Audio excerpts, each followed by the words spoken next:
Chapter 61. How did you get the hunter's phone number? When they secretly jumped onto the robber spaceship, they still felt a little unbelievable. Originally, they changed their minds at the last minute and wanted to deliberately embarrass them, but they had given up hope. At most, no one would contribute points, so whatever. Unexpectedly, there was a sudden turn of events in the end, and she actually had the hunter's contact information. Wu Jixing just smiled, lying on the edge of the spaceship and lowering his voice.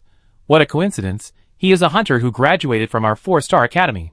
When I encountered robbers in school before, he came out to clean up for me. You encountered robbers on your way to school? 0265 was a little unbelievable. Your 4th galaxy is so chaotic. Isn't it because of Pandora? Wu Jixing also sighed, thinking that it must be because of his bad luck that he encountered accidents wherever he went. Stop chatting. Let's see how we get in. 0264, who was at the front, whispered. There were only 3 of them, who came to rob the spaceship, and 0262 and 0263 were left on the starship to meet with Captain Maru. It was natural to leave 0263 behind. He was eliminated, and he had to look at people's faces every day. He was unhappy, and made others unhappy. In this kind of team activity, no one wanted to leave the back to such a person. Moreover, he was still useful at the beginning. At least he could contact the hunters. Now, after this, no one intends to pay attention to him. 0263 was also black-faced. He just wanted to show off and make others beg him, so he deliberately made things difficult. But now, he didn't expect that 0266 also had the hunter's contact information, which made him a nobody. So he didn't have the face to go with them, mainly because he was afraid of being targeted. In the end, he stayed behind, and 0262 also stayed behind to keep an eye on him, fearing that he would cause trouble. So 0264, the Defense Awakener, plus 0265, the Output Awakener, and 0266, the Auxiliary Awakener, formed a temporary team. The pirate spaceship was not big, but it was tightly fitted. It would be difficult for several people to sneak in without special powers. How about I use my power to bombard? 0265 suggested. Can you do it? 0264 looked at him with some doubt, and said, although this spaceship is the most ordinary, its defense is not that weak. With 0266 ability, it shouldn't be a problem. 0265 said confidently, I'm already at the peak of S level. When you meet me again in the finals, I might be at SS level. 0264 looked at him unexpectedly, thinking that he was indeed an elite from the 1-star academy. I have no objection. It's up to you. 0264 said. After he finished speaking, the two looked at Wu Jixing at the same time. But Wu Jixing thought about it, and felt that using superpowers to attack would still make too much noise. The pirates below might notice it, and using superpowers would consume too much mental energy, which was not cost-effective. So she thought about it and asked, is there any other way that would not cause too much noise? The two shook their heads. Unless you can control the artificial intelligence system in the spacecraft. 0265 said, unfortunately, I don't have hacking skills. I don't have one either.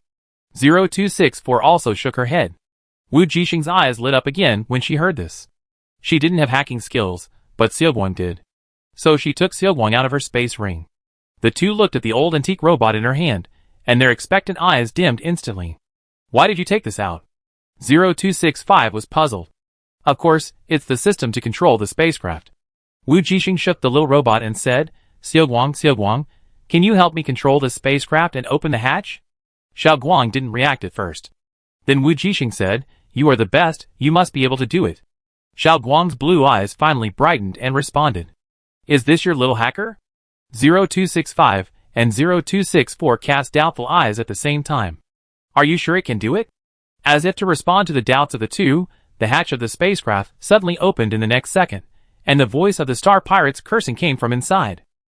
Two people, 0264 and 0265 looked at the little robot and the open hatch at the same time, and their eyes were shocked.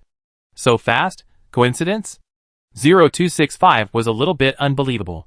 Even if it was a hacker, the cracking speed would not be so fast. Don't stand there, hurry up. Wu Jixing asked Xiaoguang, how many people can see it inside? 2. Xiaoguang's eyes flickered and he answered. Okay, then let's go straight ahead. Wu Jixing said, not caring about the two people standing there, and went straight ahead with a knife. 0265 and 0264, The two looked at each other, and saw the shock in each other's eyes. For the first time, I felt that robbery was not that difficult. In an instant, the two rushed into the hatch. Although the Star Pirates were fierce, their strength could never be compared with the elites of the 10 stars of the Alliance.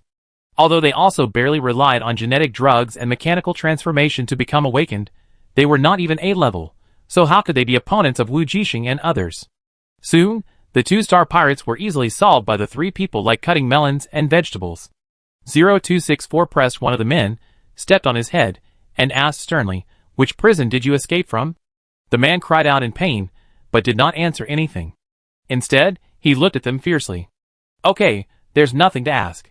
0265 had no patience and knocked the other man unconscious. You can't get anything out of people like them. Whether they are fugitives or not, they have to be arrested anyway. How many contribution points can 2 heads get? Wu Jixing asked. About a few hundred, it depends on their crimes. 0265 replied. Well, a mosquito is still meat no matter how small it is. Wu Jixing said in a relaxed tone, I feel that robbing space pirates is not difficult. 0265's mouth twitched slightly when he heard it. What is the origin of your Xiaoguang?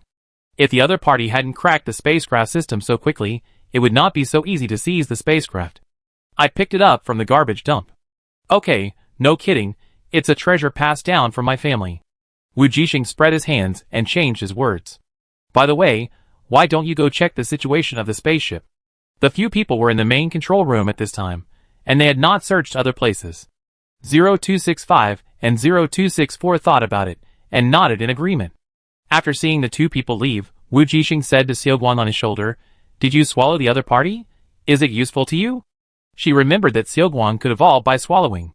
But she was not very clear about the other party's eating standards. Sure enough, the next second, Xiao Guang's mechanical voice rang in his ears. Useless, don't swallow. Wu Jixing was a little surprised and couldn't help complaining. You don't swallow. Then what did you swallow before? Don't swallow, merge. Okay, it's fusion, not swallowing. Wu Jixing covered his face and said with a deep look, Xiao Guang, what are you? She had never thought about it before, or she had never taken the initiative to explore it. Because she felt that it was useless to explore, even if she racked her brains, she would not know what this Xiao Guang she picked up from the garbage dump was. Maybe that person could answer her question, but she couldn't really ask. So the matter has been delayed until now. She finally couldn't help it. Xiaoguang has been giving her surprises and shocks. She only knew that Xiaoguang was not simple, and was related to the creator of the mirror world. However, the other party denied it a few days ago. He said that the person was not its creator, but a product of a mechanical assembly line. But this is even more outrageous. But every time she asked this kind of question, Xiaoguang always pretended to be dead, just like now, it was silent again. Well, Wu Jixing had no choice but to put it away. Then, her eyes swept down through the window. In the commercial street, fires were everywhere, and the war still showed no sign of stopping. I don't know what happened to Tuke and Andrew after they went down. Wu Jixing couldn't help but worry. Although she knew that the other party was very strong, she was still worried. At this time, Tuke, who she was worried about, was killing people with a long sword in his hand, and Andrew's eyelids were twitching wildly. This guy. He swallowed subconsciously, feeling that something was wrong. Last night, he secretly got the records of his predecessor's undercover agent, which recorded all the information about the other party's undercover work in the Chaos Star region. Of course, it also included everything about the Horia Star Pirates. Tuke was just an ordinary member. But now, everything the other party showed was not like this. Did his predecessor make a mistake? No. With a bang, it was the sound of a human body hitting the wall. After Tuck dealt with the others, he slowly walked over and pulled the guy out of the wall. He was originally a burly man with scars all over his face and a fierce look, but now he looked like a pitiful little bug in his hands. Tuck pinched his head, with red light flashing in his eyes. What are you doing here? He asked. The other person's eyes changed from fear and terror to emptiness. He murmured, Come to do a test mission. What test mission? To join? To join the Elysium group. The test requires killing 100 people, the man said intermittently. After getting the answer, Tuke lost interest and directly destroyed the other party's brain. As he let go, the star pirate fell to the ground limply and died. Andrew was shocked watching from the side. He didn't expect that this Deputy Captain Tuke, who had always been easy to talk to, was such a ruthless person. He felt his throat dry again and swallowed nervously. Elysium Star Pirates. He raised his eyebrows and looked at Andrew, asking in a pointed way, Do you know? Andrew subconsciously wanted to deny it, but he sobered up when he opened his mouth. The name of Ji Lu is still very famous in the Chaos Star region. Not because he is strong, but because he does all kinds of evil. So as an old star pirate, how could he not know the other party? So Andrew thought about it, and said honestly, I heard that they need to kill people to join the group.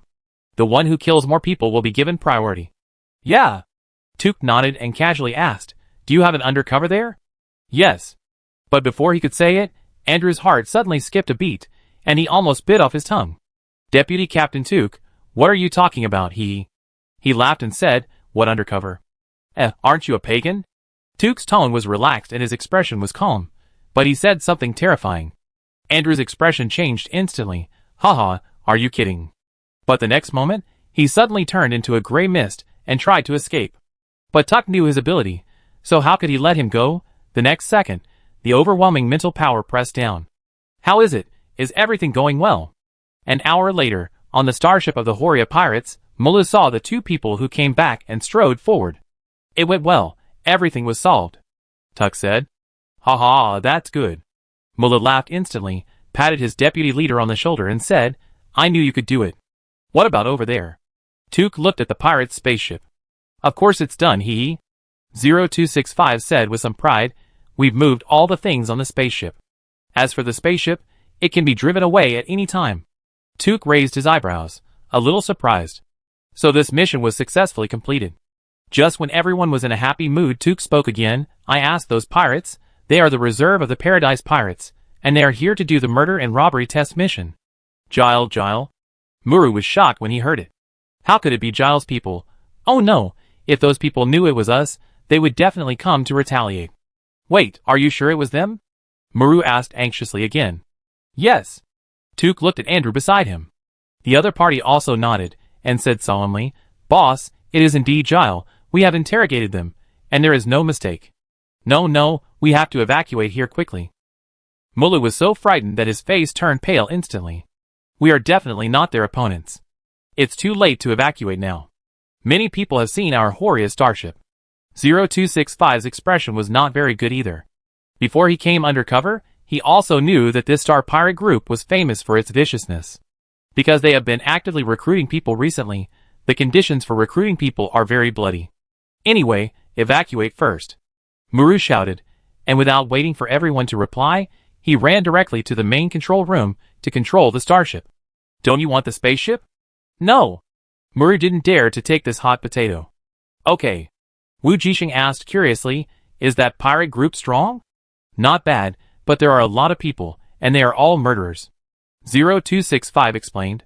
They are also a group of idiots, who are not even S-level. 0263 said with disdain. But they have more people, and their starships are more advanced than ours. 0265 retorted, if we attack with air weapons, we will have no chance of winning. 0263 didn't say anything. Even if they weren't strong, their starship was strong. A strong starship meant that the weapons on board were much stronger than theirs. In comparison, individual force was not that useful, a small witch compared to a big witch. So after hearing that they were likely to become the target of revenge by the Paradise Pirates, almost everyone looked a little nervous. What a bad luck. Andrew complained, unlucky.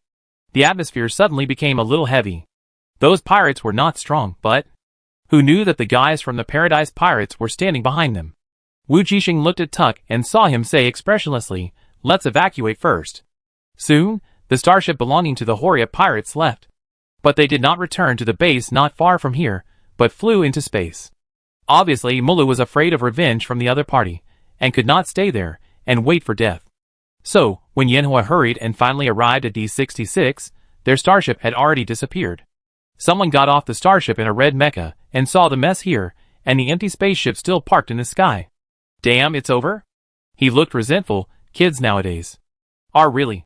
With his experience, Yanhua has naturally analyzed what happened here. If I remember correctly, when he and Ishio arrived in the 4th galaxy to rescue, the battle was also over. It was the same this time. Yanhua's mouth twitched, and he resigned himself to the end. What should I do? We still have the last 2 rematches next, which may be affected. On the starship of the Horia pirates, Wu Jixing and others were discussing how to deal with it next. I shouldn't have carried out this robbery plan if I had known. 0263 said in a bad tone, looking at 0265 and sneering. He finally found a reason to vent his anger. If it weren't for you, it wouldn't be like this now. But everyone agreed to this, and you agreed at the time. 0262 retorted on the spot. They were not afraid of those guys if they fought alone, but it didn't mean there was no danger. Moreover, it was at the most critical moment of the semifinals that these things happened. I don't care. Anyway, I have been eliminated and don't need to continue to participate in the semifinals. 0263 was a little gloating. You are different. He walked towards his room without looking back. It seems that he really doesn't intend to care about this matter. Hee. 0262 looked at the other party's back and sneered. Let's leave him alone. The other party was used to being rampant when he was in the military academy, and now it is even more rampant. Actually, there's no need to worry too much. Wu Jixing thought for a moment and said, if we really encounter an energy weapon attack, I can let Xiaoguang hack into their starship's control system. You don't understand. Such well-equipped starships have very powerful firewalls and artificial intelligence. It's not that easy. 0265 shook his head when he heard it, and they are too many. It is said that there are hundreds of members alone. We are still too few. And they must have a mecha combat team, and we only have a few people. There are too many ants, and they are very difficult to deal with. Moreover, they are cruel and vicious criminals. But I believe in Deputy Captain Tuke. Wu Jixing said, we just need to follow his command. Everyone looked at her immediately after hearing this, and their shocked eyes seemed to say, you don't really like him. He is just a star pirate. 0265 smiled bitterly. And 0262 was puzzled. Could the other party really be the hunter from the beginning? Thinking of something, her eyes lit up and she said, then can we ask the hunter for help? Well, I go and test Deputy Captain Tuke's attitude first. Wu Jixing said, if he can't do anything, we can ask the hunters for help. I contact and arrange it. So a few minutes later, she knocked on Tuke's door again. The door opened, and when he saw her, Tuke pursed his lips and said nothing. This time he led her in directly. Are you here to ask me about the Paradise Pirates? He asked straight to the point. Yes. Wu Jixing nodded and fell on the sofa very familiarly. They are all very anxious. What about you? Tuke asked, aren't you worried? It's okay. Wu Jixing looked at him. Everything will work out when the time comes. There's no point in worrying. And what? Tuke raised his eyebrows.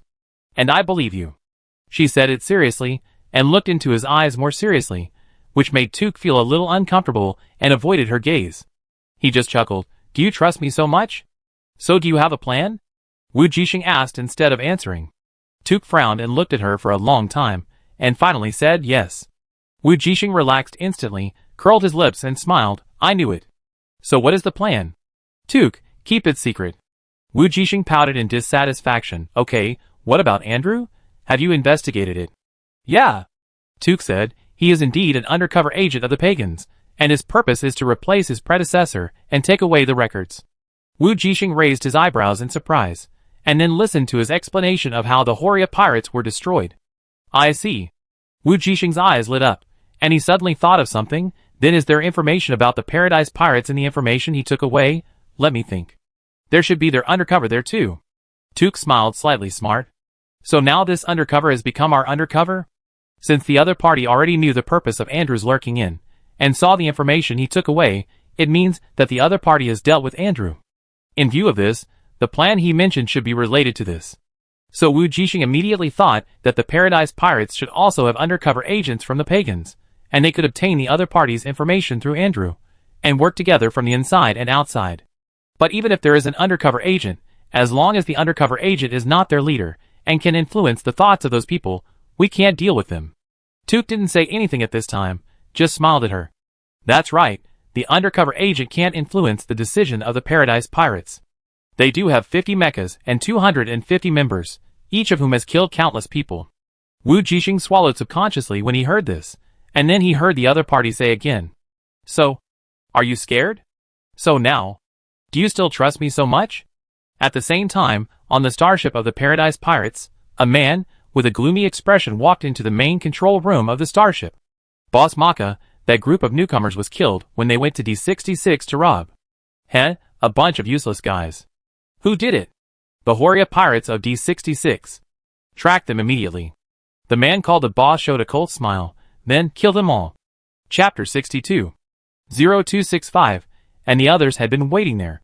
When they saw her come out, they all stepped forward to ask, "How is it?" 0265 spoke first. "What did Deputy Boss Took say?" "Oh. He said he would find a way to solve it." Wu Jixing came back to his senses from his thoughts, but he didn't say how to solve it. "Hiss, so can it be solved or not?" 0265 scratched his head in annoyance. "How about contacting the hunters?" "Yeah, I think so too," Wu Jixing said. "I will send a message to Brother Yinhua. That's the only way." 0265 sighed. So the people who got the answer dispersed and went back to their rooms. But just as Wu Jixing finished washing and was about to go to bed, there was a knock on the door. She opened it and found that it was 0262. "Have you tried to find out whether that Tuck is the hunter lurking in the Star Pirate group that we met at that time?" 0262 asked straight to the point. "Otherwise you trust him so much." Wu Jixing didn't say that she trusted the other party not only because of the hunter. No, he didn't admit it. "I just had a hunch." Wu Jixing thought for a while and said, "Women's sixth sense." "Then you might as well say it's the intuition of an S-level spiritual power expert." 0262 couldn't help but complain. She didn't know that the spiritual power of the person on the other side was more than S-level, and of course Wu Jixing himself didn't specifically correct it. He didn't admit it, but he didn't deny it either. 0262 complained again. "It's like saying something nonsense." "Haha, don't worry too much." Wu Jixing felt a little guilty when he said this. "Maybe when the people from Zhao come to our house, we have already finished the semifinals, so it shouldn't be affected." "I hope so." 0262 sighed and turned to leave the room. She did try, but unfortunately, the opponent was impeccable. What could she do? Wu Jixing didn't understand why the other party didn't admit it if he was really her brother. Was she too confident? But the other party's performance clearly gave her hope. Wu Jixing sighed. With her straightforward mind, she could never understand the twists and turns in the other party's mind. Took, no matter who he was behind the scenes, must be a deep and sinister person. There is no doubt about that. You can never see through it. It's always mysterious. Wu Jixing had planned to go to bed, but now that 0262 mentioned this, she was instantly entangled again and couldn't sleep. "Xiao Guang, do you think he will be my brother?" Since she couldn't sleep, she planned to pull Xiao Guang out to chat with her. Anyway, robots don't need to sleep, and they won't talk nonsense to others, so she has been talking to Xiao Guang from time to time recently. Although Xiao Guang didn't give her any response, Wu Jixing knew that Xiao Guang was listening, and that was enough. "Xiao Guang, how do you think I can test to get the answer?" "Xiao Guang, do you think his attitude of neither admitting nor denying is intentional?" "Xiao Guang, what do you think he is thinking?" "Xiao Guang, aren't you a very powerful artificial intelligence? Why can't you even do basic human behavior and psychological analysis?" Wu Jixing felt a little strange when she said this. When she asked other questions, Xiao Guang answered them instantly, but when she asked about topics related to human emotions and psychology, he was completely at a loss, and couldn't give her any answers. Even the artificial intelligence in her previous life was gradually able to do this, let alone the robots of this future era. It's easy to simulate a person, but now it can't answer even a little bit of behavioral psychology analysis, which is very strange. "Xiao Guang, you are really good at this subject." Wu Jixing couldn't help complaining. So when she was chattering, Xiao Guang, who had been silent all the time, finally couldn't help it. "I'm not artificial intelligence." Wu Jixing was stunned and almost jumped out of bed. "Xiao Guang, you actually used this word me, and..." She opened her mouth in shock. "What does it mean to not be artificial intelligence? Then what are you?" "Oh, that's right. You are a mechanical life, a robot that has become a spirit. Wait, will a spirit also be partial to a certain subject? I see. You are a navigation robot that has become a spirit, so you are better at navigation, right? You lack the emotional module." Wu Jixing used all the science fiction movies and novels she had seen in her previous life to brainstorm. Xiao Guang's eyes flashed, and she felt that the room was like a dance hall. Finally, she uttered 3 words. "I don't know." "Don't know?" Wu Jixing was shocked. "Don't you know what you are? Then let me ask you, why did you stay by my side? I saw that Mr. Lemmy wanted to take you away, but you didn't want to go with him. Why?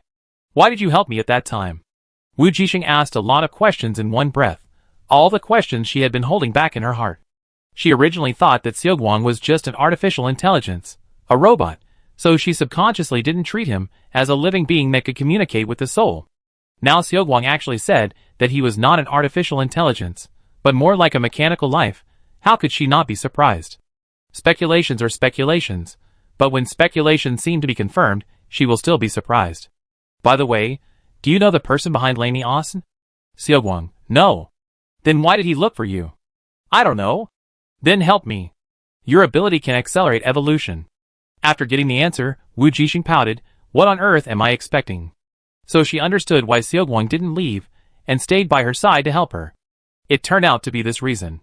Wu Jixing never thought that his personality charm could attract robots.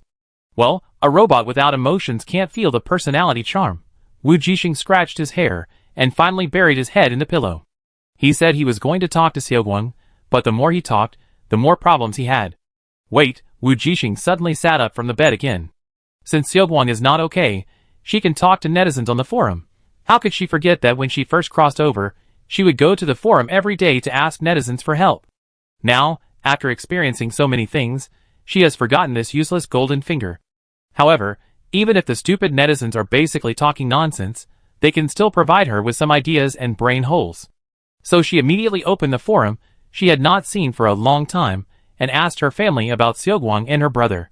But what Wu Jixing did not expect was that the stupid netizens on the forum were still the same stupid netizens, and the familiar taste was not at all. The problem that was very tangled in her eyes seemed to be nothing at all in the eyes of netizens. A forum. 1211 OP. So you guys think he is my brother or not? 1212 Anonymous Netizen 1232. Definitely. Otherwise why would he take care of you so much and watch you play? 1213 Anonymous Netizen 3423. The above is right. According to the law of novels, the people around you who are special to you must know you, unless he is the male protagonist.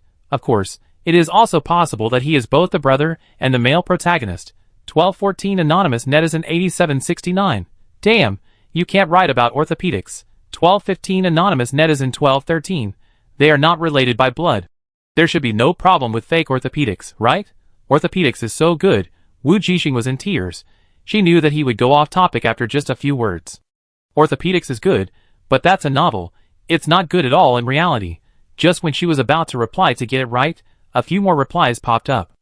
1216 Anonymous Netizen 0752. Nonsense, the male lead must be Seogwon. Didn't you notice?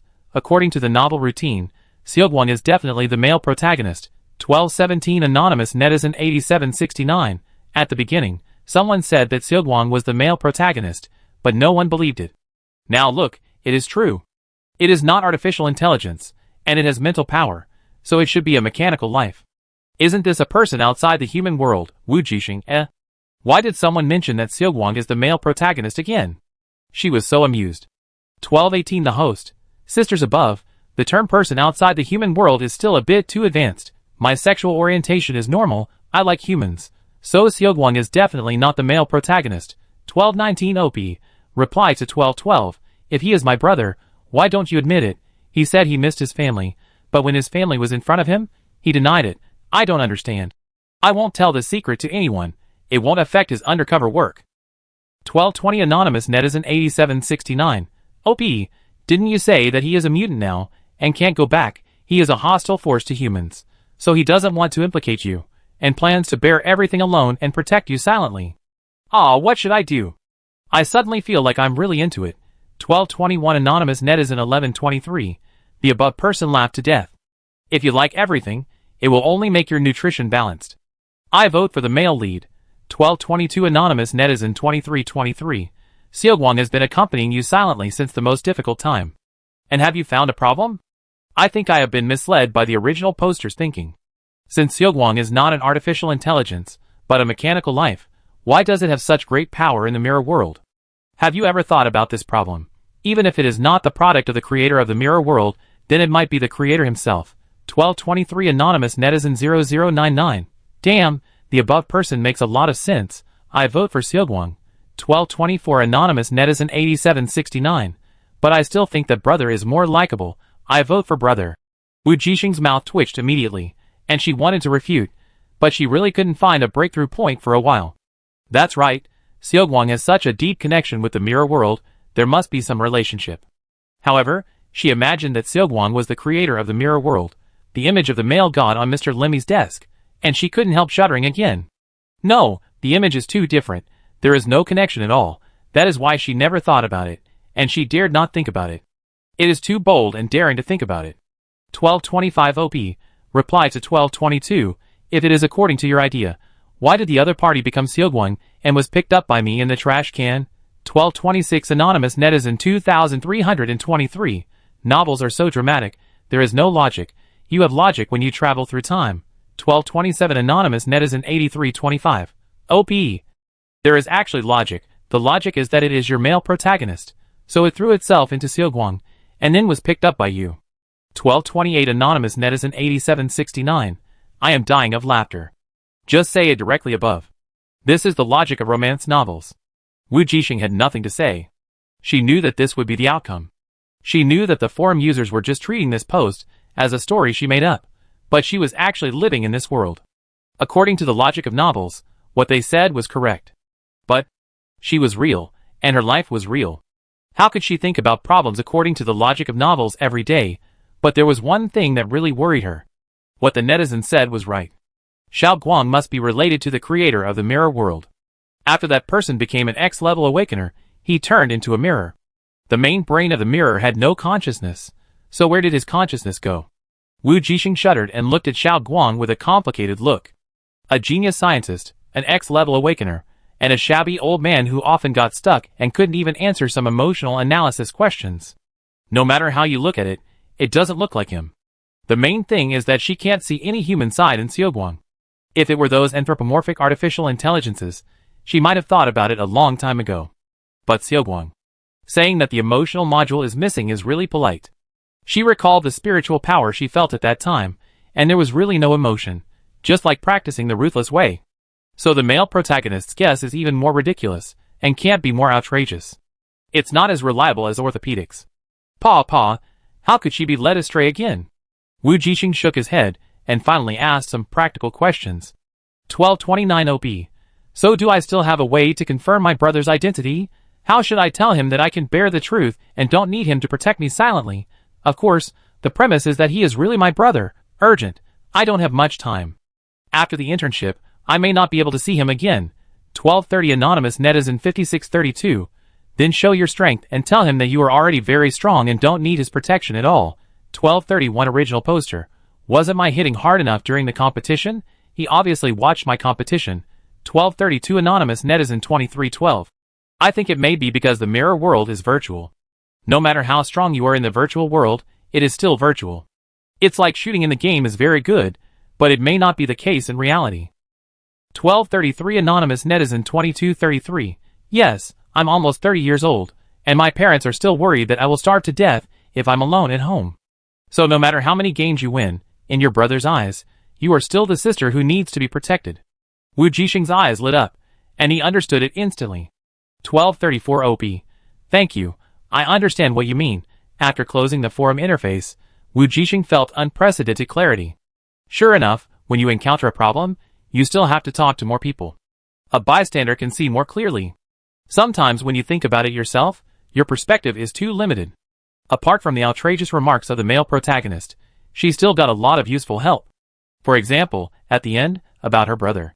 But how can she show her strength in front of the other party? Wu Jixing curled her lips. If she had known, she would have taken the initiative to follow Took and Andrew instead of being arranged to rob the spaceship. The spaceship was basically built by Seogwon. Those two B-level pirates were not strong enough. Even if they were strong enough, her brother couldn't see it. But now, she couldn't go over and say, let's go rob again. The matter of the Paradise Pirates has not been resolved yet. They can't take the initiative to cause trouble again. That is to say, before they fight with Ji Le, the only place she can show off is to fight harder in the rematch. For the first time, Wu Jixing hoped that she could meet a stronger guy. For example, her brother's old rival, instead of a defeated opponent. As long as she can successfully advance in front of the opponent without losing, maybe her brother will realize that she is also strong, and can help him share the burden and face the difficulties together. But Wu Jixing didn't expect that the opportunity she was looking forward to would really come. 2 days later, she had another match, which was also the last 5-player qualifying match. If she could pass it successfully, she would be ranked in the top 200 and participate in the final one-on-one elimination match. There were only 2 steps left to reach the finals. These 2 steps were naturally the most difficult 2 steps. After 2 rounds of large-scale elimination, each of the remaining players was quite strong, and the chance of meeting a real master was greatly increased. Damn, it was exciting. I actually waited for Li Xiaoyang's game today, haha. I missed it every time before, but I finally got to watch it live this time. You missed it because you went to watch Delite's game. After all, he is the first seed, and Li Xiaoyang can only be second. Ahem, what nonsense are you talking about? What kind of venue did I randomly get this time? Damn, it's actually the Glacier, one of the 2 most difficult venues. My luck in this game is too bad, haha. I met a big guy in this kind of hell-level venue. It's normal, it's the 3rd round, it must be difficult. How can there be an easy venue? I watched several 3rd-round matches today, and the difficulty has obviously increased. Even so, this match is also hell-level, thanks to the Mad N Xiaoyang. He is the president of the student union of the First Star Academy, the strongest one. The key is that his personality is hard to figure out, and I don't know what the boss mood is in this match. If he is in a good mood, he may let others go, but if he is in a bad mood, then they are doomed. No matter how bad this boss's personality is, it is better than the guy Delete. He does not allow others to advance in every match, and every time they are completely wiped out. One is crazy, unpredictable, and the other is overbearing, hard to say. Both have bad personalities. Ha ha ha, do you dare to say this in front of them? Okay, stop talking, the game is about to start. There are also people from the military academy this time. It's going to be a good show. The boss hates those people from the military academy the most, You are talking about number 1, right? Boss Li Xiaoyang is number 4 today, number 2 is from the 3rd star school, number 3 is from the 4-star school, and number 5 is from the 6-star school. It seems that the most likely to advance in this game should be number 1 and number 4, but considering that the opponent is from the military academy, I guess the boss will definitely not let number 1 go. I also feel that if the boss is in a good mood today, the other 3 may also be able to pick up the leak, and the final outcome is hard to say.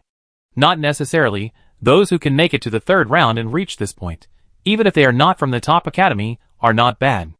Although the military academy is strong overall, it does not mean that everyone is strong. While the audience in the live broadcast room was discussing, Wu Jixing was naturally observing today's venue. Glacier.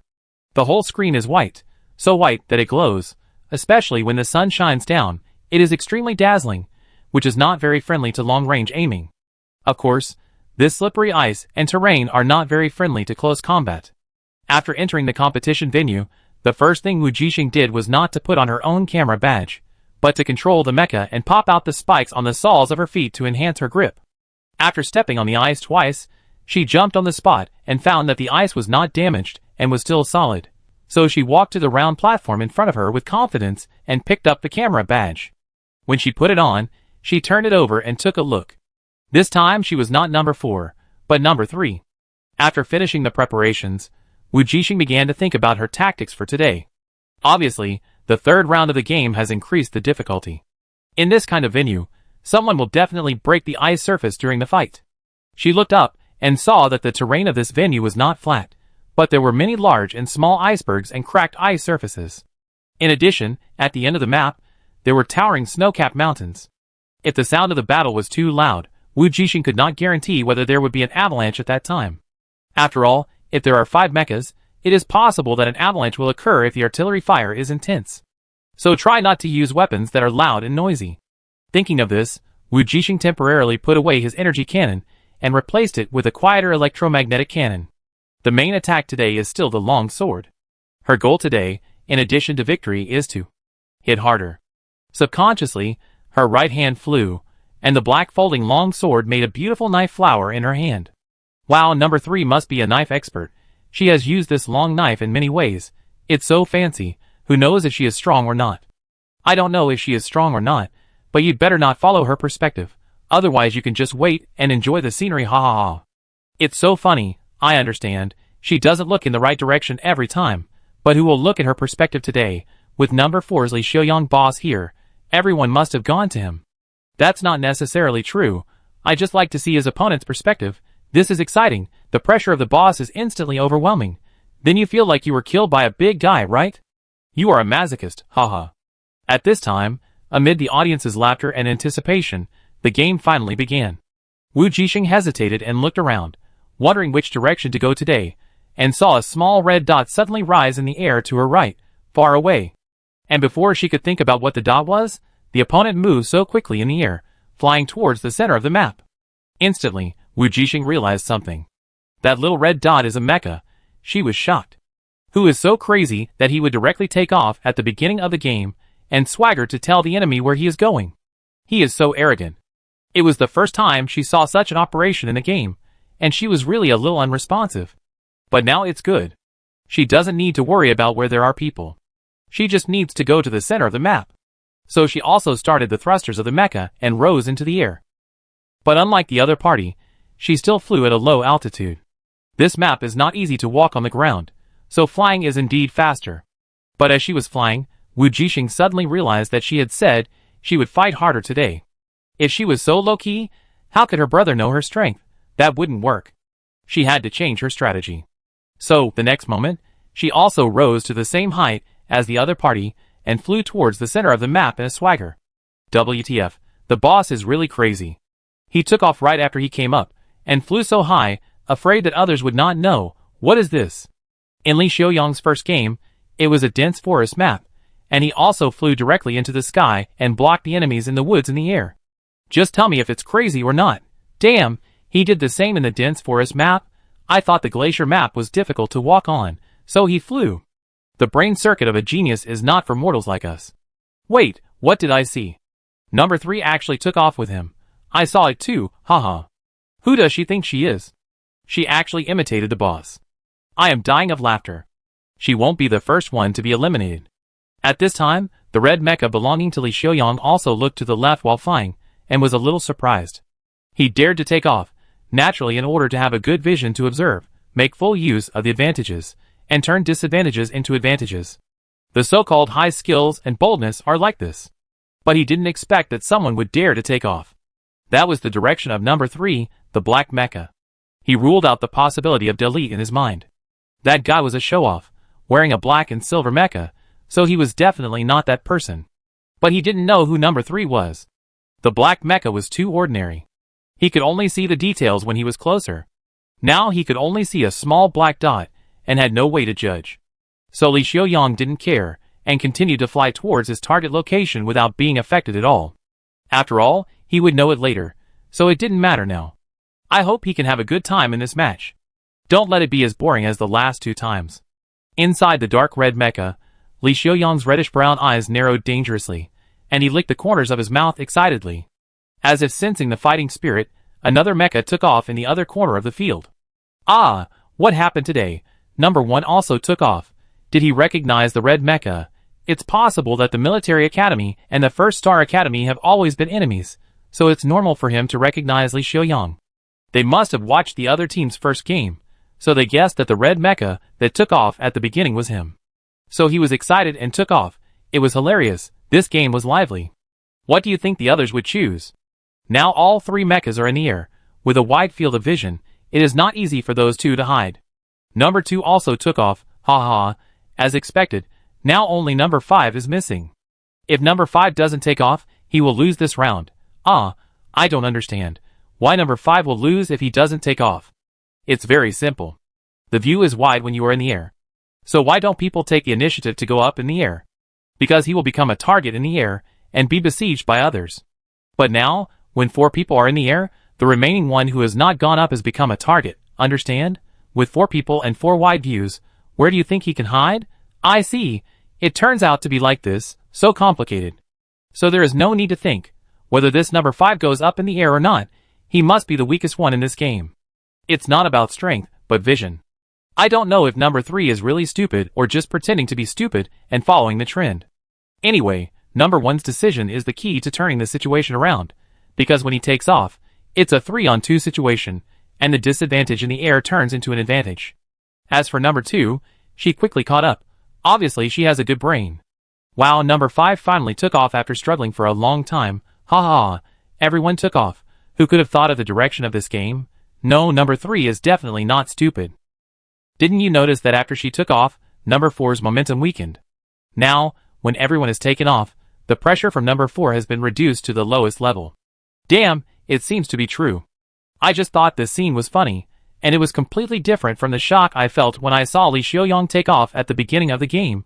In the Horia Pirates, Tuck exited the input box and continued to watch the live broadcast of the game. In his perspective, the black mecha belonging to number 3 was flying in the air, and in his field of vision were the other 4 mechas that were also taking off. How are you going to play this game? Tuck murmured in his heart. Li Xiaoyang is not that easy to deal with. Even he was not completely sure. At this time in the competition field, Wu Jixing did not know that the red mecha in front of her right was the second seed player in the alliance, number 1 of the First Star Academy. She was just immersed in the game with great concentration. Soon, as the 5 mechas rushed, the distance between them became closer and closer. From 5 different corners, flying to the center.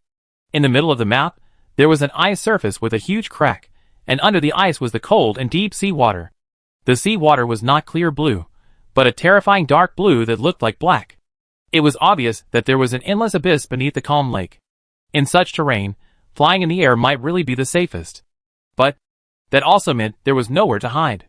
Everyone controlled their speed and kept a certain distance so that they would not enter the range first.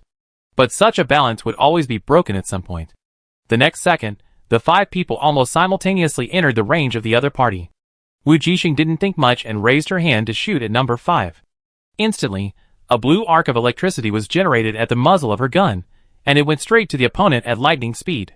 Coincidentally, except for number 5 himself, everyone attacked him. Before number 5 could fire his energy cannon, a blue arc of electricity had already hit his mecha. At the same time, 2 golden energy cannons directly penetrated his body, and finally a red flame buried him completely.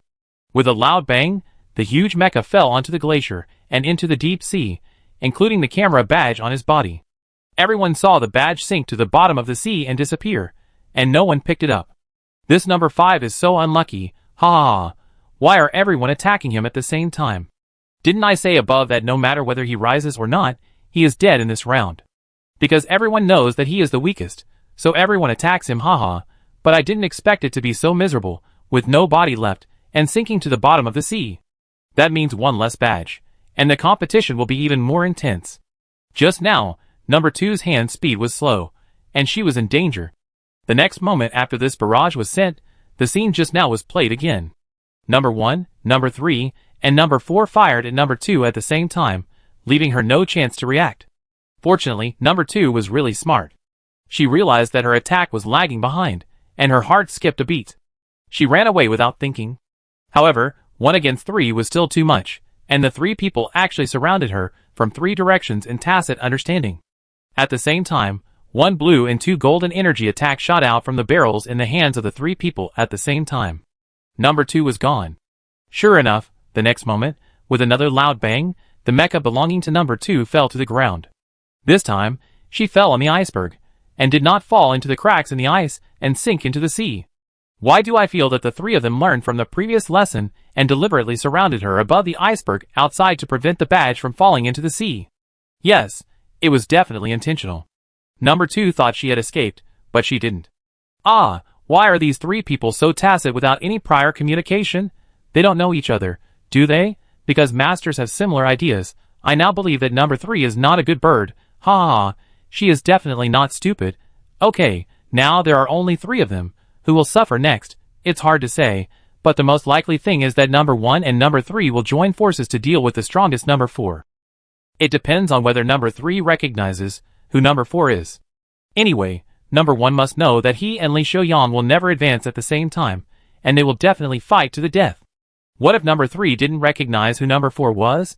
That doesn't matter, because if she is smart enough, she will know that number 4 is the strongest.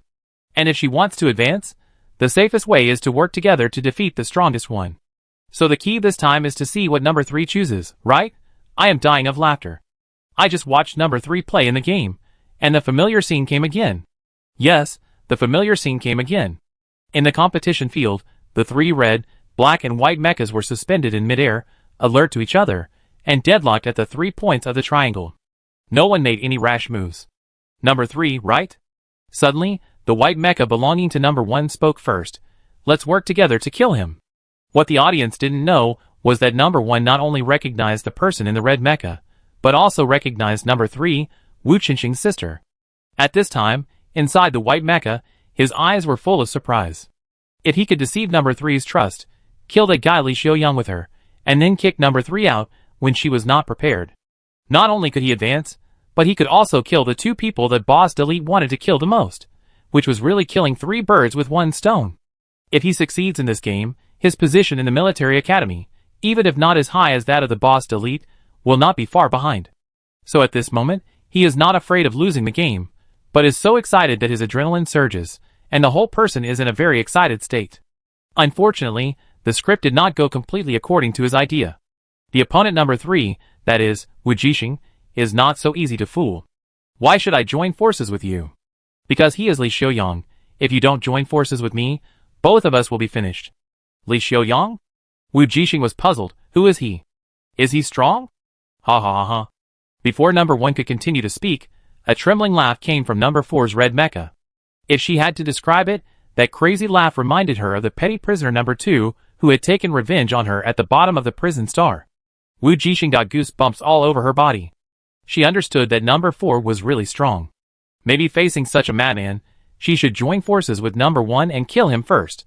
But the next second she heard number 4 say, I can tell you that I must kill number 1, so he joined forces with you to survive. But, if you can let me have fun, I may not kill you. How about we join forces to send him out first? Don't believe that guy's lies. Even if he sends me out, he will continue to deal with you. Number 1 said quickly, only if we join forces can we advance. Wu Jixing, Here we go again. Why do you like to let her choose? She is almost having difficulty making choices. So who will number 3 choose? As long as she is not stupid, she will definitely choose to join forces with number 1. Why do you want to kill number 1? Wu Jixing suddenly asked. Because he is from the military academy, and I am from the First Star Academy. Is that a good enough reason? Number 4 replied lazily, I am almost out of patience. If you still can't choose after I count to 3, then my proposal will be invalid. 1. Don't believe him. Everyone knows that Li Xiaoyang from the First Star Academy is a lunatic. 2. We join forces. However, at this moment, when no one expected it, Wu Jixing suddenly raised his hand and shot at number 1 who was speaking. Number 1 reacted quickly, but no matter how fast he reacted, he could not erase the action that was half a beat slower because of the shock. The blue arc of electricity brushed past the right arm of his mecha the next second, causing his right arm holding the weapon to stiffen. What made him think it was even worse was that at the same time, the red mecha belonging to number 4 also moved. This time, he did not use the energy cannon, but the entire mecha directly drew a red light and cut off the opponent's left arm. In an instant, mech number 1 lost control of its left and right arms at the same time. The dagger flipped in the palm of the red mech, and the next moment the energy cannon had gathered. Asshole, didn't we agree to count to 3? Number 1 dodged very awkwardly. He didn't expect that these 2 people would attack at the same time when they counted to 2. They had no martial ethics at all. In the black mech, Wu Jixing stuck out her tongue. There was no way. She just felt that the guy number 4 would not play by the rules. Sure enough. She guessed right. The next second, number 4's energy cannon directly blasted off half of number 1's body. Wu Jixing took advantage of this moment to quickly pick up number 2's badge on the ground. By the time she had dealt with this matter, number 4 had already dealt with number 1 and got his badge. Wait, I don't understand. Do number 3 and number 4 know each other? They are so tacit. Number 3 actually chose to join forces with number 4. Didn't she think that she couldn't beat number 4 at all? Number 3 was dumbfounded. She was going to be out. Number 4 would never let her go. She didn't understand. The words of that madman couldn't be believed at all. But Boss Li Xiaoyang didn't say to let her go before, he just said that if he had fun, he would let her go. So why did she still attack number 1? It's meaningless to explore this now. We can only say that she is stupid and asked for death. Wu Jixing is certainly not stupid, she just has her own little thoughts. The real battle is about to begin now. She wants a one-on-one, a good fight. At this time, number 4 flew towards her, with the badge belonging to number 1, and the corners of his mouth in the mecha curled slightly. You make me very happy. Li Xiaoyang looked at her. The tacit cooperation between the 2 of them just now made him extremely excited. To be honest, he was also surprised. He didn't expect that she could really keep up with his thinking. This feeling is really wonderful. Happiness really has to be saved until the finals. He licked his lips again in the mecha and said, So I'm in a good mood, and I let you go today. Wu Jixing, who just wanted to have a good fight, ? The audience in the live broadcast room. Shock, as expected, The brain circuits of madmen are very different from those of normal people. He actually let number 3 go.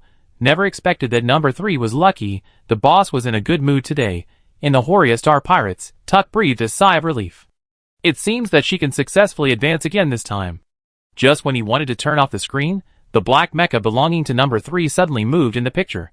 Just when number 4 was about to continue to say something, Wu Jixing swung his long sword and slashed directly at number 4. Seeing the black knife light approaching, the boss is worthy of being a boss.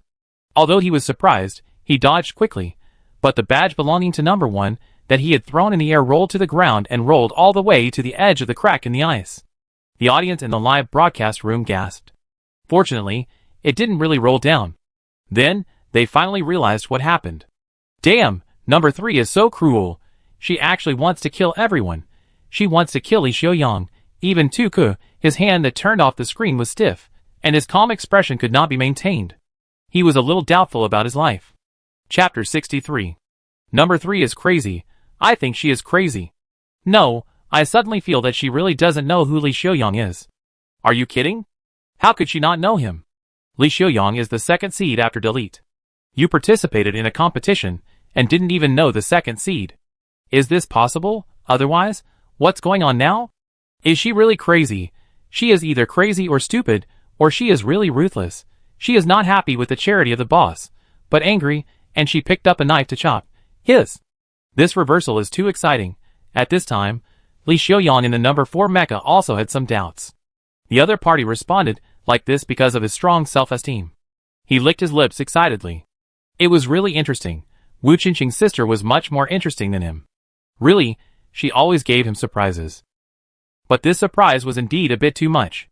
The badge almost fell into the seabed. Maybe he would really be eliminated at that time. Thinking of this, he looked at his badge that fell in the gap of the ice, and his expression twisted.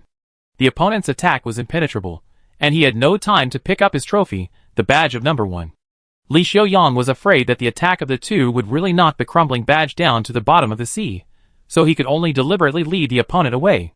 Wu Jixing knew what the other party was thinking, but he didn't say anything, and followed his instructions, and moved away from the ice. In fact, she didn't really want to eliminate the other party. If the badge really fell to the bottom of the sea, the two of them would not be able to advance at the same time. At that time, number 4, who was fighting with his back against the wall, would definitely fight her to the death, which was something she didn't want to see. Wu Jixing was not stupid. Although he wanted to fight harder, he also prioritized promotion. So she waited until both of them got the badge and qualified for promotion before she started. In this way, if they couldn't beat the other party, they could also have a way out. As long as the time was up, they could both be promoted at the same time. But she didn't expect that the badge would roll to such a dangerous position, and it was almost falling. If she wanted to blame someone, she could only blame the other party for being so sure that she would not take the initiative and throwing the badge around with the confidence of winning. This could not be blamed on her. Wu Jixing curled his lips, but his hands did not stop moving. So the audience in the live broadcast room saw that the black mecha number 3, holding a long sword, forced the red mecha number 4 back to the edge of the map, at the foot of the snow-capped mountains, which was simply shocking. Damn, what did I see? Number 4 was chased by number 3 all the way and forced into a corner. I have never seen Boss Li Xiaoyang being forced into such a mess. Indeed. Except for Delete, no one else could beat him so badly. Not really, the boss actually deliberately led her over, because the badge fell in a bad place, and it would fall if you were not careful. Haha, I think the boss must have been very surprised just now. Why did he have the illusion that he failed to show off? Haha, if he hadn't thrown the badge around for fun, he wouldn't be so embarrassed now. Don't tell me. Don't say that the boss was surprised. I was also surprised for a long time, and didn't react. Now thinking back to the scene just now, it feels funny, haha. Are you saying that a madman met someone crazier than him? However, number 4 didn't think so in the competition venue. After finally getting away from the field, he narrowed his eyes, changed his previous fleeing posture, and suddenly turned from defense to offense, raising his hand and firing a gun at Wu Jixing. He didn't even aim, but the energy cannon landed very accurately on her attack point, just like what Wu Jixing did to others in the duel field in the preliminary round. In an instant, her sword posture was stagnant, and she failed to hit the combo successfully. Missing the best time to attack, Wu Jixing didn't want to fight anymore. She knew the real battle had already begun. As expected, The red mecha in front of her suddenly rose high into the air, and then suddenly dropped. The next moment, the red mecha swooped down like a flash of light. Wu Jixing had no way to avoid it, so she could only block it with both hands holding the knife. There was a loud bang, sparks flew everywhere. It was the sound of fierce friction between the two daggers and her long sword. She only felt a huge force coming from her hands, and the tiger's mouth holding the knife was about to crack. As expected, she was a strong man who dared to take off at the beginning of the game. Her opponent was proficient in flying the mecha, and her grasp of the rhythm between attack and advancement was perfect. In an instant, she saw that the force of the dive was about to knock her down, hammering her into the ice and into the deep sea. In the black mecha, Wu Jixing's eyes flashed slightly, and the long sword in her hand slightly deflected to relieve the force. In a flash, the force was converted, using the force to fight the force, and her whole body flew backwards in another direction along the deflected force. The next second, she raised the electromagnetic cannon in her hand and shot directly at the place in her memory. She also did not aim, but was decisive and straightforward, without any hesitation. When a true master fights, his body is always faster than his mind, and he does not need to aim, as if he knew where to shoot naturally. In the number 4 mecha, Li Xiaoyang's reddish-brown eyes were surprisingly bright. Just now, when he found that the force of his attack was transferred, he instantly understood the opponent's strategy. However, his landing body changed direction due to the deflection of the force just now, and he was out of control for a moment. Seeing the blue arc of the electromagnetic cannon approaching, he was not in a hurry and fired directly at the snow mountain at hand. In an instant, with the reaction force, the red mecha avoided the attack of the electromagnetic cannon. The blue arc passed by him, not a bit more or less, just barely. In just a few seconds, the offensive and defensive conversion between the two, the calculations between you and me, gave the people in the live broadcast room goosebumps. Ah, it was so exciting, I almost forgot to breathe just now. I can't take it anymore, my heart rate is almost 200 now. Is this a duel between masters? No wonder number 3 dared to kill Li Xiaoyang. She really dared. The more skilled, the more courageous. Of course, I never thought that this game would be so exciting. What the hell did I watch the past few days? Don't say it. I switched to number 3's perspective. My blood pressure is now 250. Me too, number 3's perspective is really exciting. The boss's pressure is too damn strong. Just when I thought I was dead, the operation of dodging the attack and counterattacking the opponent at the critical moment is too extreme and too showy. Wait, I urgently need a shot of quick-acting hard-saving medicine now. Oh, the boss's perspective I switched to is also very exciting. Okay, I just thought I was going to win, but in the blink of an eye I was in danger. I saw the electromagnetic cannon coming towards me. Fortunately, the boss is worthy of being the boss. This is the ultimate dodge. If you are a little bit off, you will lose. You are no worse than him. In the competition venue, at the foot of the snow mountain, Wu Jixing was about to reorganize a new round of attacks, and then he heard the other party speak suddenly. Who? She was stunned, and before she could get an answer, she was hit by a cold gun. The golden energy cannon did not gather too much energy, but it also made her dodge a little embarrassed. In a blink of an eye, the red mecha came to her side, and the fiery red dagger with a sharp light came into her eyes, piercing her eyes. Damn, Wu Jixing cursed in his heart, this cunning number 4 actually played such a trick. Seeing that the dagger was so close, there was no way to hide, and no way to avoid it, so he didn't hide. Wu Jixing did not retreat but advanced, facing the sharpness of the dagger, raised his hand, and directly hit the electromagnetic cannon in the face. She was not afraid. At worst they would die together and play overtime. If the opponent's dagger did not kill her in the first time, she, who had 2 badges, could directly advance, and the opponent would be lucky enough to survive after being hit by an electromagnetic cannon, and he, who only had 1 badge, could only freeze in place until the end of the game. The electromagnetic cannon at such a close distance can directly burn the neural connection of the opponent's mecha, so don't even think about moving. So 1 for 1, it's a good deal for her anyway, and she is invincible. Sure enough, number 4's dagger didn't stab up, but at the last moment, he decisively withdrew. Only when the control of the mecha reaches the pinnacle of precision can one attack and withdraw at will, and there will be no uncontrollable attack. And number 4 is indeed such a strong man, so Wu Jixing did not suffer any damage and resolved the crisis. There are 3 minutes left in the game. 2 mechas, 1 red and 1 black, are constantly fighting on the snowy mountain, raising white snowflakes one after another. Are you still there? Yes. I thought so.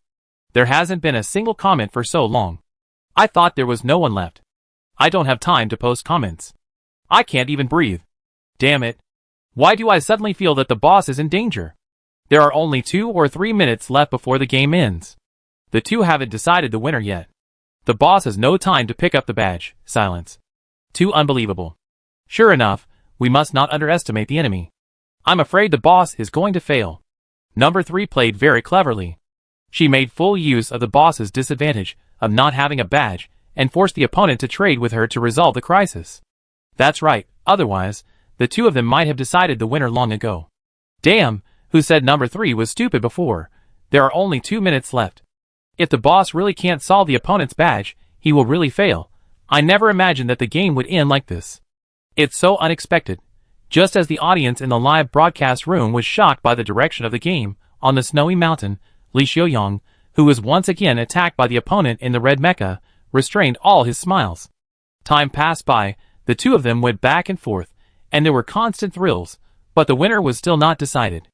There was not much time left for him, but Li Xiaoyang was not too anxious. The person in front of him gave him too many surprises today.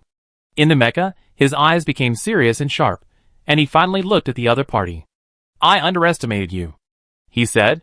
Wu Jixing raised his eyebrows, and seeing him stop there, he also stopped his own actions, and asked cautiously and calmly, are you not going to continue? Continue? Oh. Of course I have to continue, I won't stop here. Li Xiu raised his eyebrows. Even in such a dilemma, his tone was still calm, without any ups and downs. Then you? Why stop? Wu Jixing didn't have time to ask, and heard the other party suddenly said. You are very strong, not worse than your brother. Wu Jixing's heart moved, and her eyes suddenly lit up in the mecha. Do you know him? Of course, it's a pity, he suddenly said. What a pity. While asking, Wu Jixing did not forget to be vigilant. The other party was like this before, suddenly attacking her while talking. She knew it was better not to pay attention to the other party, but the other party mentioned her brother, which really made her unable to restrain herself from being attracted by this topic. She really wanted to know everything about her brother. What a pity. What a pity. Before she could get the answer, Li Xiaoyang suddenly raised his hand and fired several rounds of energy cannon at the snow mountain beside him. The mountain seemed to shake for a moment. Wu Jixing's heart tightened, and she knew that the other party had no good intentions. She had already hidden far away when the first energy cannon was fired. But she didn't expect that number 4 would go crazy and keep attacking the mountain. She immediately understood his plan and turned around and ran without hesitation. The next moment, the ground shook and an avalanche broke out. Countless white snow, like dust falling off, slid down from the top of the mountain layer by layer. More and more snowflakes fell, one wave after another, and Wu Jixing felt that everything in front of her eyes turned into a white patch in an instant, and she couldn't see anything clearly. The avalanche brought with it the whistling of the wind, and she seemed to hear the other party's last words. It's a pity that I can't see you brothers and sisters join forces. See you in the finals. With a bang, the mountain collapsed at the same time as the avalanche. The attack of the energy cannon happened to hit the fracture of the snow mountain. Along with the collapse of snow and the collapse of the mountain, the broken rocks and snowflakes whistled down. Wu Jixing kept dodging the flying rocks and the heavy snow that fell down, until she rushed out of this area, and time came to the end. The sound of promotion came to her ears. The next second, she was teleported out. At the same time, the mecha number 4 leaned over and stood up from the ice, and also disappeared in the venue. Before disappearing, he held a badge that he had just picked up in his hand. The third round of the competition finally ended. Number 3 and number 4 advanced at the same time. The live broadcast room finally exploded. Damn, it was a close call. I was so nervous just now. Fortunately, the boss didn't fail. I was scared to death, otherwise the finals would be boring. It was so exciting. This game was worth it. Number 3 was really ruthless, and almost failed the boss. I knew that the boss would not fail easily. He had already calculated everything. That may not be the case. If number 3 tried to stop him at all costs, he might not have been able to pick up the badge in time. The last one was too extreme. After all, both of them can advance, so there is no need to take risks. I am the only one who noticed that Li Xiaoyang seems to know number 3's brother. He knows her, but she doesn't know him. I noticed it too. So who is number 3's brother? It turns out that he is someone Li Xiaoyang knows, so he should be very strong. Is there such a person in this competition? I guess who it is. There was a very powerful person in the same class as Dali in the military academy, and his name is very similar to number 3, called Wu Qinxing. Ah, then why haven't I heard of him? There's no such person in the league list, because he's dead. Damn, no wonder. You're not someone from the military academy, otherwise how would you know this? If he's not dead, his name must be in the top 3. I see. I suddenly understand why Li Xiaoyang said at the end that it's a pity. It's a pity that we can't see the brother and sister join forces, otherwise the game will definitely be exciting. In the Haria Star Pirates, Tuck looked at the name being discussed on the screen, and a hint of complexity flashed in his eyes. After a while, he raised his hand, his slender fingers fell on the screen, and clicked the input box. I will. The 2 words with a frown disappeared into a corner that no one cared about as the barrage of comments kept refreshing the screen. Tuke retracted his hand and exhaled, as if he was much more relaxed. He turned off the screen, but there was a faint smile on his face. What are you laughing at? Suddenly, a furry head came over. It was Wu Jixing who rushed out impatiently after the game. She looked at the smile on Tuke's face that had not yet faded, and blinked her black eyes, full of curiosity and inquiry. Tuke then restrained his smile, pursed his lips into a line, raised his hand, and placed it on her head, gently pushing it away. Nothing, I just figured out something, Tuke said softly. It seemed that he was talking to her, but also to himself. What is it? Can I hear it? Wu Jixing pushed further. Tuke, no. Okay. Wu Jixing pouted and changed the subject. Did you watch the game just now? Speaking of the game, Tuke narrowed his eyes slightly and looked at her subconsciously, as if he was looking at something in his eyes. If she hadn't mentioned it, he would have almost forgotten how someone had just committed suicide. She could have advanced smoothly, but she had to provoke the guy Li Xiaoyang. It can only be said that she didn't know him, so she was so fearless and bold. Tuke wanted to knock her head and ask what she was thinking. Unfortunately, he couldn't. Tuke restrained himself, and the emotions in his eyes overflowed. He couldn't do anything, so he could only watch her quietly. Wu Jixing was a little scared by the other party's stare, and she didn't know whether the other party saw her performance just now. To be honest, she was still very satisfied with the previous battle. If even this was not considered ruthless, then she really had no choice. So she was a little nervous now, not knowing what the other party was thinking. But looking at Tuke's current state, he must have been surprised by her, Wu Jixing thought happily. At this time, 0265 finished the game and rushed out, and the first sentence was, "Damn it, did you watch the game before? Boss Li Xiaoyang almost had a car accident, it was so exciting." Wu Jixing blinked.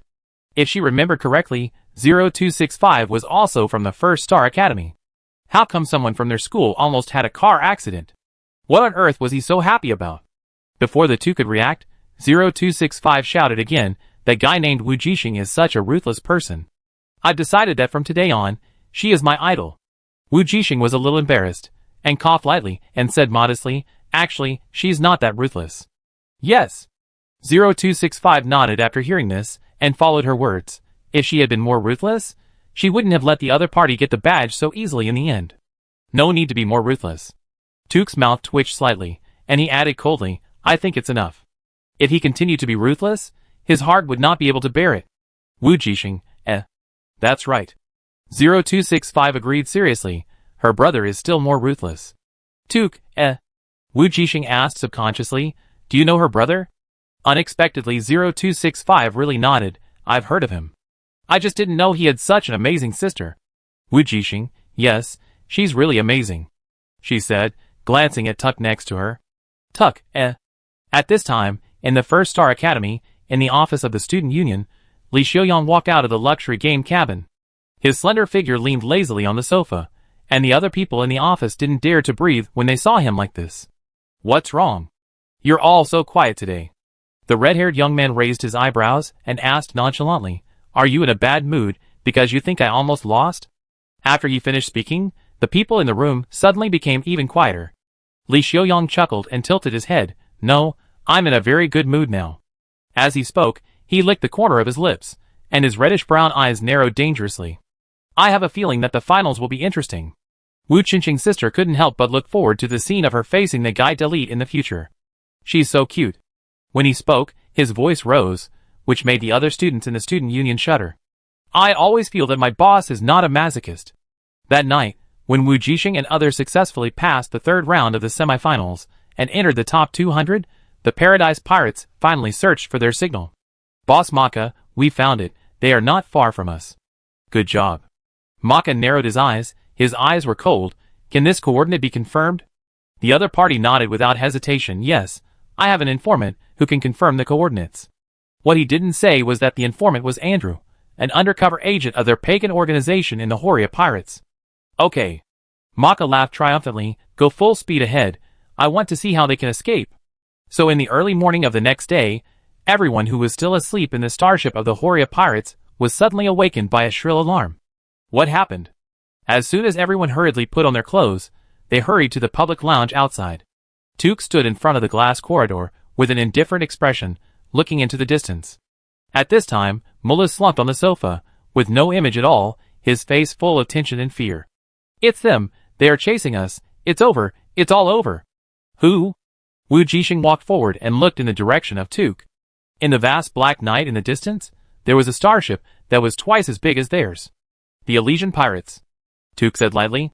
But before Wu Jixing took the initiative to ask anything, he suddenly spoke again, with a hint of unnoticeable uneasiness and expectation in his voice. Do you want to know my special ability? Chapter 64. The starship belonging to the Paradise Pirates was getting closer and closer, trying to close the distance between them. Muru's face was gloomy, his lips were pale, and he kept ordering the starship's automatic system to move at full speed. But in the end, he was still firmly locked and couldn't get rid of it. Seeing that the starship in the distance had turned its gun barrel towards them, it would attack them as soon as it entered the range. In front of the glass corridor of the starship, Tuck was motionless and didn't react at all. It seemed that this crisis could not bring him any tension.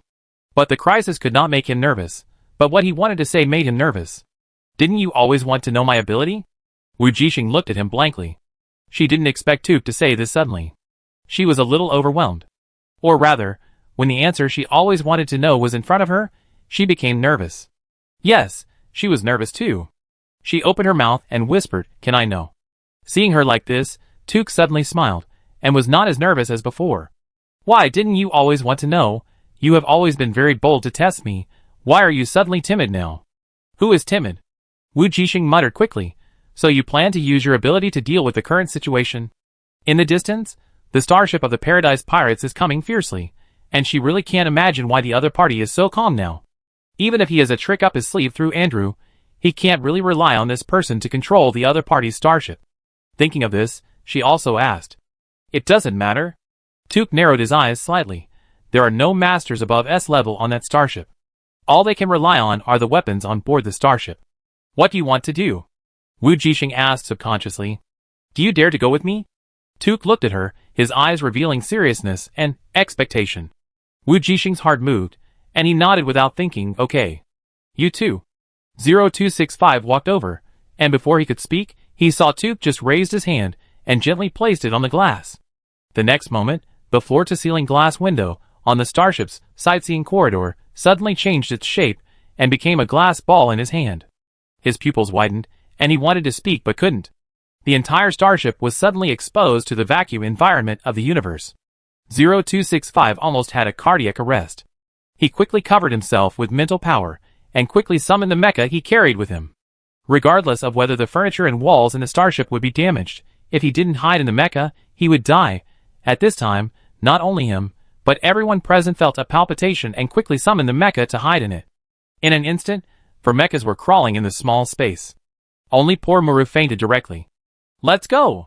Looking at Wu Jixing, who also quickly armed himself with a mecha, Took nodded with satisfaction, and took the lead in driving the mecha out of the starship. Wu Jixing's mouth twitched slightly, and she quickly stepped through the glass window he had destroyed and came out. After seeing her come out, Took simply raised his hand, and the window that he had just turned into a glass ball was installed again.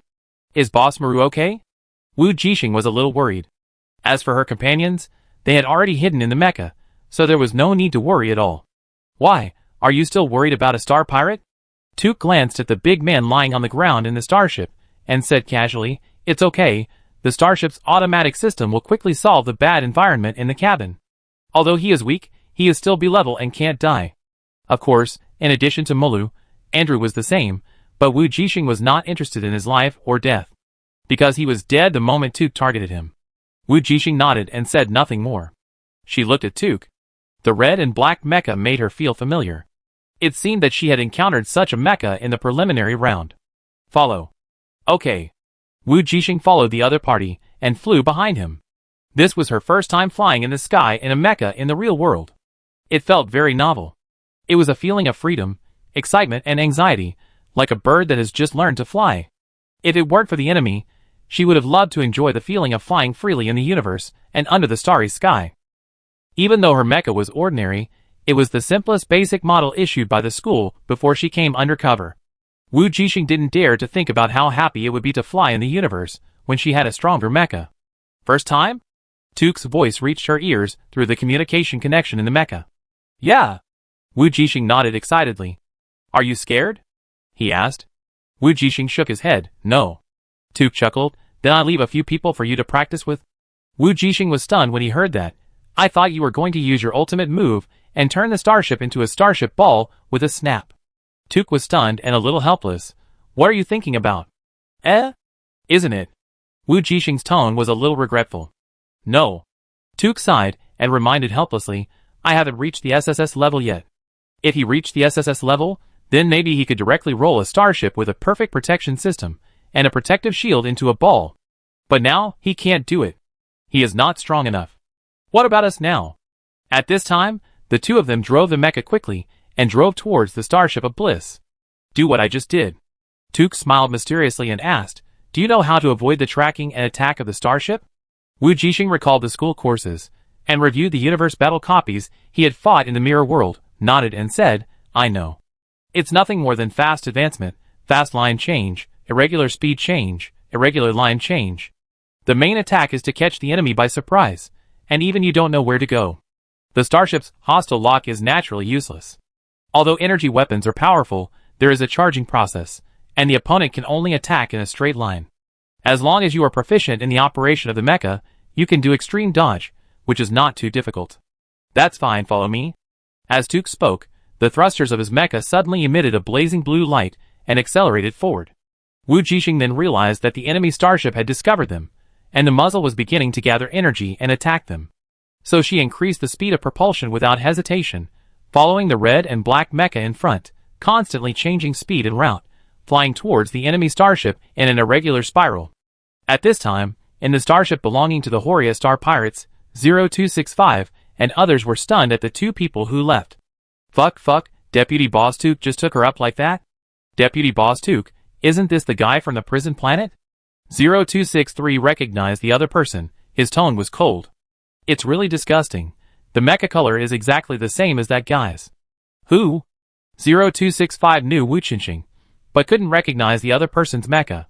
After all, the mecha colors are mostly a combination of red, black, blue, white, and camouflage.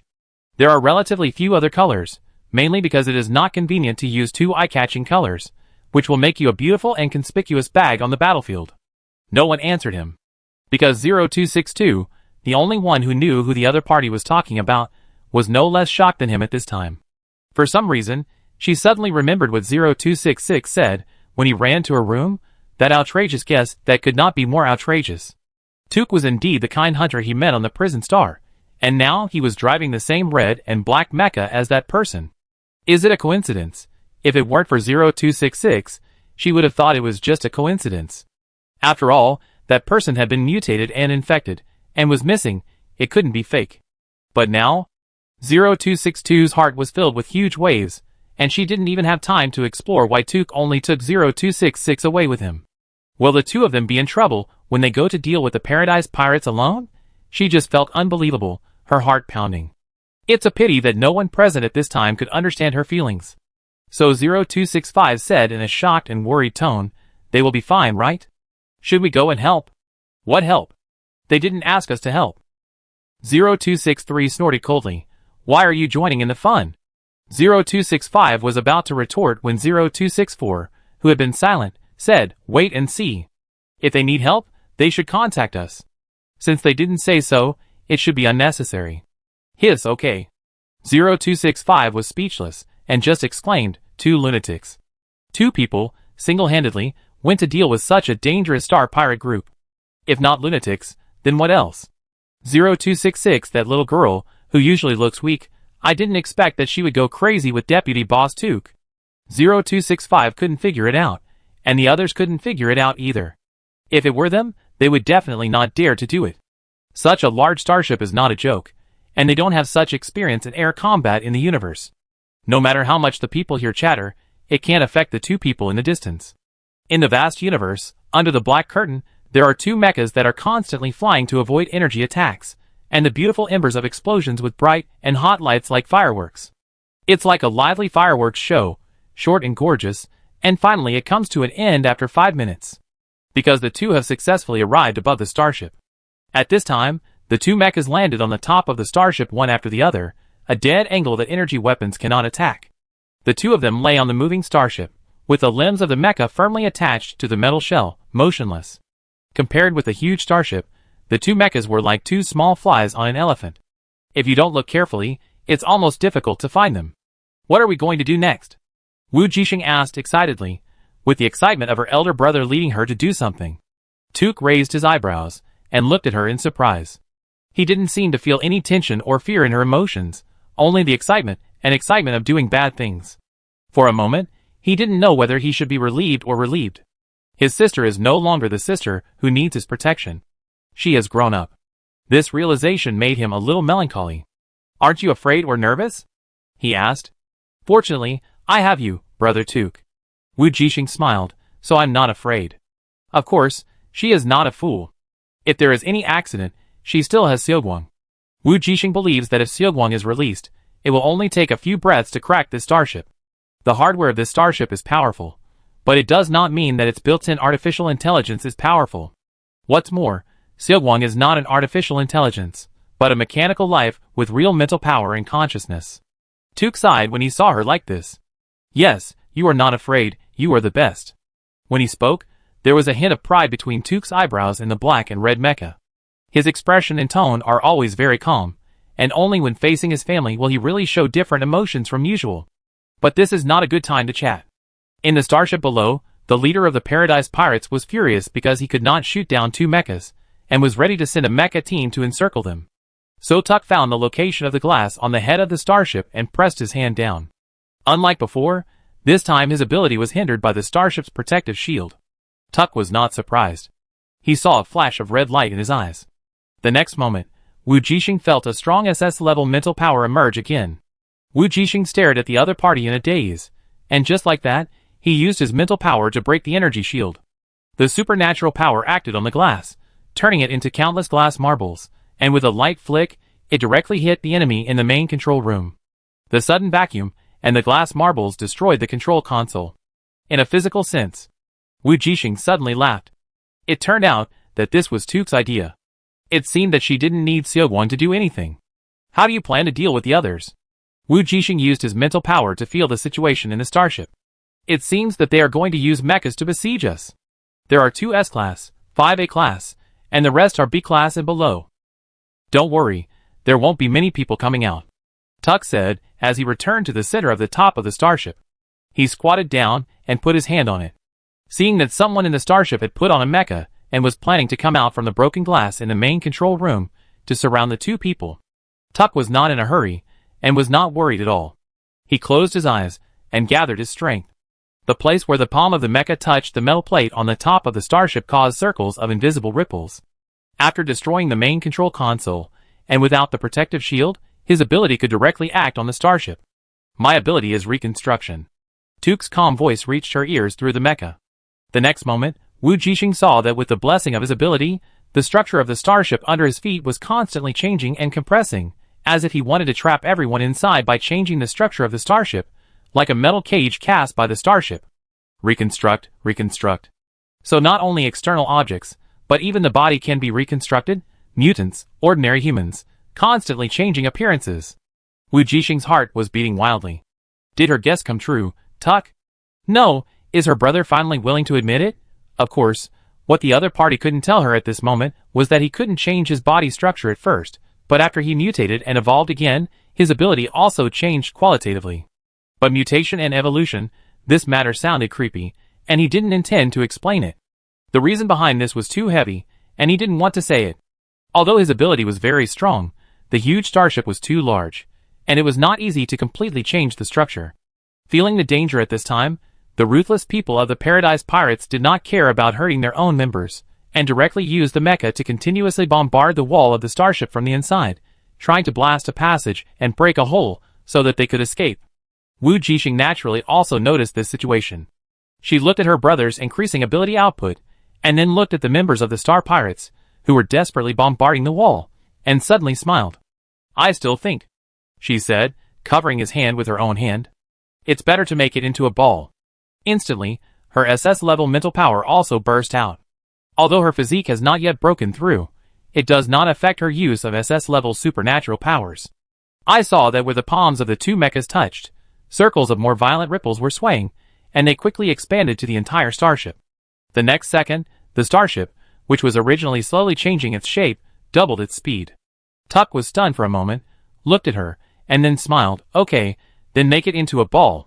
So, in the starship of the Horia pirates in the distance, 0265 and others watched helplessly. Under the starry sky, the huge starship suddenly began to squeeze and to form inward, and finally turned into a metal ball. Everyone, shocked. Several people were so shocked that their jaws almost dropped. The starship was squeezed into a ball. This kind of scene was really the first time they saw it. Am I hallucinating? 0265's heart skipped a beat, and his tone trembled. Is it possible that I was suddenly hit by the enemy's hallucination ability? Why did the starship turn into a ball? This should be the ability of Vice Captain Took. 0264 was also unbelievable. What level is he? Is he SSS level? You are stupid. If he was SSS level, he didn't even need to get into the mecha just now. How can SS do this? It should be with the help of 0266. I remember that she has auxiliary abilities. Although I didn't see her use her abilities on the prison star, I still heard her self-introduction. 0265 also remembered that she said her ability could strengthen or weaken his superpowers. ASS plus an S-level assistant. Can it achieve this level? Do you think it's addition, SS plus S equals 3S? I don't think it's possible, unless 0266 is also SS level. After 0264 finished speaking, the scene suddenly became quiet, until 0265 let out a strange cry. Fuck, no way, she is so strong? You are SS level? On the starship, Took was also surprised. Wu Jixing nodded and blinked. My mental strength broke through faster. The implication is that my physical strength has not yet caught up. Well, I'd better use less mental strength in the future. Tuck stood up and looked at the bottom of the starship that had turned into a metal sphere. A mecha that had successfully broken through the hole and was about to escape was pressed by the squeeze sphere at the hole. Half of the mecha was inside and half of the mecha was outside, struggling constantly. But after struggling for a while, there was no more movement. Everything seemed to end so simply. The battle had not even lasted 10 minutes from the beginning to now. It seems that I didn't leave two for you to practice with. Took seemed to be in a very happy mood at this time, and said half-jokingly, "What a pity, no one escaped." Wu Jixing also stood up with him, and looked at the mecha that had been silent. It seems to be their S-level leader. Took nodded, confirming her words. Even if he was as strong as S-level, he would not have any chance of winning under the oppression of two SS-level spiritual awakeners. Level suppression is no joke. Then I notify the hunters to finish it?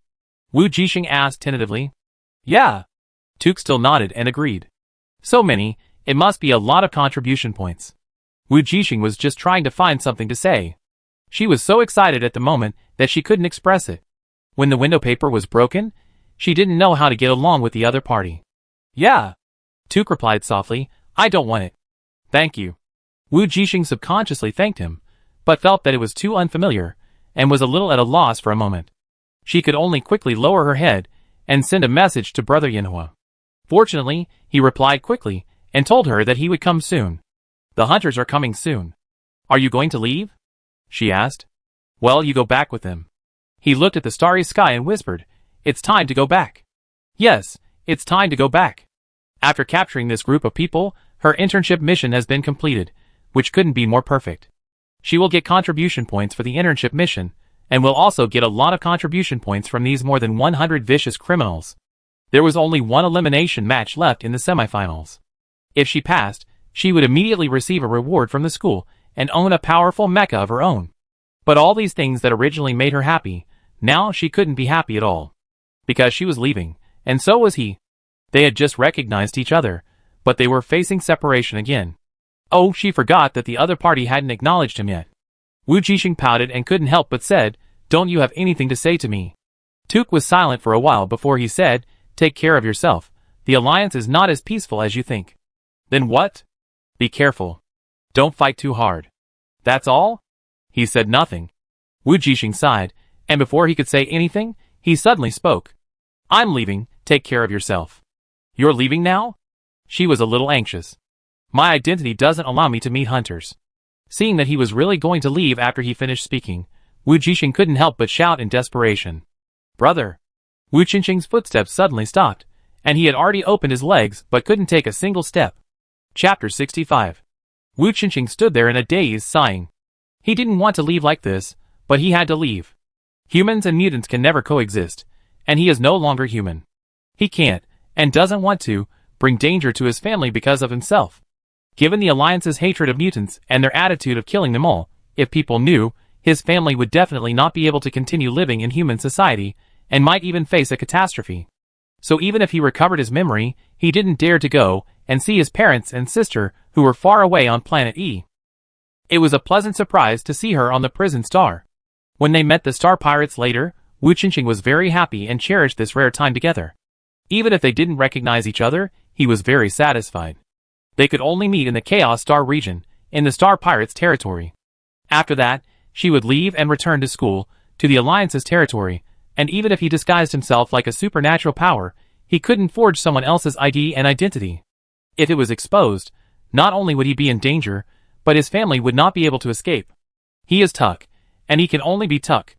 Wu Qingqing has been restraining himself, pretending not to see her temptation and closeness. He knew that he shouldn't recognize his sister, but at this moment, when she called him, he couldn't move or refuse. Let go of his inner desire. Don't care about the Alliance and mutants. Don't worry about the crisis and variables that will be brought to her by recognizing this identity. He also wants to be selfish for once. But he can't. All the struggles and unwillingness are hidden in the heavy shell of the mecha. If you don't say anything, I take it as your consent.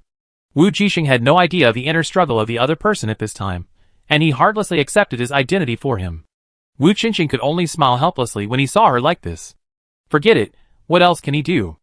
Luckily, there are no outsiders here, and they are all driving mechas, so they can't see the real emotions on each other's faces. This made Wu Qingqing feel relieved. He was very afraid that if he saw her face, he would never be able to refuse again. "Brother, do you have something to say to me now?" Wu Jixing curled his lips and looked at someone who was about to leave the starship. "Sorry," he sighed and said, "Take good care of them for me." They naturally referred to Wu's father and mother. In terms of blood relationship, Wu Qingqing is the real child of Wu's father and mother, but now, he could only let his sister take care of his parents for him. "Of course, they are also my parents," Wu Jixing said softly. "So what else? Don't you want to talk about yourself?" She really wanted to ask how her brother was infected, and what happened at the beginning. But when the words came to her lips, she couldn't ask them out loud. Because for Wu Qingqing, this was an extremely painful experience. "Are you doing well?" So in the end, Wu Jixing changed the way she asked. If she let her brother remain silent, there would really be no time, so she had to ask. But when she asked, she felt that she had asked nonsense. Sure enough, she immediately heard her brother say, "It's fine." Wu Jixing, She knew that people like Wu Qingqing were always used to hiding everything in their hearts, reporting good news, but not bad news. "What's good about it?" she said to him in a huff. Wu Qingqing smiled bitterly. His sister was so direct. How should he answer? "Have you thought about how to get rid of your identity as a star pirate?" So Wu Qingqing simply learned to be smart and changed the subject. "We can just escape by death and let Brother Yinhua cooperate with us." Wu Jixing replied, "Just think of the Horia star pirates being wiped out in the battle with the Paradise star pirates." "Well, since you have planned it all, I have nothing to worry about," he said, as he was about to leave again. Wu Jixing suddenly walked over quickly and hugged him from behind. Wu Qingqing froze, not knowing how to respond for a moment. Emotionally, he didn't want to retreat, and even wanted to turn around and hug her tightly. But reason told him that he should push her away and leave directly. So at this moment, he could only freeze in place and do nothing, letting her hug him. Behind him, Wu Jixing was still muttering in her heart. It was a bit uncomfortable to hug a mecha with another mecha. Something was missing. She couldn't feel the other's body temperature and heartbeat, let alone sense the other's emotions. However, After feeling her brother's stiffness, Wu Jixing in the mecha stuck out her tongue slightly. Who made her brother always look calm, indifferent and sinister? It's not easy to change his face. Have you hugged me enough? In the mecha, Wu Jixing sighed for the nth time, and finally couldn't help but said, let go, I really should go. Okay. Wu Jixing reluctantly let go of her hand, then, can we keep in touch often? Wu Jixing opened her mouth and said after a long while, I will watch your game. Can't we contact each other? Wu Jixing was a little sad, and her heart was sour. She was an orphan in her previous life, and she had never thought about or experienced the feeling of having a brother. Now she not only has the love of her parents, but also has a brother. She is no longer alone, so she has become greedy. She wants her parents and her brother to be by her side, and the family to be together happily and reunited. All citizen IDs and information of the Alliance are under supervision. He frowned and said, you should not and cannot contact me. The implication is that within the supervision of the Alliance, they cannot contact each other. Unless they are in the Chaos Star region, but it is impossible for normal people to go to the Chaos Star region, unless she really comes to be a star pirate, which is unrealistic. She has a great life, a 10-star student in the Alliance, and a seeded player who will soon enter the finals. Moreover, if she becomes a star pirate, what will Wu's father and mother do? They have already lost a son, and they cannot lose another daughter. Wu Jixing knew that he was willful, but he was very unhappy, and deeply unwilling. Then you? She thought for a moment and finally asked, will it be dangerous there? She said it very vaguely. There, of course, refers to the mutant organization. Wu Jixing was silent. Who did it? Wu Jixing was silent again. You are in the pagans. Does this matter have anything to do with them? Seeing that the other party asked one question after another and didn't intend to let him leave without answering, Wu Jixing could only smile helplessly and responded, I'm looking for Pandora for them, don't worry. As for the pagans. When he said this, a hint of fierceness flashed in his eyes. The Alliance has almost been infiltrated by them, so you should be careful. Wu Jixing has a deep understanding of infiltration. The teachers in their school have been infiltrated, so you can imagine other places. I know, brother, you should be careful too, she said. As she said this, she seemed to have thought of something and said, actually, I know where Pandora is. Wu Jixing was stunned and looked at her in surprise. His brows behind the mecha were almost wrinkled into a Sichuan character. He said seriously, how do you know? Then he thought of another person, the leader of the pagans? I remember you said he disguised himself as a teacher of your Xingyuan. Well, but it's not because of him. Wu Jixing shook his head and was about to say that Xiaoguang could find Pandora, but Wu Jixing didn't intend to continue listening. He said seriously, don't tell me, no matter what you find, don't tell anyone, don't be curious about it, don't talk about it, and don't look for it. This it refers to Pandora. I know, but you are not looking for her. Wu Jixing whispered, aren't you always looking for the heretic for that thing? He just said that he was looking for Pandora for the mutant organization. I am indeed looking, but I am not really looking. Wu Jixing explained, my target is the heretic. When he said that, Wu Jixing understood instantly. Although the elder brother was working for the mutant organization on the surface, his real target was not Pandora, but the heretic. Wu Jixing's heart trembled, and suddenly she had a premonition that his mutation might be related to the pagans. So she didn't ask anything else, and this was probably the other party's limit. Yeah, she nodded, knowing what the end of the topic meant. Sure enough, in the next second, the mecha on the opposite side moved. The roar of the thruster sounded in her ears, and the red and black mecha flew in the air. After taking a look at her, it flew into the universe without looking back. There was no goodbye, because both knew that once they opened their mouths, they would not be able to leave. Wu Jixing was reluctant to leave, so he quickly flew a few steps in his direction and shouted through the mecha, remember to cheer for me during the game, bastard brother. In the distance, the red and black mecha that was flying quickly seemed to have heard her, and the figure with its back to her waved in the air, then kept going away, turned into a small dot, and finally disappeared from sight. Wu Jixing sat on the metal plate on the top of the starship, a little angry. Asshole brother. Why are you pretending to be deep and melancholy? It makes her want to cry. Wu Jixing raised his hand, and subconsciously wiped the corners of his eyes, that were a little red. But this action, performed by the mecha, was a little weird. What's wrong with you? 0262 and 0265 also drove the mecha over at some point. Where is Deputy Boss Took? 0265 looked around. Where did he go? I just saw him there. How come he's gone in the blink of an eye? He's gone. Wu Jixing said sullenly, looking very depressed. Gone? 0265 seemed to have thought of something. Oh, that's right. He's a hunter. He left after completing the mission. Before Wu Jixing could say anything, 0265 said, That's not right. He completed the mission. Why didn't he finish it? And left now. He pointed at the ridiculous starship ball under his feet. Everyone is still inside. Oh, I contacted Brother Yanhua. He will come over to finish it for us soon. Wu Jixing said, Tuck has other tasks. Well, it's a pity that we didn't get to say goodbye. 0265 said. After all, after so many days together, they still have some feelings for each other, not to mention. That guy is really strong.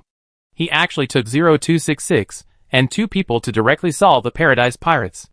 And even if he didn't take 0266, he felt that the other party could solve it alone. After all, this starship doesn't have to be squeezed into a ball. Thinking of this, 0265's mouth twitched slightly, and he couldn't help but look at Wu Jixing. They clearly saw from a distance that when 0266 didn't make a move at the beginning, Deputy Boss Took just wanted to simply change the structure of the starship to trap the people inside. So it must be 0266's fault that it was squeezed into a ball later. What's wrong? Nothing. 0265 looked away guiltily. I go down to see the situation. I haven't seen a starship turned into a ball yet, haha. As he said that, he flew down with a curious look on his face. After seeing 0265 leave, 0262, who had been following him, finally couldn't help but step forward and said, his mecha is exactly the same as that person. Wu Jixing. Yes. So I remembered what you said at that time. 0262's tone was a little vague, and then he smiled bitterly. I can't help but imagine that he might really be that person. You say.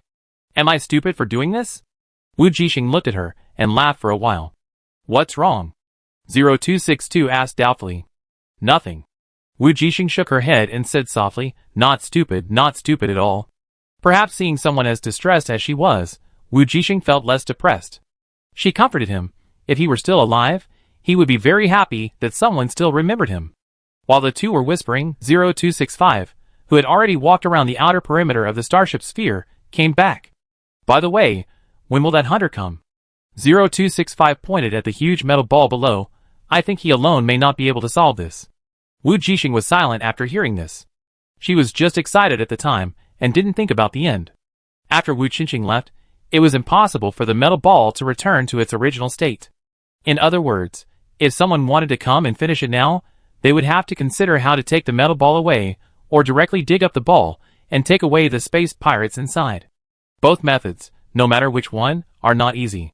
So Wu Jixing was silent, and 0265 was silent after he finished speaking. Anyway, she whispered guiltily, leave it all to the hunters. 0265 and 0262, So an hour later, when Yanhua rushed here with dark circles under his eyes, he was completely devastated when he saw the huge metal ball in front of him. He looked at the few people in disbelief, then looked at the metal ball, with a hint of weakness in his tone. What the hell is this? His mouth twitched, his eyes twitched, his whole face twitched, and he said tremblingly, don't tell me this is what I thought of. Wu Jixing blinked innocently and nodded, yes, that's what you think. The Paradise Pirates are all in there. Yanhua, Yanhua was a little desperate at this time. First of all, he didn't care how this starship turned into a metal ball, but how could he bring it back to report? His small spaceship couldn't pull a metal ball of the size of a starship. As for bringing the pirates out, it was even more impossible. There seemed to be at least 100 people in there. It would take him a long time to dig alone, and his spaceship couldn't bring so many people back at once. So he could only sigh and go to get help. So he looked at them and said, what are your plans now? Do you want to go back directly after the mission, or continue to stay in this star pirate group? The three looked at each other and said, we plan to go back. There is still a crucial elimination match, and they need to conserve their energy. And to deal with the finals later, so there is not much time left, so why not take this opportunity to leave directly? You can make your own arrangements. Just say that a few of us died in the fight with Ji Lu. Wu Jixing told her plan.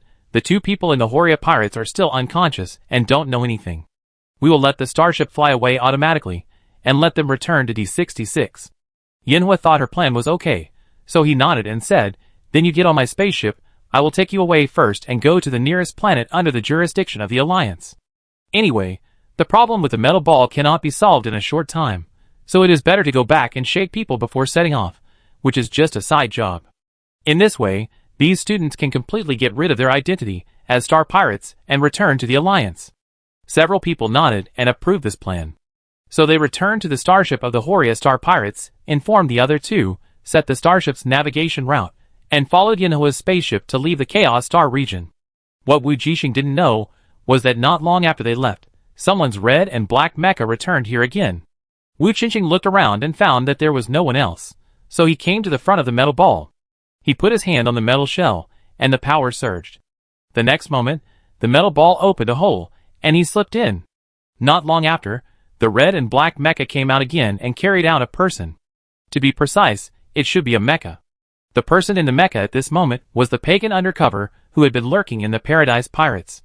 As he said before, his target from beginning to end was the pagan, so how could he let the other party go easily? Inside the mecha, the eyes of the undercover agent had lost their spirit and became hollow, like a living dead. He was actually an S-class, but under the mental pressure of the SS class, even though he was wearing a mecha, he could not escape. Wu Jixing did not expect that he would catch a big fish this time, an S-class pagan undercover agent. He narrowed his eyes and spoke in a grim tone. Tell me your mission. Undercover. Chaos Star. Starfield, disrupt. Spread Pandora. Information. Do you really have Pandora? Yes. Where? True God, Son of God. Where is he? I don't know. Wu Jixing narrowed his eyes and asked another question. Tell me your undercover list in the League and the next task. I don't know. The man said intermittently. League, making trouble. Really? Wu Jixing's face darkened. You also planted undercovers among those students? Yes.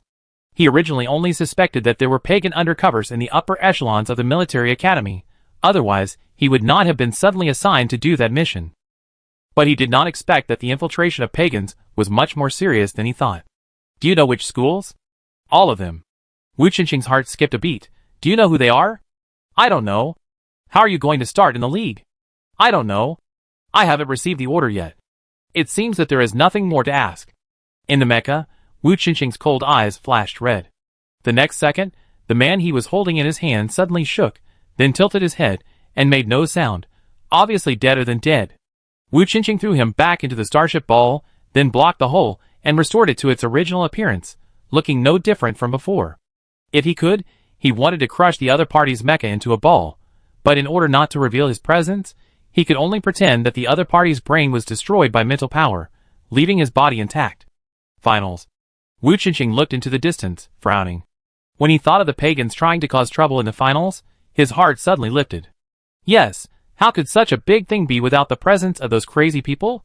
He was not only afraid of the pagan undercovers, who mixed in with the students, but also the Alliance leaders, who could decide the venue of the finals. He didn't want her to encounter the same danger and experience the same pain as he had experienced before. Although the gods and pagans seem to have parted ways now, who knows if those crazy people will still keep the original source of infection and continue to infect more people. What's more, the Pandora virus is really in the hands of the pagan leader. He didn't dare to think about it. Wu Jixing didn't know, nor did he care what those lunatics were going to do. He had no interest in Pandora. He just hoped that she could grow up safely and happily, and his family could be happy. But obviously, the pagans didn't think so. Wu Jixing narrowed his eyes dangerously, and his deep eyes were full of murderous intent. That was a side that Wu Jixing had never seen before. He had to catch an undercover agent and sneak in before the finals. I hope the venue of the finals will not be within the Alliance area. Otherwise, the risk of his exposure will be greatly increased. After solving this matter, the black and red mecha looked at the starship ball that he and Wu Jixing had pinched out, pursed his lips, and regained his composure. Then he turned around and left the area completely. A day later, Wu Jixing had returned to the jurisdiction of the Alliance, ending the 6-month internship mission. Coincidentally, when she came back this time, she actually met Chopin at the entrance. Unexpectedly, the other party's internship place is here. The two haven't seen each other for a long time. Chopin took advantage of the rest day to take her to tour the planet. Of course, in addition to this, they mainly talked about their recent lives and the semifinals. Among us, only you should enter the knockout round. Chopin sighed faintly. He lost the game unexpectedly in the 3rd round and stopped in the semifinals. It's okay, as long as we make it to the finals, we can take you with us. Wu Jixing smiled and comforted. Don't forget, there will be a team competition later. Haha, I wait for it then. Chopin patted her shoulder. By the way, when is your elimination match? I take a leave to watch your match and cheer you on. Tomorrow. When Wu Jixing said this, her eyes lit up slightly. Tomorrow, her brother will definitely watch her match live. So the next morning, on the day of the match, Wu Jixing couldn't wait to log into the mirror to prepare for her last elimination match. Chapter 66. The knockout round is different from the previous ones. It is the final round where 200 players advance to 100 players. It is no longer a 5-player random field battle, but a one-on-one match. That is to say, one of the 2 players will be eliminated. The winner will enter the finals, and the loser will stop in the semifinals. All previous efforts will be wasted, and they will fall before the victory. This is undoubtedly a more cruel competition than the previous few games. The rules of the knockout round are the same as before. There is no difference. It is still a random map, and everyone will grab their own camera badges. Wu Jixing logged into the game interface early. She didn't know which map she would be randomly assigned to, nor which opponent she would be randomly assigned to. In short, she chose the same mecha configuration as in the previous games, and did not make any changes. After all, she was already familiar with the mecha and could use it as easily as an arm without any sluggishness. If only she could use the mecha so smoothly in the real world. Wu Jixing sighed, not knowing how much her physique still needed to be upgraded. After waiting for more than 10 minutes, her interface suddenly changed and entered the random matching state. Soon, her mecha landed on a map full of yellow sand. This was her competition venue, and her opponent, a white mecha, also landed on the map. But the 2 people couldn't see each other, and only the audience in the live broadcast room could see the specific situation. The game was about to start, and the number of people in the live broadcast room continued to grow. The last game was crucial, and the number of people watching was naturally more than the previous ones. Wow, there are 2 beauties in this match. How do you know they are beauties? They are all wrapped in mechas. You can't see anything. Haha, I know that the number 1 contestant Wang Baihu of Dark Layton is the sister of Black Tiger King. She is stronger than her brother. She is the contestant with the most hope of entering the finals of Dark Layton this year, and she is also a beautiful lady. Doesn't that mean that number 1 has a good chance of entering the finals? Number 2 is actually very strong too. I saw her last match. She was the one who almost made Li Xiaoyang lose. It was her. Damn, I remembered. By the way, did you notice that this contestant number 2 Wu Jixing defeated the Black Tiger King in the preliminary round? Doesn't that mean that this match is a battle of revenge for the brother by the younger sister? Damn, is this true or not? That's too coincidental. There's something interesting to watch today. I'm the only one who's curious whether number 2 is also a beauty. Ha ha ha. Only you? We're all concentrating on watching the game. So does anyone know? Ha ha ha. I know number 2. She's also a beauty, but she looks like a little white flower, the kind you can never imagine. Wow, I'm curious. Tell me more. Keep it a secret, in the finals. So do you think number 2 can win? Yes, after all, she is that guy's sister. But Dark Layton's black and white duo is not so easy to deal with. Today's game will definitely be very intense, and the desert map is also very difficult to play. Can the 4-Star Academy really do it now? So far, only Yusen has made it to the finals. The seniors are almost wiped out, and there are only 2 lone hopefuls in the 4th grade, and the only one left is number 2. While everyone was discussing, Wu Jixing put on her number 2 camera badge and began to observe the surrounding situation. The most dangerous thing in the desert map is the quicksand. If you are not careful, you may be buried in it and die directly. Because this is a one-on-one elimination, if one of them is eliminated directly, the other will advance directly, regardless of whether he or she has snatched the opponent's badge. So if she is trapped in the quicksand and cannot escape before the end of the game, then the opponent will advance directly. Wu Jixing looked at the map thoughtfully. In this game, the most important thing is to survive, rather than fight. As long as she survives to the end and the enemy dies first, then she will succeed. Of course, she also hopes to kill the opponent with real swords and guns and win by seizing the badge, but if she takes a big risk to do it, it will be a bit of a loss. Don't let it be that you are obviously stronger in combat, but you accidentally overturn because of the terrain. Wu Jixing instantly understood the purpose of this competition. After all, if you really go to the battlefield, it is not only a test of combat skills, but also a test of terrain in crisis. The winner who survives in the end is often not the strongest one, but the most careful one. After analyzing and understanding the intention behind this game, Wu Jixing walked forward slowly and calmly. The endless desert seemed to have no end, and it was difficult to tell the direction. But it doesn't matter, just walk towards the sun. No matter how realistic the map of the mirror world is, it has a fixed range, not a real desert. So in this game, they don't have to worry too much about the direction. After all, the final battle was just to decide the winner, not to survive in the desert. Number 1 set off, and so did number 2. They both walked very carefully, but they walked too slowly. When will they meet and fight? Because there is quicksand, they should be more cautious. But why don't they fly? Since there is quicksand, why not fight directly in the air? Don't you see how strong the wind is? Flying in the air consumes too much energy, and the wind and sand cause great damage to the mecha. It would be too unfair if they lose the game because the mecha loses energy or is overly damaged. They would not make such a low-level mistake. That's right, the most troublesome thing about this map is not only the quicksand, but also the sand will be blown into the gaps of the mecha by the wind, causing wear and tear. If the game time is short, it's okay.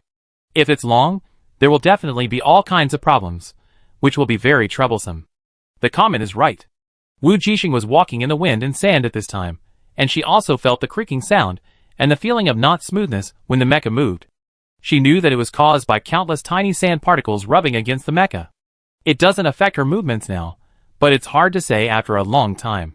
So after feeling the problem, she reduced her movements again and walked more carefully. Another fatal problem with the wind and sand is that the visibility is too low. Wu Jixing felt that if the mecha was yellow, it might have a greater advantage in this game. It would be easy to be ignored in the yellow sand. The mecha number 1 is white, which is much more advantageous than the black one number 2. Today's venue is favorable to her. That's right, number 2's black mech is too eye-catching in the sand. I think she's in trouble. She's unlucky. The barrage is also discussing the issue of mech color. From the perspective of the live broadcast room, this issue will be more obvious. Yes, it took me a long time to find number 1. Number 2 is easy to see at a glance, haha. If it's dark, number 2 will have an advantage. The next game is a desert map, but it's not noon, but night. Sure enough, this matter depends on luck. Both of them seem to be heading towards the center. Are they planning to fight quickly? A one-on-one match is different from a 5-person match. You need to guess which way the others are going. As long as 2 people want to find each other first, they must go towards the center. Of course, the longer the desert venue drags on, the greater the damage to the mecha. They definitely want to fight to the death when they are in the best condition. That's right, Wu Jixing thought so, and the opposite number 1 Wang Baihu thought so too. So the 2 of them went to the same place to meet up. Although they walked slowly and carefully, the map was only this small. Wang Baihu's white mecha was on a high ground, and she was the first to see her opponent. It was a black mecha, and she couldn't see its specific appearance, but Wang Baihu's heart still jumped. It was a woman's sixth sense, and also the intuition of a strong man. That mecha was very similar to the guy who teased her brother in the preliminaries, and smashed into the floor without mercy. At this time, Wu Jixing didn't know that her opponent today actually had some old grudges against her. Of course, she didn't remember who she had eliminated in the preliminaries. But her opponent Wang Baihu was different. After that, she watched every game of Wu Jixing. That's why she thought that the opponent played a trick on her brother Wang Heihu. Because the opponent was obviously very strong, but he played blindly in the preliminary round, and deliberately reversed at the end, making her brother lose so badly. Wang Baihu was immediately indignant, so after gradually seeing the black mecha on the opposite side, her beautiful eyes narrowed dangerously. She wanted to win this game, defeat the opponent, avenge her brother, and also strive for a ticket to the finals for their Dark Layton. Tell everyone that their Dark Layton strength is no longer what it used to be. So when she found that she had the advantage of terrain, Wang Baihu made a quick decision and changed her previous slow way of moving forward.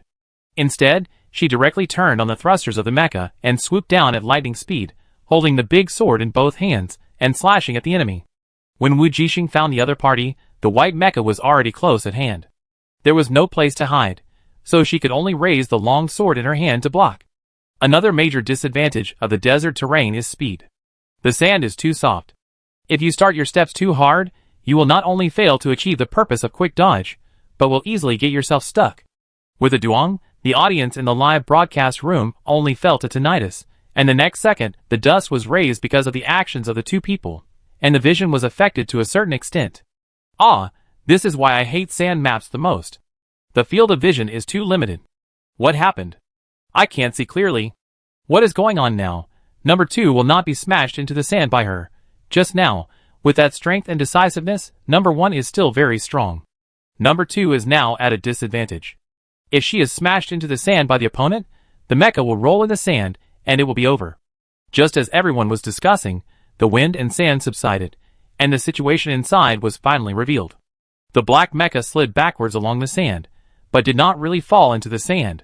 Just now, at the critical moment, when Wu Jixing was hit into the sand by the opponent's sword, she activated the thrusters towards the sand surface, and the sand on the ground was blown into a sand pit by the mecha's high-power thrusters, but she did not fall into it after all, and then she quickly retreated with this force. But at this time, the white mecha on the opposite side did not intend to let her go and miss this good opportunity. I saw her thruster started up again, and she quickly chased the black mecha on the opposite side, with a big sword in her hand raised. Damn! Thrusters can actually be used like this. Why didn't I think of it? It was indeed a duel between masters. If it were an ordinary person, he would basically lose with this attack just now. This kind of fast attack and response is really exciting. Let's stop talking. Number 1 chased after him again. As expected, Wang Bai, who fought so fiercely today, he must want revenge. Ah, 1's attack is coming again. Number 2 probably can't dodge it this time. So nervous. The game must not end so soon. Indeed, Wang Bai, who played very actively today, and he really wanted to vent his anger for his brother. She may not have used her full strength in the previous few games. I guess number 2 may not know why. Haha, number 2, hold on. Of course Wu Jixing didn't know. Her mind was full of her brother watching the game, and she had to perform well. So facing the opponent's step-by-step approach, she didn't plan to sit and wait for death. Just as the opponent's white giant sword fell towards her again, Wu Jixing in the mecha narrowed her eyes slightly, and suddenly knocked her heels down on the ground lightly, and then she used the force to stand up. The next second, in the opponent's surprised eyes, the black light in her hand shot towards the wrist of the white mecha like lightning. Caught off guard, the white mecha was careless and her sword directly knocked the weapon away. In an instant, the big sword flew into the air and finally fell heavily on the sand. Oh my god, number 1's weapon was knocked off. I thought number 2 was in trouble. How did she get up in such an unexpected and awkward posture? Not only did she get up, she also drew her sword. I didn't even see her move, and number 1's sword flew. Me too, her sword was too fast. Haha, why do I feel like the mecha is dancing? Such an incredible posture.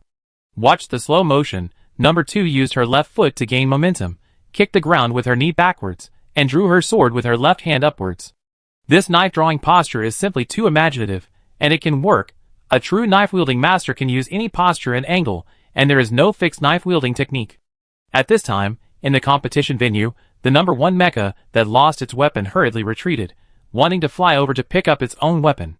Of course, she knew that Wu Jixing had a long-range weapon, so she kicked the ground directly, instantly raising a cloud of dust. At this time, her mecha thrusters suddenly started to accelerate, and left the opponent's shooting distance. Wu Jixing already had the electromagnetic cannon in her hand, and chased after it without hesitation. But what she didn't expect was that the white mecha suddenly made a comeback.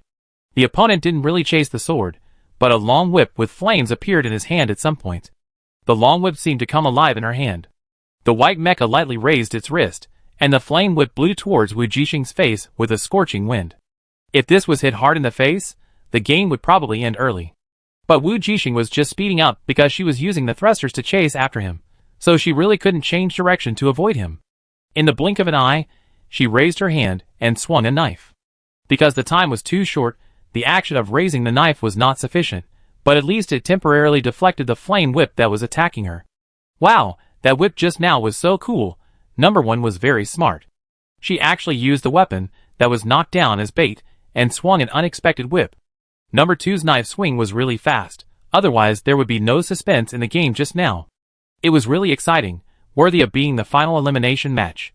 The audience in the live broadcast room did not expect that in just 10 seconds, the balance of victory in the game would keep shifting back and forth. In the venue, the two fought fiercely several times, but could not determine the winner. In the yellow sand and dust, black knife lights and fiery whips kept flashing, back and forth. As time passed, Wu Jixing could feel the opponent's fighting spirit and murderous aura, which also made her really angry. She really didn't like this kind of venue. Not only was the wind and sand getting stronger and stronger, and there was a tendency to turn into a sandstorm, but she had to be very careful about the quicksand on the ground during the battle, and she couldn't use her skills at all, which made her feel very uncomfortable. and her luck today seemed to be bad. Just when she dodged the opponent's long whip and wanted to attack, she suddenly felt something strange on the sand under her left foot. Her heart skipped a beat, and she had a bad feeling. Sure enough, the next second, her left foot could not be lifted up, but was pulled over by a strong suction force. At this time, her best way was to increase the output of the thruster and let herself fly before she was completely trapped. But at that moment, when she saw the whip flying towards her, Wu Jixing suddenly changed her mind. So, the audience in the live broadcast room was shocked to see that the black mecha belonging to number 2 did not dodge the whip, but raised his hand, ignoring the damage to the mecha, and directly caught the whip. What the hell is she trying to do? Why didn't she dodge it, or use a knife to knock it off? Is she crazy? She actually caught number 1's flame whip with her hand. Look at number 2's left foot, she is stuck in the quicksand. No wonder. At this time, not only the audience in the live broadcast room, but also Wang Baihu in the white mecha felt something strange. She looked at the other person's feet, and found that the black mecha was trapped in the quicksand. So she subconsciously wanted to shake the whip, but it was too late. Wu Jixing had already pulled her into the pit. In an instant, both of them were surrounded by quicksand and could not move. You? Wang Baihu was immediately furious. You can obviously fly out. After seeing the other person's series of reactions, Wang Baihu knew that she did it on purpose and deliberately pulled her in. Sorry, I don't have the patience to compete anymore. Wu Jixing said with a smile. Why not just see who is luckier and falls first? However, when she said this, the electromagnetic cannon was already aimed at the opponent's face. At such a close distance, Wang Baihu knew that if she was hit, the game would be over. But she couldn't dodge. The whip was tightly held in the opponent's hand, and it was her only remaining weapon. Without the great sword and the whip, she had nothing to fight back. So she lost, completely. The next second, a blue light mercilessly penetrated her mecha brain and took away the game. The game ended, Wu Jixing successfully advanced, and her semifinal also came to an end. I was stunned. The game ended like this? The ending turned out to be like this. I thought number 2 was going to sink, so I deliberately took the whip. I didn't expect to win directly. It's true that number 2 took the whip on purpose, but it wasn't because he was going to sink, but because he pretended to sink. With her reaction speed, she could have used the thrusters to accelerate and fly out the moment she noticed it. But she didn't. Instead, she took advantage of the opponent's loss of a weapon and deliberately grabbed the whip to bring number 1 into the quicksand. The moment the whip was grabbed, number 1 lost his only remaining weapon and was trapped in the quicksand and unable to leave. It was inevitable that number 1 would be eliminated. That's right. I just want to know how number 2 thought of this key to breaking the game in such a short time. Then you have to ask number 2. As expected, she is a 10-star in the league. Although Dark Layton is very strong this year, he is still a little behind the 10-star in the league. The 4-star academy has one more place in the finals. Congratulations. I'm suddenly looking forward to the finals. By the way, according to the information, number 2 is a support. Did you notice it? Damn, I didn't notice it until you said it. She is actually a support. What's wrong with the support? Is there any problem? Yes, it's a big problem. In the individual finals, if an academy has a support or a healer who advances, they can have a big advantage. Think about it. Why the military academy and the first star academy are desperately training support and treatment to send them to the finals, because they can improve the strength of each of them in the finals. Damn, I understand. If the finalists are all damaged, even if each school member forms a team, the difference is the number of people. If a school has a support or treatment, especially a support, it can greatly improve the team's strength. That's right. So don't look at the fact that the 4-star academy has few people advancing this time, and may not be able to form a 5-person team, but with the support, it can completely match several damage of others. So the promotion of number 2 is of great significance to their school. Now that you said that, I'm suddenly looking forward to it. While the barrage was still frequently discussing, Wu Jixing had already exited the mirror world. As soon as she stepped out of the game cabin, she met Chopin's face and his sparkling eyes. Great Captain! Chopin was very excited at this time, because he also knew the value of Wu Jixing's promotion. Are you so excited? Wu Jixing smiled, but she was also very happy, and even couldn't wait to go back to school. Teacher Dados promised her that as long as she made it to the finals, he would give her a beast crystal core and customize a biological mecha for her. Wu Jixing knew that she might have to pay for the other materials needed to customize the mecha herself. But when she thought that she could finally have a powerful mecha to solve and improve her own balance problems, she couldn't hide her joy. In this way, she would have a better chance of making the finals. There are so many rewards for qualifying for the semifinals. So how can there be fewer in the finals? As long as you can get a good ranking, it won't be difficult to take your parents to a higher star. The goal content of the 10 schools league of the All-Union is not a small fight, and this year, for grades are together, all the people, all the awakened people in the Alliance, compete for this championship. That's right, her goal is to win the championship. Although it might be a bit too arrogant to say so, she didn't really think about the championship. After all, there are too many strong people in the Alliance, and the strength of their 4-star academy is far inferior to that of the military academy and the 1st-star academy.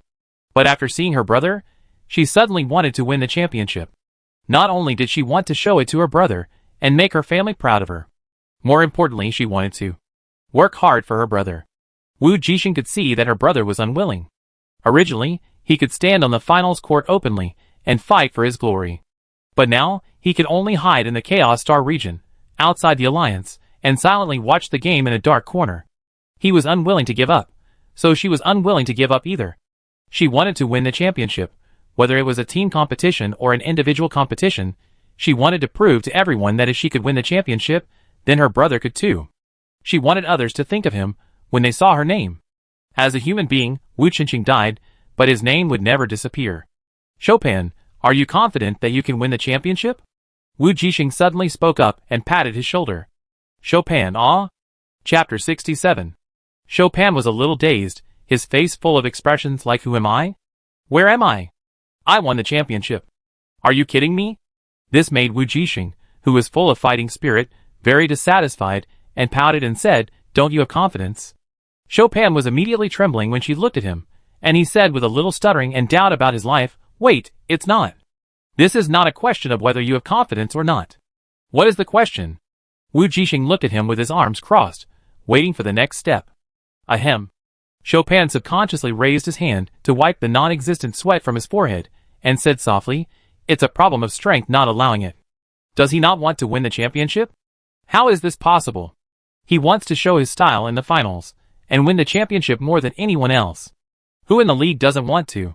This is a game broadcast live by the entire league, the highest level, and the biggest stage. From ordinary people to league leaders and official hunters, even star pirates, mutant organizations, and pagan organizations are all paying attention to this final. Because this league is an unprecedented large-scale event, the players who can stand on the final stage will be the future strong players of the league. Without exception. The S-level or even SS-level strong players in their 20s, the best of the new era, are likely to break through to the SSS level in the future. Every SSS level player is at the top of the league and influences the future situation. What's more, a large number of S-level and SS-level players are the backbone of the league, and these elite school players in the finals have achieved such achievements at the age of 20, and the future is promising. Each of them is closely related to the future of the Alliance for decades, active in every field that belongs to them, and becoming the future of the Alliance. No matter which force, they are all watching the upcoming final. So would Chopin not want to enter the final and prove himself? Why was he so happy after knowing that the captain entered the final? It was because she and Yushin both entered the final, so they could take him to the stage of the final team competition, show themselves, and even enter the top 32 or top 16. But he never dreamed of winning the championship. It's not that he didn't want to, it was simply impossible. He didn't even make it to the finals. Although he lost in the third round, it was still a record in the top 400 of the league, but it was still a little behind the top players. Chopin didn't think he was weak. He had only been in school for a year, and he hadn't grown up yet. If he was given another 2 years, he might be able to make it to the finals. You have to know that he was already a genius with both physical fitness and mental strength reaching S level when he entered school, but compared with a real genius, he was still far behind. For example, the captain and Yushin, although they have only been in school for a year, their strength is already able to compete with those tough guys in the senior grades. As long as they are strong enough, even if their age is not an advantage, they still made it to the finals, which shows how talented they are. Chopin was very convinced, especially the captain. You know, when she first entered the school, her physical fitness was only A, but now not only has her physical fitness reached S, but her mental strength has even reached SS level. So even if he blamed himself for his bad luck, the league suddenly changed the rules when he just entered the first year of school. It was no longer a competition between people of the same age, but a cross-age competition, and the seniors had the advantage. But when he thought about the fact that Wu Jixing and Usain both made it to the finals in the same situation, and could take him to play in the team competition, Chopin was already very satisfied. But now, he looked at the captain in front of him, who said seriously that he wanted to win the championship, and he was a little nervous. He even felt a little ashamed that he was too weak and held back. He didn't expect that the captain wanted the championship, but he might not be able to give it to the other party. This made Chopin suddenly feel a little depressed, and he didn't feel happy just now at all. The feeling of satisfaction of standing on the final field seemed so insignificant in front of the champion. He wanted to say something, but he didn't know where to start. Sorry, I'm holding you back. Wu Jixing was stunned for a moment, and looked at the other party. Chopin, she said in a strange tone, I thought you wouldn't have such emotions. This is a bit unlike you. In her impression, Chopin has always been confident and optimistic, and rarely has negative emotions. For example, inferiority and guilt. It seems that the defeat in the semifinals was a big blow to him. So Wu Jixing smiled and patted Chopin's shoulder again. You just need to have confidence. Leave the rest to me. After saying that, she also added a relaxed and confident smile. Chopin seemed to be infected by such a smile, and smiled along. Yeah, I have confidence. As he said that, he showed a pitiful expression again and said, Please leave me. Wu Jixing immediately rolled his eyes at him, sighed and explained, Actually, I don't want to put pressure on you. After hearing that they were going to compete for the championship, even Chopin felt the heavy pressure, and the senior Huang Rojing and the iron-headed senior Gu Mas might have felt even more pressure. Perhaps they would also feel inferior and guilty, thinking that they were dragging the team down. But this was not her intention. She didn't want her teammates to feel pressure because of her selfishness. So she should just keep this matter in mind and try her best. Wu Jixing actually didn't really think about winning the team championship. After all, although their team was also very strong, they were still too immature in front of a real team. Individual competitions can rely on their own strength to make up for the gap of 2 or 3 years, but the team is different. A newly formed team, no matter how strong it is difficult to make up for the gap when facing a team that has been running in for several years. So from the beginning, Wu Jixing's goal was actually on the individual competition. As for the team competition, she just wanted to enjoy the process of working hard with her teammates and strive for the best results. In the team competition, everyone just needs to do their best. She said, My goal is to win the individual championship. When she said this, her tone was unprecedentedly firm, and her eyes were full of ambition, contrary to her usual personality. Chopin looked at her, opened his mouth, hesitated for a long time, and finally spoke, asking carefully, Captain, did something happen during the internship? He was surprised to hear the other party say that he wanted to win the championship. In addition to the fact that this was too impossible, it was also a bit unlike Wu Jixing's usual reaction. In his impression, the captain is not such an ambitious person. Although she is very strong, she is not very enthusiastic about competing for the first place. She only cares about contribution points and small money. She is usually low-key and not ostentatious or competitive. And before the game started, she didn't seem very motivated. Later, because the school gave too much, she was so angry that she wanted to enter the finals. So Chopin always thought that after successfully entering the finals to complete the school task and get the reward, she just went to the finals for fun and faced this matter with a relaxed attitude. This sudden champion declaration really puzzled him. But now seeing her appearance, he wondered if something happened when he was away that made her change so much. When I heard about the incident on Prison Star, I was actually nervous for a long time, fearing that something might happen to you. Chopin's tone was a little worried. I was happy for a long time after seeing you come back safely yesterday. But it seems not everything is fine, right?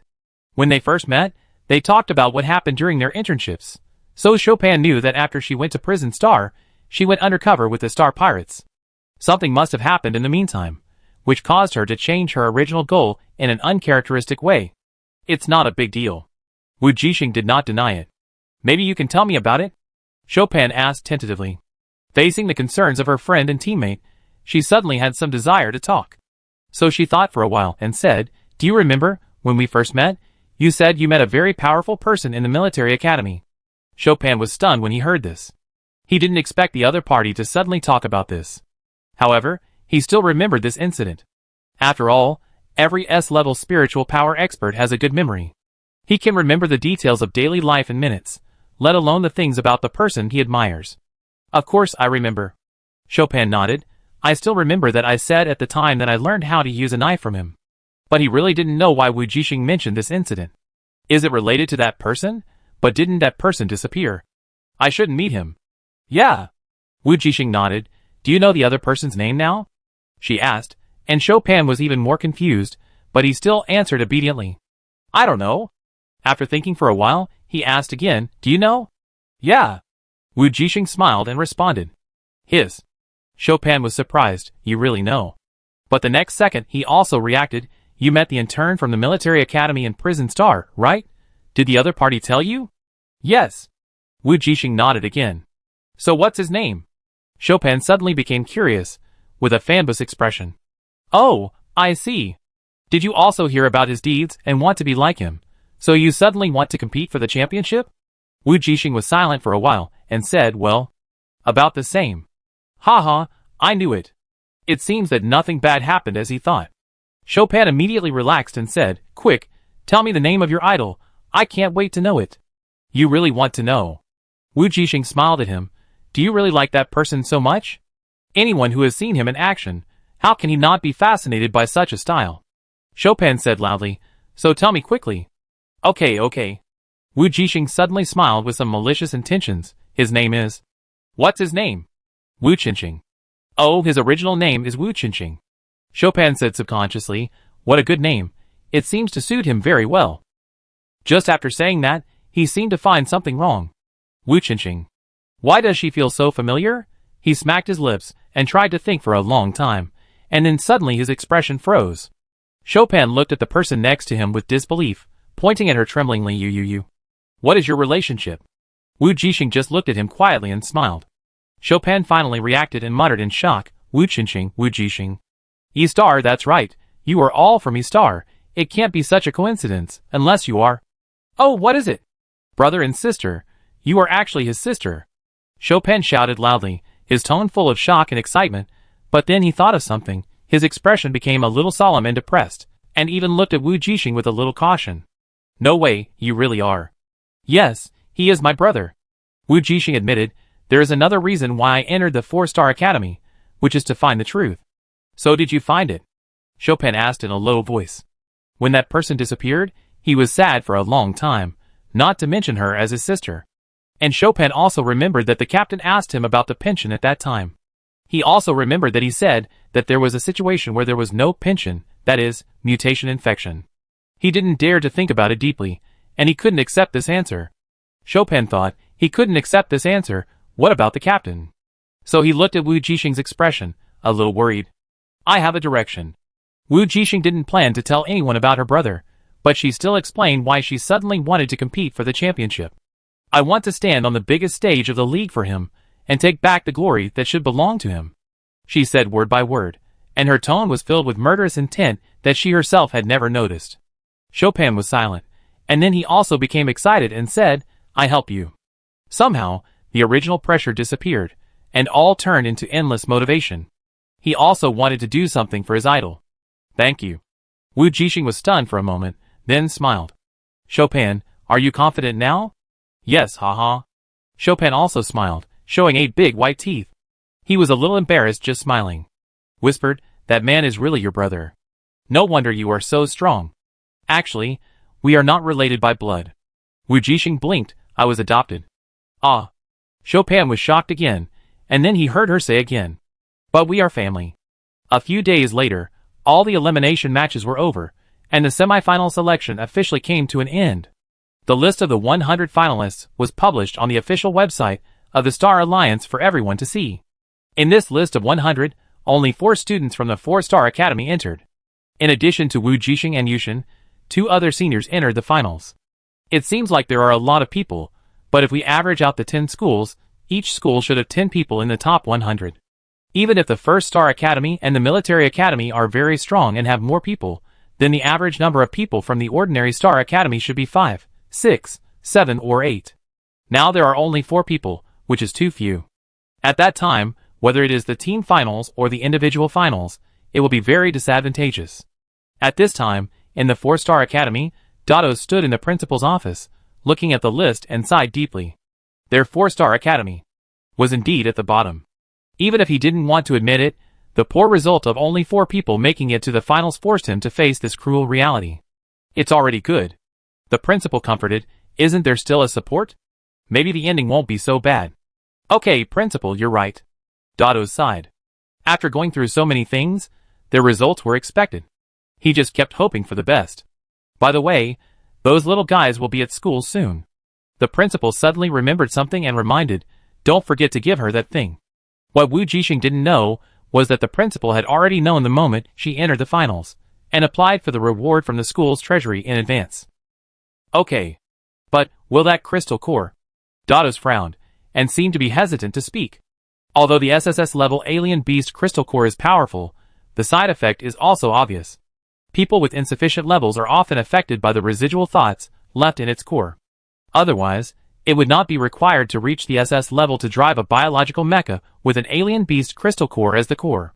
If it was a milder beast, it wouldn't be a big problem, but their 4-star academy still has some SSS-level beast crystal cores left, which are all the more ferocious ones, difficult to control, and have too many side effects.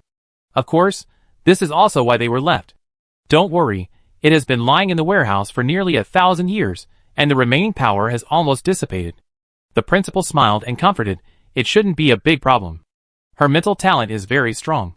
It's only a matter of time to reach the peak of SS level, which is enough to control the crystal core. Okay, I understand. Dados finally nodded, and walked out of the office. That night, Wu Jixing and Chopin boarded their college's spaceship, and finally returned to school. Feeling the long-lost campus atmosphere, both of them felt as if they were in another world. Especially Wu Jixing, after spending more than half a year in the prison star and the chaos star field, she suddenly stepped into the warm and peaceful campus, and her feelings were even more profound. Let's go back to the dormitory. Chopin took a deep breath of the campus atmosphere, then smiled and said, the air here is so fresh that I'm a little uncomfortable with it. Although he was not sent to the prison star and the chaotic star field like Wu Jixing, the air quality of the planet where he worked was not much better. He suddenly returned to the main star of the academy, a high-level star, and the difference was not a little bit. I don't know if my mental power has improved. Chopin was a little worried when he thought of this. If you stay on a low-level star with insufficient energy, the improvement of mental power and physical fitness will be slow. However, Wu Jixing was not very worried. Under the pressure and training on the prison star, her physical fitness should have improved a lot. As for mental strength, she hoped it wouldn't grow too fast. But since Chopin mentioned it, she looked expectant and wanted to see how much she had improved. So she suggested, why don't we go test it first? Okay. Chopin nodded. He was actually a little impatient to test it. Just like a student who wanted to know the score after the exam. So before returning to the dormitory, the two went to the training room first. There were not many people in the school at this time, and even fewer people in the training room. After all, the semifinals had just ended, and those who should be eliminated had been eliminated, so no one would come to train now. When Wu Jixing and Chopin came to the training room, it happened to be empty, which made it convenient for the two to test. How is it? After a few minutes, the two of them finished the test and got their reports. Chopin couldn't help but move towards Wu Jixing. Not bad, how about you? Wu Jixing answered casually. But he didn't expect that the next second, Chopin's shocked exclamation suddenly came to his ears. Fuck, your physique is already 90% of S level. You call this okay? Chopin was a little speechless. I remember that you had just broken through during the pollution incident. In just half a year, you are almost at the peak of S level. At this rate, it is only a matter of time before you break through SS level. Chopin couldn't believe it. You know, he had already broken through S level when he first entered school. Now more than a year has passed, and he has only reached 70% of S level. Even so, he has already improved very quickly. Others, let alone breaking through to S, for example, Huang Rojing and Gumos in the team, who are already in the 3rd or 4th grade, have just reached the peak of a level. This is still an average level in the school, not completely at the bottom. However, before Chopin could show off for long, he saw the brilliant report card of his captain, and suddenly he lost all his pride. Captain, how did you upgrade? Chopin immediately lamented, don't tell me you upgraded while sleeping. Ahem. Wu Jixing was embarrassed. In fact, she really relied on meditation every day. Of course, the days on the prison star really helped improve her physical fitness. Maybe it was the 9 times pressure of the prison star that made my physical fitness improve faster. That's right, enough pressure can squeeze out all her potential. And because the air quality was too poor, The mental shielding made her physical fitness improve much faster than her mental strength for the first time. So much so that her current body balance problem and genius disease have been alleviated a lot. This made Wu Jixing very happy. Hiss, 9 times the pressure, it sounds really scary. Chopin sighed, but is the effect really that strong? If I had known earlier, I would have found a gravity star to stay for a while. Of course, this was just a casual remark. If it was really so useful, and improved so much, the gravity star would have been overcrowded. Only a true genius can achieve such a fast improvement. But thinking of this, Chopin's eyes suddenly lit up. Captain, if you can break through your physique before the individual finals, this championship, you might really be able to compete for it. The more he thought about it, the more feasible it seemed. Chopin couldn't hide his excitement. Really? Well, of course, among the top 100 contestants, only Delete and Li Xiaoyang are true SS level awakeners. Chopin explained, after your physical fitness breaks through, you will also be an SS level awakener. There is an unbridgeable gap between SS level and S level, which is why the voices of those 2 people winning the championship are so high, but the third person is not mentioned. Because if you are not SS level, you are not qualified at all. Wu Jixing understood. She looked at the bright red 90% data on her physical test report and felt a strong desire in her heart. SS level. The individual competition is after the team competition, so she should be able to make it in time. Just when the 2 of them finished the test and were about to leave, Dado suddenly came to the door. So you are here. As soon as he entered the door, he walked towards the 2 of them. After he found that the 2 people's spaceship had arrived, he came to find someone as soon as possible. Teacher Dados.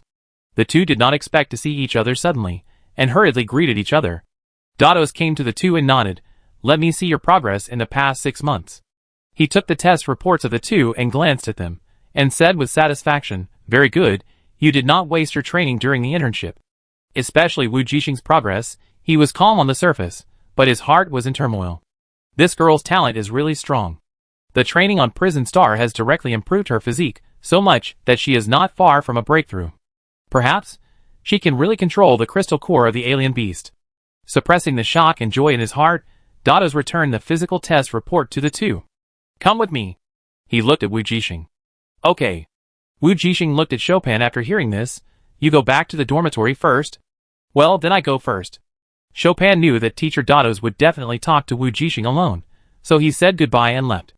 A few minutes later, Wu Jixing followed Teacher Dados to his office. She knew that the other party was probably going to redeem the reward promised to her, and she could not hide her excitement. She would have her own biological mecha. This would be the most important part of her championship. Seeing her expression, Dados' calm face finally had a smile. So he got straight to the point, and took out a small box from his space ring, and handed it to her. This is what I promised you. Open it and take a look. This casual attitude was like giving an insignificant little thing. Wu Jixing didn't act pretentiously. She took the small box and opened it. Instantly, a terrifying breath came with a heat wave, making her forehead sweat. This is... Wu Jixing looked at the room, that suddenly heated up because she opened the box, and felt a little incredible. For a moment, she almost thought she had returned to her hometown with 2 sons. This is the SSS level alien beast crystal core. Dados saw that she was not affected too much, and was relieved a little, explaining, it is a hot planet, and at the core of the planet is where this SSS level alien beast was born. No one knows what it is, or whether it was born because of mutation. When the 4-star academy was established, the SSS level expert of the academy took action to solve it for a precious mineral on that planet. Wu Jixing looked at the crystal core of the alien beast in his hand, and admired it again and again, imagining how powerful it once was. Now, this crystal belongs to you. Dados smiled and said, I hope you can live up to it. Thank you, I will. Wu Jixing said sincerely that such a powerful crystal core must be very precious. She was somewhat touched. She did not expect the school to be so generous, and to fulfill its promise so readily. But Mr. Dados? She asked doubtfully, I have taken the crystal core back. How can I turn it into a mecha? Dados curled his lips. Don't worry about the mecha. You must first get familiar with the aura of this crystal core. When you embed it into the mecha, it will not be rejected. Of course, what he did not say was that if she could not get used to this crystal core, and it had a certain negative impact on her, she might have to change it for another one. Wu Jixing nodded, somewhat understanding what the other party meant. Then Dados continued, as for the mecha, I have arranged for someone to send you the list of materials and the draft drawings. Is that okay? Wu Jixing understood that the school had already solved the most critical alien beast crystal core and mecha manufacturing for her, and the remaining material costs would definitely have to be paid by her. Fortunately, she earned a lot of contribution points this time, which should be enough to pay. No problem. Wu Jixing said readily, by the way, how can I get familiar with this crystal core so that it doesn't reject me? It's very simple. Dados replied with a smile. Just carry it with you every day. So, Wu Jixing followed teacher Dados' request, and took out the crystal core directly after returning to the dormitory room. However, she suddenly discovered a problem. Although she was alone in the dormitory, the crystal core would at most affect the temperature of her room. But it was a little too hot. After all, she was born on a planet with 2 suns, so her body was more heat-resistant. Ordinary people would have been unable to bear it. It was okay during the day, but she was too hot to sleep at night. Wu Jixing sat up helplessly from the bed, rolled her eyes, and suddenly took Xiaoguang out of the space ring. Then she tentatively placed the crystal core in her hand that was emitting heat into Xiaoguang's arms. In an instant, a cool breath emanated from Xiaoguang's body. Wu Jixing's eyes lit up. It really worked. She immediately put Xiaoguang on the pillow with satisfaction, and then lay down comfortably. Not long after, she gradually fell asleep in this world of ice and fire. But what she didn't know was that after she fell asleep, Xiaoguang, who was holding the crystal core, began to flicker constantly, and finally directly suppressed the breath of the crystal core of the alien beast. So the next morning, Wu Jixing was awakened by the cold. Chapter 68. It was still too hot when I went to bed, and I could only sleep peacefully thanks to Xiaoguang's automatic air conditioner. When I woke up, the weather suddenly changed. Wu Jixing opened her eyes in a daze, and felt that it was freezing cold. She subconsciously huddled tightly around her quilt. She looked at Xiaoguang, who was holding the crystal core of the alien beast beside her pillow, and began to recall last night. Why didn't the crystal core, which was obviously scalding hot, heat up now? Instead, Xiaoguang's refrigerator was turned on at full power, turning the temperature in the room from scorching hot to ice and snow. Wu Jixing raised her hand and took the beast's crystal core in Xiaoguang's arms, and put it in her palm to feel it. The heat that was so fierce yesterday and wanted to burn her to death now seemed to be silent, just like an ordinary stone. Wait. Wu Jixing suddenly jumped up from the bed, and suddenly had a bad feeling in her heart. The energy of this crystal core, could it be swallowed by Xiaoguang? Otherwise, why would Xiaoguang's breath be so cold and fierce now, and directly make the room so cold? The more Wu Jixing thought about it, the more he felt it was possible. His face fell, and he asked quietly, Xiaoguang, why is this crystal core suddenly not hot? Xiaoguang's eyes flickered. I don't know. Then Xiaoguang. Wu Jixing's mouth twitched. Why did you suddenly become so cold? Did you absorb and transform all the energy? Of course, Wu Jixing didn't dare to say this. She was afraid that Xiaoguang would be angry. It's too hot. Xiaoguang's tone seemed to carry a little disgust. Then it's not hot now. Wu Jixing complained again, but I'm a little cold. Unexpectedly, Xiaoguang really took back his coldness the moment she finished speaking. Wu Jixing breathed a sigh of relief. It seemed that Xiaoguang was easy to talk to today, so she asked while the iron was hot, did you absorb all its heat? Yes, Xiaoguang replied. The next second, Wu Jixing covered his chest and fell on the bed. Why? It's too hot. Xiaoguang's tone was still disgusted. Wu Jixing was about to cry, and she asked unwillingly, then can this crystal core still be used? Yes. Xiaoguang's answer made her come alive again instantly. In other words, its energy is still in the crystal core, but it's not emitting out. Wu Jixing asked hopefully. Xiaoguang, yes. Wu Jixing picked up the dark red stone with some black lines, which looked like magma, and looked at it from left to right, but couldn't figure out what it was. But since Xiaoguang said the energy was still there was no need to worry. She didn't know why, but she believed that Xiaoguang would not lie to her, or that he simply didn't care about lying. Just when Wu Jixing was curious and planned to study the alien beast crystal core while it was quiet, the communicator on her wrist suddenly vibrated. She clicked it, and saw that it was Teacher Dados who sent her the design model of the biological mecha and a list of materials, and asked her to go to the office. So she was delighted, put the alien beast crystal core in her pocket, washed up and went out. Half an hour later, Wu Jixing knocked on the door of Dados' office and walked in. You're here? Dados raised his eyebrows, and waved her over. You saw the message I sent you. Yes, I saw it. Wu Jixing nodded quickly. Have you designed it so quickly? Yes. Dados explained. It's not difficult for professionals. Just make some small changes to the previous model. Wu Jixing understood that she was still thinking about the problem with the thinking of her previous life, thinking that mecha design would be difficult. But this world has black technology and fixed design templates. Perhaps as long as her body information and the properties of the crystal core are input into the system, a solution may be given directly. Then Mr. Dados, why did you ask me to come here today? Wu Jixing asked in confusion. I tell you the details after everyone arrives. Dados said, I tell you about the mecha first. Wu Jixing nodded and waited for his next words. How is your alien beast crystal core adapting? Dados asked, I want to know the situation first. After all, the mecha needs to be equipped with a crystal core, and the materials used will be different. He wanted to confirm this matter first before discussing the later. Wu Jixing was a little embarrassed when she mentioned this, and her expression was stiff for a moment.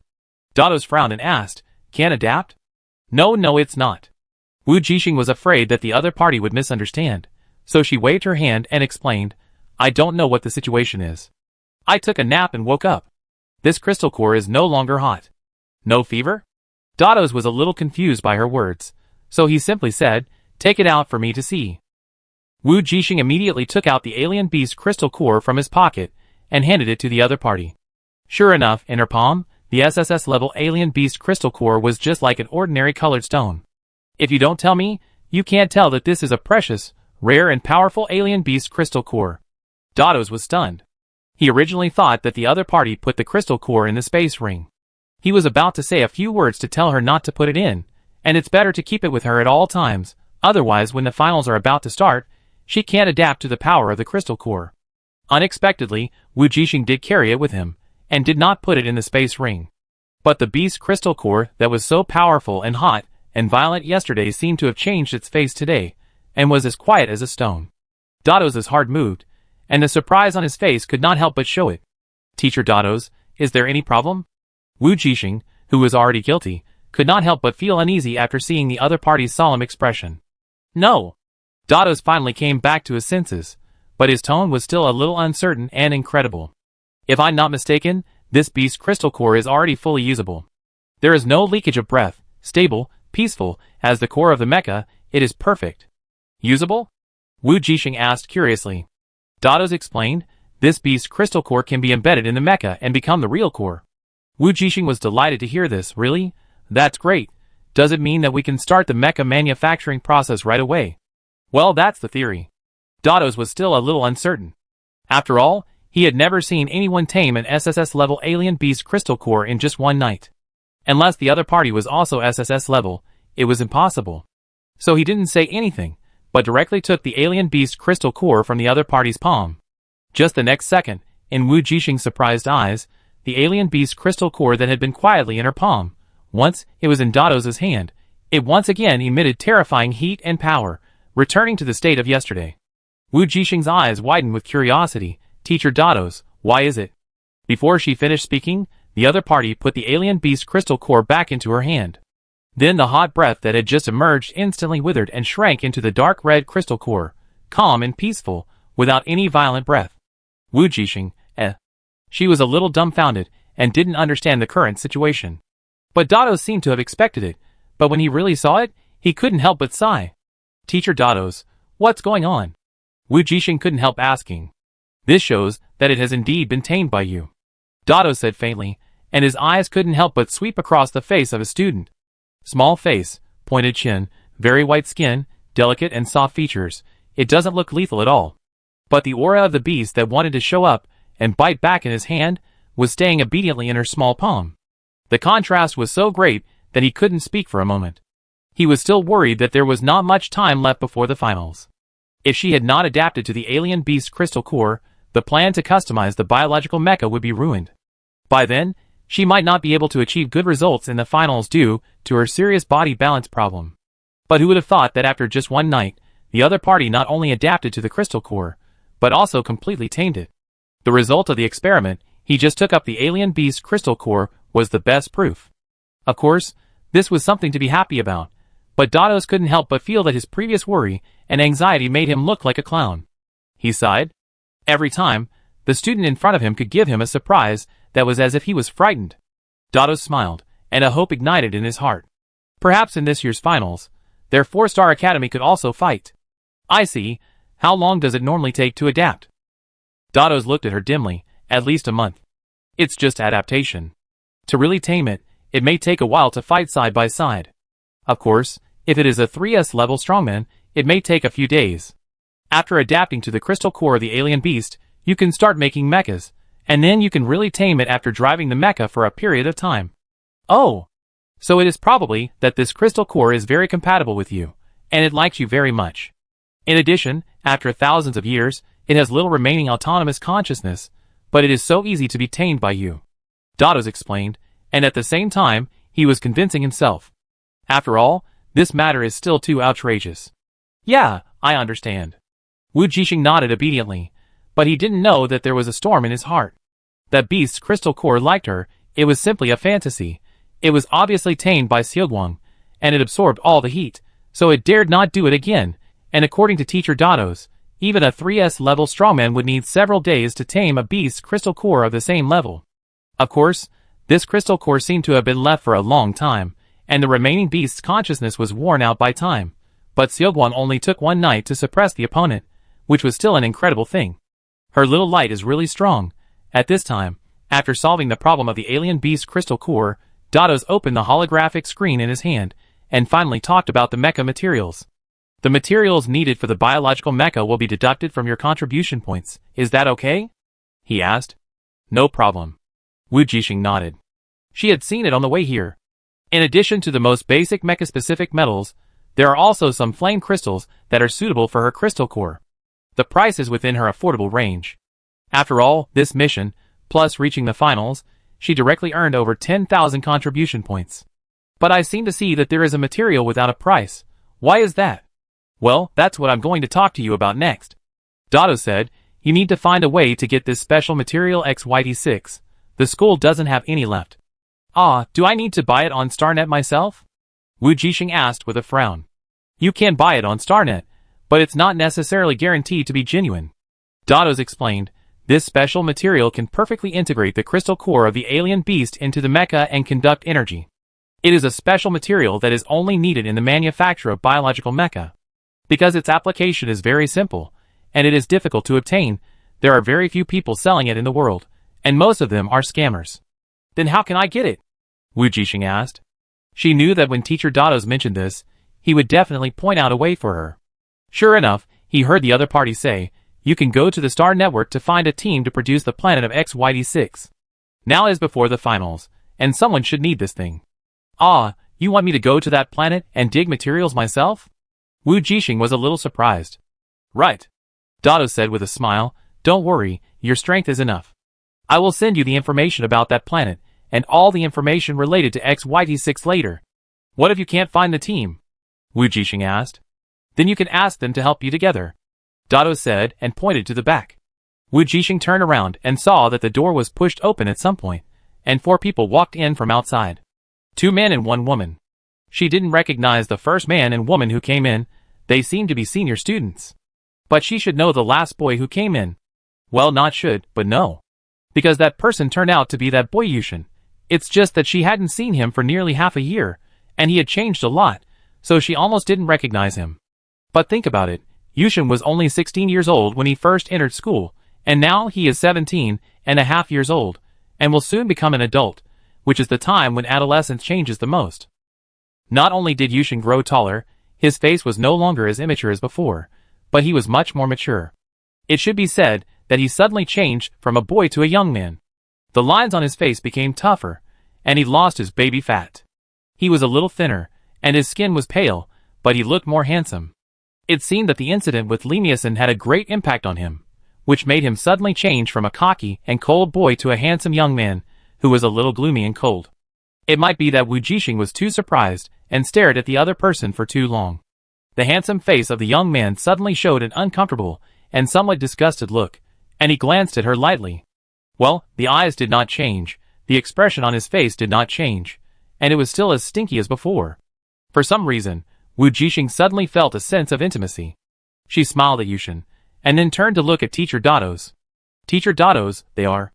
In addition to you, there are 3 people from our school who entered the finals this time.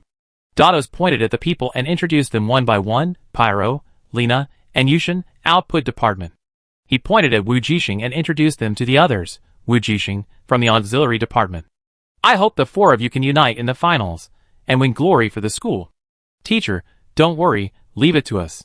Pero looked like a gentle and reliable senior, while senior sister Lena was a little sharp, giving people a feeling of strong strength. Of course I trust you. Dados' expression suddenly became serious. But before the finals begin, I need to ask you one more question. He looked at them. Have you decided how to form a team? Each person who advances to the finals can bring 4 teammates to participate in the team competition. But the problem is that the 4 students from their school who advance belong to 2 teams.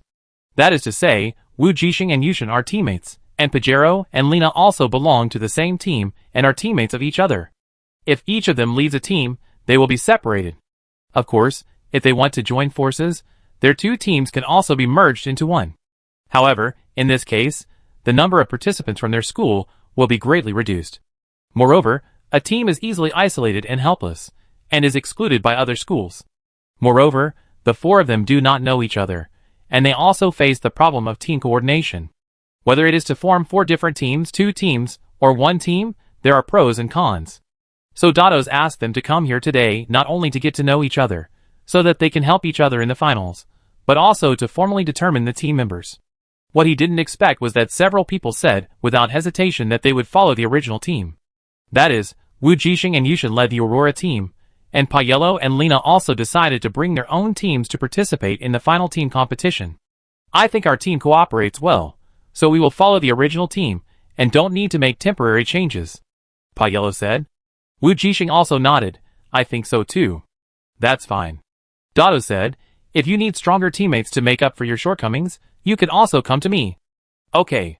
Several people nodded, and after listening to Teacher Dados' encouragement, they all said goodbye and left the office. The finals are still 2 months away, and the specific schedule and rules have not been announced yet, so there is not much to explain, so they just go back to train well. Of course, Wu Jixing needs to solve the problem of mecha materials first.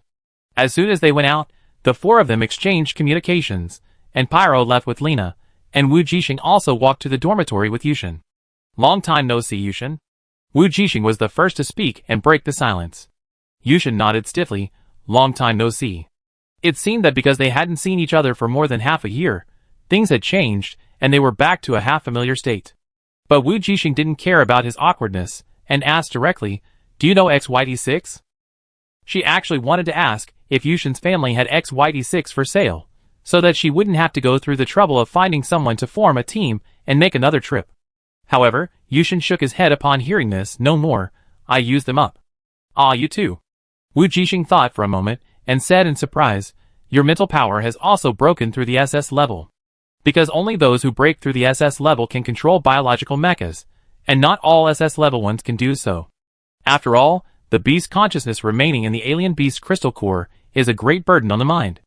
If the will is not strong enough, it is easy to be affected and become a psychopath. Of course.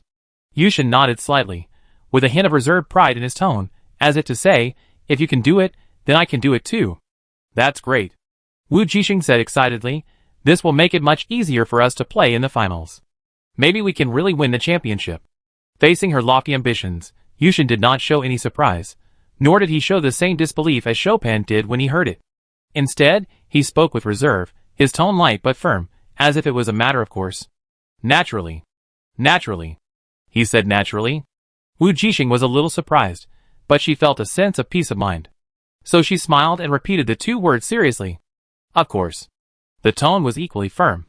Yushin felt a little uncomfortable being looked at by her, and subconsciously turned his head to avoid her sight. He changed the subject and said, so you are going to XYD6 now? Ah, is that planet called XYD6? Wu Jixing was a little surprised. Well, it's a resource star. Yushin said, generally, resource stars are named after the resources they produce. Wu Jixing said that he understood. Yes, I have to get this material before the finals. But it doesn't seem that easy. I still have to find a team to go with. Yushin hesitated for a moment, and finally said, if you need help, you can call me. Wu Jixing looked at him in surprise, and then smiled. Okay, if I can't find a teammate, I call you. Yeah. Yushin responded, and then the 2 fell into a long silence. Fortunately, the dormitory was close at hand, and soon they returned to their respective rooms. The first thing Wu Jixing did after returning was to search for information about XYD6 on the Star Network. As Mr. Dado said, there was very little information, only a few scattered sales information, and the sellers were not very clear about their origins. So Wu Jixing gave up and planned to look for a team on the Hunter's official website. That's right, outside of school, the only formal team recruitment platform in the Alliance is the Hunter's official website. In fact, it is easy to understand. Hunters sometimes need to recruit people when they go on missions, and at this time, they need an official platform. As for this information, she learned it from Big Brother Yinhua. So she quickly registered an account. Of course, the account needs a real name, but she can choose a Hunter's exclusive code name and use this code name to communicate with others. Wu Jixing thought about it, and directly used Aurora as her code name. After all, she was a bad namer. It would take her at least an hour to think of a name, and she didn't have the time now. At the same time, when she registered an account and searched for a team in the dormitory of the Second Star Academy in the Second Star Galaxy, Beathies also opened the Hunter team platform, frowning, with some irritation between her brows. Haven't you recruited anyone yet? Lily sat down on the computer desk and tilted her head to look at her. If it doesn't work, just pick a few people from school. Didasai just shook her head. If it was in the past, it would be fine, but recently I heard that the mutant organization has also set its sights on XYD6. This is why she, who is still at the peak of S level, has already started to prepare in advance. Ah? Lily asked puzzledly, why do they also need XYD6? Yes, they also need XYD6. Didasai rubbed his brows. Because they have no shortage of alien beast crystal cores, they naturally need XYD6 to make biological mechas. It can be said that no one is more suitable for this kind of biological mecha than those evolved mutants. Lily understood it as soon as she thought about it. Yes, mutants are originally from the same source as alien beasts. Now that they have evolved and awakened, and have consciousness and wisdom, they naturally need mechas. Ordinary mechas are not suitable for them. Biological mechas are the mechas that truly belong to them. The side effects on humans are not a problem for mutants. Is this news accurate? Lily asked. Whether it is accurate or not, I have to be fully prepared. Beathies said, if it doesn't work, I can only spend money to hire a hunter to help. But it is better to find someone who needs XYD6, so that everyone has the same goal, and will not back down because of some temporary accidents and dangers. And those who can demand XYD6 must have guaranteed strength. How many people are you still short of? Lily suddenly asked. If not, I call him and his brother. Diddy's knew she was referring to the two people from Ozen's family, but she thought about it and rejected it. I only need an auxiliary now. I don't need output, and that kid Yusin still needs to prepare for the finals, forget it. Although she was also tempted, after all, it was said that Yusin had just broken through to the SS level, but because of the genius disease, he was actually not suitable for frequent use of abilities, so Diddy's thought about it and gave up. Instead of bringing Yushin, it's better to find an assistant. Just talking about the assistant, Lily curled her lips again in dissatisfaction. Originally, there was a fixed assistant in their team, and it was an S level, but that woman forgot her loyalty and went to another team for a man. This led to their current embarrassment. They are already in the 4th grade, and everyone has a fixed team. Now that this is going on, where can they find another S-level assistant? Even for this final, the school can only temporarily find an A-level assistant for them. After all, the Second Star Academy is still very strong, and many people have made it to the finals. Everyone needs to lead a team, so there is a shortage of assistants. There are only a few S-level assistants, so there is not enough to share, and there are already fixed teams. So they can only pick the strongest assistant from the team that did not make it to the finals to form a temporary team. But since Yusin was mentioned, Lily suddenly thought of someone. Then we can also find a beautiful girl. Isn't she an assistant? Beefy's eyes lit up when she heard that. Yeah. But she may not agree. She also needs training to make it to the finals. Then just ask her.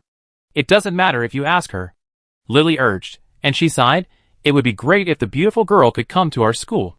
Then we have to teach that woman a lesson. Beefy's laughed helplessly, but still planned to listen to Lily's advice and ask the beautiful girl. But before she logged into the mirror world to find the beautiful girl, a message suddenly popped up on the official Hunter platform in front of her. Aurora, support. Finally, a support is here. Didasai's face lit up, and her frown instantly relaxed. As she spoke, she clicked on the other party's verification information, and she didn't expect that it was actually an SS-level support. She immediately clicked on the agreement without hesitation, and then communicated with the other party about the time and place of the meeting. On the other side, Wu Jixing, who finally found the team, was relieved instantly. As Teacher Dado said, before the finals, there were indeed many people who would go to get the material XYD6. At that time, she thought that there were many strong people who broke through the SS level, so everyone needed XYT6 to make biological mechas. Unexpectedly, Teacher Dado shook his head and denied it, saying that there were only a few real biological mechas in the entire alliance. The reason why everyone needed XYD6 was that after reaching the peak of S level, many people would prepare it first. As for the most core alien beast crystal core, unless it is a big family, like the Ozan family, there is a way to exchange it with a big force, otherwise, it is difficult to get it. Even if they get it, there are very few people who can really withstand the influence of the 3S level crystal core. If you force yourself to drive a biological mecha, not only will you not be able to improve your strength, but you will be worse than an S-level pure mechanical mecha. In short, awakened people who are able to control biological mechas are all true geniuses with the talent to break through the 3S level. Because they can adapt to the 3S level alien beast crystal core in advance and tame it, it naturally shows that they have the potential to break through 3S. As for the 3S strongmen, there are only a few in the entire alliance for thousands of years. By this calculation, the number of owners of biological mechas must be pitifully small. How could such a group of geniuses appear in a final? But this does not prevent those people from preparing themselves in advance. Who is not a genius who reaches the peak of S level at this age? Who would not think that he can become the one who controls the crystal core of the alien beast, not to mention the proud children of the big families, who have the ability to exchange for the crystal core of the alien beast? What if they successfully advance to SS level before the final? Doesn't that mean they have the opportunity to drive the biological mecha? If this really succeeds, the chances of winning the finals will be greatly improved. Of course, none of this has anything to do with Wu Jixing, because she has already reached the last step, only XYD6 away. So when Chopin asked the Aurora team members to gather in her dormitory at night, Wu Jixing told them the good news. "So you are going to leave for a while?" Chopin asked. "Well, so I can't train with you for the time being," Wu Jixing said.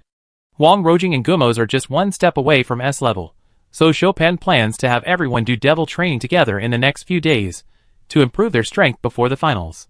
"It's okay, there's Usher," Chopin said quickly. "Go ahead." He looked at Usher. Usher nodded and agreed with him. Then he was silent for a while and said, "If you want to go, I can lend you my spaceship." Wu Jixing was a little embarrassed. "I will board their spaceship when the time comes. It may not be convenient to have two spaceships." They agreed to meet at a transit star between the 2nd and 4th galaxies, and then fly over together. However, Yushin did not say anything because of her refusal. Instead, he took off a ring from his hand and handed it to her. "Take it." "What is this?" Wu Jixing was puzzled. "Spaceship." "Ah. Can a spaceship be put into a space ring?" Wu Jixing was really surprised. "Yes, a special space ring can."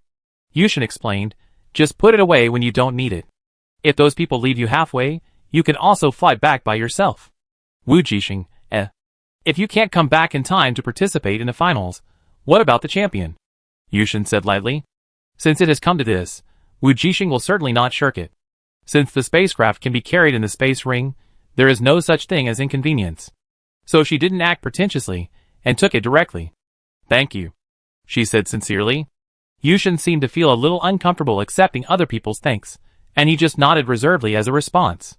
So the next morning, she said goodbye to everyone and left the 4th galaxy on the exclusive luxury spaceship belonging to Yuthrin. Xiaoguang. As soon as Wu Jixing boarded the spaceship, she subconsciously took out her small navigation robot. It's not that she doesn't believe in the artificial intelligence on the Yuthrin spaceship, but she believes in Xiaoguang more. What surprised her was that when Xiaoguang appeared in the main control room of the spaceship, the artificial intelligence Violet on the spaceship, which originally belonged to the Ozan family, subconsciously fell silent and even took the initiative to give up the control. "Why do I feel like she's a little afraid of you?" Wu Jixing asked curiously. However, Xiaoguang didn't answer her, but silently turned on the navigation. Wu Jixing curled her lips. For some reason, since Xiaoguang absorbed the breath and energy of the crystal core that day, she has become more and more taciturn. Seeing that Xiaoguang didn't want to pay attention to her, Wu Jixing shrugged as usual and returned to the luxurious lounge, and began to open the holographic screen to check the information about XYD6 given to her by Teacher Dados. XYD6 is not the solid metal she thought it was, but a fluid metal that flows deep in the veins of the XYT6 star. To obtain XYT6, you need a special vacuum container that can directly suck this fluid like XYT6 into a bottle for storage. Because of the special nature of this material, any form of direct contact cannot grasp it, but will inexplicably slip away from your hands. It's amazing. After reading the information, Wu Jixing had only one thought: no wonder this material is special.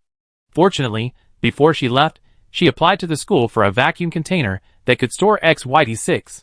Everything was ready, just waiting to arrive. Time passed by, and she was getting closer and closer to the agreed location. A few hours later, Wu Jixing yawned and prepared to go to bed to recuperate.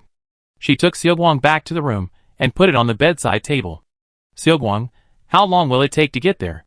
Xiaoguang didn't say anything, and Wu Jixing said to himself, "Okay. Call me when you get there. I sleep for a while." So she lay down on the bed without waiting for a reply, closed her eyes, and went to sleep. Before falling asleep, she couldn't help but mutter, "Xiaoguang, you are getting weirder and weirder." Half an hour later, just as Wu Jixing's breathing gradually became smooth and she fell asleep, a faint white light suddenly lit up on Xiaoguang's body on her bedside table, which had been motionless. The range of the light was getting larger and larger, and a human figure gradually gathered in the light. It was a tall figure, blurry and unclear. The figure was silent for a while beside the bed, then turned around and walked out, came to the door, in front of the glass corridor, looked up at the vast starry sky outside the window, motionless.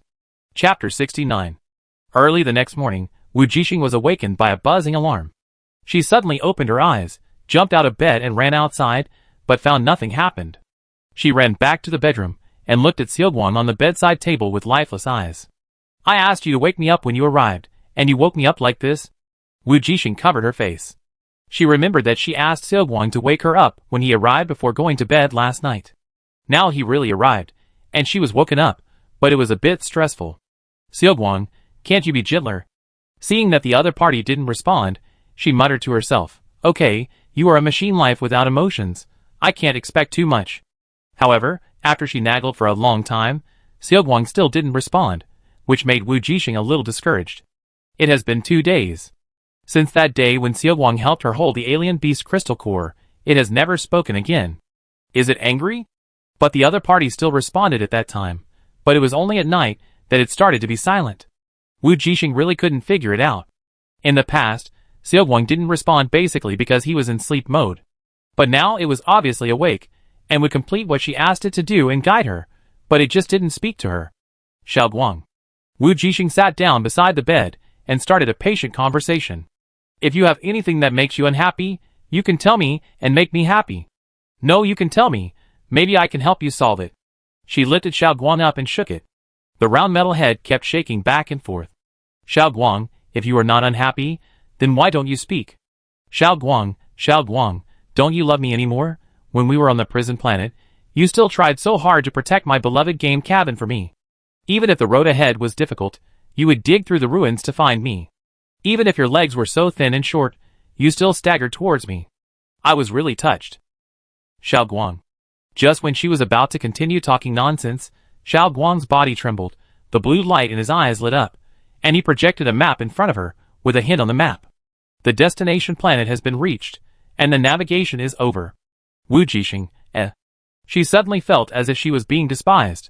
Well, she will meet up with those people first, and it is more important to get the mecha materials. As she said that, she got up, washed up, packed up the spaceship, and walked to the agreed location. At this time, on the other side of the apron, there was also a luxurious spaceship, which was slowly opening its hatch. Beathies walked down from the spaceship and looked at a graceful figure walking not far away. The woman twisted her waist and walked in front of her. Her dark green wavy hair fell on her chest, her eyebrows were slightly raised, and her red lips were curled up. "Empress?" Didasai nodded when she heard it. "Green Snake?" The beautiful woman called Green Snake snorted, looked her up and down, then raised her head with a charming smile, stretched out her hand and waved, "Happy cooperation."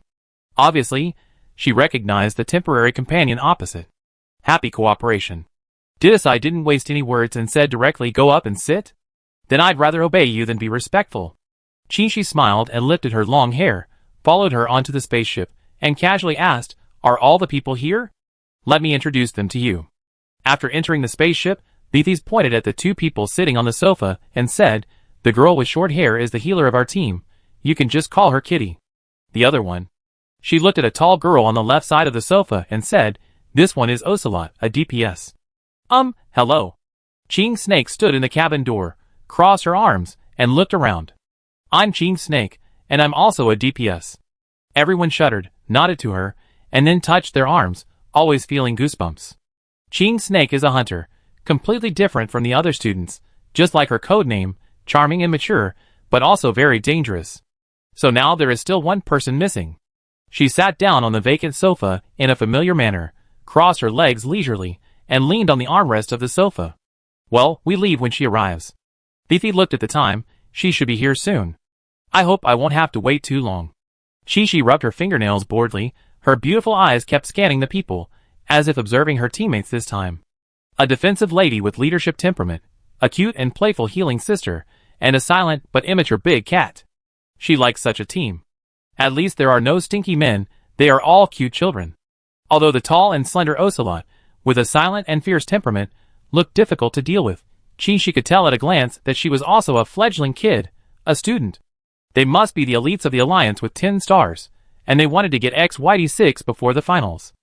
Chi raised her eyebrows, not knowing what the last teammate would be like. "I hope it won't be too bad." While she was thinking and looking, the others present were also looking at her silently.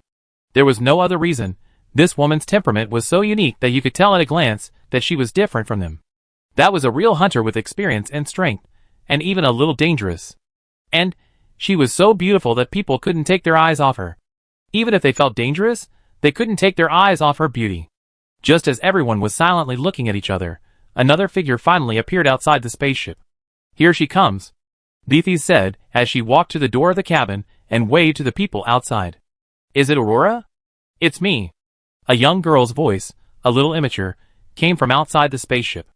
"Are you the Empress? Come up." "Okay."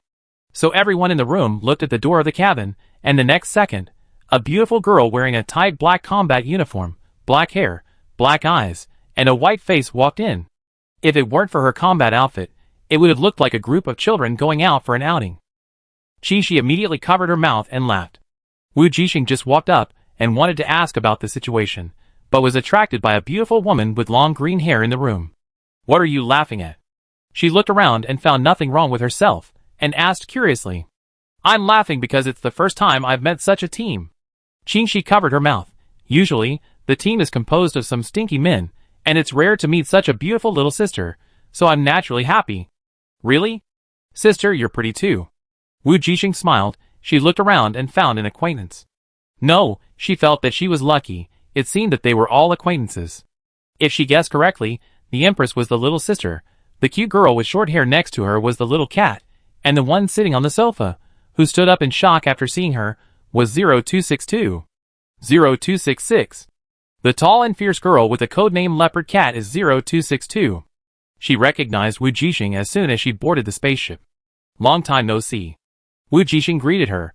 "What's your codename?" "Leopard Cat," 0262 said.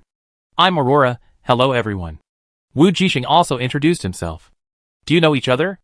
The queen looked at the two of them, and raised her eyebrows slightly. "Yes, we were companions when we were interns some time ago." Wu Jixing explained. "I didn't expect it to be such a coincidence." "Wow, you know each other." The cute girl with short hair widened her eyes, feeling a little unbelievable. Then she introduced herself. "My name is Kitty." "Nice to meet you, Aurora."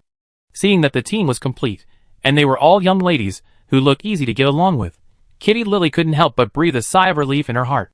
"Hello, actually we know each other, I think." Kitty's way of speaking and codename also made her more certain. Wu Jixing smiled mysteriously and said, "Kitty miss, it's you, right? I'm a beautiful girl." "Ah."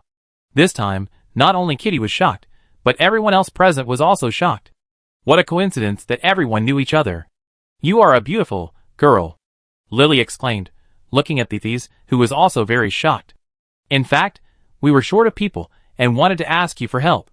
I remember you were an assistant. Looks like I'm lucky." After finding out that they all knew each other, Thethys felt relieved. God knows, when she was recruiting people on the Hunter platform, she was actually a little nervous, afraid that she would meet some bad people who were difficult to get along with and affect her action plan. Now that she found out that the other party was a beautiful girl and knew the leopard cat, she was really relieved.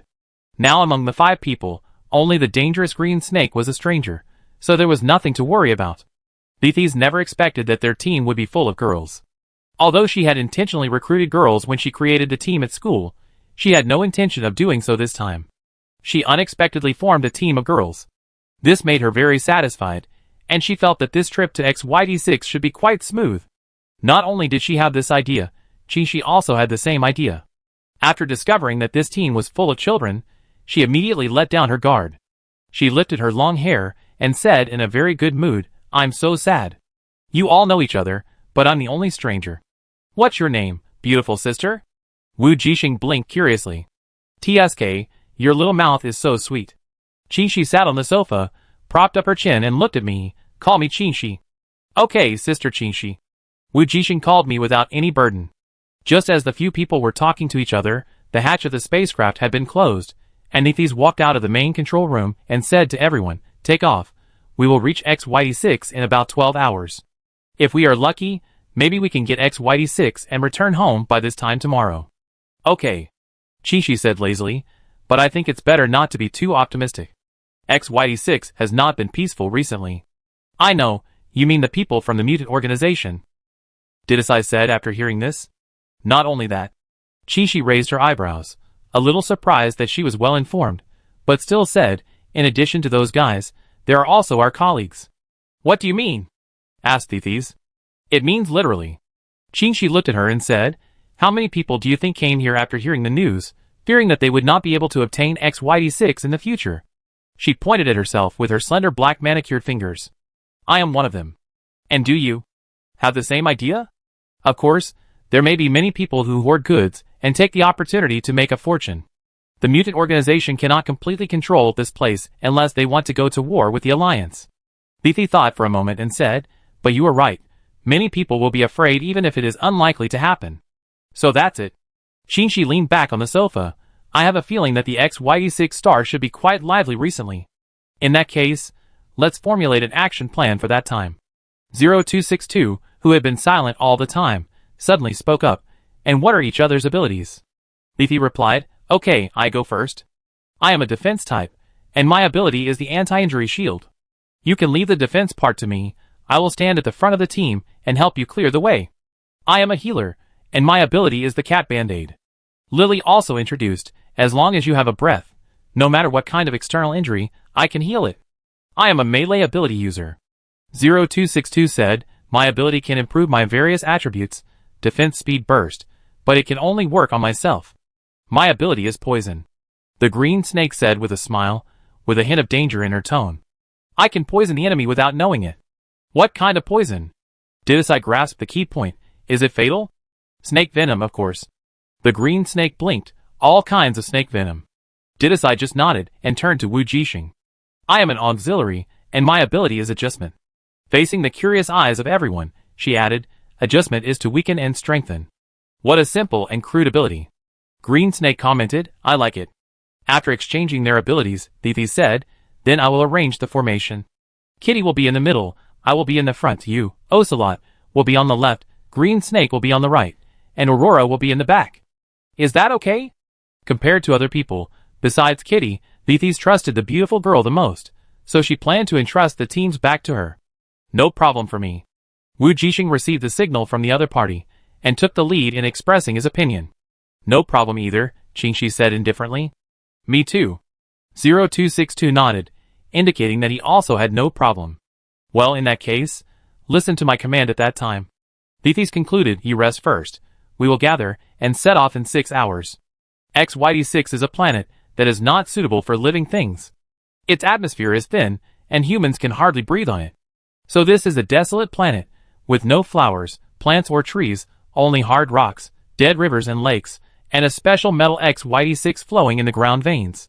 Not only that, XYD6 is at the edge of the galaxy, and there is not enough light for many years. The sky is always dim and lifeless." When Wu Jixing and his men arrived above XYD6, they saw such a scene. Dark, cold, and gray. "This is the main tone of this planet. Let me scan and see where it's suitable to land," Thethys said, as he activated the spacecraft scanning function. So is there anyone up there? Wu Jixing curiously leaned out of the glass window and looked at the desolate scene below. I didn't find anything. Li said, even if there is someone, they probably have turned on anti-detection. We know after we get down. Yeah. Wu Jixing didn't ask any more questions, and soon Li found an open space closest to a possible resource point. Then, the spaceship dived down and landed towards the destination. At this time, people in different places on the XYT6 star looked up at the bright tail flame of the spaceship in the sky. Boss, there are more people coming.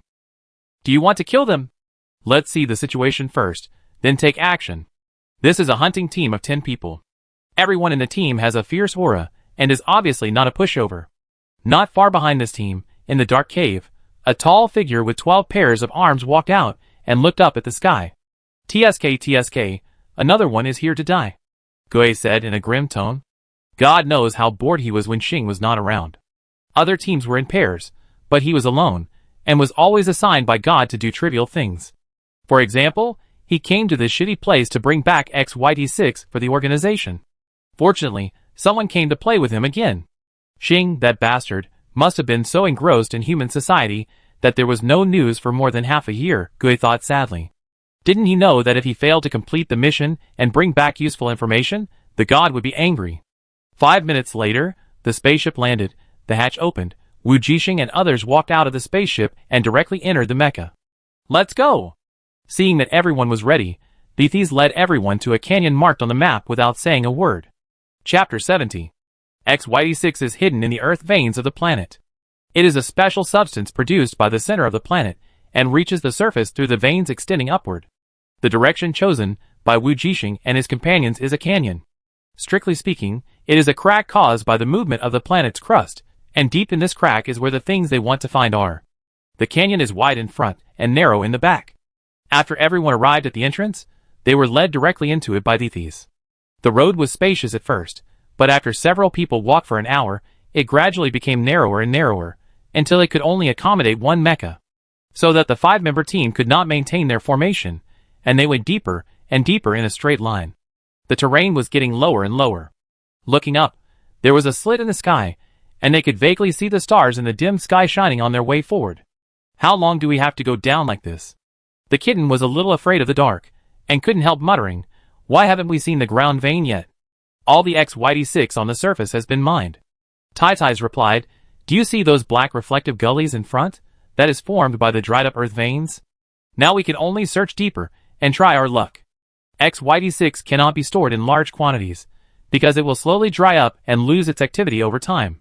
Of course, it is no problem to store it for 5 or 10 years, but it must also simulate the atmosphere and humidity of the XYT6 star, which will be more troublesome to store.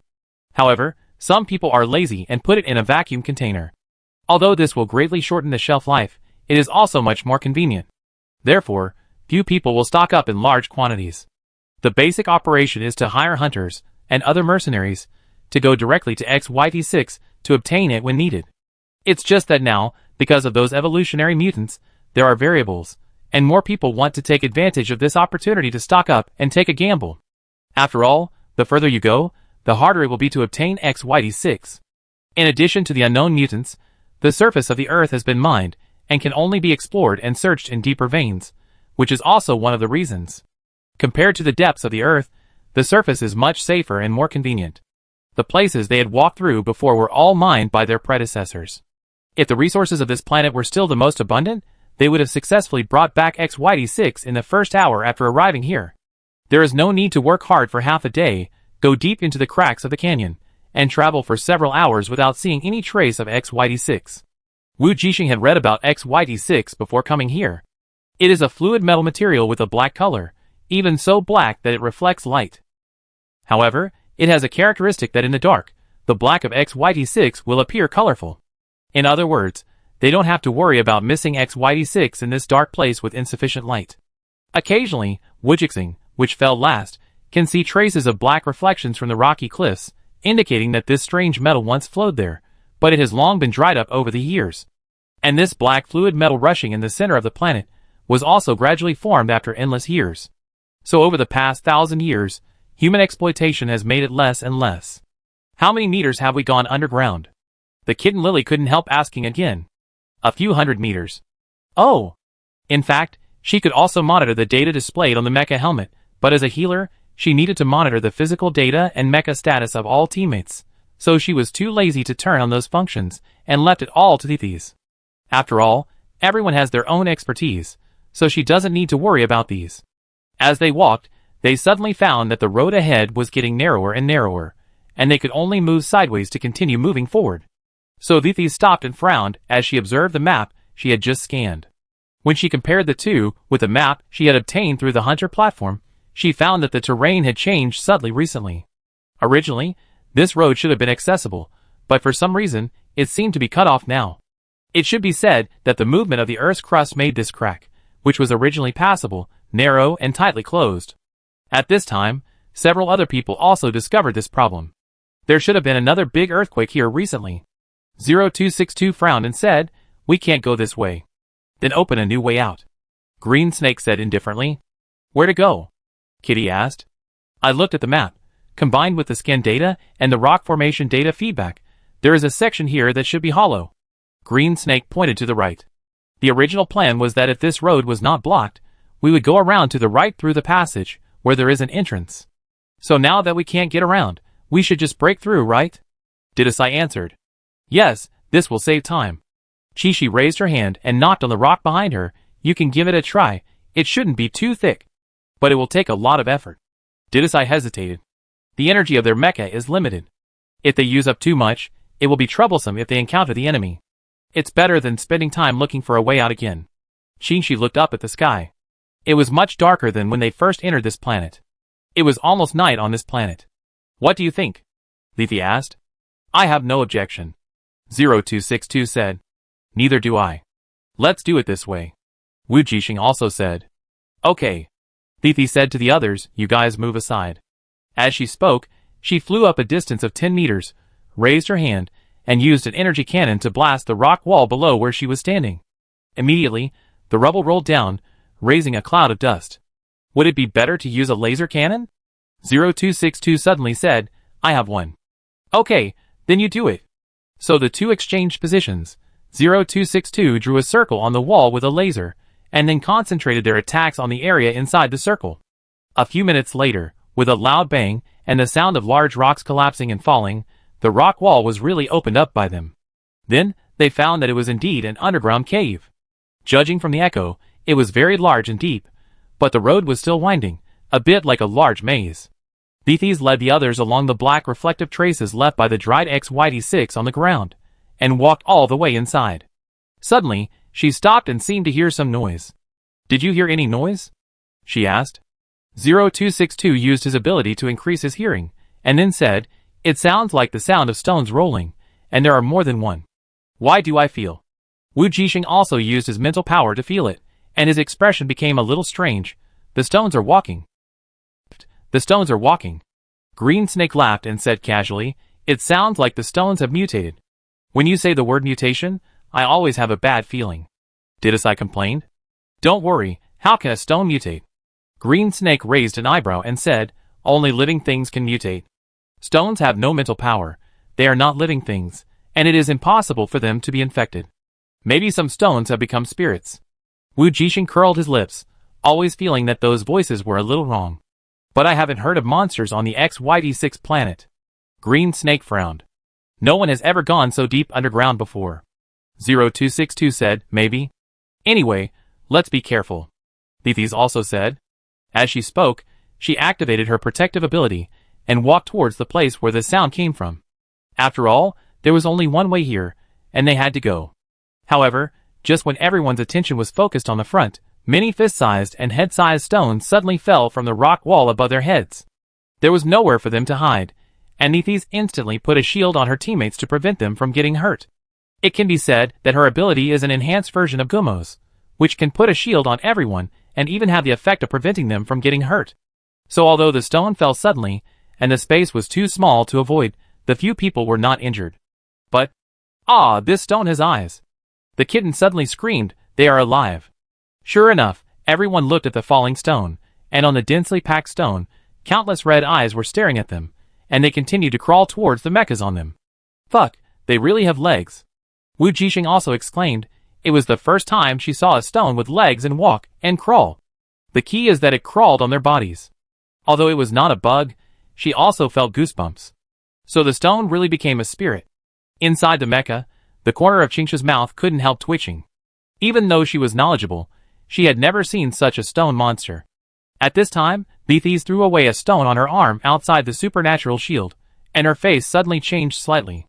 "No, let's leave quickly," she said. "We can't be hit by these stones. They can eat my shield," she said, and ran first. "No wonder. I was wondering why your shield is so weak today. It's so thin in a short while."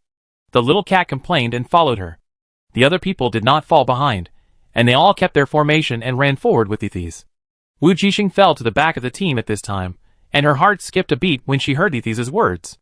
How come this is exactly the same as the mutant snakes she encountered on Planet E during her previous mission to destroy the laboratory? Those little snakes could easily break through Gumo's supernatural shield, and now there is this stone monster. Could it really be mutated? She frowned slightly, and saw that everyone had come to a slightly wider area. Behind them, the stone army was still slowly rolling over. Although they had legs, they could not walk as fast as rolling. So several people turned around and bombarded the stones. The sound of gunfire came one after another, but before they could finish off the stones, another round of bombardment came from behind. Everyone was startled and looked in that direction, and unexpectedly found someone. There were other mechas here. As the last stone monster was smashed into powder by everyone and could no longer take shape, the sound of cannon fodder on the other side also weakened. There was a rustling sound, and 5 people and 5 mechas came from the other end of the underground maze. The leader was a golden mecha, which was so dazzling and eye-catching among this group of people and in this dim underground maze. Could it be gold-plated? Wu Jixing muttered in his heart. The mecha is gold-plated. He is really rich. "Hello, I am the queen. What's your name?" Didasai stepped forward on behalf of their team. "You are here for XYD6, right?" "Of course." A strong male voice came from the golden mecha. "We are mercenaries. Just call me Gold Coin." "What's the matter with those stone monsters?" Didasai asked. She found that the other party came from a deeper place than them, and obviously entered here earlier than them. "Mutated?" The golden neck gave an answer that shocked everyone. "Are you sure?" Beathies asked with a frown. "I'm sure, that's why I came here." The golden neck said this with a somewhat anxious tone. "There are a lot of mutated stone monsters inside. We have found XYD6 nearby, but we can't move forward because of those monsters. We are looking for people to join forces. You came just in time." He seemed very excited. "There is a large lake there, full of XYD6, enough for so many of us to share. We can still bring back a lot." Beefy's eyes lit up. "Is it far?" "Not far, just around here. We just came back from there," the man in the golden mecha said, "but we were blocked by those monsters. I can guarantee that those mutant monsters must be guarding XYD6. If we want to get XYD6, we must work together to kill those monsters." "Why do these monsters mutate? Are there mutants here?" Wu Jixing suddenly asked. "We didn't see any mutants." The golden mecha was stunned for a moment, then quickly said, "But I guess there must be mutants here, which infected those stone monsters sleeping underground. What do you think?" Beefys looked at the others. "I think what he said is correct. There must be mutants here, which infected these monsters that had been sleeping in the center of the earth." 0262 said, "If we want to get XYD6, joining forces is the best way." In fact, the current situation was somewhat beyond their expectations. There was no better way except to join forces. Moreover, the demand for XYD6 by each of them was not large. The amount required for a biological mecha was not large. Compared with the XYD6 of a whole lake, it was simply a small matter. There was no need to rob it. So after seeing that everyone had no doubts, she said to the man named Jinbi, "Okay, let's join forces." "Okay." Jinbi also introduced his teammates to several people very readily after hearing this. Like their 5-member team, they also have the same configuration. "Please lead the way," Beefy said. "No problem." Jinbi also readily agreed, and really walked to the front of the team, leading his team forward. At this time, Chi-Chi fell to the back of the team, in front of Wu Jixing. Next to her, he whispered through the mecha, "Be careful of him. I always feel that it's too smooth, something is wrong." "What do you mean?" Wu Jixing raised his eyebrows slightly. "I can't really say." Qingxi shook her head. "It's probably the sixth sense of a beautiful woman." Wu Jixing, I'm kidding. Qingxi's tone was a little frivolous, but her expression in the mecha was a little irritated. My ability doesn't work well against those stones, so I don't feel good about it. Wu Jixing understood that snake venom is really a bit like playing the lute to a cow against stone men. I see. My ability doesn't work against stone monsters either. Wu Jixing sometimes felt that Yushin's ability was really useful. In terms of lethality, there was basically no nemesis. Although her mental power was already SS, she couldn't just use it to crush the stone.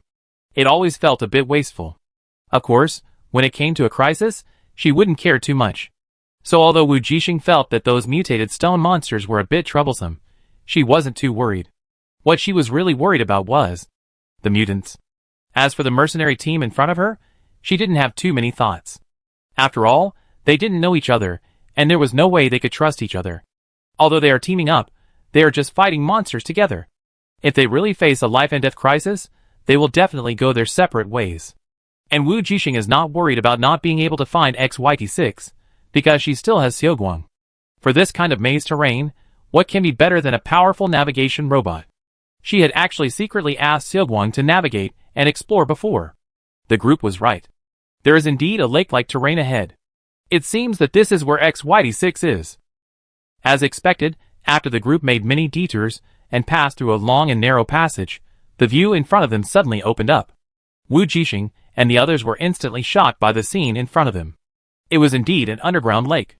The entire lake was XYT6. The black lake surface was shining with colorful brilliance and was flowing slowly, just like the Milky Way in the sky reflecting down, turning into such a beautiful scenery. How about it, am I right? The golden Mecha walked to the edge of the lake, admiring the beautiful scenery, with greed in his eyes. Lethes recovered from the shock and asked in confusion, "Where are the monsters you mentioned?" The gold coin smiled slightly and raised his hand to point upwards. So everyone looked up and saw dense red eyes staring at them. As soon as we squatted down to collect XYT6, those monsters would attack. The gold coin said helplessly, you need to concentrate when collecting XYT6, otherwise they will slip away. So we tried for a long time and couldn't collect it at all. I see, so let's work together to get rid of those monsters first, right? Yes, I need your shield. Gold coin saw the shield on Lethes and made this suggestion. I am a damage reduction user, so I can't be a bait. Of course, for fairness, how about we be the bait together and let them attack? To lure down those mutant stone monsters above, there is only one way to act as bait. Okay. Lethes nodded and agreed to this plan.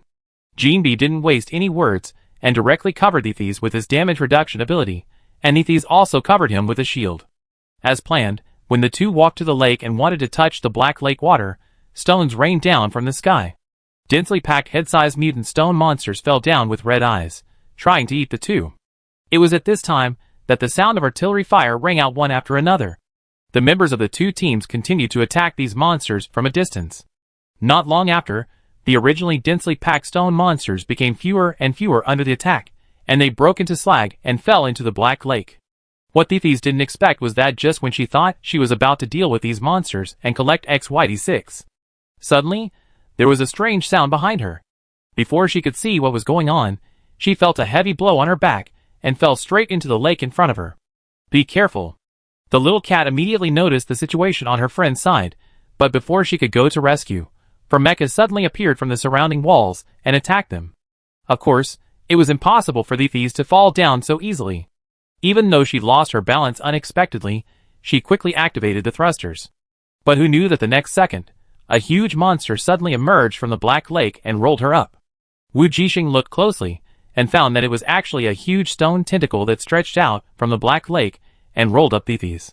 It was at this time that the gold coin that was originally used as bait to attack the stone monster suddenly squatted down, took out the vacuum container, and began to focus on collecting XYT6 in such a dignified manner. Good guy, it turns out that they were trying to attract the monsters underground. The tentacles that emerged from the lake were the real culprits that hindered them. They were not a team of 5, but a team of 10.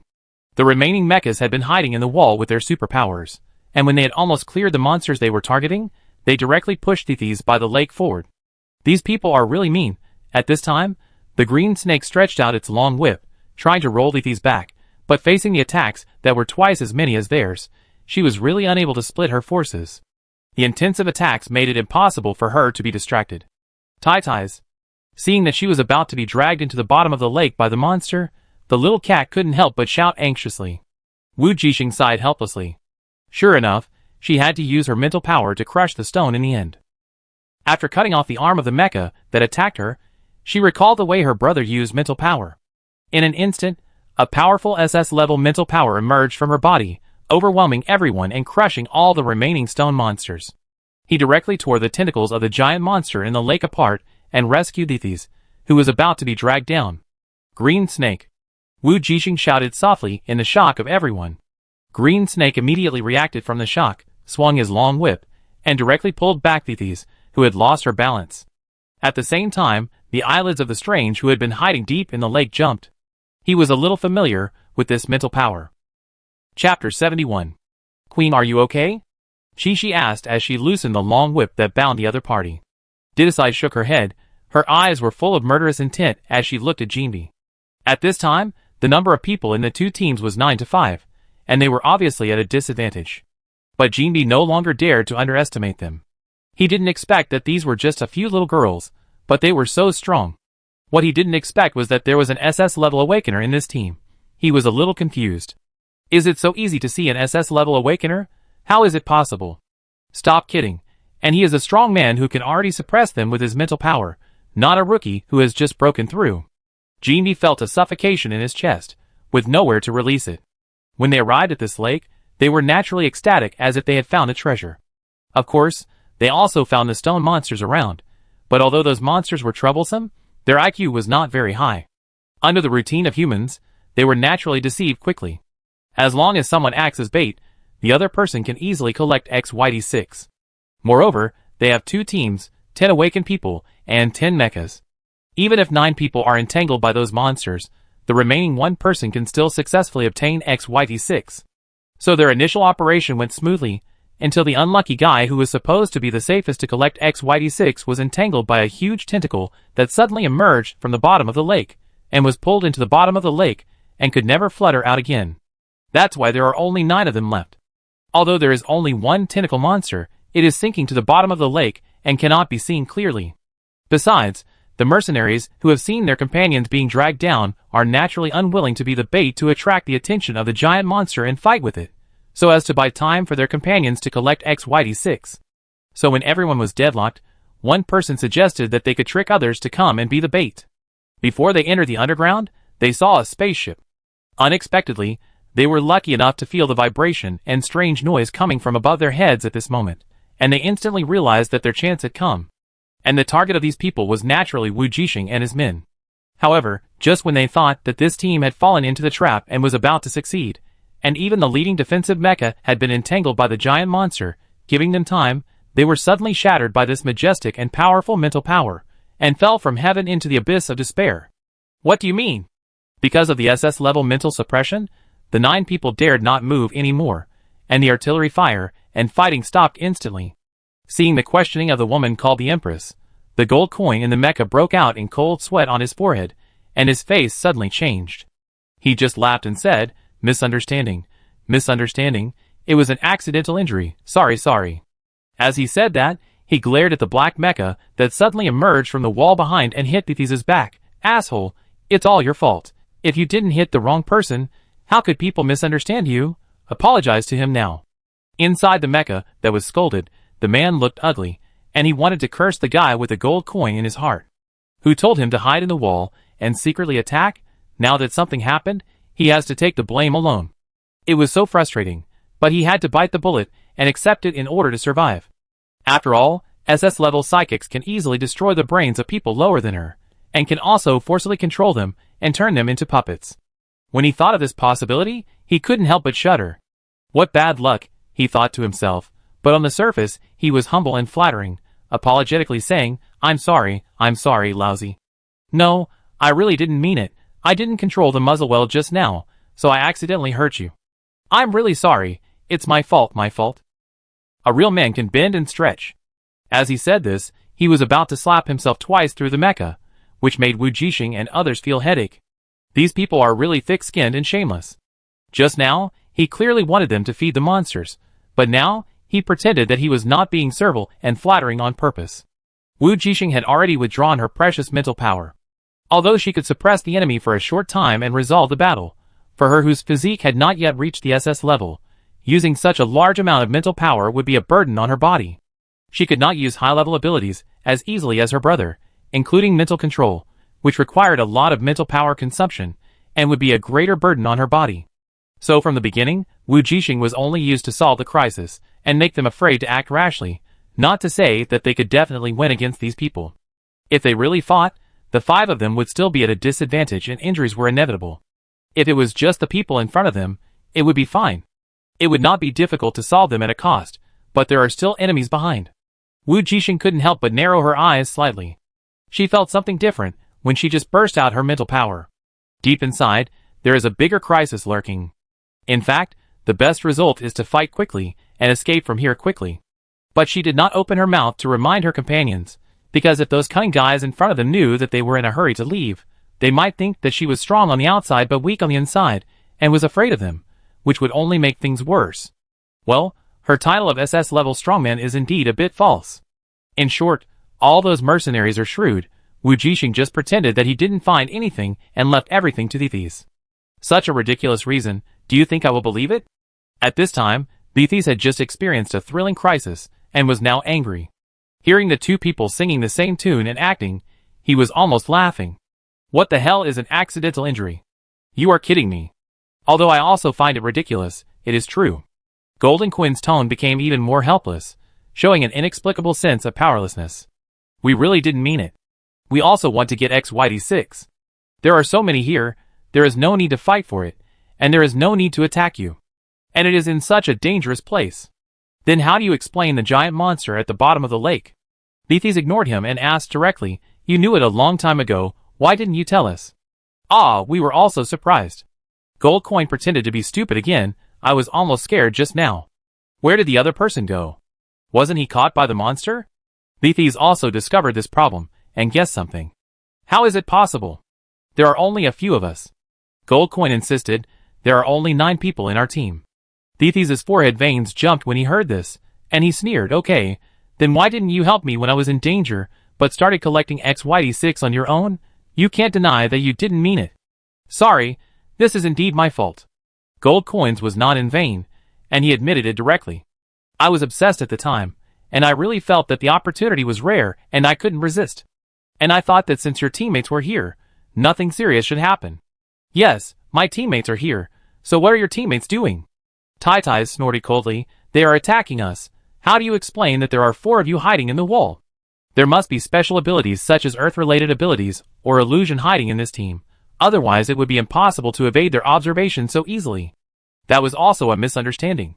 My companions found out that you mistakenly attacked us, so they fought back. Gold Coin looked at several people nervously, and then signaled his teammates with his eyes. I asked them to apologize. Queen, there is no need to argue with them. Let them be bait directly to buy us time to collect XYD6. Shishi on the side couldn't stand it any longer.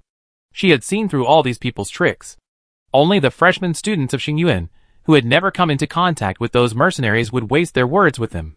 They just turned black and white, and refused to admit it. Even if the evidence was thrown in their faces, they would not admit it at all. They were good at pretending to be crazy and thick-skinned. If you really want to argue with them, it would be a waste of time and fall into their trap. At this time, Beathies was reminded and realized it. But there was no other way. She was so angry that she had to vent, but she didn't want to subconsciously fall into the vicious circle of arguing with these people. You're right, let's do it this way. Didasai gestured to Jinbi. Seeing that the other party had woken up, Jinbi couldn't help but glared at Qingxi fiercely. He knew that he couldn't make peace today. They had to be the bait even if they didn't want to. Go, I watch you. Wu Jixing also spoke out at the right time to show her attitude, the attitude of an SS-level boss. Although she looked like a bystander on the surface, she was a little anxious in her heart. Fortunately, Qingxi interrupted her just now, otherwise she would have to find a way to remind Nithis to hurry up and stop getting entangled with those people. But she was not convenient to speak, for fear that people would see that she was not a real SS level. She couldn't let others see her anxiety, no matter how anxious she was. Fortunately, she pretended to be quite convincing, and the experienced mercenary leader Jinbi didn't find anything wrong. So in this situation, he could only grit his teeth and look at his men. Okay, but we have to discuss how to deal with the enemy, he said.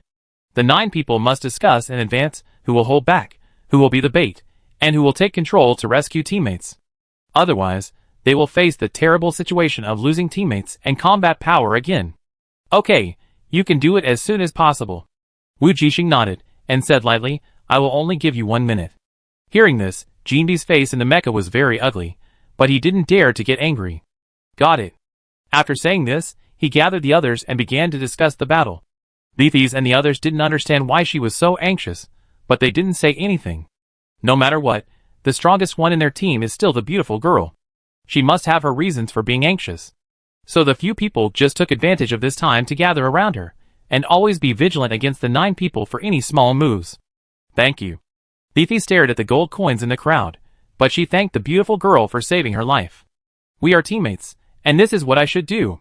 Wu Jixing didn't think he was grateful to her for saving her life. After all, as the defense system of the team, Beefy took on many risks. And she just took on her responsibilities, and Beefy didn't owe her anything. Beefy knew what she meant, but still said, I know, but I still have to thank you. Well, let's go out first. Wu Jixing reminded her. The green snake, cat, and leopard cat beside her also understood her hint instantly. Go out first, which obviously means that the crisis has not been resolved yet, and we can discuss other things after we can go out. So in an instant, the mood of several people who had just relaxed was lifted again. Although they didn't know what dangers would happen, they all trusted Aurora, who had SS-level mental power in the team. In fact, as the captain of the recruitment team, Beefys and her friend Lily knew the mental power and physical data of Wu Jixing. But because he knew that she was not a real SS level, he was surprised by the sudden mental pressure just now.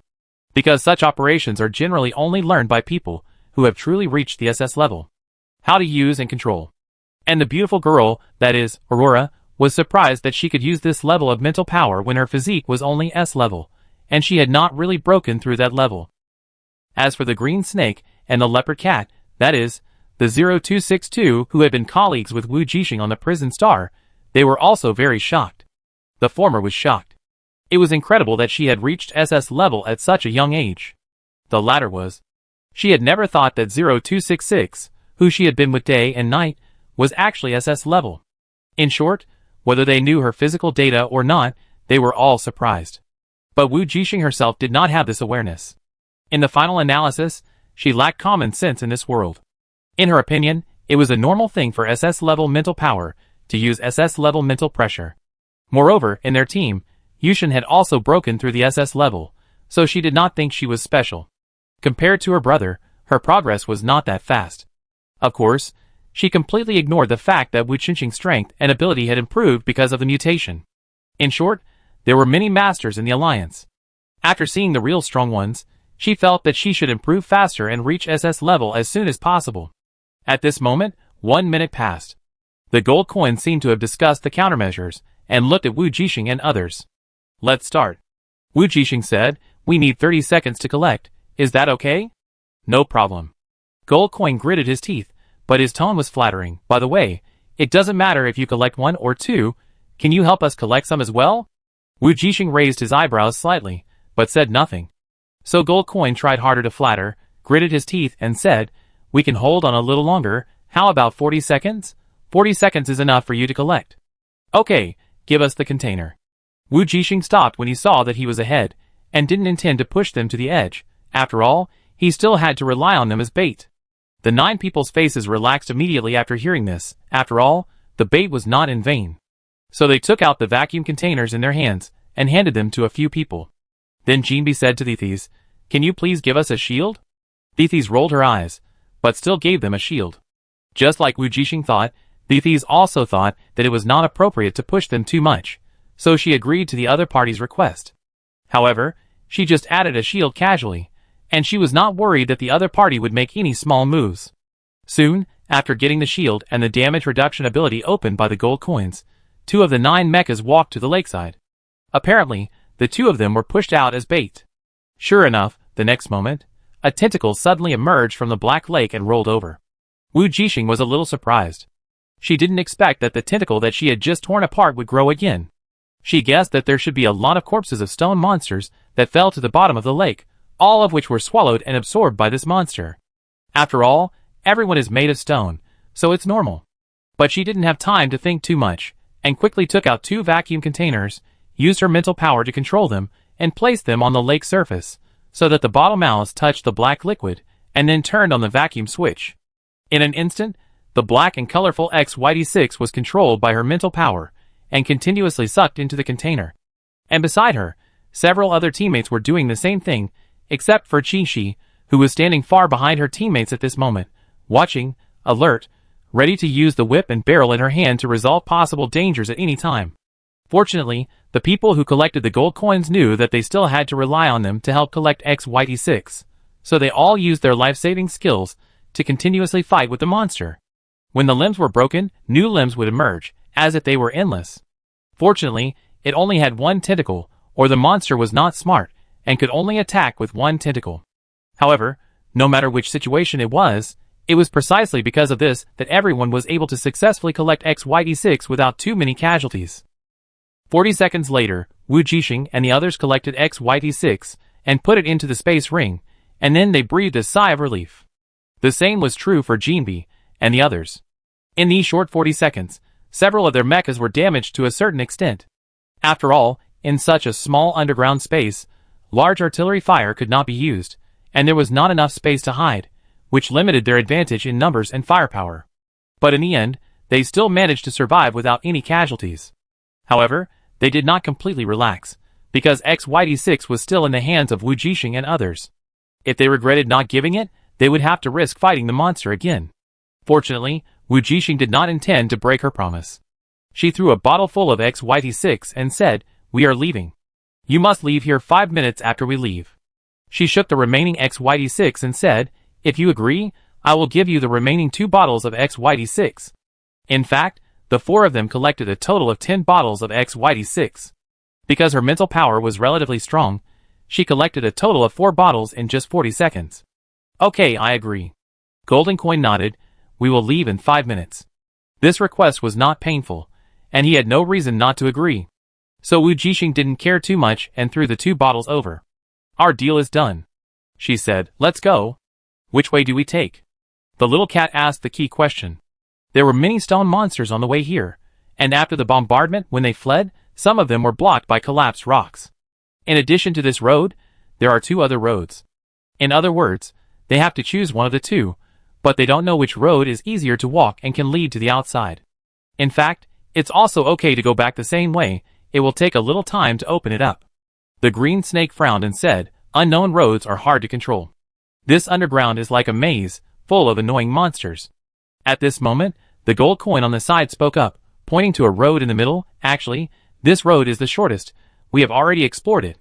"Of course, you don't have to believe what I say, I'm just reminding you casually." "Are you so kind?" Tai's asked with a frown. "I'm just apologizing for my previous mistake." The gold coin said indifferently, "You can believe it or not, anyway, we will leave in 5 minutes." "Then why don't you go first?" Thethes didn't know why the beautiful girl suggested that they go first. If it were her, she would choose to let those people go first and explore the way for them. Sure enough, after she said this, Jinbi shrugged.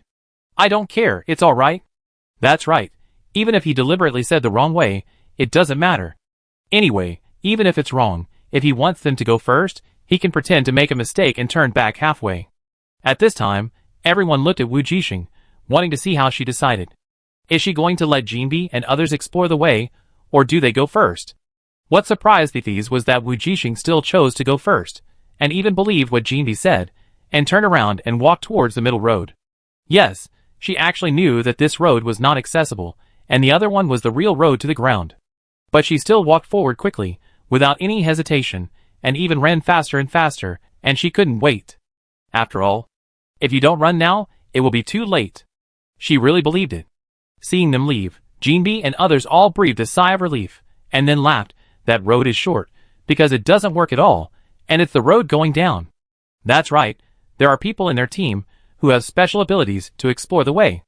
After all, for mercenaries, the most important thing is not only strength, but also certain functionality.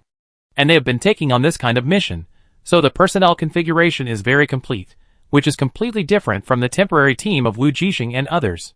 Let's go, although we didn't collect more XYD6 this time, we can still get the job done. It's just a pity. We lost one person. However, for mercenaries who live on the edge of a knife, the death of one person is not a big deal, so it didn't affect their good mood. Similarly, several people did not keep their promise and leave after 5 minutes, but took another road directly. But before they could walk far, 2 limp arms suddenly emerged from the shadows and directly wrapped around the head of the last person, twisting the neck of the mecha together. Who? When Jinbi and his companions heard the screams of their companions behind them, they turned around and saw such a scene. The joy in their eyes faded, and was immediately filled with horror. Hee, none of you can escape. The next moment, several more screams of fear came out from the dark passage. On the other side, Wu Jixing and others had already quickly moved to the depths of the road, and then they found that they were not going up, but down. I think this road is blocked. Tideyes followed behind Wu Jixing, and couldn't help frowning and said, "Why don't we stop and explore the road? I feel that those people are not telling the truth."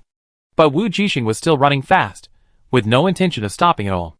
"They are telling the truth," Wu Jixing said as he ran. "This road is indeed the shortest, but it does not lead to the top, but to the underground." "Then why did you?" Everyone was puzzled. "Of course. I ran away." Wu Jixing took out the energy cannon without saying anything and fired 2 shots at the wall in the distance. Just when Nithis and others were wondering what she was doing, the rocks on the wall fell down one after another, and a new road appeared behind her.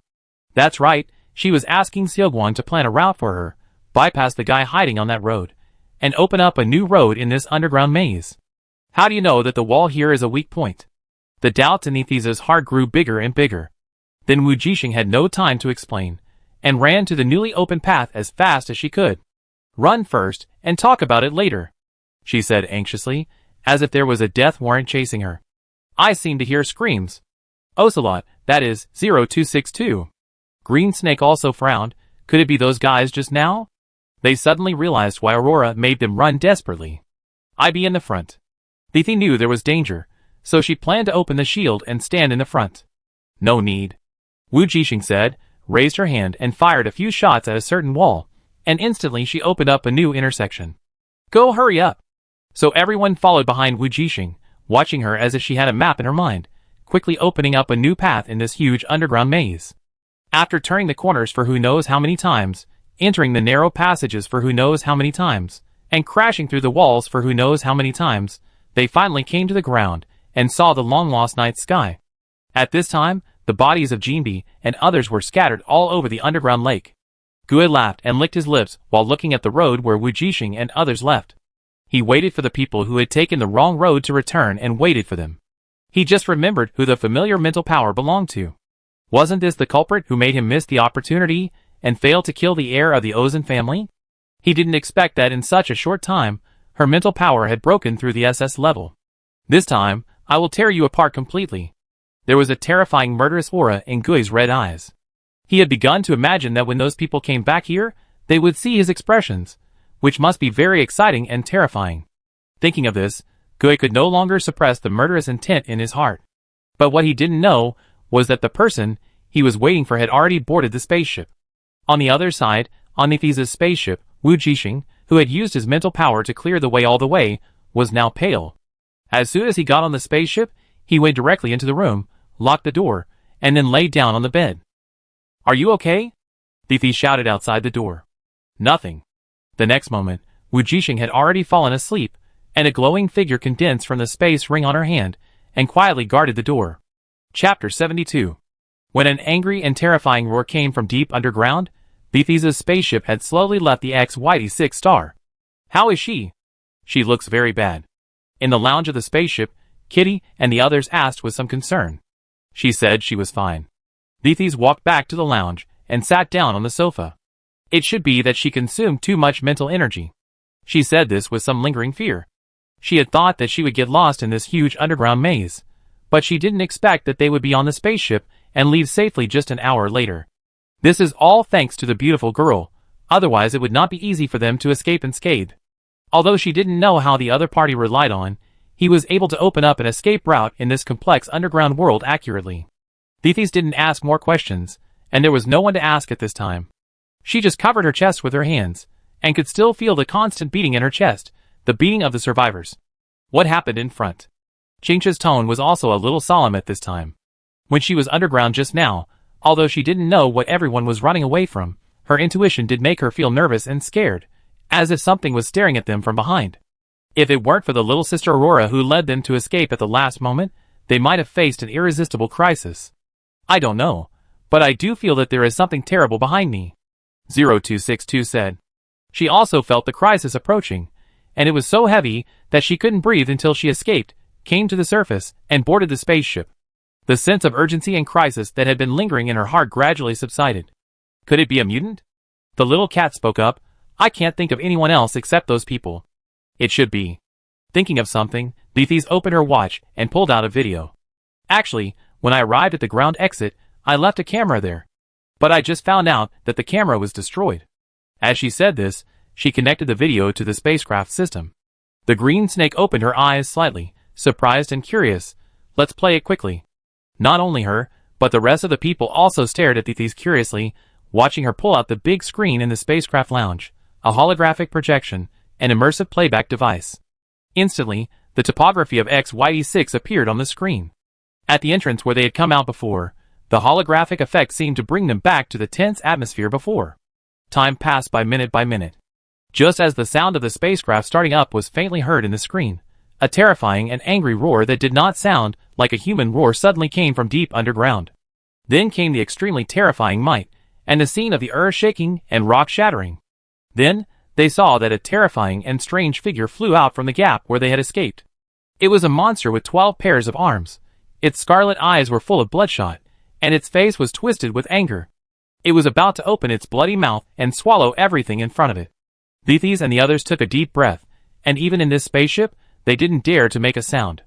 At this moment, in the holographic picture, the terrifying figure, the scarlet and ferocious eyes turned, as if they had discovered the camera.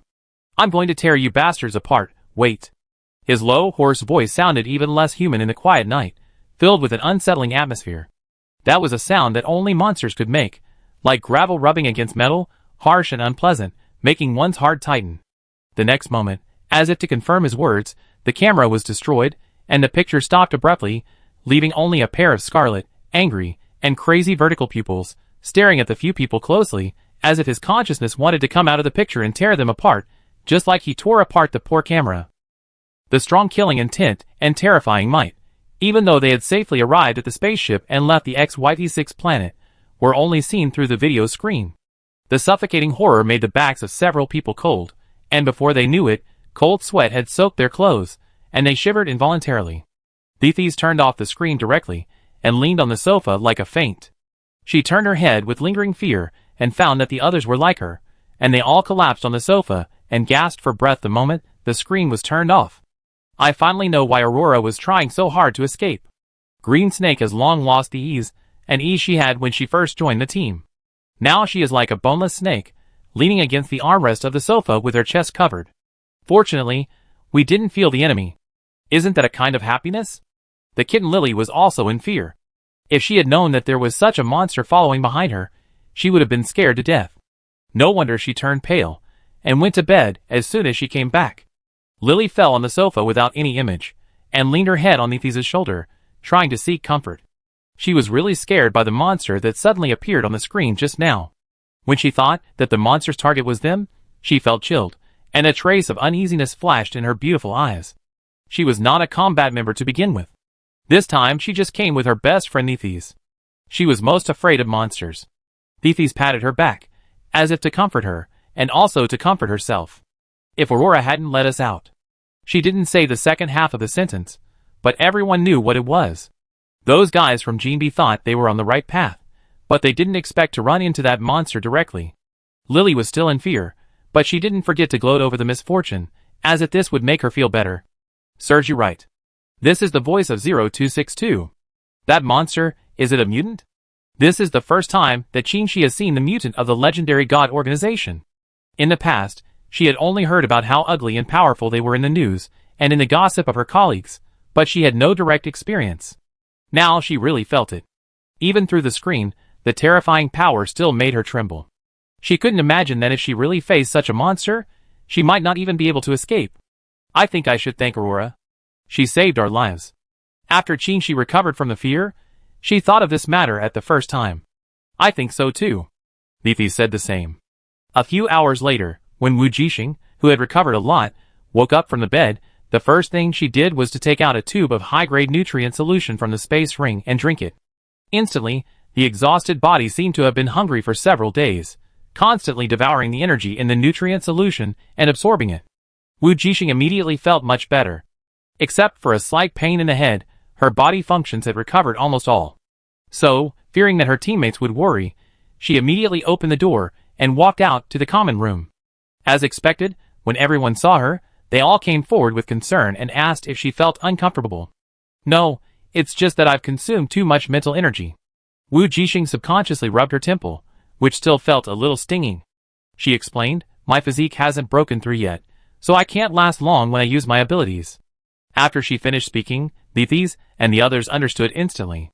In fact, everyone has seen that if one's physical fitness and mental strength have really broken through the SS level and become a true SS level strongman, he would not be like her before, and his face would turn pale, and he would need to rest after using his ability for a while.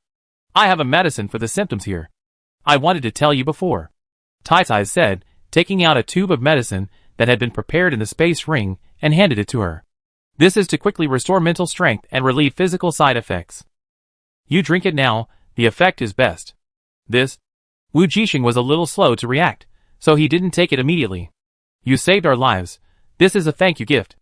I open the lid of the potion directly. Once you open it, you can't put it back, drink it now. Okay. Wu Jixing smiled and stopped being pretentious. She took the potion directly and poured it into her mouth. The next second, she felt her body and brain were warm, her mental strength was recovering quickly, and the tingling in her head was relieved.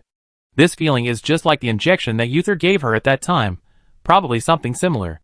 It's just that this is a medicine, and Uther gave her a direct intravenous injection, which is faster and better. I think Uther, like her, has been troubled by genius disease, while Thethys is not in this situation, so some milder oral medicines are prepared. Oh, by the way, this is my thank you gift to you. Lily also took out a tube of medicine from the space ring and said with a smile, this is a high-level evolution potion. Although you may have drunk it, the effect is not so good. But the high-level one can still be improved a little, and it still has some effect. Okay, thank you. Since she had already accepted the thesis, Wu Jixing was no longer polite and directly accepted the high-level evolution potion. To be honest, this familiar scene made her think of the time when she encountered the mutant monster. She also fainted on the spaceship and drank the high-level evolution potion given by Yushin. Wu Jixing didn't expect that a year later, her second bottle of high-level evolution potion was also because of that mutant. Then, the green snake also took out her thank you gift. I am my most powerful snake venom. She also took out a tube of dark green liquid with a needle from the space ring. Only one drop is enough to kill someone. If you want to kill someone, it will be very convenient. Of course. She licked her red lips and said, if it is a powerful superpower, the amount required will be a little larger. Even SS-level strongmen may not be able to resist my poison. Even if they don't die, they can temporarily lose their ability to move. But the premise is that you can break the defense. The green snake's poison is actually very powerful, but she has just broken through the S level, and was directly suppressed by the SS level mental power, and had no chance to release the poison. Even if she had the chance, she might not be able to break the opponent's defense, but it was different in Wu Jixing's hands. She has SS level mental power. If she really faces a stronger opponent one day, she may be able to use poison without consuming too much mental power. Even if she faces a real SS level strongman, she will have the strength to fight. Wu Jixing also understood the preciousness of the snake venom, and immediately thanked him and accepted it, and carefully put it into her space ring. Before reaching the real SS level, this tube of snake venom can help her a lot, and she instantly felt relieved. I don't have anything to give you. Finally, after everyone had given their gifts, 0262 said, if you need anything from me in the future, just come to me. This is a promise that will always be valid. Okay. Wu Jixing also smiled. She didn't mean to say that she had to thank him, but she just wanted to make everyone feel at ease, so she accepted it calmly. After the thank you session, Thethys couldn't help but ask, by the way, when you were underground, did you already find the mutant? Well, you also know? Wu Jixing was a little surprised. She originally said that she would come back to explain to them, but it seems that it is not necessary. Yes, the Empress left a camera there, and I saw it. She said, a very scary monster. Wu Jixing raised his eyebrows in surprise. So it turned out that what you threw on the ground was a camera. Thethys nodded. Do you want to see it? We have already seen it when you were sleeping. Okay. Wu Jixing's curiosity was also aroused. So a few minutes later, she saw the terrifying figure. Just as it was at the beginning, it was indeed that person. She was right. She would never forget the other party's mental power, the feeling of oppression in the past, the moment she saw the other party through the screen, emerge from her memory. It's him. Wu Jixing narrowed her eyes slightly as she looked at the screen. It was this person who had once killed Yushin at the exit of the jungle with her brother. Perhaps, if it weren't for his brother, who had recovered some of his memories, Yushin and the others might not have been able to leave safely. Thinking of this, Wu Jixing was extremely grateful. After she broke through the SS mental power, she realized what an unbridgeable gap there was between the S level and the SS level. She dared to guarantee that her brother must have helped them cover up after recognizing her. Otherwise, after escaping on the spaceship, the other party would have had time to chase them again, instead of just watching and letting the spaceship take off smoothly. Wu Jixing suddenly missed her brother. She sighed slightly and asked Thethys to turn off the screen. Do you know this monster? Everyone asked curiously. Yes, I have seen him. When my mental power burst out, I felt that he was hiding in the real channel.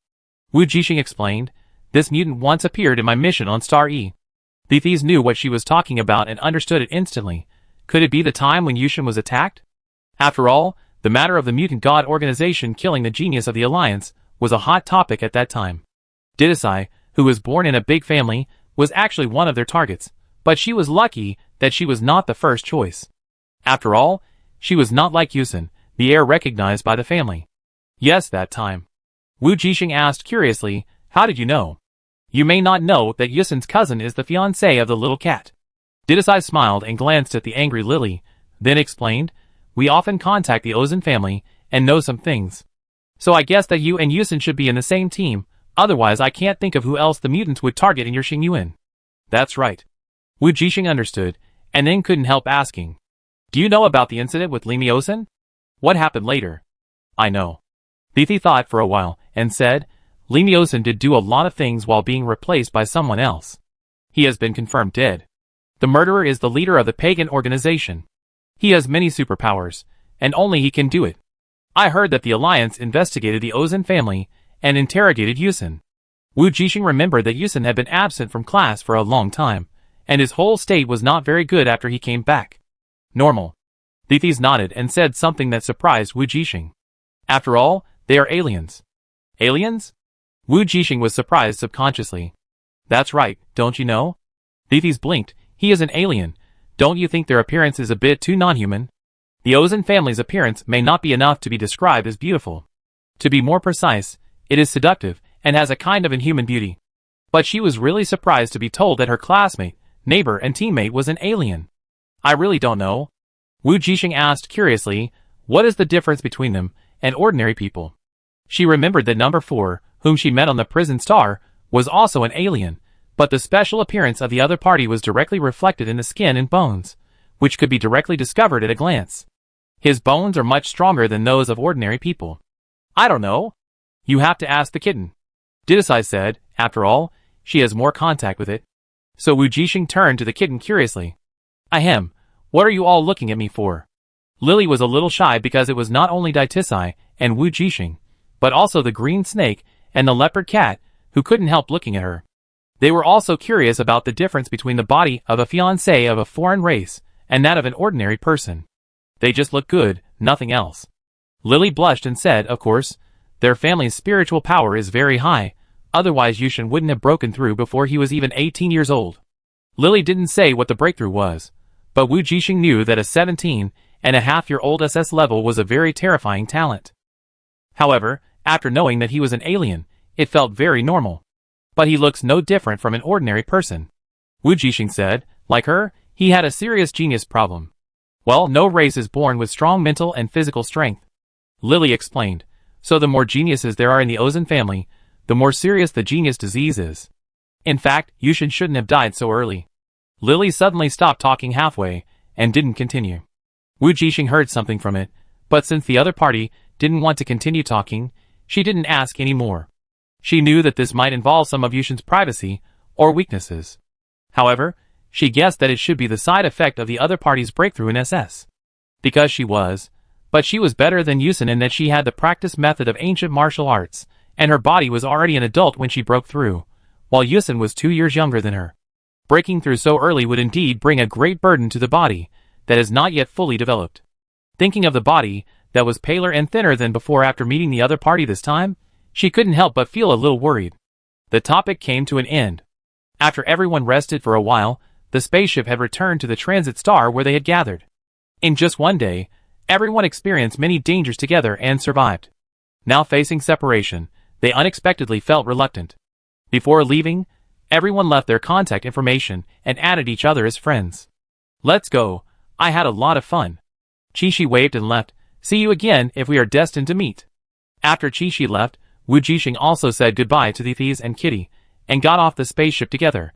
"My name is Jita, what's yours?" When they were leaving, 0262 suddenly spoke up, and said her real name.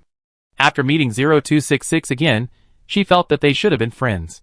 From the prison star to the Horia Star Pirates, and in the team collecting XYD6, they met each other 3 times in a row. Isn't it a kind of fate? Of course, Wu Jixing also regarded 0262 as a friend. However, she did not reply to the other party directly, but turned around and left, smiling and waving to her. "See your communication, goodbye." As she said that, she ran away quickly. 0262, that is, Jita looked at her back as she went away, and opened the communication on her wrist without knowing why. There was a new message from 0266 on it. There were only 3 words in the message, which was her name. Wu Jixing. Jita was stunned, and then her eyes widened in disbelief. It turned out that she was Wu Jixing. That person's sister turned out to be 0266. Jita instantly recalled the scene when the two of them were together on the prison star. No wonder she loved to listen to her stories about that person. Jita raised her hands to cover her face, and a smile could not help but climb up to the corners of her eyes. One day later, Wu Jixing took Yushin's luxury spaceship and finally returned to school with XYT6. The first thing she did after getting off the spaceship was to run to the school office to find Teacher Dados. "I got XYT6. Can the mecha improve the schedule?" Wu Jixing asked excitedly. Dados took the XYT6 she handed over, and was a little surprised at her efficiency. "This is indeed XYT6, no problem." Dados said, "I will personally deliver the materials to you today, don't worry. By the way, do you have any questions about the mecha drawings? You can design the color you want, and of course you can also fine-tune the appearance. If there is no problem, send it to me, and you can get the mecha before the finals in about a month." As he said that, Dados suddenly thought of something and said, "The date and specific rules of the finals have been determined. I was just about to talk to you about this." Wu Jixing was delighted when he heard that, but Dados' expression became a little serious. "It's similar to the semi-finals. All your teams will be placed in different maps. But this time it's in reality." "Where?" Wu Jixing asked curiously, "Are you also taking camera badges from each other?" "The battlefield, clearing out mutants." Dados said solemnly, "This time you need to go deep behind enemy lines to recapture those polluted planets. It's dangerous, be careful." Chapter 73. Did they say which battlefield it was, or was it random? This was the first time Wu Jixing heard Teacher Dados mention the battlefield. Although she had heard that the Alliance and the contaminated mutants were always at war, the school had rarely told her about it after more than a year of enrollment, so she didn't know what the battlefield was like. Even though she knew it was dangerous, she didn't have a specific concept. But she did remember that her brother had disappeared during a battlefield mission. Now it seems that there is something else behind it. Thinking of this, she subconsciously felt that a storm was coming. "It's not random, but there will be no advance notice." Dados said, "Everything will be done when you get there, just act accordingly." "Okay." Wu Jixing understood. It seems that it is not an open book exam. "How are you preparing?" Dados asked worriedly. He remembered that during the last test, she had reached 90% of the S level, and was not far from a breakthrough. If you can break through before the individual competition, you may even have a chance to win the championship. The more it happened, the more he cared. If there was no hope at all, there was no need to worry. When he found that this student named Wu Jixing was making rapid progress, and was not far from the real SS level, he was extremely excited. He even felt like he had won the lottery. When the 4-star academy was at its lowest point, such a student appeared. Originally in despair, it was like a shot of adrenaline, which rekindled his hope. If their 4-star academy could compete for the top 3, the championship. He couldn't imagine it at all. Even at the peak of the academy, they had never defeated the military academy, and the 1st star academy to win the championship. The highest record was still the 3rd place. The 4-star academy at that time became one of the top 3 schools in the alliance, and the school was full of strong people. In comparison, the current bottom result is really. Dados rubbed his temples, and his always calm black face was much more amiable than usual when facing Wu Jixing, a student. Originally, it was impossible for the school to reward so much for a student at the end of the semifinals, and even gave away a biological mecha for free. After all, there are only a few in the entire alliance. But today is different from the past. Even if Wu Jixing fails to break through the SS level before the individual competition, as long as she has the biological mecha, she and Yushin still have a chance to compete for the 3rd place. As far as he knows, among all the participating students in the alliance, only Delete from the military academy and Li Xiaoyang from the 1st-star academy are true SS level awakeners. In other words, except for the 2 of them who will definitely take the top 2, no one else has broken through the double SS. Either their mental strength has not broken through, or like them, their physical fitness has not broken through. Therefore, Dados believed that Wu Jixing and Yushin had a chance to fight for the 3rd place for the 4-star academy. The battle was a fight to the death, and success depended on this one move. Dados was naturally very concerned about Wu Jixing's preparations. As for Yushin, he didn't have to worry at all. With the full investment and training of the Ozan family, his preparations would be more thorough than anyone else's. Wu Jixing was different. She was from Starry, knew nothing, and had no family resources. Such a good seedling, without the shackles of the family, is the talent that the school values most. Rather than saying that the school is helping her, it is better to say that it is an investment. And she did not disappoint the school, successfully entered the finals, and her personal training did not fall behind, and she made rapid progress. But even so, Dados still couldn't help but worry. I feel that I have improved a little recently, Wu Jixing said uncertainly. After exhausting her mental power the day before yesterday, she supplemented a large amount of high-level potions and nutrient solution, and she felt that her mental power seemed to have improved a lot more than before. As for her physique, although it felt that it had not improved as much as her mental strength for the time being, she had already used the tube of advanced evolution potion that Kitty gave her, and she had been meditating and practicing these 2 days to refine and absorb it. It should have improved quite a lot. Of course, it would take some time to break through. Come with me, Dados said, taking her to the school's practice room and testing it on the machine. Teacher Dados, how is it? Wu Jixing was also a little curious about how much she had improved, so she went over to see. Your physical fitness and mental strength have both improved by 5 points. Dados looked at the test report in his hand. Although his face did not change much, his heart was once again in turmoil. Although the other party's improvement speed has surprised him several times, he still couldn't help but marvel at it this time.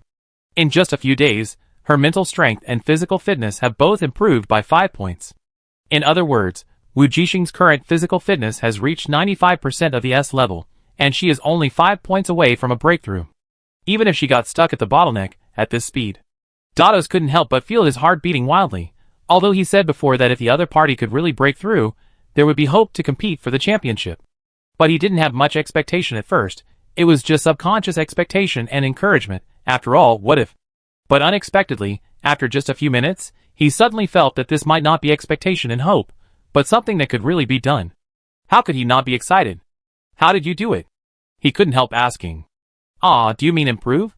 Wu Jixing was not surprised, so she explained her experience in the past 2 days, and then said, I drank another bottle of high-level evolution potion, otherwise my physical fitness would not have improved so quickly. As for mental strength, I think it was because of the training of that battle. So if I want to improve it again, I can't do it so quickly for a while. She felt that the improvement in just a few days was due to a special event, and could not be regarded as normal. Otherwise, she would be able to break through immediately, which is not possible. How else do you want to improve? Dados was amused by her indifference, you know. Many people may not be able to achieve the progress you have made in just a few days even if they spend a year.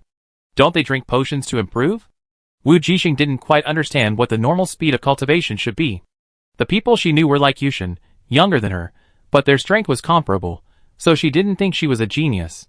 After all, she has a meditation cheat, so it seems that Yushin is more powerful, at least in Wu Jixing's mind. Drink, but they are not as good as you in absorbing the potion. Dados said, even if they drink the potion, it will only be deposited in the body and slowly absorbed into a substantial improvement. Wu Jixing suddenly understood that her way of practice allowed the potion to be better absorbed and used for her own benefit, which was directly reflected in the improvement of strength. This is talent and potential. Dados saw that she still looked like she was not very powerful, and couldn't help but say, many ordinary people without talent have potential at a level. Even if they drink more evolution potions, they can't break through the S-level barrier. Yeah, I know, I will continue to work hard. Wu Jixing nodded, indicating that he would never waste his potential and would work harder. Dados, he really didn't mean that. Forget it. He smiled helplessly. Perhaps this is what makes a genius different. So he skipped the topic and said directly, I originally wanted to apply for a tube of high-level evolution potion for you, but now it seems that it is not necessary. You can go to the gravity room to exercise recently and turn the gravity to the maximum. This will better compress your body and speed up the absorption of the remaining potions. Okay, thank you, Teacher Dados. Wu Jixing's eyes lit up, and he accepted the other party's suggestion. Just as she was about to leave, Dados reminded her, confirm the mecha drawings as soon as possible, don't forget. Yeah, got it, I confirm it right away. She left the office and returned to the dormitory. Unexpectedly, as soon as she entered the dormitory building, she met Chopin. He had just come back from dinner and was delighted to see Wu Jixing. Captain, you're back. Chopin walked up to her and said, Did Teacher Dados tell you that the schedule for the finals has been decided? Well, I just came back from him. Wu Jixing also said, Shall we gather together to discuss this? That's what I meant. Chopin said, I go get someone. So half an hour later, everyone in the Aurora team gathered in Wu Jixing's dormitory room. Jixing, I have broken through to S level. Huang Rojing couldn't wait to report the good news as soon as she entered the room. She had been through more than half a month of devilish training, and Yushin also helped them practice these days. Using SS-level mental power to oppress her, she finally broke through the bottleneck under pressure and officially reached double S level before the finals. Huang Rojing will be in the 4th grade at the beginning of the school. She has actually been stuck at the peak of double A for a whole year. It's not that she is not talented, but not enough pressure. Huang Rojing is a typical girl with a good temper and a soft personality. She is really like a spring breeze in life, but this kind of temperament is not good for cultivation and improving strength. She does not have a strong ambition to improve, and lacks the sharpness of going forward without hesitation. When she encountered danger, she subconsciously wanted to retreat, which was the reason why she had not been able to break through. This time, for the finals, she also gritted her teeth and let Yushin use the most direct mental pressure training method, and finally broke through to S level. Congratulations, senior sister. Wu Jixing was of course very happy to hear that. The slight improvement of each person in the team can greatly increase the strength of their team, so how can it not be worth being happy? Alas, I am still a little short. Gumo's on the side was a little depressed. Now he was the only one in the team who could not break through to S level. Not to mention the strongest captain and junior brother Yushin, both of whom have broken through the SS level in mental power. He is simply a drag. My mental talent is still too poor, even with Yushin's help, it's still useless. If it really doesn't work, you should still find. It's okay, senior, your physique is about to break through the S level, and it can be considered S level, haha. Chopin saw his troubles, smiled and patted his shoulder and said, compared to those two perverts, I am also lagging behind. Ah, Senior Gumos, is your physique about to break through? Wu Jixing was also very happy and comforted him. Although others may be stronger than you, you are the only one we can rely on. It is our Aurora team that needs you, and you are definitely not a drag. Thank you, thank you. Gumo's eyes were a little red. Recently, he always heard other classmates sour words, saying that he was carried away by luck.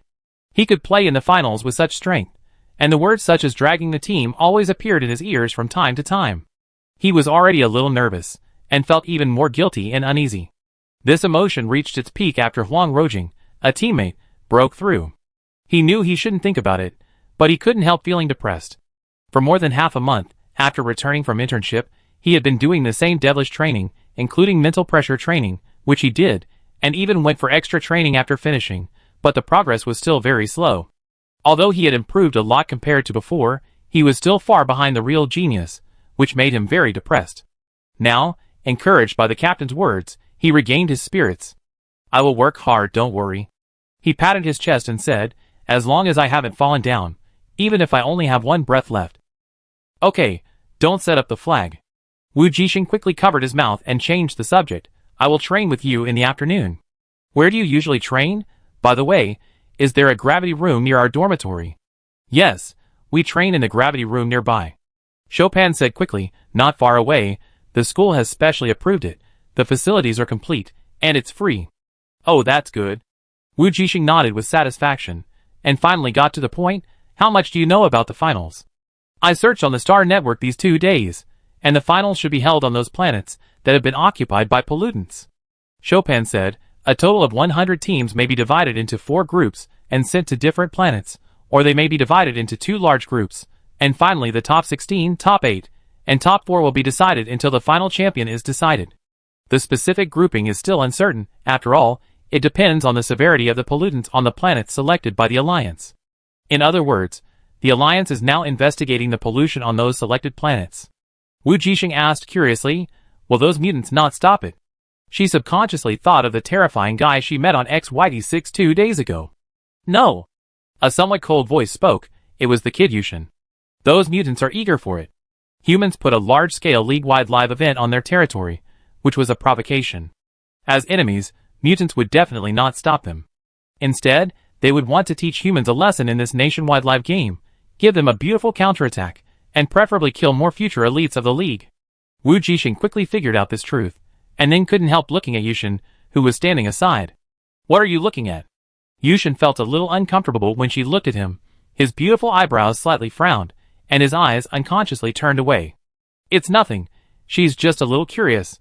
The first time Wu Jixing saw Yushin, she remembered what Thethys told her about Yushin being an alien. She wanted to ask if his body structure was different from that of ordinary humans, but she was afraid that it would be impolite, so she had to hold back her questions. So she could only say casually, I haven't seen you for a few days, and I feel that you have grown up a lot. Yushin, Other members of the team, Okay, let's talk about the finals training.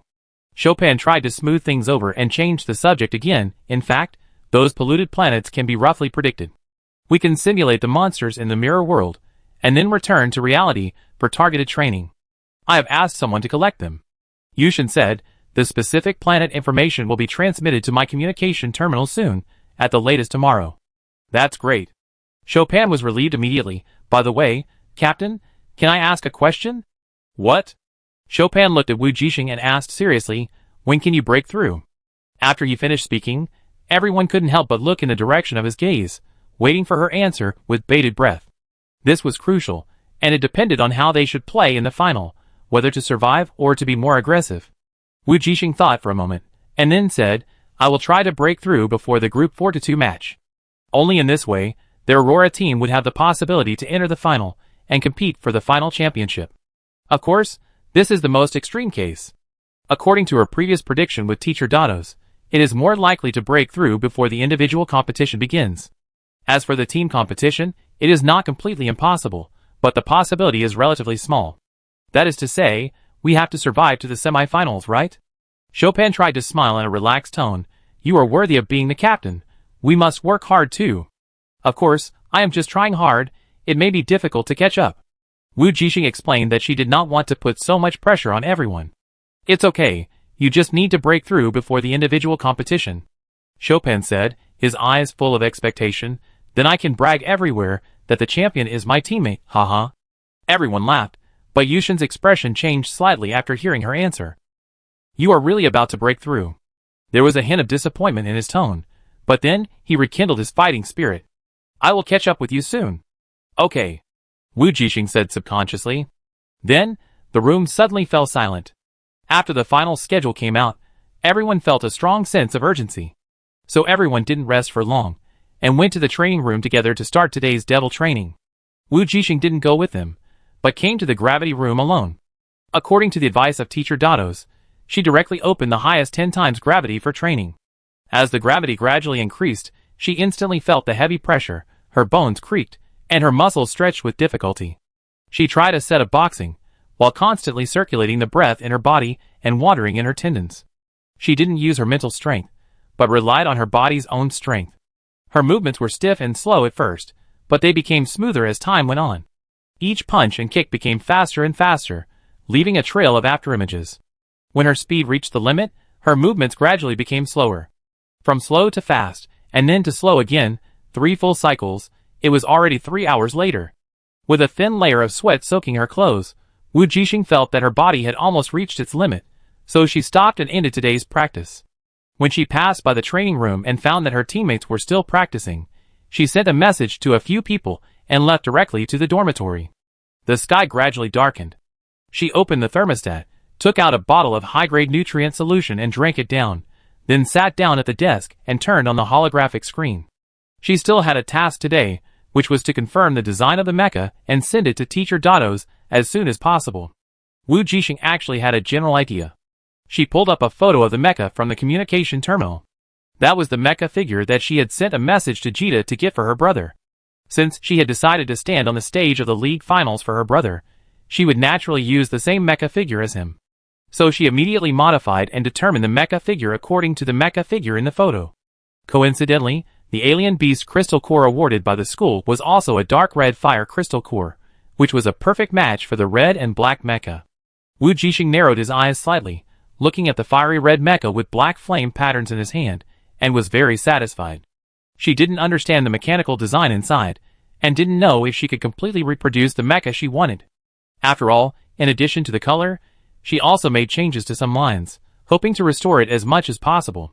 So, after finishing this, Wu Jixing looked at the time with satisfaction and decided to go to bed first, and hand it over to Teacher Dados in person tomorrow morning. If there are any problems, she could also modify it directly. Thinking of this, she yawned and turned off the lights and went to bed. Today's training was really tiring. However, just as her breathing gradually became steady and she fell asleep, the space ring in her hand lit up again, and a figure in the form of a ball of light projected from it, walking to where she had been sitting before. The holographic screen was still on, and the figure silently looked at the design of the biological mecha, frowning slightly, as if he was disgusted with something. Then the next moment, he stretched out his slender finger and tapped the screen. Chapter 74. Early the next morning, Wu Jixing brought the mecha design that had been transmitted to his communication terminal and found Teacher Dados' office again. So fast? Dados was a little surprised and clicked on the design sent by the other party and took a look. It was a mecha with smooth lines and red and black colors. Red? Not bad. It matches the color of the crystal core very well. Dados took a quick look and found that in addition to the color, she also changed the lines of the fuselage. You changed the shell data? Well, I want to copy the appearance of my brother's mecha. Is that okay? Wu Jixing blinked and asked uncertainly.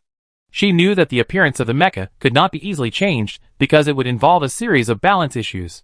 For example, whether the thinnest part of the mecha shell can perfectly support the internal mechanical skeleton, and whether a slight change in the proportion of the whole body weight will affect the flexibility of the mecha, etc. I'm not sure. Sure enough, Dados did not give her an answer that reassured her, but said, I send it to the engineer first. Okay, thank you, Mr. Dados. Wu Jixing said quickly, if it doesn't work, forget it, just keep the color scheme. Her brother doesn't use long-range weapons, but she does. So in terms of mecha design, her brother's mecha is designed completely according to the melee attack system. And her requirement for the mecha is that it can be used for both melee and long-range attacks. There are definitely differences, but not too many. Wu Jixing thought about whether she could change the appearance. Of course, she didn't hold out much hope. If it was really difficult, she would just do everything according to the optimal solution, and the performance of the mecha was the first priority. Sure enough, not long after Teacher Dados sent it, an old man cursed and called him. Do you think you are painting? You just casually changed the data of the mecha shell. Do you want it to look good? Can it improve its strength? Wu Jixing didn't dare to say a word. Ahem, Master Pule, please take a look first. If it doesn't work, just follow the original design. Dados was also a bit troubled. These engineers were all stubborn, especially the master in front of him, who could make biological mechas. He was full of pride and hated others to change his design drawings casually. But he had already promised his student, so he could only bite the bullet and say, my student has a brother who is no longer with us. She wants to commemorate him in this way, not just for the sake of appearance. Dados had been following Wu Jixing's performance in the semifinals, and naturally saw the discussion about her and another military school students' identities in the live broadcast room. He knew that Wu Jixing was from Star, and even knew her family information. Now that he compared her with the missing military school student, he naturally understood everything, so he helped explain it at this time. However, both of them were the school's treasures, whether they were engineers, who could make biological mechas, or outstanding students, who had the opportunity to win the top 3 for their school. no matter whose emotions had to be appeased. Well, you guys are really troublesome. The old man complained and muttered, temporarily accepting this reason. He has a bad temper, but he is not a bad person. Let me take a look first. So he said, and then looked at the design drawings sent by the other party. While looking at it, he muttered, I remember that the mecha you want can adapt to both close combat and long-range combat, right? The appearance of this mecha now is a replica of another close combat mecha, and it is a dual-blade mecha, am I right? As expected, he is a master, he guessed it right away. Wu Jixing nodded and said and then he dared not interrupt. Melee mechas require a high level of balance and agility, but they do not need to carry heavy weapons.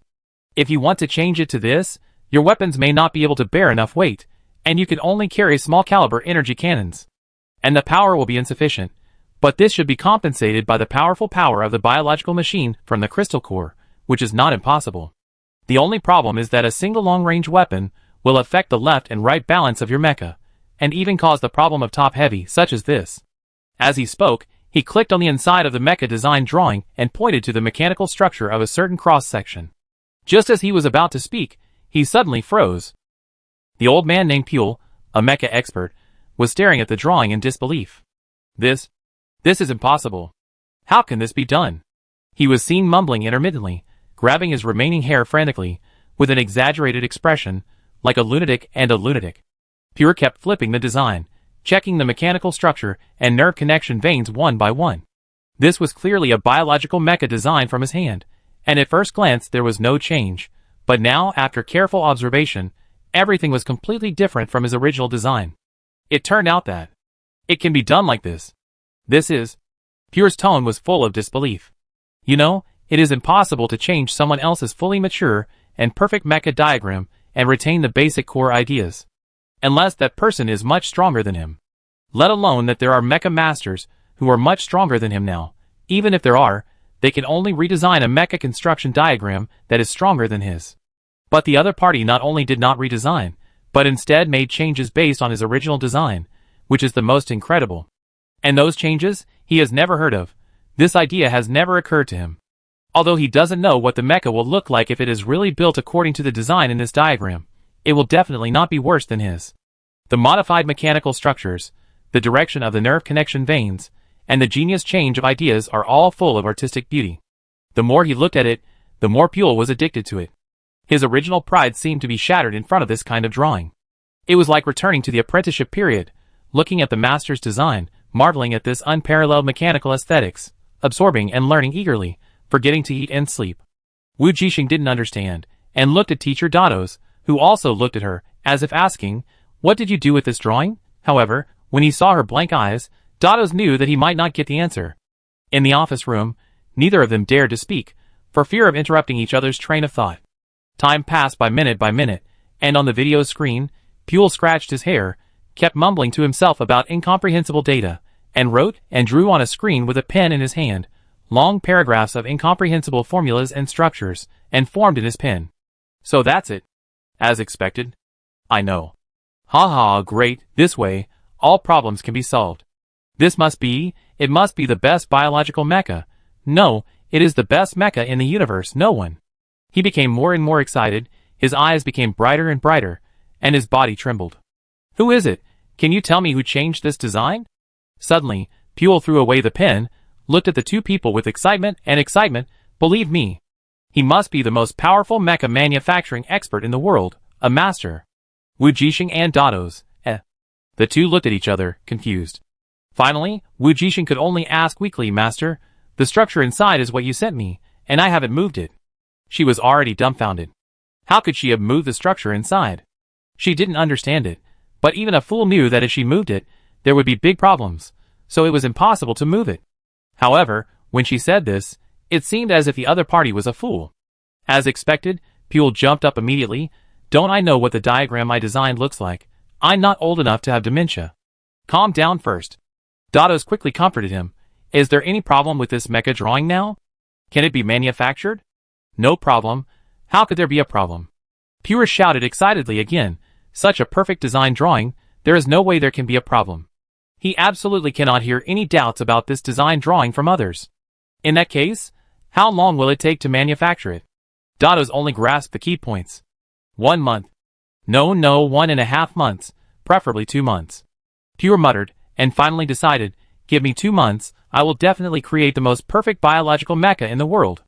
However, when Dados and Wu Jixing heard that it would take 2 months, their brows furrowed tightly. Master Pure, didn't you say it would only take 1 month? Dados asked, the finals will start in a month and a half, we don't have that much time. Can't we just change the mecha halfway through the final? Pure was not convinced. Such a perfect blueprint, I must also complete it perfectly, otherwise it will ruin this design and this mecha. What about a month and a half? Dados frowned slightly. If Wu Jixing had already broken through, he would not be worried at all. But now she has not broken through. The imbalance of physical fitness and mental strength caused the mecha delay problem, which was too obvious on ordinary mechanical mechas, and could not exert its strength at all. If she is eliminated before the biomech arrives, it would be a big loss. No 2 months. Pule did not give in. Her mental power has broken through SS, but her physical fitness is still at S level. Without the biomech, she may not survive the battlefield. When Dados said this, he was not exaggerating. The impact of the mech's delay is often fatal in front of a truly strong person. Even if there is only a 1% chance, he is not willing to gamble. If it doesn't work, just follow your original blueprint, not this new one. I must see a working biomech before the game starts. He didn't care if it was perfect or not, he just wanted it to work. The safety of the students was far more important than a perfect mech. So after Dados said this, the other party lost his temper. Compared to compressing the production time, what he couldn't stand more was that he couldn't make a mech according to this design. As soon as Dados made a move, he blocked his lifeline and weakness. On the screen, an old man with hair that had been pulled out like a bird's nest sighed, and finally gritted his teeth and said, okay, then 1.5 months, no less. If it doesn't work, he will wait until the end of the competition and repair it again to achieve perfection. This is his final compromise as a mecha maker. He can't stand an imperfect work being born from his hands. Okay, we will go and pick it up in 45 days. Dados said with satisfaction. After he finished speaking, the old man on the other side turned off the video angrily. Go back and practice well. After turning off the communication, Dados looked at Wu Jixing. Although I don't know what happened, as long as Master Pure promised, he will not break his promise, don't worry. Yeah, I know. Wu Jixing nodded, said goodbye to the other party, and left the office. But she did not go to meet up with her companions to practice, but returned to her dormitory room again and locked the door. Wu Jixing took out the small robot from the space ring and placed it on the table. Xiaoguang, do you have anything to tell me? Seeing that Xiaoguang still had no reaction, she spoke again, did you help me modify my blueprint? Wu Jixing had come to her senses at this time, and on the way back, she had a vague answer in her heart. Such a bizarre thing happened. Apart from Xiaoguang, she couldn't think of a second person who would help her modify the mecha blueprint, and even had the ability to make the mecha master feel ashamed. Afraid that Xiaoguang would not reply to her again, Wu Jixing could only change her approach. If you did it, just turn on your eye light. Unexpectedly, after a few seconds, Xiaoguang really turned on its blue eye light. When she saw the light turn on, Wu Jixing finally breathed a sigh of relief. It was good that it was Xiaoguang. Although she had a hunch, she was still very nervous as she was not sure. Even if helping her change the drawings was a good thing, and even got the master's affirmation, normal people would have this kind of uncertainty and worry. But Wu Jixing really didn't expect that Xiaoguang would actually help her modify the blueprint. She said to it with some resentment, thank you, but can you tell me next time? This is called Teacher Dados not pursuing the matter. If she asks, how should she answer? By the way, Xiaoguang. Wu Jixing thought of something again and asked, is your throat broken, so you can't speak? Xiaoguang still didn't respond, and she became more worried. The other party can now come out to help her improve the mecha blueprint, but he doesn't even say a word. Obviously he is not angry. The only possibility Wu Jixing could think of was that the body of this broken little robot was too old, and the sound card was accidentally damaged. Why don't I ask Teacher Dados for help and see if someone can fix it? Wu Jixing thought of something and said, oh, the school seems to have a special repair robot, so I don't need to find someone to repair it. She thought that Xiaoguang's body was still an ordinary old model navigation robot, so it must be very simple to repair it. She could just ask a repair robot to fix it. So she stood up, grabbed Xiaoguang and ran out the door. Unexpectedly, at this moment, Xiaoguang's unique mechanical voice finally came out of her arms. No, it's not broken. Wu Jixing was caught off guard and was startled. She almost dropped Xiaoguang to the ground. Fortunately, She was very skilled now, and caught him quickly. You can talk. Wu Jixing was a little angry and pouted. Why haven't you talked recently? I was worried about you. Of course, although she was angry, she was more complaining and relieved after knowing that the other party was fine. Why didn't he talk? Because he didn't like to talk and had no need to chat. So the answer to her was another silence. Wu Jixing had no choice but to try to take the initiative to chat. Don't you like the name Xiaoguang? If you don't like it, you can give yourself a new one. She actually found that after Xiaoguang evolved, he looked more and more like an artificial intelligence in the future world in her understanding. They are driven by human creation, but they also have their own personality and temper. What's more, Xiaoguang is more powerful than artificial intelligence. It is a real mechanical life. She thinks that it should have awakened its own independent consciousness, so the name that it originally recognized may not be liked or recognized now. After all, a name is the first step for a life and an independent consciousness to know oneself, and it is a very important existence. What Wu Jixing didn't expect was that Xiaoguang denied it. No. No dislike. Wu Jixing repeated. Now Xiaoguang is really frugal with words. She can only guess what he means. I don't know what kind of personality consciousness Xiaoguang has awakened. He looks particularly taciturn and not lively at all. Alas, Wu Jixing sighed. The cute Xiaoguang who used to run out of the ruins to find her with his short legs is gone forever. No. Xiaoguang repeated it. Wu Jixing was relieved. That's good. It seems that you still like the name Xiaoguang very much. Xiaoguang, no. Wu Jixing, This time Xiaoguang answered unexpectedly quickly. Wu Jixing was silent. And she was not asking, but making a statement. It seems that after awakening, Xiaoguang is not satisfied with this name. Wu Jixing can feel that after Xiaoguang absorbed the energy emitted by the alien beast crystal core, he has definitely evolved to the point of having independent consciousness, becoming more and more individual, and no longer a pure robot that she can order at will. You can give yourself a new name, it's okay, she said. The name Xiaoguang was given to her subconsciously when she was dealing with Gumos, and she didn't really give it a name. Although later when she explained the name, she suddenly gave it the meaning of hope. It was like a ray of light, suddenly appeared, and brought her a lot of help. When she was on Star E, if it weren't for Xiaoguang's help, she wouldn't be able to earn money to buy nutrient solution, improve her physical fitness, and enter the 4-star academy. All of this is thanks to Xiaoguang. So in Wu Jixing's heart, Xiaoguang is no longer just a plug-in robot, but a companion who accompanied her from E-Star and adventured together. No need. Unexpectedly, Xiaoguang refused. Okay. Since Xiaoguang said no, she also changed the topic. Isn't the design you modified for me amazing? Why did you suddenly think of helping me modify the mecha diagram? Wu Jixing was a little curious, and then heard Xiaoguang say, it's too ugly. Wu Jixing, She could even hear the disgust in the other person's tone. Obviously, Xiaoguang was talking about the structure of the mecha, not the appearance of the mecha. After all, it did not make any changes to the appearance, but perfectly met her needs. Let the internal structure perfectly match the appearance she wanted. Thank you, Xiaoguang. Wu Jixing thanked sincerely. This time Xiaoguang helped her a lot again. Although the appearance of the mecha is not important, and does not affect the performance, it has extraordinary significance to her. After listening to Teacher Dados and Master Puel, she had already given up hope, but she didn't expect that there would be a sudden turn of events in the end. No need. Xiaoguang said 2 short words again, as if saying one more word would cost him his life. Wu Jixing smiled helplessly. Whether it's useful or not, I still have to thank you. Okay, no more, I have to go to training. The conversation between the two sides ended here. At night, when Wu Jixing finished training, he made an appointment with Chopin and others for dinner. After returning to the dormitory and washing up, it was time to sleep again. She laid down on the bed, took Xiaoguang out of the space ring, and put it on the bedside table, said good night, and fell asleep. However, she didn't know that after she fell asleep, Xiaoguang's body once again lit up with a light, gradually gathered into a human shape, and stood beside the bed. This time, in the hazy light and shadow, his outline became clearer. It was no longer blurry, but a general appearance could be seen. He was a handsome man, with ice blue eyes that had the indifference unique to mechanical life and a hint of confusion belonging to humans.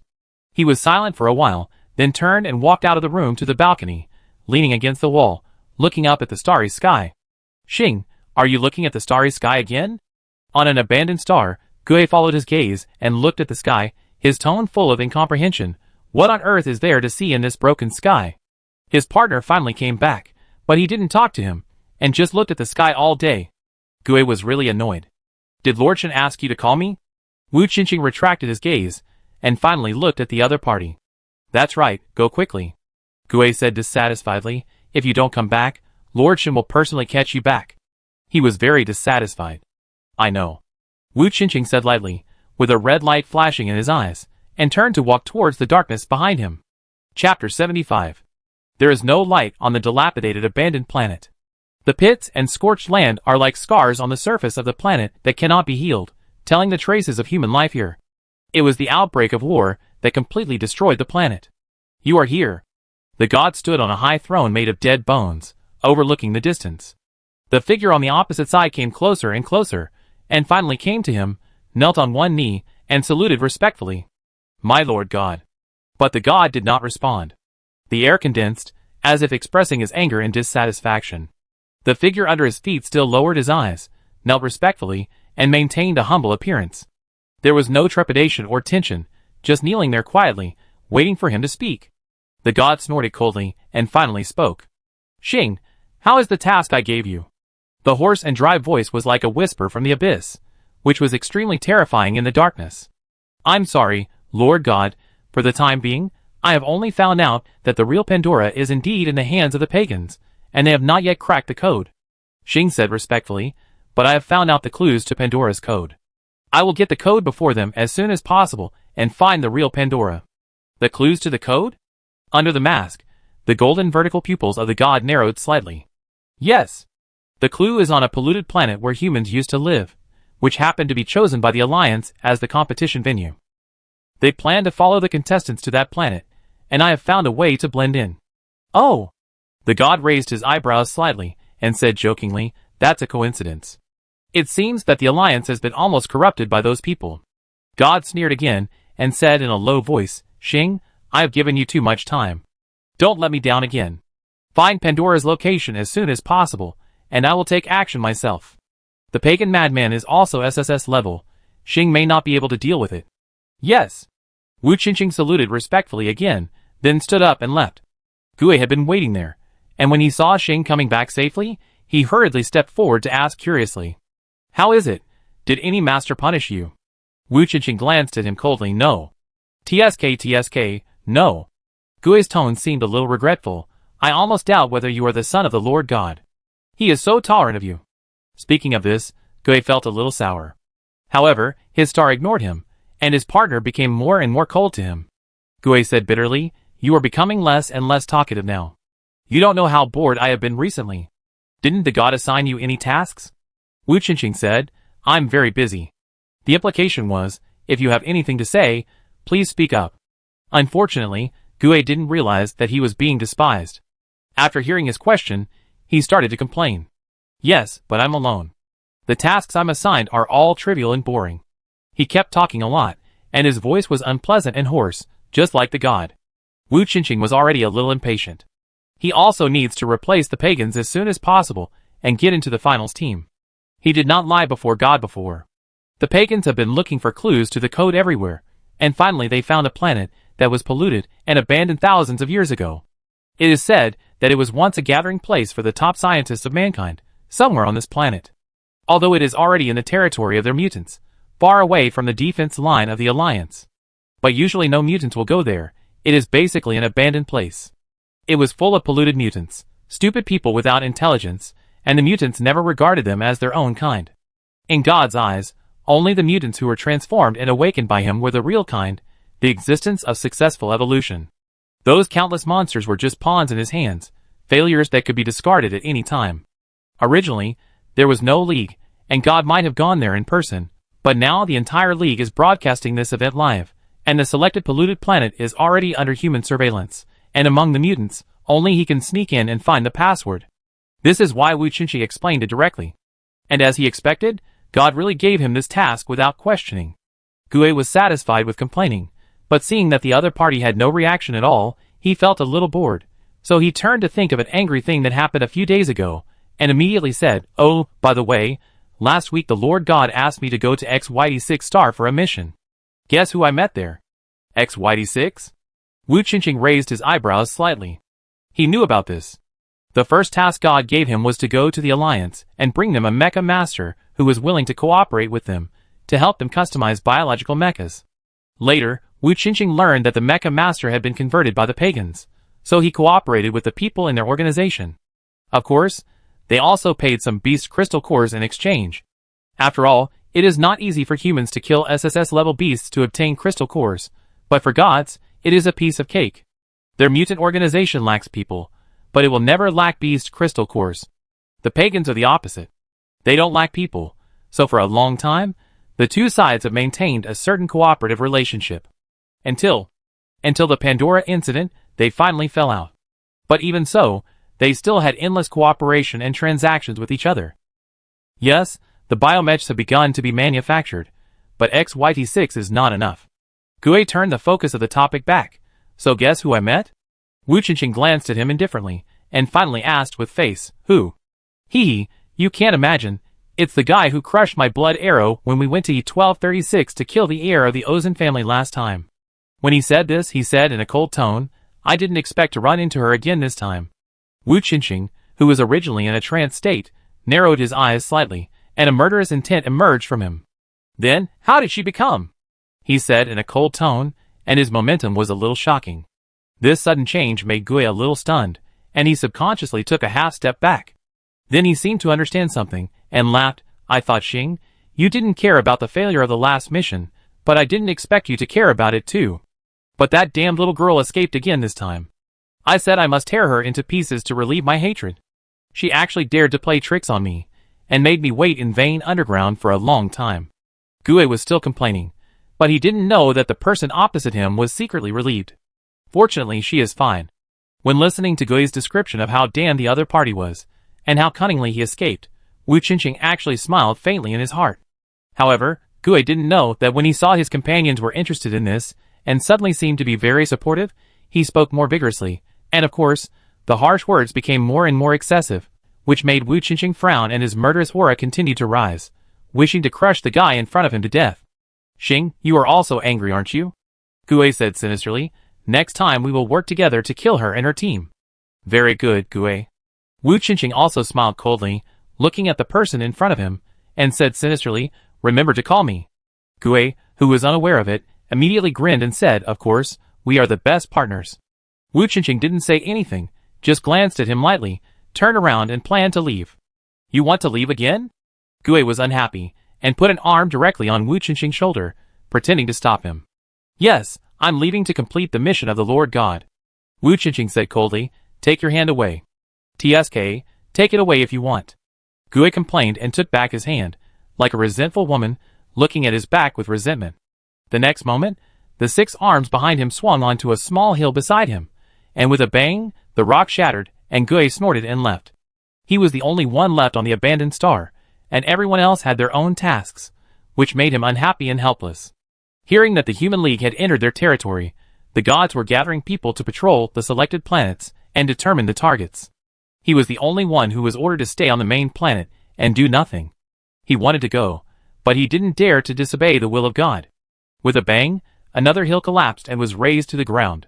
Just when Gue couldn't help but vent his anger on another hill, a majestic voice suddenly appeared in his mind, which made him tremble. Gue, be quiet. That was the voice of the Lord God. The next moment, he felt a sharp pain in his brain as if it was stirred, and the blood in his body began to flow backwards. Gui's huge body could no longer stand up, and instantly fell to the ground. He endured the severe pain and spoke with difficulty, yes, Lord God. The next moment, the god left his mind. He couldn't help but breathe heavily after surviving the disaster, and cold sweat had soaked his whole body without him realizing it. 1.5 months later. The 4-star courtyard, gravity training room. Wu Qingqing gathered her breath and ended today's training. After more than a month of gravity training, even under 10 times the gravity, the speed at which she finished a set of boxing was no different from usual. Her body had become accustomed to this kind of oppression, and she no longer sweated profusely and felt tired. Instead, she felt relaxed, and she was still energetic after the training. Suddenly, the communication watch on her hand vibrated. It was Teacher Dados who called her. Wu Qingqing's eyes lit up immediately. She knew that Teacher Dados must have finished making the mecha when he called her now. She had been waiting for this day for 45 days. Today, she could finally see her new mecha. She was very excited. As expected, when Wu Jixing arrived at the office, she saw Teacher Dados waiting there. "Let's go and see your new mecha." Wu Jixing was delighted and said, "Okay." The mecha production studio is on the A6 star next to the main galaxy, so they need to take a spaceship to arrive. So Wu Jixing followed Dados on the school's exclusive spaceship and arrived at A6 star in half an hour. It was a planet full of mechanical style, which obviously lived up to the reputation of a manufacturing factory. In order to arrive quickly, Dados let the spaceship hover on the roof of the building at their destination, and then he jumped off the spaceship with Wu Jixing. After the two landed, they walked to the gate. There was a passage door there, and a robot was standing guard at the door. After discovering that someone had arrived, the robot quickly scanned the information of the two people. "The scan is passed, please come in." Dados glanced at Wu Jixing beside him. "Okay, let's go. I have already applied in advance." "Yes." Wu Jixing nodded and followed closely behind Teacher Dados. As soon as she walked in, there was a wide hall. Each floor was nearly 10 meters high, and people walking inside seemed very small. The further she walked in, the more she found that there were many mecha models on both sides of her path, in various styles, arranged in order from ancient times to the present, which looked very shocking. These are all mechas that were once eliminated and could no longer be repaired. After being recycled, they were placed here as models. Dados explained, "All the mechas were born in this factory." "I see, that's really cool." Wu Jixing couldn't help but sigh. While the two were talking, they had already passed through this long space and took the elevator to the top floor, the 9th floor. "Master Pure, we're here." The elevator door opened, revealing a tightly closed door. "I've been waiting for you for a long time, come in." Through the visual screen, Wu Jixing saw the excited face of Master Pure. Her heart instantly dropped to the ground. It seemed that there should be no problem with her mecha. The next second, the door opened automatically, and Wu Jixing followed Dados in. It was also a huge room with a height of 10 meters, or it should be more appropriate to say that it was a warehouse hall. Obviously, this was where the mecha could be tested, so such a large space was needed. "Come, take a look at my latest masterpiece, haha." Puel seemed very excited. When he saw the two, he led them to a red and black mecha. The mecha was about 4 meters tall, and the dark red metal body with black flame stripes was full of mechanical beauty, perfectly replicating the appearance she had imagined in her mind. The only difference from ordinary mechas was that the head of the mecha was inlaid with a diamond-shaped red crystal, like a gorgeous embellishment on a crown, with a mysterious temperament. Connected to the crystal, black fluid-like lines continued to spread outward, like a beautiful tattoo totem on the mecha. "Is this the XYD6 I brought back?" Wu Jixing recognized this colorful black metal fluid at a glance. "XYD6 is so unique, I didn't expect it to be so beautiful when embedded in the mecha, especially with the red crystal. The red and black color combination is really suitable." After seeing this mecha for the first time, Wu Jixing was deeply shocked by its beauty. Even though he had seen the design drawings in advance, when it was really manufactured, it was far more amazing than the drawings. "How is it? Isn't it beautiful?" Pure looked at her shocked expression with pride, feeling very satisfied. "Inside that red crystal is the crystal core of the alien beast. I used a special process to hide it inside, and it will continuously provide energy to the mecha." "How do I enter this mecha?" Wu Jixing said eagerly. "Can I try?" "Of course, I called you here today to test it," Pure said as he walked to the mecha and entered a series of commands on the operating table beside him. The mechanical arm that was originally holding the mecha started to work, untied the shackles, put the mecha on the ground, and then moved away. "Come on, give it a try." "Okay, what should I do?" Wu Jixing walked forward and looked at Master Pure expectantly. "Use your mental power to communicate with the crystal core," he said. "This crystal core has recognized you and remembered your breath. From now on, only you can activate it. So this is why I got used to this alien crystal core and tamed it." Wu Jixing looked at Teacher Dados curiously. "That's right." Dados nodded, confirming her thoughts. "If you just get used to its breath and fail to tame it, it may be more difficult to drive. So don't worry, go ahead. Since she has already tamed the alien beast crystal core, there will be no problem." Wu Jixing nodded, released her mental power, and communicated with the alien beast crystal core hidden in the head of the mecha. Instantly, the red crystal lit up, the crystal core behind it began to emit energy, and the mecha started. With a click, the chest of the mecha opened, revealing a mechanical spine with black metal flowing, and a human-sized safety cabin. "Go in, try it," Puel said expectantly. Because the crystal core is designed in the head and body are tightly connected through the spine, and the entrance to the cockpit is designed in the chest.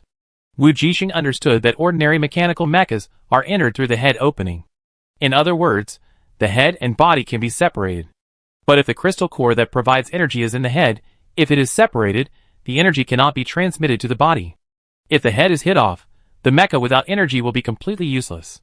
Now, this biological mecha looks no different from an ordinary mecha, but from the exposed spine part on the chest, the inside of this mecha seems to be a complete replica of the human body structure, with a mechanical skeleton as the spine, which is full of nerve connection veins and black fluid metal XYD6 that provides energy. Just like blood vessels and nerves, connecting the entire body. The energy is in the head, and the operator is in the chest. No wonder it is called a biological mecha, because the structure inside is biological, including the alien beast crystal core, which still has the breath of the alien beast, which will make the mecha generate heat, which is the basic ability of this alien beast crystal core. If it is a fire type ability user, it may be more suitable. But Wu Jixing's ability is a versatile type. She is an auxiliary, so it can be used. If it is replaced by an ice or water awakener, it is estimated that it may never be able to adapt to this alien beast crystal core. Without thinking any more, Wu Jixing jumped on it. Just as she was about to enter the cockpit, countless veins stretched out from the middle of the mecha and pulled her in directly. The hatch on the chest of the mecha slowly closed, and the nerves wrapped around her began to connect. She did not feel any discomfort, nor did she feel the unbearable itch she had just felt when she first entered the mecha. Even though she overcame it later, she still felt uncomfortable. But this mecha did not have that. When the nerve connection was being made, Wu Jixing felt a warm current flowing into her body. This was the burning breath of the crystal core of this alien beast. If she had not been able to fully adapt to the crystal core, the burning sensation would have made her feel very uncomfortable and breathless. But now that the crystal core has adapted to her, the burning sensation will not only not make her feel uncomfortable or injured, but it is as comfortable as soaking in a hot spring, relieving fatigue and making people full of strength. Only after driving it herself can she feel the difference. There is an unbridgeable gap between ordinary mechas and biological mechas. No wonder so many people are obsessed with building such a biological mecha. It is definitely worth the money. How? Dados was watching Wu Jixing closely, fearing that she might have an accident. After all, biological mechas are actually very dangerous. SS-level alien beast crystal cores have a great threshold and side effects for SS-level drivers. Although she seemed to be adapting to this crystal core smoothly, there was no guarantee that some cunning crystal core would give her a blow at the last moment. Dados had never seen anyone adapt so quickly like her, which was beyond his previous cognition, so he was inevitably a little nervous and worried. No problem.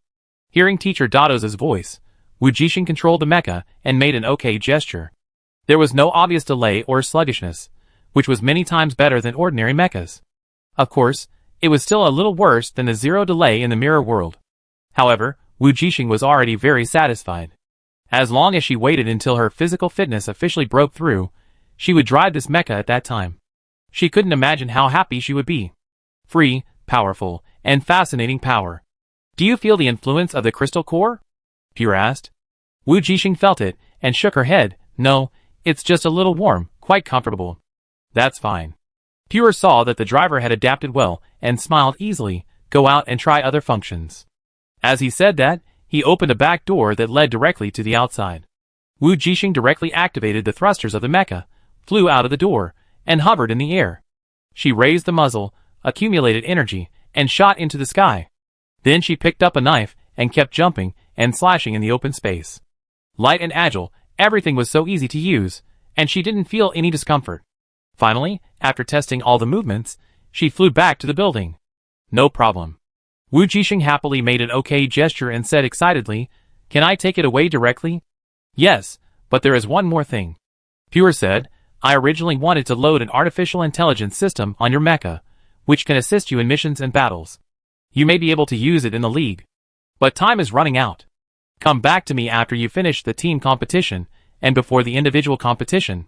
Can artificial intelligence be used in the finals?" Wu Jixing knew that some high-level mechas would be equipped with artificial intelligence to assist in combat, but he didn't expect that it could be used in the finals.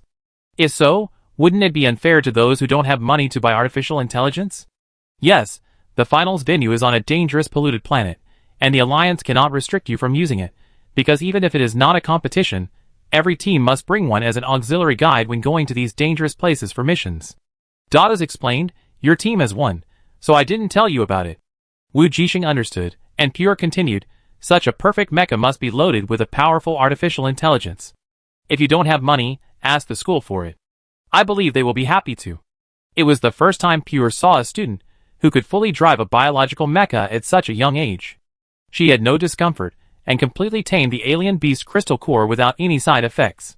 She even felt that the energy emitted by the crystal core was very warm, which was unheard of. He didn't believe that the academy wouldn't vigorously cultivate such a student.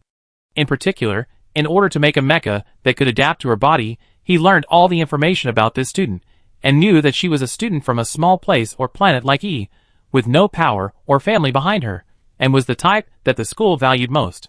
So he didn't worry at all that the other party would not have money to pay for the artificial intelligence, because the academy would definitely pay for her, in exchange, let her stay in the school, and become a strong person under the power of the 4-star academy in the future. What he didn't expect was that Wu Jixing refused. I was lucky enough to pick up an AI, so I don't need it for now. Wu Jixing said, thank you. Ah. Not only Pule, but even Dados was a little surprised. Wu Jixing said embarrassedly, I forgot to say that day, it was actually my AI that secretly changed the blueprint. She knew that this matter could not be concealed, so she still confessed the truth.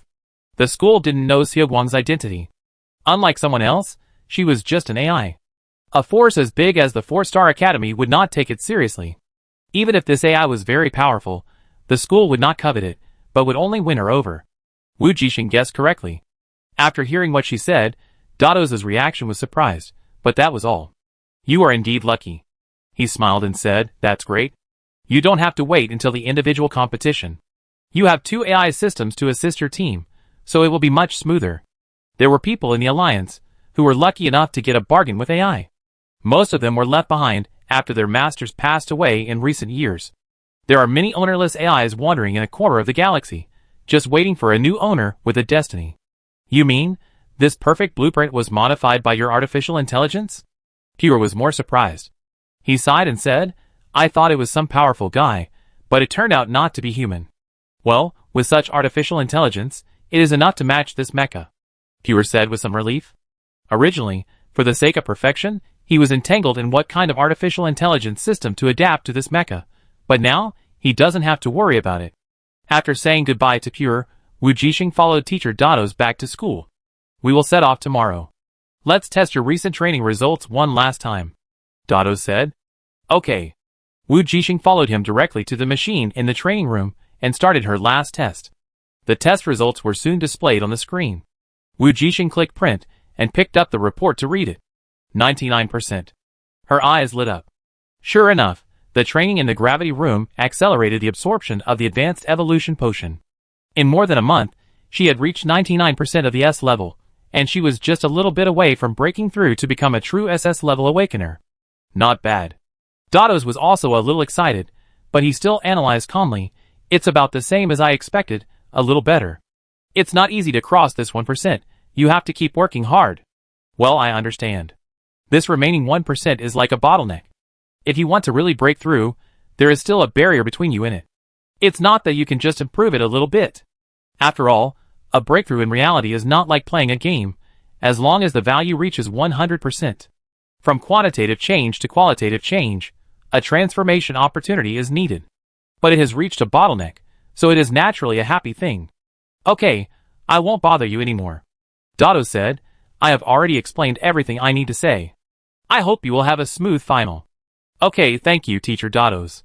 Wu Jixing waved goodbye to him, and went directly to the mecha training room. She couldn't wait to take out the new mecha from the space ring, and then took out Xiaoguang. Xiaoguang, this is the mecha you modified. Wu Jixing asked curiously, how do you connect it? She knew that if artificial intelligence could do it, her Xiaoguang could definitely do it too. Moreover, this mecha was the blueprint that Xiaoguang had modified, and he knew the structure of the mecha better than anyone else. Sure enough, Xiaoguang, who had been silent recently, did not respond, but his eyes flickered, and then a ball of golden light emerged from the body of the little robot, and it swooshed into the mecha. Just like it swallowed other artificial intelligence systems at that time, it turned into a ball of light and disappeared into them. The next moment, a blue light suddenly lit up in the eyes of the red and black mecha, just like Xiaoguang's eyes. It's just that the blue color doesn't match the red and black mecha. Xiaoguang, can you change to a golden eye light? Wu Jixing asked. It will look better. Then she felt that Xiaoguang seemed to be silent for a while. The blue eye light disappeared, and the golden light lit up. Wu Jixing was satisfied and jumped onto the mecha. She saw that there were a lot of dense data on the holographic screen of the mecha at this time. Xiaoguang, navigate to planet EP61. Wu Jixing said, I can communicate with you this way, right? Yes. Xiaoguang's voice sounded in her ears, just like the artificial intelligence system of this mecha. Navigation is turned on. Then Wu Jixing saw that a complete navigation route suddenly appeared in front of the original screen, including the route and planet information she was going to pass. She could see all the information she wanted by clicking it at will, which was much more useful than any exploration scanner. In this way, wouldn't she have no problem on the strange planet in the finals? At least when others were cautiously exploring, her Xiaoguang had already planned everything for her. She believed that no one's artificial intelligence could be more powerful than her Xiaoguang. Thinking of this, Wu Jixing couldn't wait to get to tomorrow. As she wished, after a night of rest, the next morning, Wu Jixing's team and the team next door, Pero, had already integrated at the school gate, boarded the school's spaceship, and flew to the destination. According to the rules of the finals, they will gather at the transit star, then board an official alliance starship and enter the target location together. There are a total of 100 finalists, 66 teams, and 330 players. It seems that most people have chosen to join forces. Some teams basically have 2 or 3 individual players at the same time. Just like their 4-star academy, the 4 finalists formed 2 teams to compete instead of 4. The team is more valuable in quality than quantity. Even so, there are still more than 300 contestants.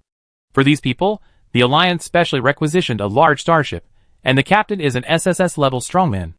After all, these more than 300 contestants are the future elites of the Alliance, so they have to be cautious, not to mention that the destination they are going to is the enemy's territory.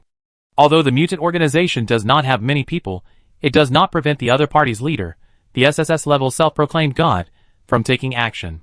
So the Alliance naturally sent a real SSS-level strongman as the guide, starship commander, and also the monitor of this game, the chief referee. After arriving at the transit star, the 10 of them entered the large starship after confirming their identities. Chopin stood beside Wu Jixing and whispered, That's the official strongman. The SSS-level captain? Wu Jixing asked curiously. Yes. Chopin added, Only the official forces of the Alliance have no connection with us contestants, so she will be the referee. She? Wu Jixing raised an eyebrow. Yes, one of the 3 most powerful women in the Alliance.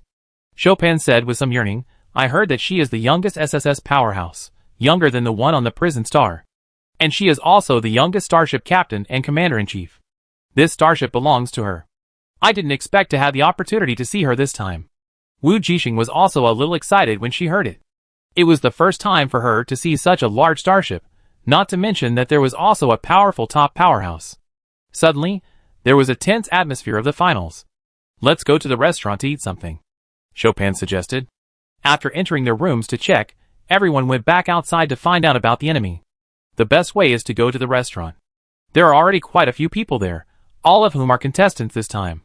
Okay, Wu Jixing said, looking at Pero, the captain of another team. Let's go together. He also said straightforwardly. According to Teacher Dato's instructions, after boarding the starship, the 2 teams of their school must act together. They have the smallest number of people in all schools. If they are still separated, it will be easy to get into danger and trouble. Soon, the group came to the restaurant area. As soon as they entered, Wu Jixing had a direct feeling of the large starship. It was a huge buffet restaurant that could accommodate hundreds of people at the same time. But as soon as she entered the door, she met a red-haired man. The man was tall and handsome, but he exuded an evil spirit.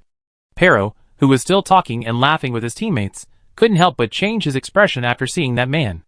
That was Li Xiaoyang from the 1-star academy, a true SS-level warrior. It was said that he had a bad temper, moody, and very difficult to get along with. Paello immediately decided to pull his teammates and Wu Jixing away from him, as it was better to have less trouble than more. Unexpectedly, just as he was about to take a detour, he saw the other party walking straight towards them, and walking very fast. Paello's heart skipped a beat, and he had a bad feeling that the other party seemed to be coming towards their team. Sure enough, the next second, Li Xiaoyang walked in front of them and finally stopped in front of Wu Jixing. He tilted his head and said, "Long time no see, kid." Everyone was surprised, and looked at Wu Jixing instantly. "Do you know him?" Pero said in surprise. However, Wu Jixing was a little confused. Who is this handsome guy? She thought so and asked so, and then she heard the people around her gasp. At this time, all the contestants had gathered and landed, and the starship slowly took off and flew to their competition venue. The finals officially began from this moment. Chapter 76. Each contestant has realized this since the moment they boarded the starship. They are observing, chatting, and collecting information. The huge buffet restaurant and the rich food cannot impress the hearts of these contestants, and no one really enjoys them. They hold plates with food on them, but their eyes keep looking around. They shuttled through the lively restaurant, circling around, greeting each other in a familiar manner, with more and more food on their plates and less smiles on their faces. There are too many strong people who could enter the finals this time, and everyone feels the crisis. Except, "Don't you want to eat? If you don't want to eat, give it to me."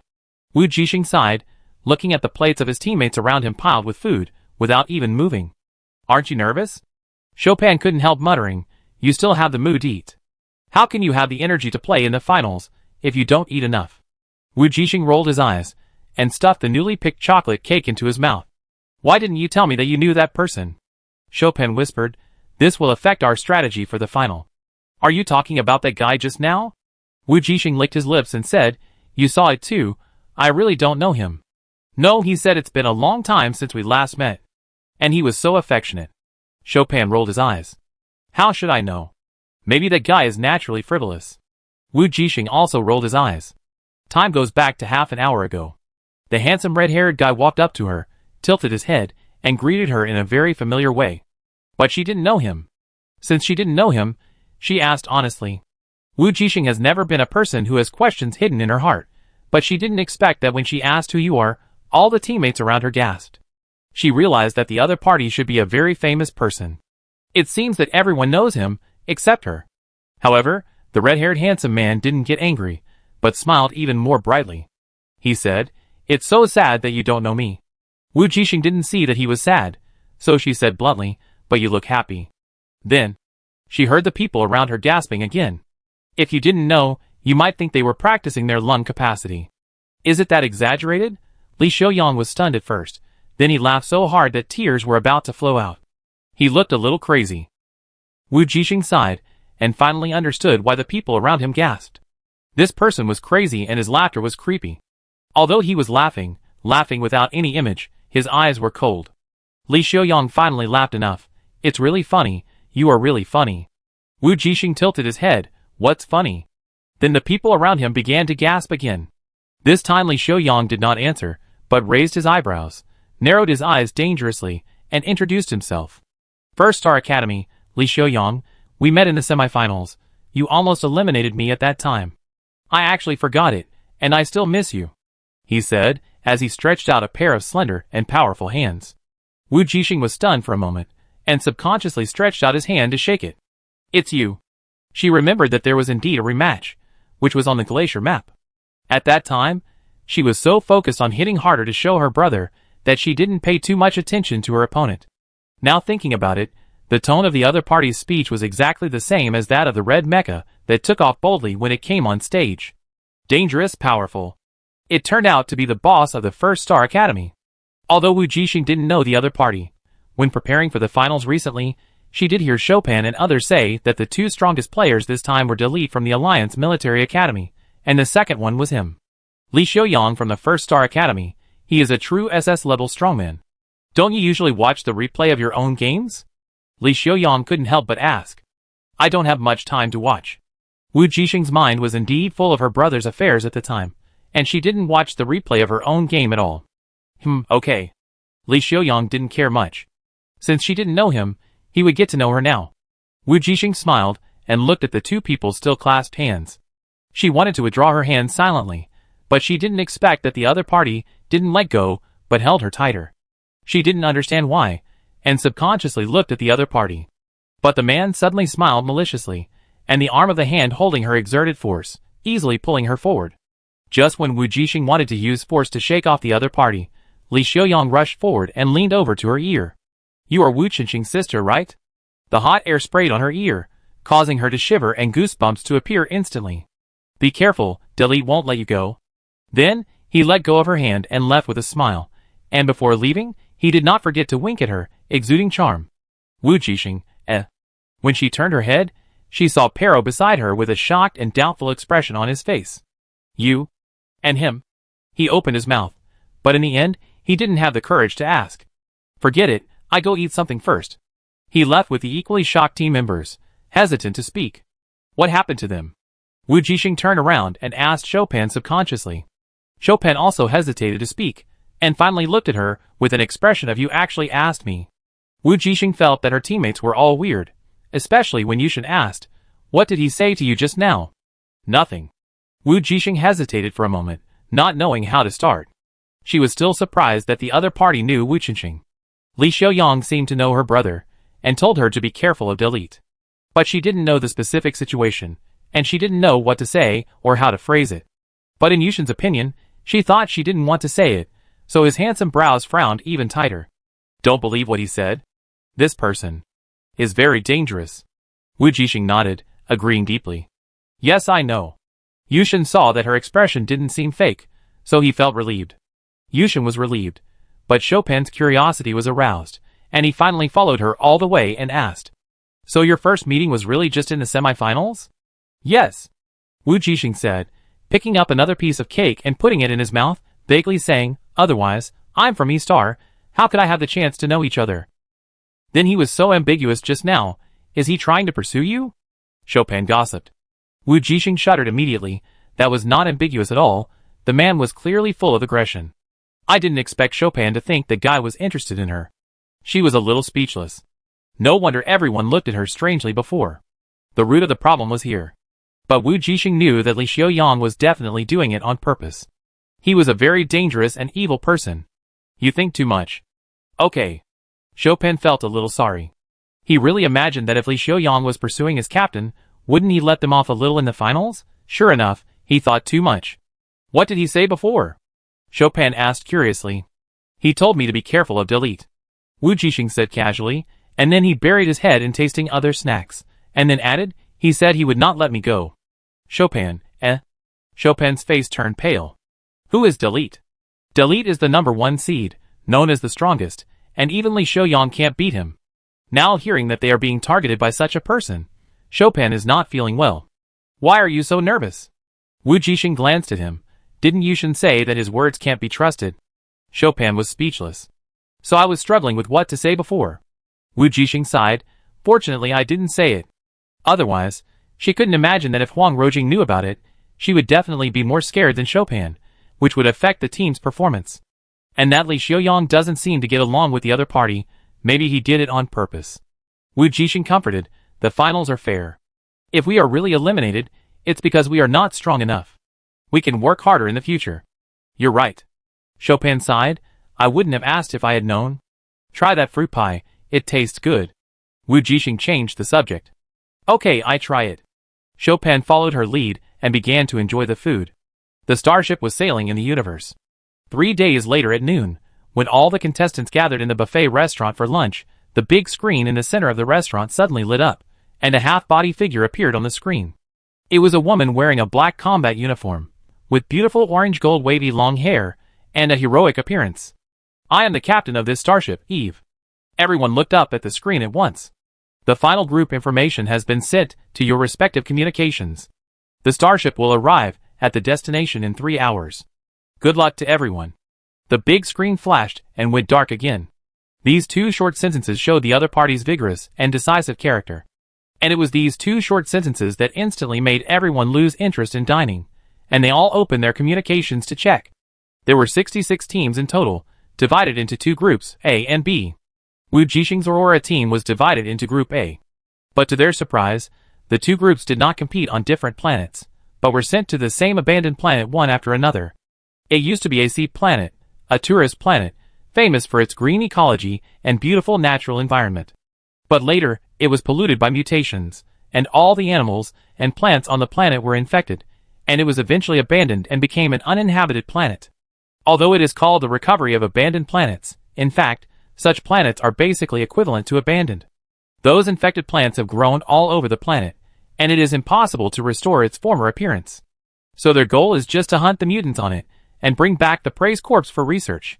The Alliance has placed countless magnetic badges with camera functions on the planet.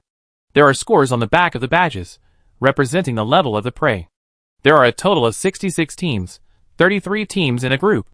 The first 16 teams that get 100 points will successfully advance, and the Alliance will provide a real-time ranking list for all teams to view. There is no time limit for the competition. When the 16th team successfully obtains 100 points, the competition will end.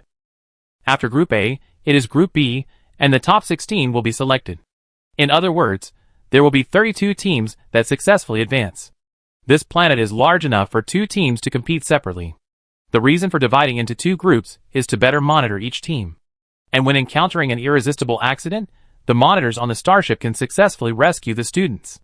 If it wasn't too long, the Alliance even wanted to divide into 4 groups, so that it would be more convenient for the audience to monitor or watch the game. This is an absolutely fair game, which not only tests the combat strength, but also the ability to quickly find prey. It seems that there is no time limit, but it is actually a more intense competition system. No matter how strong you are, if you can't get the required score before the top 32, you can only be eliminated. Moreover, there is the most important information at the end of the rules. That is, except for the above rules, there are no other restrictions. In other words, the authorities did not prohibit fighting each other, regardless of life or death. Obviously, everyone present was aware of this, and the atmosphere in the cafeteria became tense in an instant. Jixing. Huang Rojing, who was standing next to Wu Jixing, swallowed her saliva, and was subconsciously a little nervous. Not only her, but even the usually calm Yushin looked a little solemn and unnatural. They are Group A, which means that they will start the competition in 3 hours. Wu Jixing looked around, and didn't know how many people were in Group A. Everyone was obviously keeping silent, including some of her acquaintances. In these days, Wu Jixing not only met Thethys and Lily, but also Jita and 0265. Yes, Wu Jixing didn't know his name yet, but she saw that he was in the same team with Li Xiaoyang.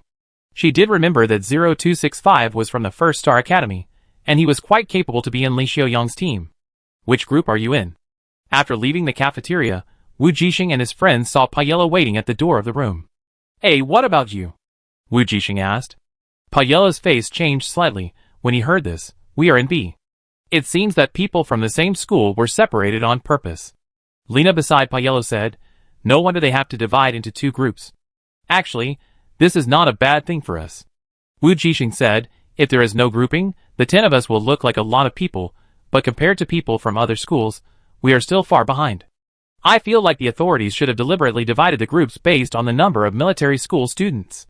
If there were no groups, the military school students would gather on the planet and directly join forces to kill most people, and there would be no need to play this game. Yes, although they still have the largest number of people now, at least they are not so exaggerated after being separated. Chopin also said, but we will be isolated and helpless. Pero was a little worried. Their school has the smallest number, and no matter how they are divided, this fact cannot be changed. He originally thought it would be better if the 2 teams could be together, but now if they were separated. Maybe only our school has 1 team in each group. Lena finished the second half of his sentence for him. Have you noticed that there is actually a loophole in this rule? Huang Rojing suddenly spoke up. Although her strength is average, she is very thoughtful and discovered something that no one else noticed. What loophole? Pyro asked quickly. It is that between the 2 groups A and B, during the interval between the games, the different teams actually have time to communicate with each other. Huang Rojing explained, the rules say that after Group A finishes the game, Group B will continue the game. But the rules also say that after a team reaches 100 points, they must leave and return to the starship. When the 16th team successfully returns to the starship after scoring 100 points, the game is officially over. Ah, I understand. Chopin said excitedly, if we can finish the game and advance early, we can return to the starship in advance to share precautions and information with you, right? The rules do not say that communication between Group A and Group B is not allowed. That's right. Huang Rojing nodded and said, the earlier the team arrives, the more advantages they have. The reason is simple. Group A takes the exam first, and Group B takes the exam after it. But if Group A finishes the exam and hands in the paper early, they can report the answers to their friends in Group B from the same school. This way, It will bring a great advantage to the candidates in Group B. If the candidates in Group A fall behind or even fail to pass the exam, Group B will face greater obstacles. It's just like a relay race. The first leg is crucial. Then our team depends on you. Pyro joked, of course. Don't feel pressured. Don't worry. We will try to get here as early as possible. Wu Jixing said. She has Xiaoguang navigation. To be honest, she still has some confidence. If she can help another team from the same school advance, it would be great. She suddenly felt a little fortunate that their team was assigned to Group A. Soon, in this tense atmosphere, their starship finally arrived at the destination planet. Looking out the window, a green planet instantly came into view. However, what made everyone nervous was that there was a huge bright red flower blooming on the surface of the green planet. Green vines and bright red flowers made it a planet with great artistic charm, but no one would appreciate the beauty at this moment. Because under this extreme beauty, there is an even more extreme danger. Just imagine how terrifying a flower that occupies 1/6 of the planet's surface would be. What a blooming planet. Wu Jixing couldn't help but complain. From the perspective of the universe, this flower seemed to have absorbed nutrients from all the planets and bloomed. Chopin beside him swallowed his saliva, his throat rolled for a while, and said with difficulty, "Go down and stay away from there." Of course. Just as the Aurora team was discussing, the broadcast on the starship suddenly sounded. "Please prepare the players in Group A. We have arrived at the destination." Wu Jixing stood up first and said to the team members, "Let's go." At the same time, everyone in the league was squatting on the Star Network, watching this much-anticipated final. When the live broadcast screen popped up, the barrage of comments also excitedly swiped. Fuck, it finally started. I've been waiting for a long time. Open screen critical hit. How can there be such a big flower on this planet? It's like a planet growing on the flower. Too scary.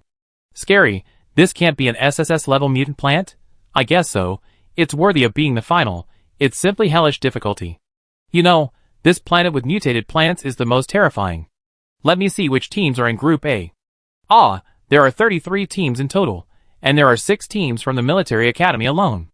The worst is the 4-star academy. The others have at least 2 teams, and they are the only pitiful one. It's too miserable. They only have 1 team in Group B. It's over. They won't be eliminated in the first round of the finals. Only Li Xiaoyang and Delete, who I care about, were divided into different groups, and I can't see their duel.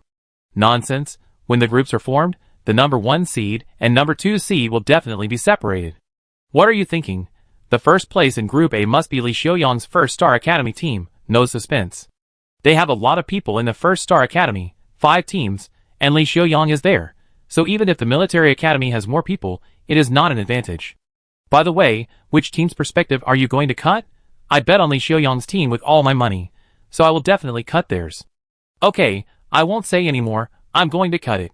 I'm going to cut the live broadcast room of the team from the 4-star academy. It's more exciting to fight alone. Hee. Let's switch to the perspective of the military academy. No more chatting. The game has begun. At the moment this bullet screen popped up, Wu Jixing entered her mecha. The next second, the starship platform opened, and countless mechas of various types instantly jumped down from the sky and chose to fly in different directions. Very tacitly, all 33 teams of Group A avoided the range of the flower at the same time. At this time, a bullet screen suddenly popped up in the live broadcast room of the Aurora team of the 4-star academy. Damn, I didn't see it wrong. It turned out to be a biological mecha. Chapter 77. The 4-star academy is really well hidden. There will be something interesting to watch in the finals. If you don't understand, just ask, what is a biological mecha? What is the difference between it and an ordinary mecha? It's the red and black mecha. Did you see it? The one with a crystal core on its head. Fuck, I saw it too.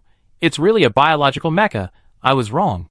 The 4-star academy is definitely not at the bottom this time. I saw it. Isn't it just a crystal? What's the point? So the biological mecha is very strong. It is the most powerful mecha, no doubt about it.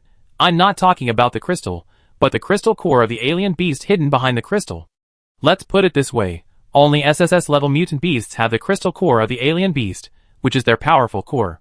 Do you think the biological mecha that uses the SSS-level alien beast crystal core as the core energy is strong? Fuck, I understand. Then why is it rarely seen? Is the person in the 4-star court very rich? It's not that he is rich, but the minimum driving requirement of the biological mecha is SS level, so most people can't control it, understand? So I say, the 4-star academy is really well hidden this time. Even if there is only one team, the final result is hard to predict. Oh, did I hear it wrong? SS level Awakener? Is the 4-star academy that strong? The question is it possible that I saw it wrong? Many people also use this crystal to decorate mechas. How can you be sure that there is a beast crystal core behind it? You don't understand this. Do you see the black lines around the mecha crystal? That is a special material specifically used for biological mechas. Believe me, I'm a materials scientist. I'm definitely not wrong. Wouldn't an ordinary mecha use this material? No, ordinary mechas can't use this material. It's a kind of fluid metal. If there is no attraction and restraint of the alien beast's crystal core, it will destroy the stability of the mecha structure. In other words, the one using this material is definitely a biological mecha, no doubt about it. So that's it. If you still don't have an idea about this mecha, then I tell you a statistic. I'm a mecha fan. As far as I know, there are definitely no more than 20 biological mechas in the entire alliance, and this is still counting the ones in the dark, and there are even fewer in the open. I didn't expect to see 3 in this final. Exciting. The other 2 won't be? Yes, of course they belong to those 2 people. I found that there are quite a lot of people in this live broadcast room. After all, it's the only seedling of the 4-star academy, haha, fighting alone. It's also very exciting. I didn't expect to see popular science, and then I knew that this team is so powerful. As the game started, the popularity of the live broadcast room belonging to the 4-star academy was also rising. In addition to being the only team of the 4-star academy, more people were attracted by the news of biological mecha. However, Wu Jixing didn't know that their team was being watched because of her mecha. She led the team into a tropical jungle. Giant vines and branches, grass and flowers like lotus leaves, and a mecha over 4 meters high fell into such a jungle, just like ordinary ants. The flowers everywhere were taller than them. While letting Xiaoguang scan the map, Wu Jixing turned around and asked Yushin curiously, "Where is your mecha?" She looked at the other party's mecha, and she was still using the same one as before. Why not use a new one? She was referring to the biological mecha that Yushin had just built. She remembered that Yushin had mentioned it when she asked him about the materials. But Wu Jixing had never seen Yushin use that mecha until the end. She thought she would only see it during the competition, but she didn't expect that he would not even use it in the finals. Yushin heard her ask this, and knew that she was referring to the biological mecha. But at this moment, inside the mecha, his expression was a little weird, and he felt a little unwilling and helpless. "Do you think it's easy to drive a biomecha?"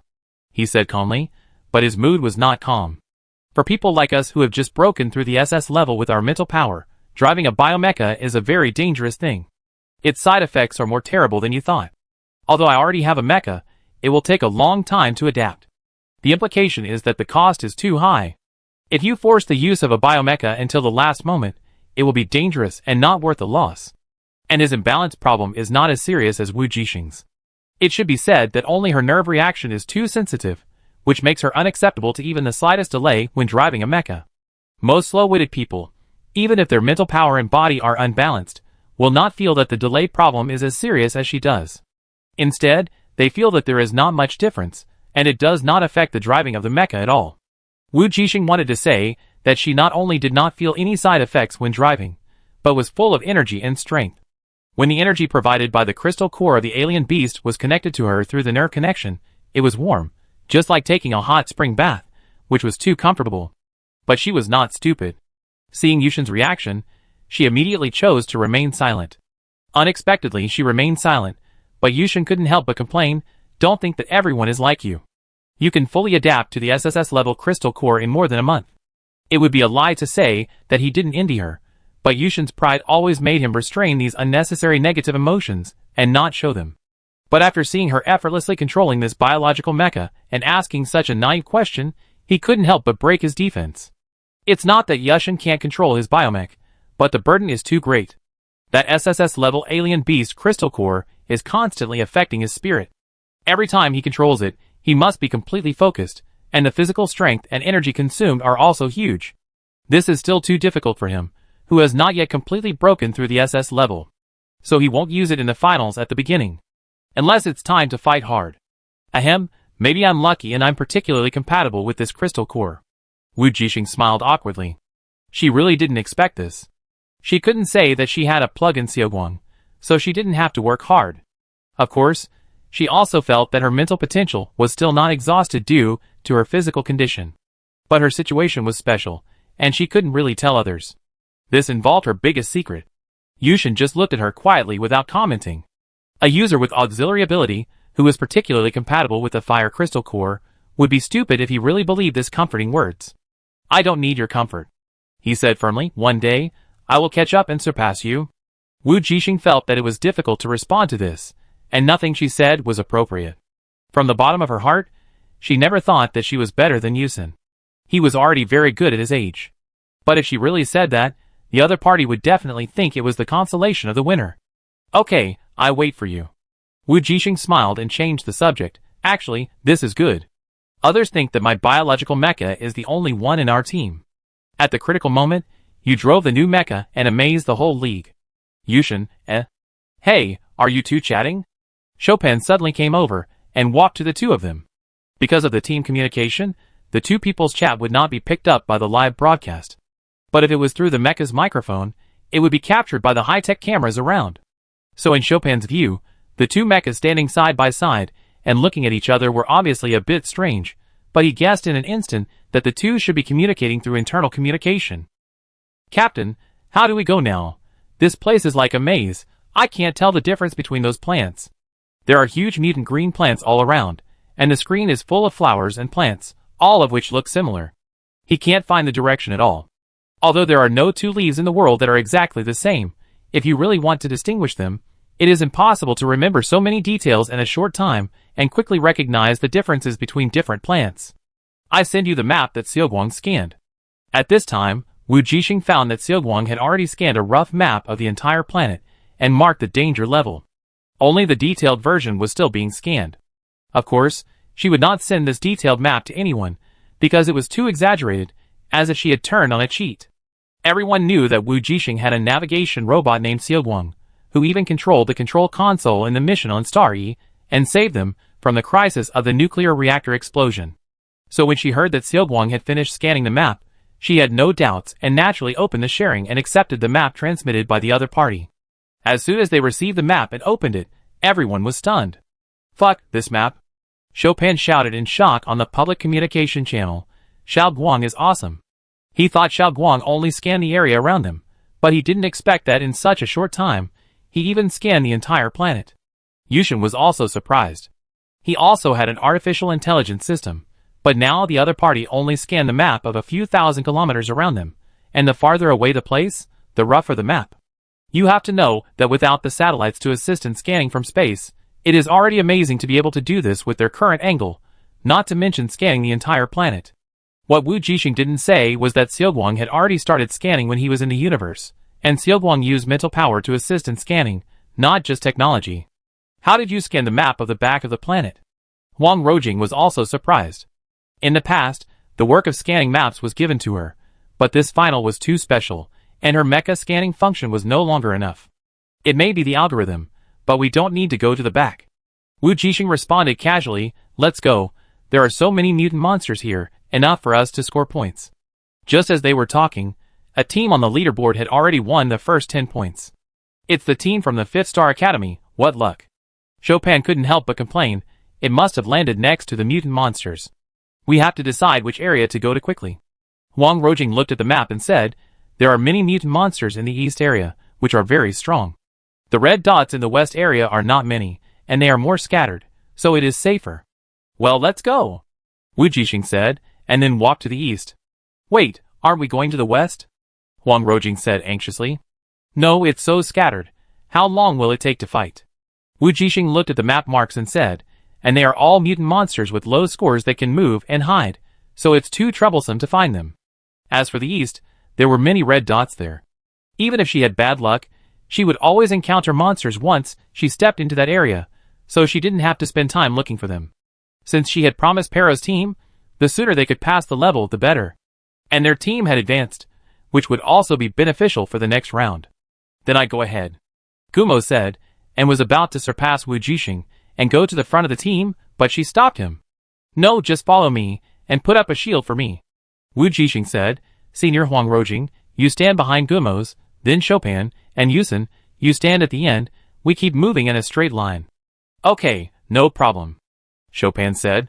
Seeing that everyone had made up their minds, Wang Rojing nodded and followed Gumo's forward. That's fine with me too, Yusen said. Leave the back to me. Standing at the first and last place is often the most risky. In addition to Wu Jixing, Yusen is the only one in the Aurora team who has SS-level mental power, so he is the only one who can be at the end of the team. This planet is full of plants, and there are basically no roads to walk on. Because this planet is an uninhabited area, there are naturally no roads. So they can only adopt a straight formation and move carefully among the vines and thorns on the ground. At the same time, the barrage of comments in the live broadcast room of the 4-Star Academy team also began to refresh. Ah, they actually went to the east. There are many red dots there. It's terrible. That's exciting. It seems that there is a team behind them from the military academy. But the other party seems to have deliberately avoided the area in the east and went to the west. We must avoid it. That area is too hellish, with dense red dots, and it's too dangerous. Can't the people from the 4-Star Academy see the map? They can't see it. The official data will not be disclosed to the contestants. They need to explore it themselves. Oh, it seems that the people from the 4-Star Academy are unlucky and chose the wrong road. It should be that there are no exploration-type psychics in the team. Ordinary mecha scans may not be so accurate. The red dots we see are all signals sent by the Alliance camera badge, so they are 100% accurate. Wait, did you notice that their team went straight to that place? Is there a possibility that they did it on purpose? Are you crazy? Oh my god! Be careful, everyone, try not to touch those plants. On the competition field, Wu Jixing pulled away a leaf that blocked his eyes and observed the surroundings. It will be troublesome if you get entangled by those vines. These don't look very high level. Chopin said, it's a pity that there are no points. What they need to hunt are mutant beasts, not these mutant plants, because there is no way to uproot all the plants and take them back. Their roots are already tightly connected to this planet and cannot be separated. With more people, they can easily kill you. Yushren reminded coldly, don't mess with them. Of course, I'm not stupid. Chopin said, looking at the ranking information on the mecha screen. Li Xiuyang's team has already exerted their strength, and it seems that they killed a powerful guy and got 30 points in one go. After all, they have a lot of people, and 5 teams will act quickly together. Wang Rojing glanced at the map. I hope we don't have bad luck and run into them. Don't worry, everyone chose directions to avoid each other. Especially the students who were more than 2 people. Chopin said, those people from the military academy should be on the back. Although the 1-Star Academy is in the same hemisphere as us, the distance should not be very close. Well, this planet is actually not suitable for fighting. The mutant plants are too dangerous, so don't worry. Wu Jixing also said, even if we meet, we may not fight. That's right. Wang Rojing was relieved instantly, but as she saw everyone getting closer and closer to the large and dense red dots on the map, she became more and more uneasy.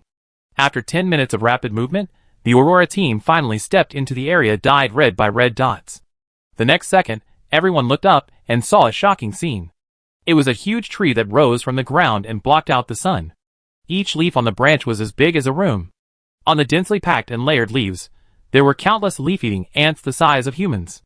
The black and purple carapace made them look very fierce. At the mouth parts of the head, there were 2 long antennae with sharp teeth. I saw the leaf-eating ants cutting the leaves with their antennae, while the acidic mucus spewed out from their mouth parts corroded the leaves, digested them, and then swallowed them. Ah, what kind of horror movie is this? I have intensive phobia. Help me.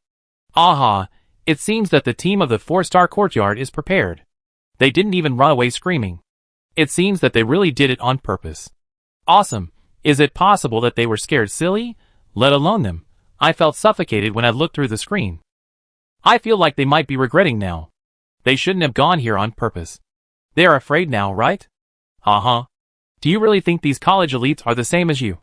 If they were afraid, they wouldn't be standing on this field. They are actually afraid, but it's okay if they are mentally prepared. Wu Jixing was thinking about how to do it when he heard Chopin's weak voice on the communication channel. Is it too late for us to go back the same way first? Wu Jixing, Can you be more capable? I want to go home too. Gumo's teeth chattered, and he couldn't help but follow up. I want to go home. Ha ha ha, you're even more cruel than me. Chopin laughed, but his laughter was a little shaky. I was just joking, let's go. It would be best if we could lure one down. Uther suddenly said, be careful of the acid in their mouths and the tentacles on their heads. The rest shouldn't be difficult. I try. Wu Jixing took out her electromagnetic cannon without saying anything, and fired at the leaf-eating ant closest to them. Instantly, blue electric light exploded on the half-eaten leaf, and the leaf-eating ant that was eating at the edge trembled and fell off the leaf. There was still blue arc on its body, but the thick shell protected it. In just a moment, the leaf-eating ant turned around and attacked them quickly. Oops, the electromagnetic gun has little effect on them. The shell is too thick. Chopin's face changed slightly. Be careful. Wu Jixing fired 2 shots at the leaf-eating ant, but it only slightly blocked its movement. Its mouthparts are its weakness. Yushin said, as he retreated, let's be farther away. When he has to open his mouth and use the acid in his mouth to deal with us, that will be the best time to attack him. Chopin, make 3 energy crossbows. Wu Jixing heard this and said, Gumos, you go and attract its attention, and we will take the opportunity to attack. Senior, please help us observe the surroundings. Got it. Chopin said, and quickly condensed 3 crossbows in his hands, the caliber of which was perfectly matched to the mouthparts of the leaf-eating ants. However, he didn't have time to boast, and quickly threw one to Wu Jixing and Yushin. The next moment, Gumos used the electromagnetic cannon to continuously attack and attract the attention of the leaf-eating ant. It opened its mouth angrily, and shot out a large amount of sticky and rancid acid. Gumos' amplified golden shield instantly showed signs of melting. It was at this time that Wu Jixing immediately aimed at the leaf-eating ant's open mouth and shot the arrow in his hand. Swoosh, swoosh, swoosh. 3 arrows shot into the leaf-eating ant's body one after another and exploded in its abdominal cavity. Even so, the thick carapace was not completely destroyed, but cracked into countless thin cracks, and mucus continued to flow out of the cracks. The leaf-eating ant, which was originally diving forward, fell heavily to the ground due to inertia and died completely. Wu Jixing walked over, opened the leaf-eating ant's body, and found the hidden camera badge in its abdomen. She picked up the badge and found that the back was 5 points. In other words, if you want 100 points, you have to kill another 19. It's not difficult, but it's not easy either. After all, those leaf-eating ants can't be like the one just now, which was alone and was lured down to be killed one by one. For example, at this moment, those leaf-eating ants that gathered frantically because of the death of their companions have all stopped eating and surrounded them. What should we do? Chopin asked in a trembling voice. Everyone swallowed and couldn't help but retreat. At this time, on the ranking list displayed on the Mecha screen, the Aurora team scored 5 points, ranking 12th among all teams. The first place Li Xiaoyang team has already scored 80 points, and only needs the last 20 points to successfully advance. It's over, it's time to rest. I just came back from outside, and the first place Li Xiaoyang has already scored 80 points. Wait, what's going on? Why are there so many monsters? Did they poke a hornet's nest? They poked the nest of leaf-eating ants, haha. Nervous, if there is really danger, will the authorities rescue them? Unless they actively ask for help, but they will also be disqualified. Captain? Seeing the monster approaching, Chopin couldn't help but shout anxiously again. What should we do? At this moment, Wu Jixing finally spoke. I just counted, there are 19 in the outer circle. She grinned and said, that's right, let's do it together. Everyone, ? Captain, are you talking like a human? Chapter 78. Kill them all together? Chopin was a little upset when he heard that. He looked at the densely packed leaf-eating ants and his scalp was about to explode. To be honest, he had a little trypophobia and his voice was trembling. How? Just do it. Wu Jixing rushed forward with her weapon without saying anything. She didn't use a knife. Although she could still chop the monsters' bodies by covering her mental power on the blade and concentrating it, it was really not worth it. The shells of the leaf-eating ants were too thick, and there was no need to waste her energy. The one she dealt with just now gave her inspiration. Using a larger area of electromagnetic cannon would be more effective. The denser the ants, the more suitable it would be for electromagnetic attacks. The next moment, she raised her hand and aimed at the leaf-eating ants in the distance, using a large-caliber electromagnetic cannon to attack. The blue arc instantly shuttled through the leaf-eating ants, blocking their speed. But Wu Jixing didn't want this. Among these densely packed leaf-eating ants, those who were hit by her arc and couldn't help but open their mouthparts were her real purpose. Wu Jixing shot arrows in his right hand at the leaf-eating ants. After 4 air-breaking sounds, 4 leaf-eating ants were blown up. What the hell is she doing? Is she going to deal with those guys alone? It's so fast, this mecha is like a red afterimage. Those leaf-eating ants can't catch up with her speed. Damn, she's fighting a group of them. It's a human. So this is the strength of biological mecha? Exciting. Got it. She used a large-scale electromagnetic cannon to pry open the mouthparts of those leaf-eating ants indiscriminately, and then shot energy arrows into their bodies in an instant. However, how on earth could she accurately distinguish and shoot at such a fast speed? Not only the audience in the live broadcast room, but also the people in the Aurora team were stunned. Captain, when did she become so strong? She has always been strong, okay? You guys have time to chat. Why don't you hurry over to help? Huang Rojing watched Wu Jixing's red mecha constantly shuttle and dodge among the dense, leaf-eating ants, and couldn't help but sweat for her. I can't even keep up with her speed. What if I accidentally miss her? Chopin originally wanted to use the electromagnetic cannon to help her control the leaf-eating ants. It would be much more efficient for everyone to use the electromagnetic cannon to cover the ant colony than for her to do it alone. But unfortunately, Wu Jixing was so fast that she could only see the afterimage in order to avoid the numerous leaf-eating ants. He could see clearly, but was not sure where she would go next, and was afraid that his attack would hit her. After all, although the large-scale electromagnetic cannon did not cause much damage, it had a very wide range and was easy to miss. If her attack accidentally touched the edge of the opponent's mecha, even if it was just a little bit, it would slow her down for even 0.5 seconds, which would be fatal. As for quickly observing whether the mouthparts of those monsters were open, shooting into the mouths of the monsters through the tiny gap and blasting their bodies, it was even more impossible. However, Chopin and Gumos could not do it, but it did not mean that Yushin could not do it either. At this time, he was already driving the mecha around the group of monsters, looking for opportunities to aim at a few leaf-eating ants that were hit by the electromagnetic, and could not hold back their mouthparts, and shoot 2 arrows, each of which hit them. The arrow with his melting and corrosive ability melted from the inside after hitting the leaf-eating ant, and soon it lay on the ground motionless. His ability was more aggressive than Wu Jixing's. So when he attacked, the hatred of the leaf-eating ant shifted to him, and they kept spitting at Eutherin. Their saliva was corrosive, more so than sulfuric acid. Not only that, the saliva also had a foul smell, and all attacked Eutherin. This familiar disgusting smell made Yushin in the mecha change his face slightly. Fortunately, at this time, Gumos put a golden shield on him in time to block it. Yushin took the opportunity to escape quickly. His SS-level mental shield can actually block it, but he doesn't want to use his mental power to touch those disgusting things unless it is absolutely necessary.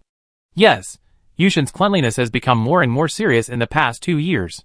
So disgusting, I'm about to vomit. Is there any team whose perspective doesn't have so many disgusting monsters? Please recommend. What are you thinking? I just came back from other live broadcast rooms. There are mutant pythons, mutant spiders, and mutant poisonous insects. The most disgusting one is a corpse flower. The unlucky guy from the second star courtyard fired an energy cannon into the hole of the pistol, and then a huge stench came out from it, which made those people faint and vomit. In the end, they had to withdraw from the competition. Ha ha ha. How do you know it is a huge stench? Did you smell it? No, because the stench has been condensed to the extent that it can be seen clearly. Ha ha ha, and I am still eating. Damn, this is so disgusting. I just stay here. Most mutant monsters have a bad smell. The mecha has an antitoxic function, but if you want to keep your 5 senses sharp at all times, it's best not to rely too much on this function, and use it to prevent odor. So Wu Jixing and the others could only endure it, and speed up their movements. Soon, she and Yushin worked together to kill more than a dozen leaf-eating ants, and collected the corpses in the official space container. They were about to collect enough points to evacuate.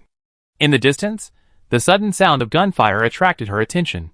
Wu Jixing hurriedly looked at the real-time map provided by Xiaoguang, and she found that several green dots were running quickly in their direction.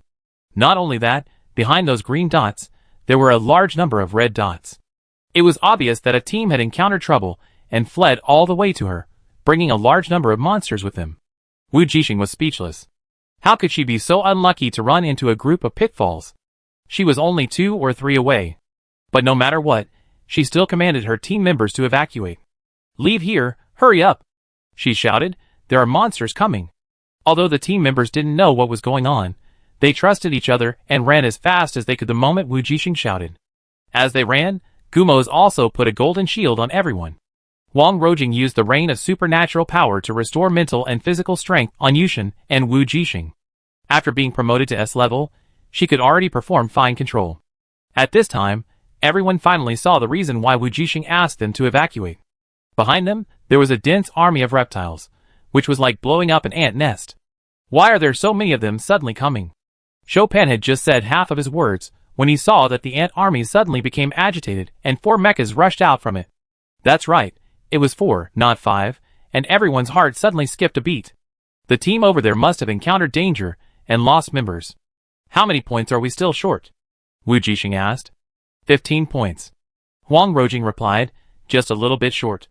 Sure enough, there were still 3 leaf-eating ants short, but now there was such a dense mass that there was no way to kill them at once. As she spoke, she turned back and shot again, using the recoil of the muzzle as power to increase her speed a few points. Xiaoguang, help me navigate and plan the route, Wu Jixing said quickly. In this jungle full of dangers, such an escape is actually very dangerous, but fortunately Xiaoguang is here. Sure enough, not long after, the best route instantly appeared on the screen inside her mecha. Wu Jixing turned a corner according to the route without thinking. This way. She seemed to have opened her eyes to the sky, constantly turning around in the dangerous forest. Wait. The front. Behind them were 4 mechas from other teams. After seeing them turn the corner, they couldn't wait to catch up. In the end, they really left the army of ants behind, but the mechas still consumed a lot of energy. Because they often need to take off and land frequently when traveling through the dense jungle, the mecha's ability is greatly consumed. Finally, they stopped by a stream. However, when they looked up, they were all shocked. The huge bright red flower was already close at hand. No wonder we can get rid of those annoying ants. It's because they don't dare to come in. Chopin swallowed his saliva and was a little nervous. Isn't that an SSS-level mutant plant? Oh, I should have known not to follow you. It's a rip-off to bring us here. Suddenly, a green mech came up, with fear in his tone. Damn, what a lousy place. What's wrong with you? Who is the scumbag? Chopin was also a little dissatisfied. If you hadn't attracted those bugs here, we would have scored enough points to advance smoothly. Hey brother, you just said it without thinking, and you advanced smoothly. Do you think you are Li Xiaoyang? The green neck was obviously furious, and the fear turned into anger, and the tone was also a little unfriendly. Just brag. However, a white mech came over from behind him, patted his shoulder, and signaled him to stop talking.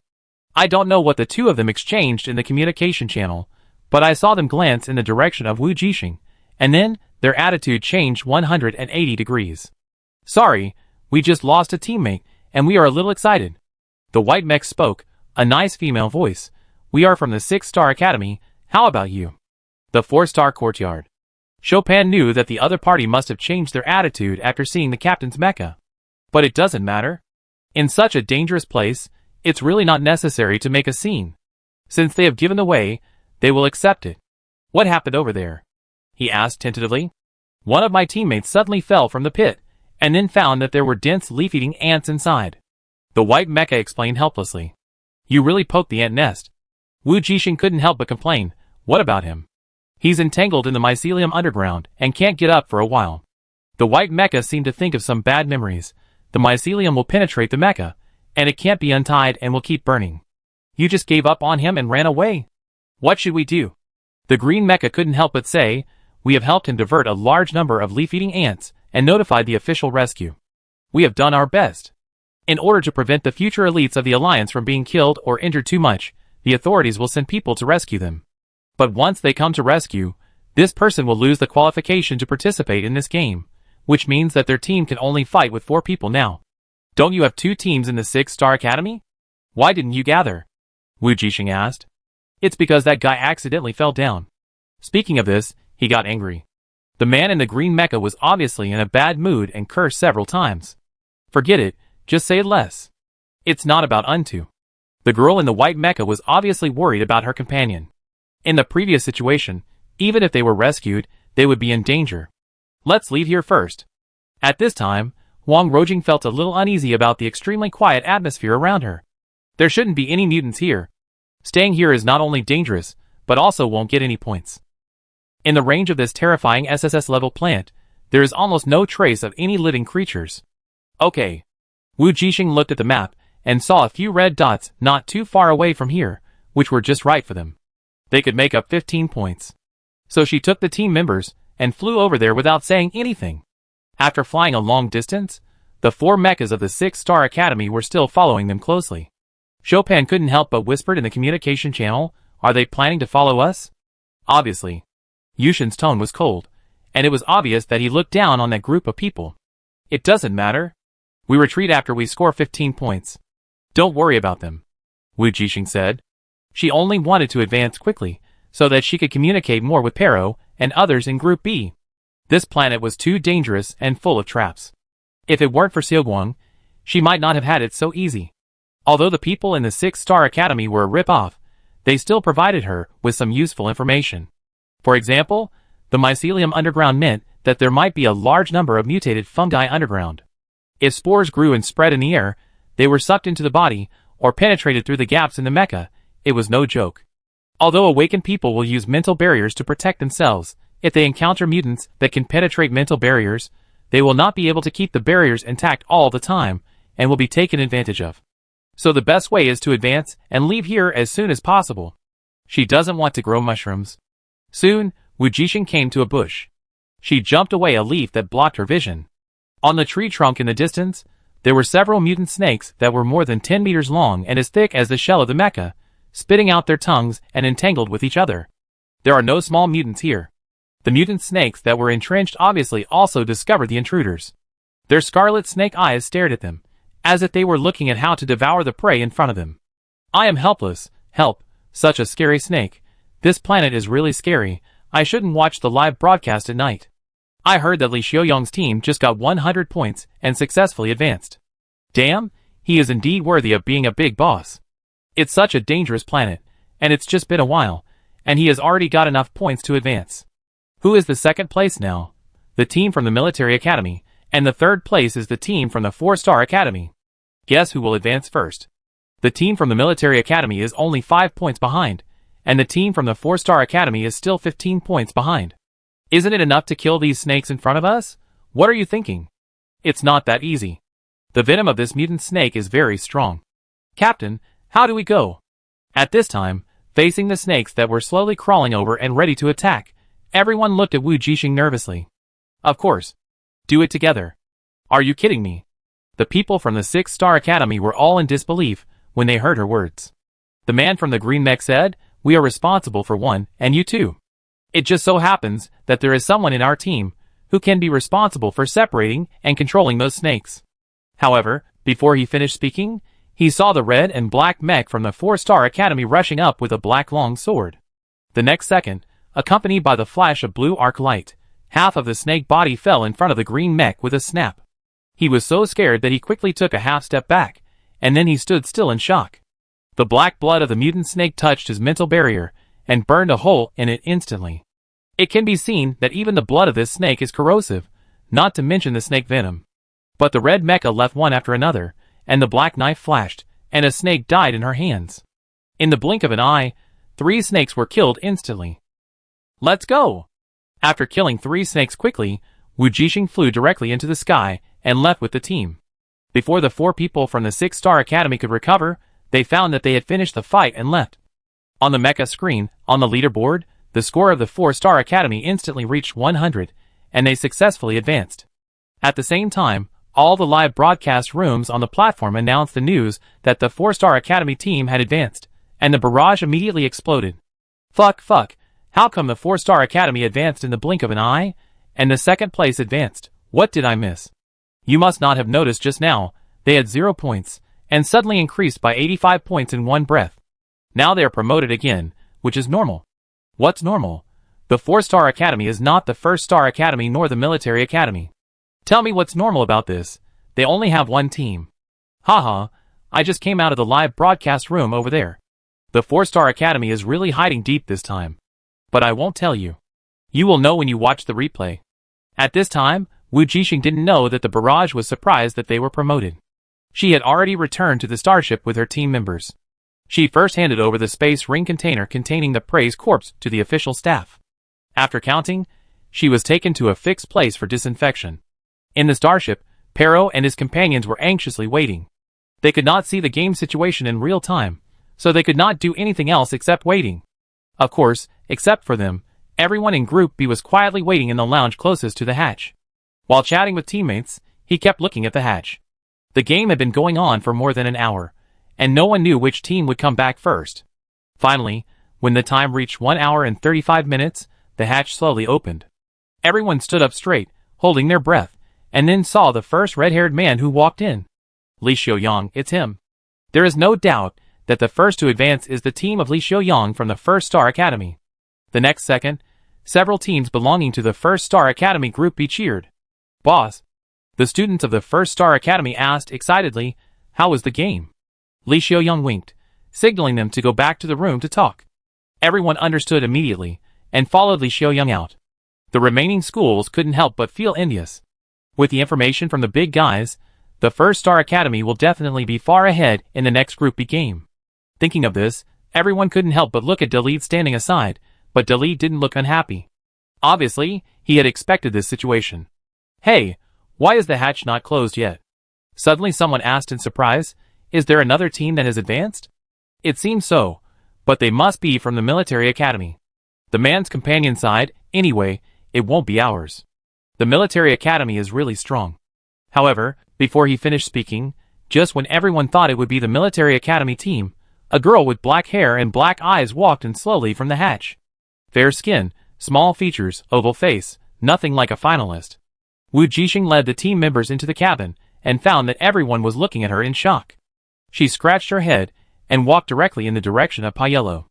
At this time, Paiello was in shock. He had never expected that the second team to advance was from their 4-star academy. Hey, what are you daydreaming about? Go back to your room quickly. I have a lot to tell you. She pulled the already dazed Paiello and Lena, and left with her teammates. After everyone from the 4-star academy had left, there were surprised discussions in the lounge. Fuck, it's the 4-star academy. The hatch was finally closed at this time, and it was obvious that no third team advanced. Everyone subconsciously looked towards the military academy again. Dalit was standing there. His face was already very bad, and he was obviously dissatisfied with the military academy students in Group A. She is. Beside Dalit, someone was hesitant to speak. Wu Qingqing's sister. Ovi gritted his teeth, and said with anger burning in his eyes. He really didn't expect that 0266 was the sister of the bastard who eliminated him in the semifinals. At this time, on the other side, the official rescue team successfully arrived at the planet where the distress signal was sent. Are you okay?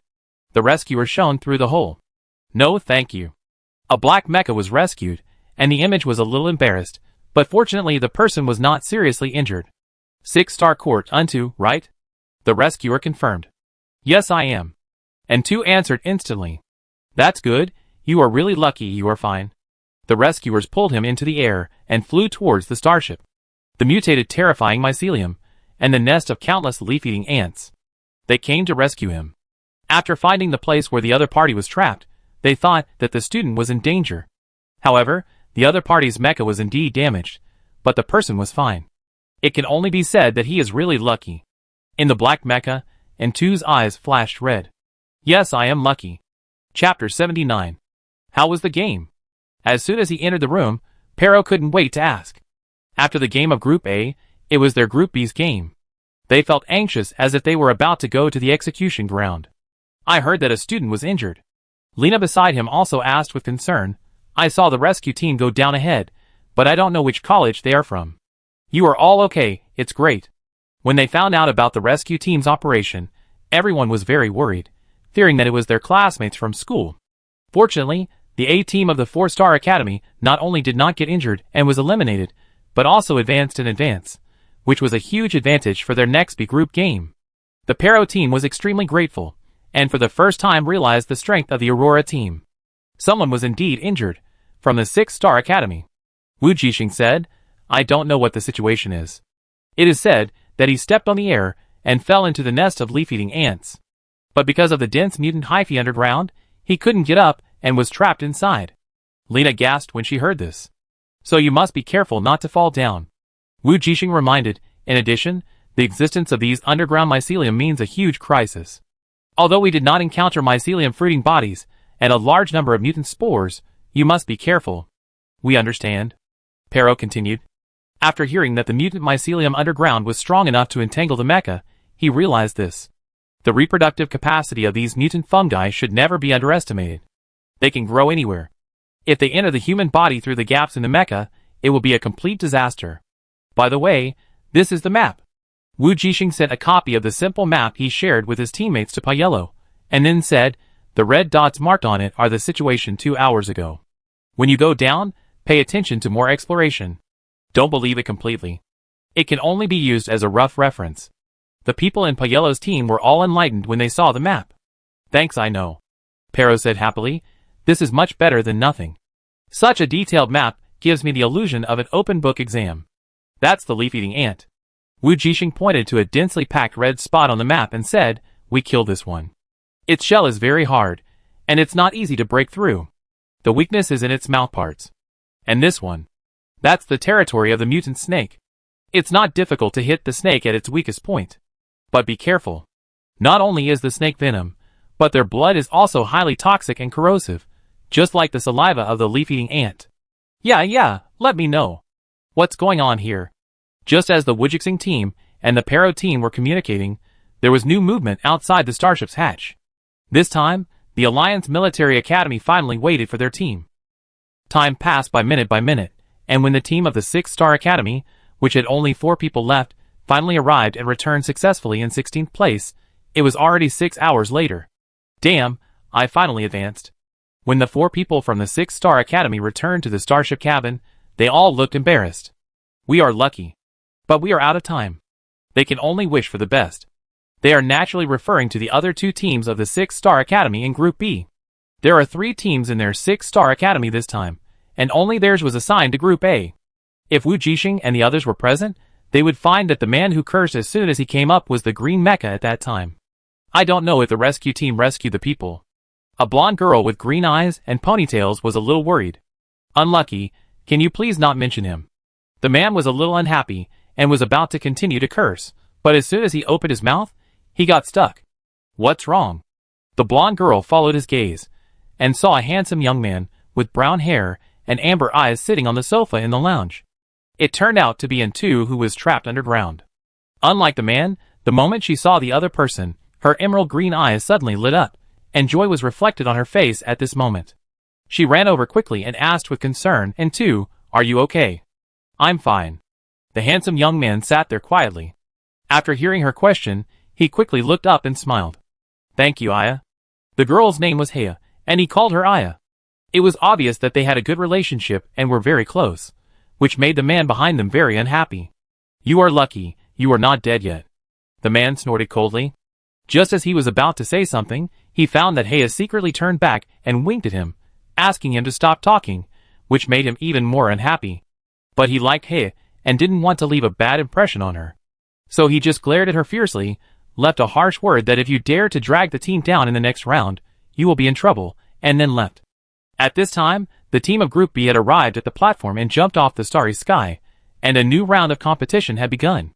The remaining teams that failed to advance were also brought back one by one, and they didn't stay in the lounge for long because they were depressed.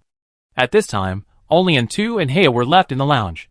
"Don't listen to him, you're not a burden," Hea said seriously. "You got hurt while exploring the way for our team, that should have been his responsibility."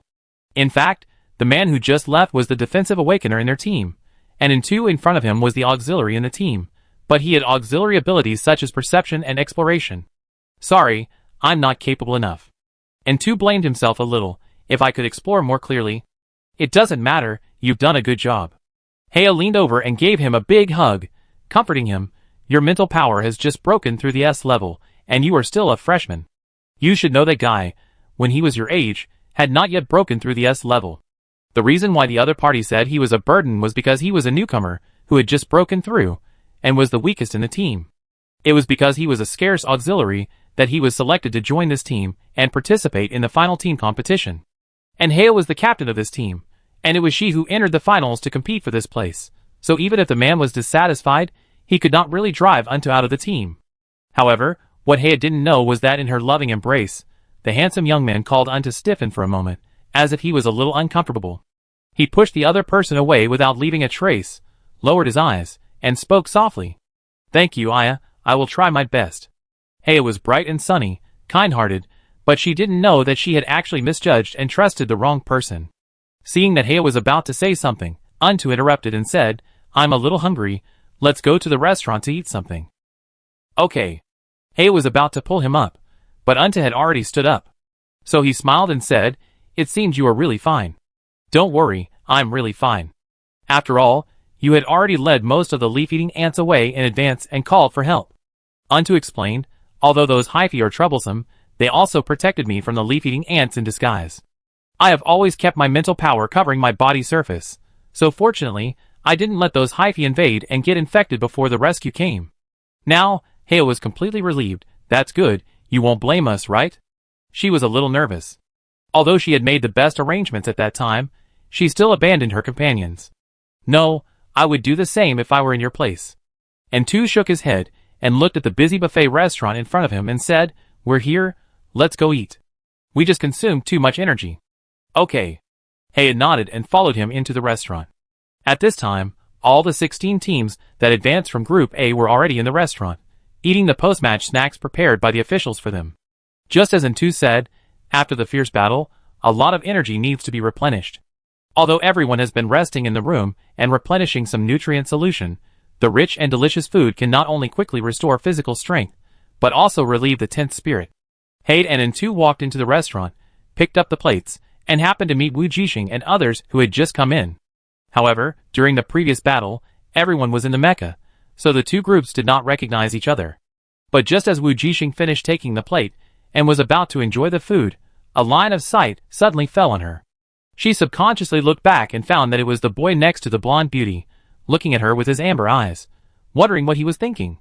Do they know each other? Wu Jixing muttered in her heart, and saw that the other party seemed to have noticed that she noticed him, so he smiled. So Wu Jixing also smiled subconsciously, nodded and left. Do you know him? Chopin came closer and asked. No. Wu Jixing shook his head and concentrated on picking up a piece of fried fish and putting it on his plate. You didn't know he smiled at you? Chopin's gossipy spirit ignited, and I saw you smiled at him. How should I know? Wu Jixing ate his food and said casually, I just smiled casually. You are too casual. It will make people misunderstand. Will it? Wu Jixing glanced at Chopin and felt that this guy was just too curious, commonly known as gossip. Why not?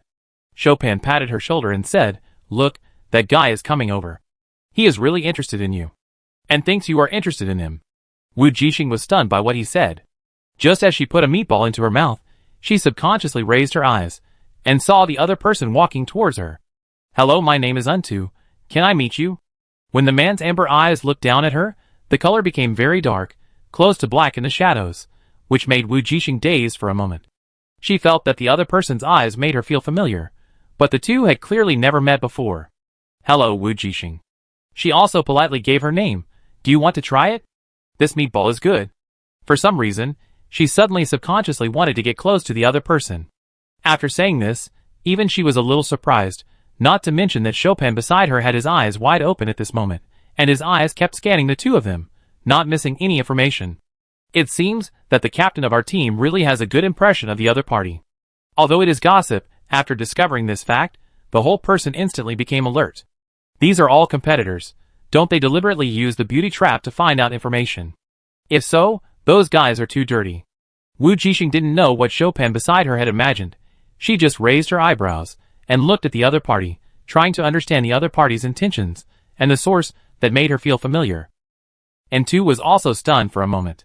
He didn't expect the other party to be so familiar with him, so he smiled and said, Okay, I try it. As he said that, he also took some meatballs from the buffet and put them on his plate. It's really good. He tasted it and said, Is it right? Wu Jixing put down the plate and asked curiously, So what do you want to see me for? Have we met during the competition? No, but you should have heard of me. And Tu said with a wry smile, I am the only unlucky guy who was rescued. Ah, you are the one from the 6-Star Academy. Wu Jixing suddenly realized, so it's you. Well, when I was rescued, I happened to hear the rescuers talking about your 4-Star Academy taking second place. Congratulations. And Tu said, you are awesome. Of course. Chopin answered quickly, but did you know we are from the 4-Star Academy? I don't think your teammates know. Some teams do recite a lot of information about all the contestants before the game, but they focus more on the mechas and abilities rather than the appearance of the contestants. After all, everyone is hidden in the mecha on the field, and their faces cannot be seen. Except for famous seeded players and favorites to win the championship, their appearance will be remembered, and ordinary contestants will not be treated this way. I'm really sorry, and Tu said shyly, I'm her fan, and I've been following her competition since the first preliminary round. When he said this, his eyes were on Wu Jixing, and he didn't even look at the person who asked the question. Chopin hissed, feeling a little toothache. Really? Wu Jixing was also embarrassed by what he said. Thank you. Yeah, very impressive. And Tu emphasized again, and then changed the subject. Actually, I came to you to tell you. He looked around and lowered his voice. Be careful in the next final. Be careful? Wu Jixing looked up in surprise, and met the other person's serious eyes, which didn't seem to be joking. This was the second person who told her to be careful. Of course, the previous one told her to be careful of Delete, but she didn't know what the person in front of her was referring to. Yes, be careful of people. He said. Be careful of a certain contestant? Wu Jixing asked curiously. Was this another person who told her to be careful of Delete? No, be careful of everyone. The other party gave a different answer, and even a wider range. Including you? And Tu smiled and said nothing. 5 hours later, after the 16th place in Group B returned to the starship with enough points, the first round of the competition officially ended, and the final list of the top 32 was also announced on the official website of the Star Alliance. Another hour later, the location of the next final was determined. It was a somewhat special abandoned planet. Unlike this planet occupied by mutant plants, that planet was a main planet inhabited by humans thousands of years ago. It had no number, but had its own name, Blue Sea Star. At this time, in the main control room of the starship, Captain Eve looked at the latest navigation route and destination set by the Alliance, and couldn't help frowning, with a trace of confusion and displeasure flashing across her face. What on earth is the Alliance doing? Why did they hold the finals there? Don't you think it's chaotic enough recently? She said in a very bad tone, and threw the holographic screen in her hand into the arms of the adjutant beside her. Take it away, don't let me see it, it's annoying. The adjutant smiled helplessly, and quickly caught the holographic screen thrown by his boss, and checked the information inside. Blue starfish. Yes, that's the place. Eve said. Next, move forward at full speed. Yes. The adjutant directly input the route into the system, and turned on the automatic mode. According to this route, it will take about 2 days to arrive. I knew it. The Alliance had planned it long ago. Eve glanced at the route and said, no wonder the first game was chosen on this planet. This is the closest planet to the Blue Sea Star that can reach the danger level of the finals. What's special about the Blue Sea Star? The adjutant asked curiously. He only knew that this was a planet that humans had lived on for a long time thousands of years ago, and was eventually abandoned due to pollution. Special? Eve snorted coldly, because there is a restricted area on that planet. Restricted area? The adjutant was a little confused. Is there an SSS-level mutant? No, the restricted area means that the signal there is blocked and cannot be detected. Eve explained. The adjutant was surprised. If that's the case, how can we broadcast live and monitor the contestants? You see, this is the problem. Eve sneered. Everyone can think of it. Why did the Alliance choose to put the finals there? Didn't you ask? Of course I did. They just said something casually, reminding the contestants not to go over there. Okay, go and help me inform the 32 teams of the finals. Eve was a little impatient to continue discussing this. Do you have the list of contestants? Yes. The adjutant said, as he picked up his own holographic screen, which showed the information of the contestants this time. Coincidentally, the screen was stuck on the information of the team members of the 4-Star Academy. Eve wanted to nod and leave, but after seeing the people on the holographic screen, she became a little interested. Are you following them? I didn't expect the team of the 4-Star Academy to be so strong this time. She smiled. My brother should be very happy. After all, that is his alma mater. Yes, no one expected the dark horse this time. The adjutant also nodded. Of course, I will pay some attention to it. Eve was about to say something when she suddenly found something interesting. She kept looking up and down at her adjutant, and then looked at the photo of the little girl named Wu Jixing on the other party's holographic screen. Her beautiful eyebrows raised slightly, and she said with interest, why do I feel that you two are a bit similar? Wu Yin. Chapter 80. Wu Yin, the only heir of the 3rd generation of the Wu family in the 1st star system. He has black hair and black eyes, fair skin, and a tall and thin figure. He has a very high mental talent, but his health has always been poor. Like all Wu family members, he is deeply troubled by genius disease, and can only choose to enter the command system of the 1st Star Academy. Now he is the adjutant under the SSS-level strongman Eve, and the deputy captain of one of the strongest star ships in the Alliance. The Wu family was originally a large family. When the human alliance was established 1,000 years ago, the Wu family was one of the participants. But now, because of the long-term suffering from genius disease, the Wu family has declined from generation to generation. By Wu Yan's generation, he is the only family member who holds a high position in the alliance. Although it is a bit like it. Wu Yan's delicate eyebrows drooped slightly, and no emotion could be seen. But you know, our family will never let such an excellent gene be lost. It really fits your usual style. Eve's tone was slightly sarcastic. Your family worships so-called genes too much, and it is impossible to intermarry with outsiders. In the end, the genetic defects are getting more and more serious. In their eyes, it's not a defect, but imperfection. Wu Yan stroked the holographic screen in his hand, his pale fingertips slid across the screen, and touched the face that looked 70% similar to him. The Wu family is actually a bit like the Ozan family. They both have strong mental talents, which also cause their bodies to be under excessive mental burden since birth. Because they worship their own genes and constantly intermarry within the family, although their next generation has stronger mental talents, there are more and more cases of physical collapse, and those geniuses often fail to live to adulthood. In comparison, the Ozan family is in a much better situation. Because they are aliens, their natural physique is stronger than that of ordinary humans.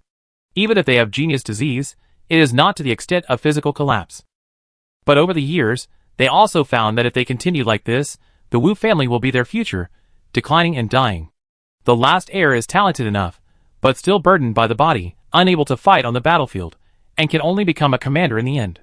Perhaps in the future, after Wu Yan, the Wu family will no longer have a future. So the Ozan family began to try to intermarry with foreigners.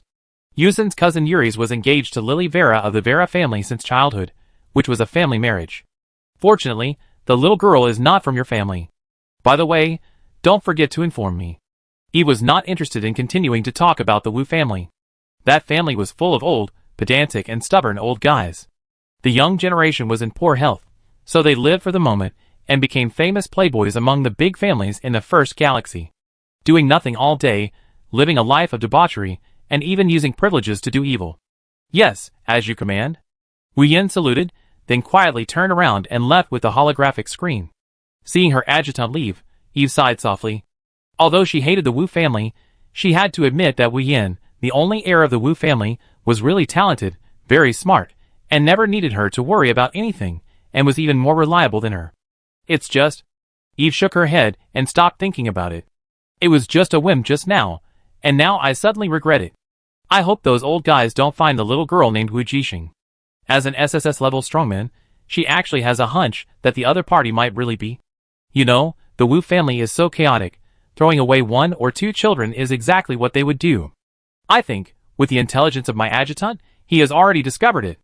Eve's green eyes glanced at someone who was working hard and didn't look like anyone at all, and sighed softly. Captain, the new venue for the competition has been announced. Chopin hurriedly knocked on Wu Jixing's door with his communication, but when he came in, he found that Pajero and Lena from the next team were already in her room. You guys are good, faster than me. Chopin teased. That's right. Pajero rubbed his nose embarrassedly. I came here as soon as I received the news. As he was talking, the door of the room was knocked again, and Huang Rojing walked in, followed by 2 other people. At this time, all the members of the team gathered here, and the originally spacious room suddenly became a little crowded. You came at the right time. Wu Jixing waved at them. I was just about to ask, what exactly is this Blue Sea Star? Unexpectedly, just after the first round, before they had a break, the information about the second round of the finals had been sent to their communication. And what do you mean by don't approach the restricted area?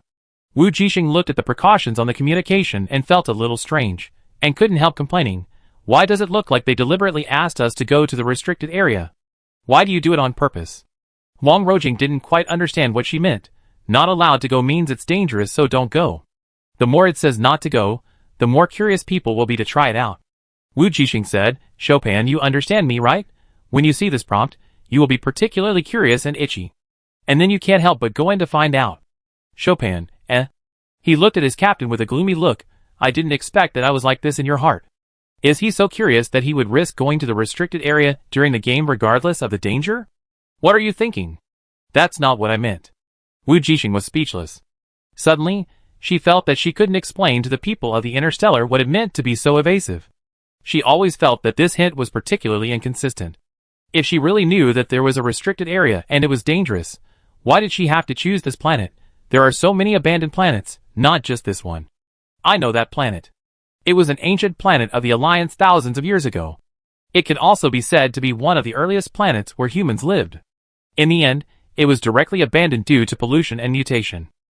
Yushin explained, it is said that when humans evacuated, they did not completely clean up the place, or they were not able to do so. There may be many mutants that still exist today. I think our target this time should be those things. So the target we are going to clean up this time is those mutant humans? Wu Jixing frowned and asked. She had never killed anyone before. As if he saw through her thoughts, Yushin said, if they mutate, they are no longer human. There is no need to have a psychological burden. However, although the sentence reduced her worries, her mood became a little worse. If they mutate, they are no longer human. She murmured in a low voice. Yes, because after the mutation, the virus infection invades the body, destroys and changes the human genes, and becomes a ghost. Chopin also explained it this time. So this is why it is said that as long as humans are infected and mutated, they are no longer human. After all, how can they still be considered human if their genes have changed? That's right. Wu Jixing responded. Even if the genes have changed, if the soul is still human, in her eyes, it is still human. So her brother is still her brother. Of course, most mutant monsters have not only changed genes, but also their spirits and souls have been polluted. If they can't find themselves again, then they really can't be considered alive. Fortunately, our 32 teams will proceed at the same time this time, and there is no need to divide them into Group A and Group B. Pero said, however, in order to prevent schools with many teams from gathering together at the beginning, the Alliance will set off one after another according to the ranking of the previous round. Why don't we discuss how to gather when the time comes? The communication range of the Mecha is limited, so they can't communicate through communication and know each other's location. That is to say, the two teams need to agree on a location and then gather. It wouldn't be difficult if there was a map, but now everyone can't know the situation on the planet, so naturally there can't be any map. Which one are you? We are fourth. Wu Jixing remembered that Pero and his team were the 8th to advance in Group B, but she was not sure why they were ranked low among the 32 teams. 18th place. Pyro said. This result is far behind Wu Jixing's 4th place. That is to say, even if they enter the planet at 1-minute intervals, the time difference between them is 15 minutes. Wu Jixing can't do nothing for these 14 minutes, just waiting there until Pyro's team arrives.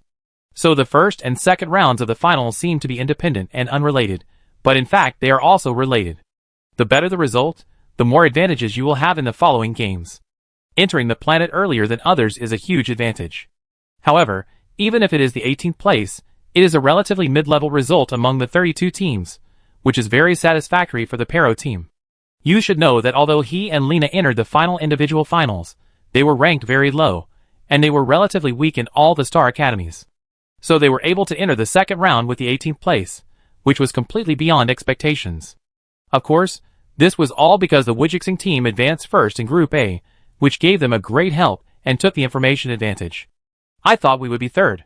Chopin said somewhat unhappy when talking about the ranking. Their competition time was not as good as the first Star Academy and the Military Academy, and they ranked fourth. Normal, after all, they have more people.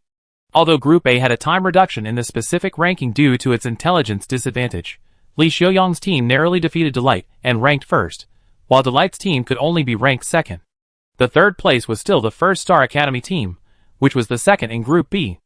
After arriving at the new finals venue, Blue Sea Star, they will set off in order of ranking. Whether the interval is 1 minute or how long it is, the notice did not announce.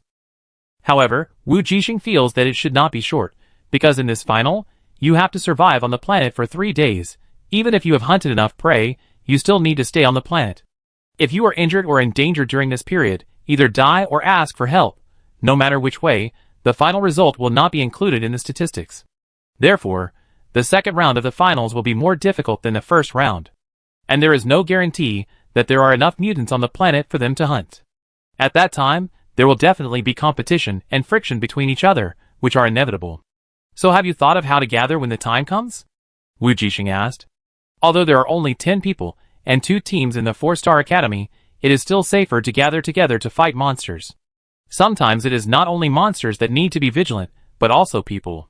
Thinking of this, she couldn't help but think of the person she met in the buffet restaurant before.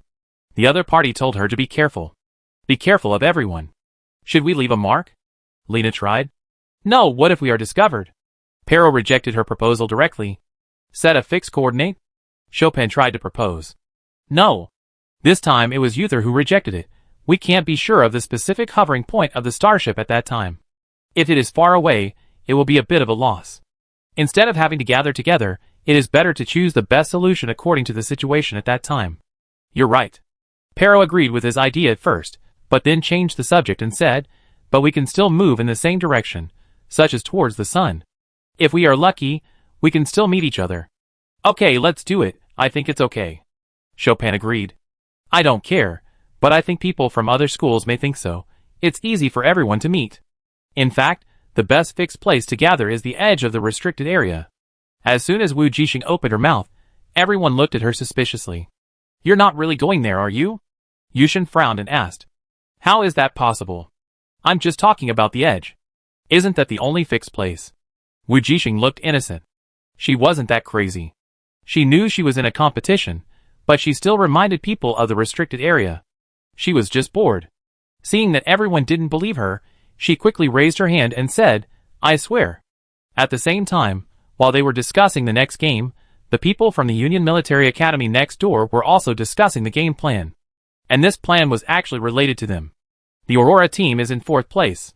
In Delite's room, Ovi suggested, Boss, the time difference between us and them is not much. Why don't we wait for a while after we go down? And then sneak attack and send her out directly. Haha, Ovi, are you still upset about her eliminating you? His teammate said.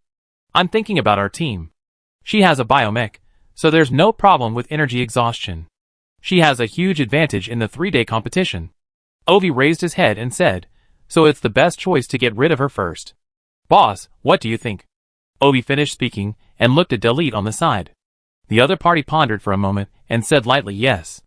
2 days later, the starship finally arrived at the Blue Sea Star. Chapter 81.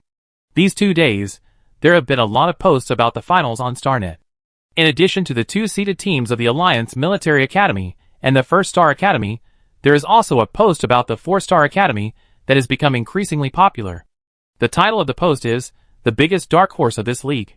Yes, the biggest dark horse of this league is a rookie team from the 4-Star Academy. The poster described how he analyzed the surprise brought to him by the 4-Star Academy in this final from a professional perspective. He had always thought that the 4-Star Academy had not fully recovered from the previous mutation pollution incident, and would definitely be the worst among all schools. As he expected, the results of the 4-Star Academy in the preliminary and semifinals were indeed very poor. Among the top 100 players who entered the finals, the 4-Star Academy only had 4 places, ranking the bottom among all the Star Academies. This also means that they will be at a huge disadvantage in numbers in the finals. There were a total of 66 teams participating in the finals, and the 4-Star Academy, which only had 2 teams, faced the dilemma of being eliminated in the first round. Of course, he knew that the 4-Star Academy had another genius from the Ozan family. If he was in charge, he might be able to lead the team into the second round, but that was all. After all, the team competition in the league was about teamwork. If only one person was strong, unless he was as strong as Delete and Li Xiaoyang, it would be difficult for him to turn the tide on his own, let alone enter the final 4 or 8. According to his idea, if the 4-Star Academy was lucky, it could barely enter the top 16 and finally be eliminated in the top 16. But this idea was instantly dispelled when the poster first entered the live broadcast room of the 4-Star Academy with the mentality of watching a good show. God, what did he see? He saw a beautiful biological mecha burning with the flame of life force. He is a mecha fan and a related practitioner. He once entered the Star Academy, so he knows what this means. The 4-Star Academy, they actually have a master hidden, a master besides Yusen Ozan. If it was Yusen, he might not be too surprised. As mentioned before, one person alone cannot lead a team to the quarterfinals. At most, they will stop at the top 16. Of course, if Yusen had a biological mecha, he might raise the standard to the top 8. However, it was not the case. The strongest player of the team of the 4-Star Academy was not Yusen Ozan, but an unknown little girl. So after the game that day, he began to collect information about the opponent. He did not miss any of her preliminary and semifinal matches. So he was surprised to find that in a semifinal, she was the black mecha that almost defeated Li Xiaoyang. But in this final, She changed to a red and black mecha, so almost no one recognized her. It turned out that this little girl named Wu Jixing was an awakener with SS-level mental power, a top team assistant, and her mental power was even strong enough to control biological mecha. He watched the final of Group A repeatedly. When the opponent drove the mecha, he did not feel any effort or reluctance. It was obvious that he had already gotten used to the SSS-level beast crystal core at that moment. The key is that she is still a supporting role. I dare not imagine how powerful she and Yushin Ozan would be if they joined forces. Although the two teams of the First Star Academy and the Alliance Military Academy are also very strong, there are not many SS-level people on the street. There is only one SS-level strongman in their team. Of course, he felt that the little girl from the 4-Star Academy might not have fully reached the true SS level, but together, with the young master of the Ozan family, whose mental power was said to have broken through the SS level, the two of them were equivalent to a true SS level strongman. In other words, in terms of strength alone, the team of the 4-Star Academy was the undisputed third seed player in this league, and also the biggest dark horse. No one would have thought that the 4-Star Academy, the bottom-ranked academy, would have such strength. Finally, he predicted that the 4-Star Academy had a chance to win the championship of this competition and break the school's best record in the past. As soon as his post came out, it instantly attracted the attention of all netizens. After all, every analysis post revolved around the same two people, and the champion and runner-up had long been out of suspense. In the end, it just depended on whether the Delete team won the championship or the Li Xiaoyang team. Now that the 4-Star Academy team has emerged as a dark horse, it has the opportunity to shake the dominance of the two schools, which naturally makes people excited. Of course, there are also doubts and objections. Those people unanimously believe that the 4-Star Academy has a huge disadvantage in numbers, and there are only two strong players. The strength of the other players is very average. It is impossible to compete for the championship. They even think that the 4-Star Academy can only enter the top 8 at most, and has not really reached the SS level. It can't compare with Delete and Li Xiaoyang at all. That is an insurmountable gap. As for the biological mecha, no matter how strong it is, it doesn't need to consider energy consumption, and there is no other big advantage. Of course, they didn't think biological mechas were weak, but if the drivers were not strong enough, they couldn't fully realize the potential of mechas, and they were not as good as high-level pure mechanical mechas. There was nothing wrong with their views, so the two parties with different opinions started arguing in the post. Controversy leads to topics, and as the second round of the finals approached, the discussion not only did not subside, but became more intense. The only thing that could prove the arguments of both sides was the results of the next game. So when the starship full of players arrived at the destination planet, and the game was about to start, a large number of viewers instantly flooded into the live broadcast room. I heard that the venue of this competition is a polluted ancient human planet. Yes, I really want to see what the ancient ancestors look like, haha. It's so funny, the poor mutated ancestors. But they are all mutated, and their original appearance is definitely unrecognizable. But who would have thought that although they are mutated, they can still live a long life, longer than the original survivors? What a joke from hell. But to be honest, my ancestors seem to be survivors who escaped from this planet. I am the 13th generation. Ha ha, maybe there are real ancestors of yours among them. I heard that the competition will last for 3 days and 3 nights this time, and it seems that many teams will be eliminated. How many points do you need to get this time? 300 points and survive. But the difference between this time and the last time is that if you bring back special information and technology of early humans, you can also count points. Even more points. I understand, it's just archaeology. But after so many years, those data and technologies will still be preserved, not to mention this, maybe the buildings have collapsed and weathered. It's so funny, don't underestimate the science and technology of ancient times. After all, the mirror is also a scientific achievement of that period. Fuck, is it true? Look, the contestants are out. The team at the front is the first place Li Xiaoyang's team. This time they will enter the planet exploration according to the ranking of the previous round, and the further they go, the greater the advantage.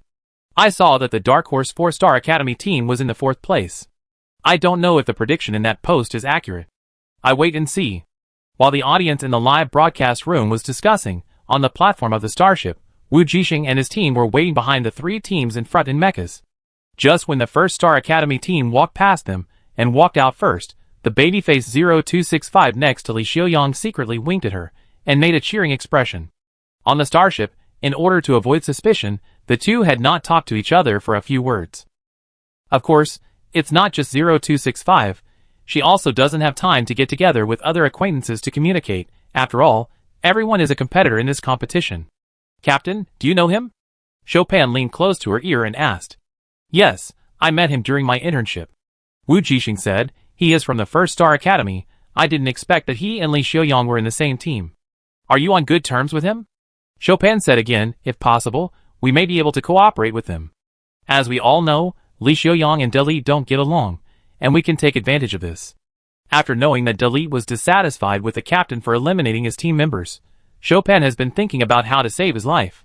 If there is a chance, he believes that the opponent will definitely attack them in the game. In the last round, they were in Group A, and the opponent escaped in Group B. This time, such a planet still has to survive for 3 days. Obviously, it is not forbidden for all teams to compete with each other, and those people will definitely find a chance to attack them. 300 points. This is not so easy to get. Even if there are mutants left on this blue sea star, how many will be left after 1,000 years? Is it really enough for everyone to get 300 points? Although the last round was dangerous, there were mutant beasts everywhere, so there was no need to worry. So if there are not enough points, we can only compete with each other. While the two were talking, the first team had jumped down from the starship platform, and the game officially began.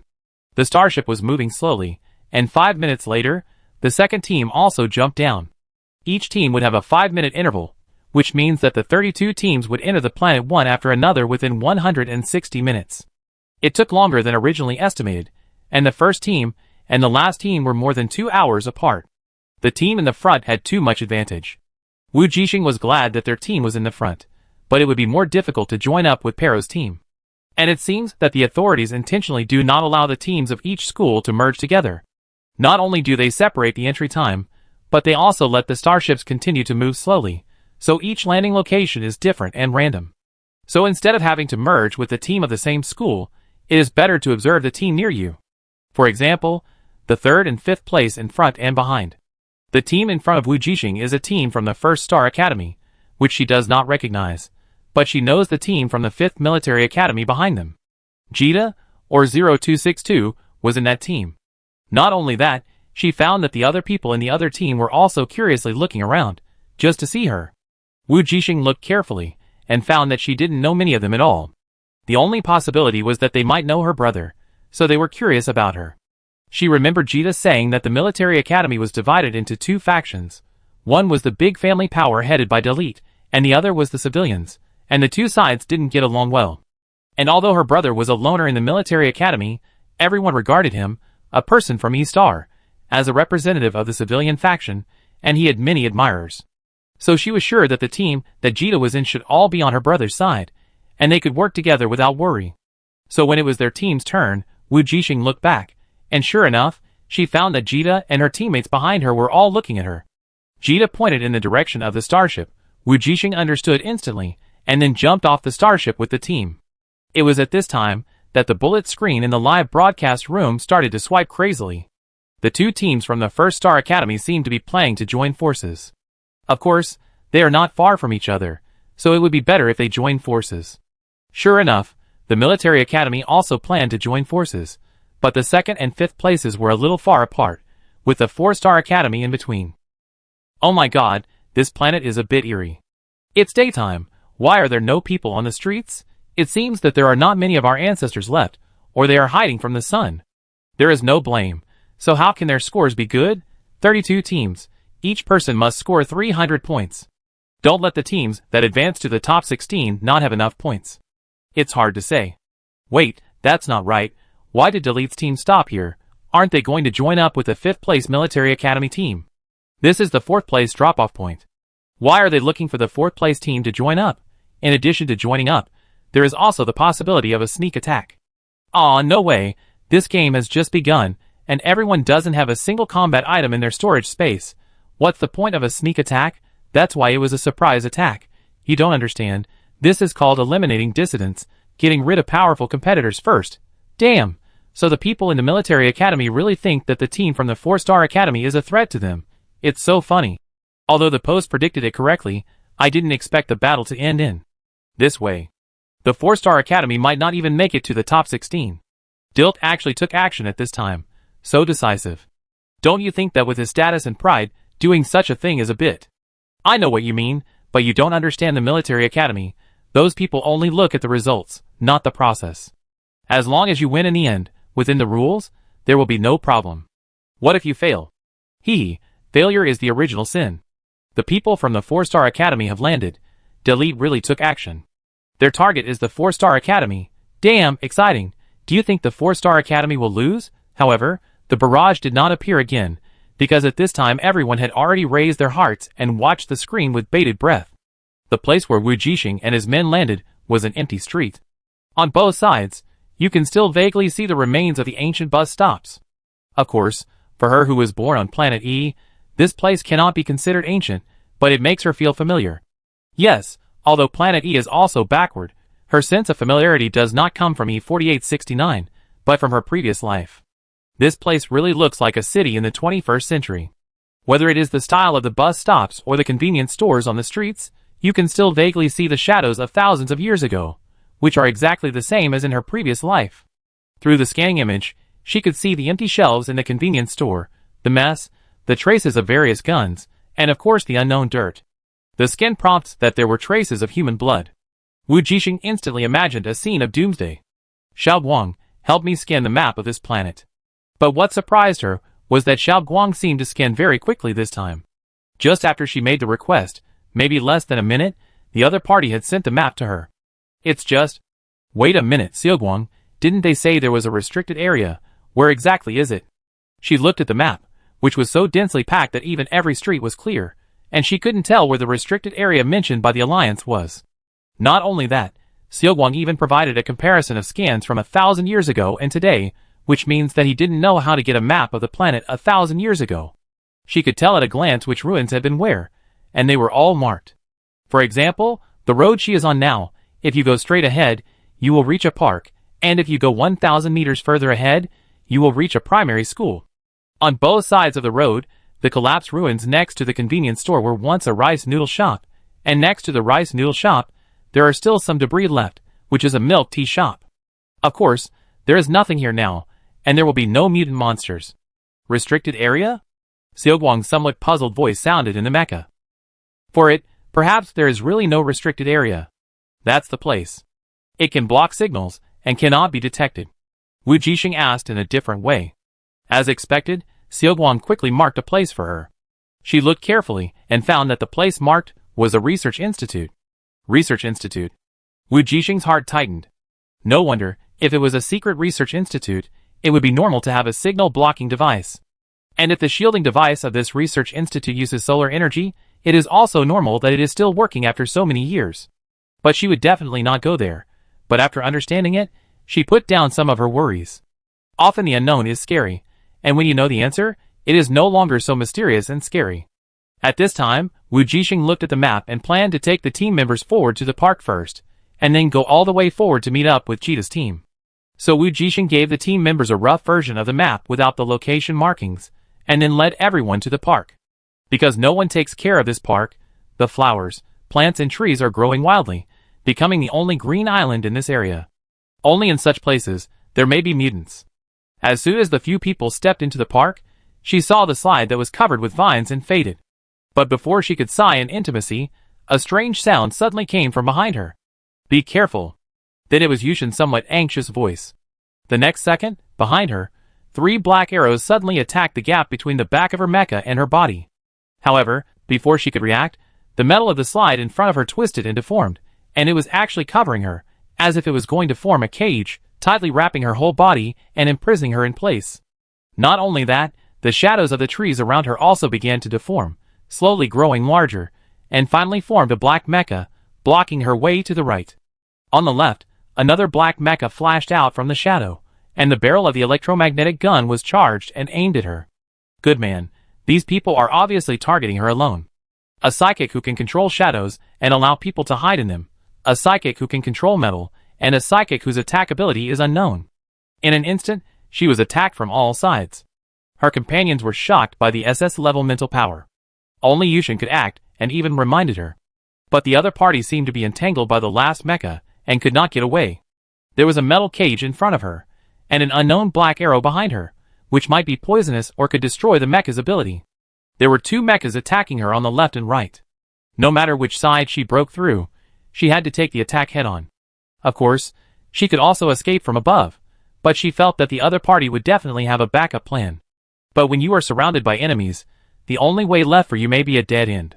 In a flash, Wu Jixing quickly analyzed the pros and cons, and where to escape. She couldn't take the unknown black arrows behind her head-on.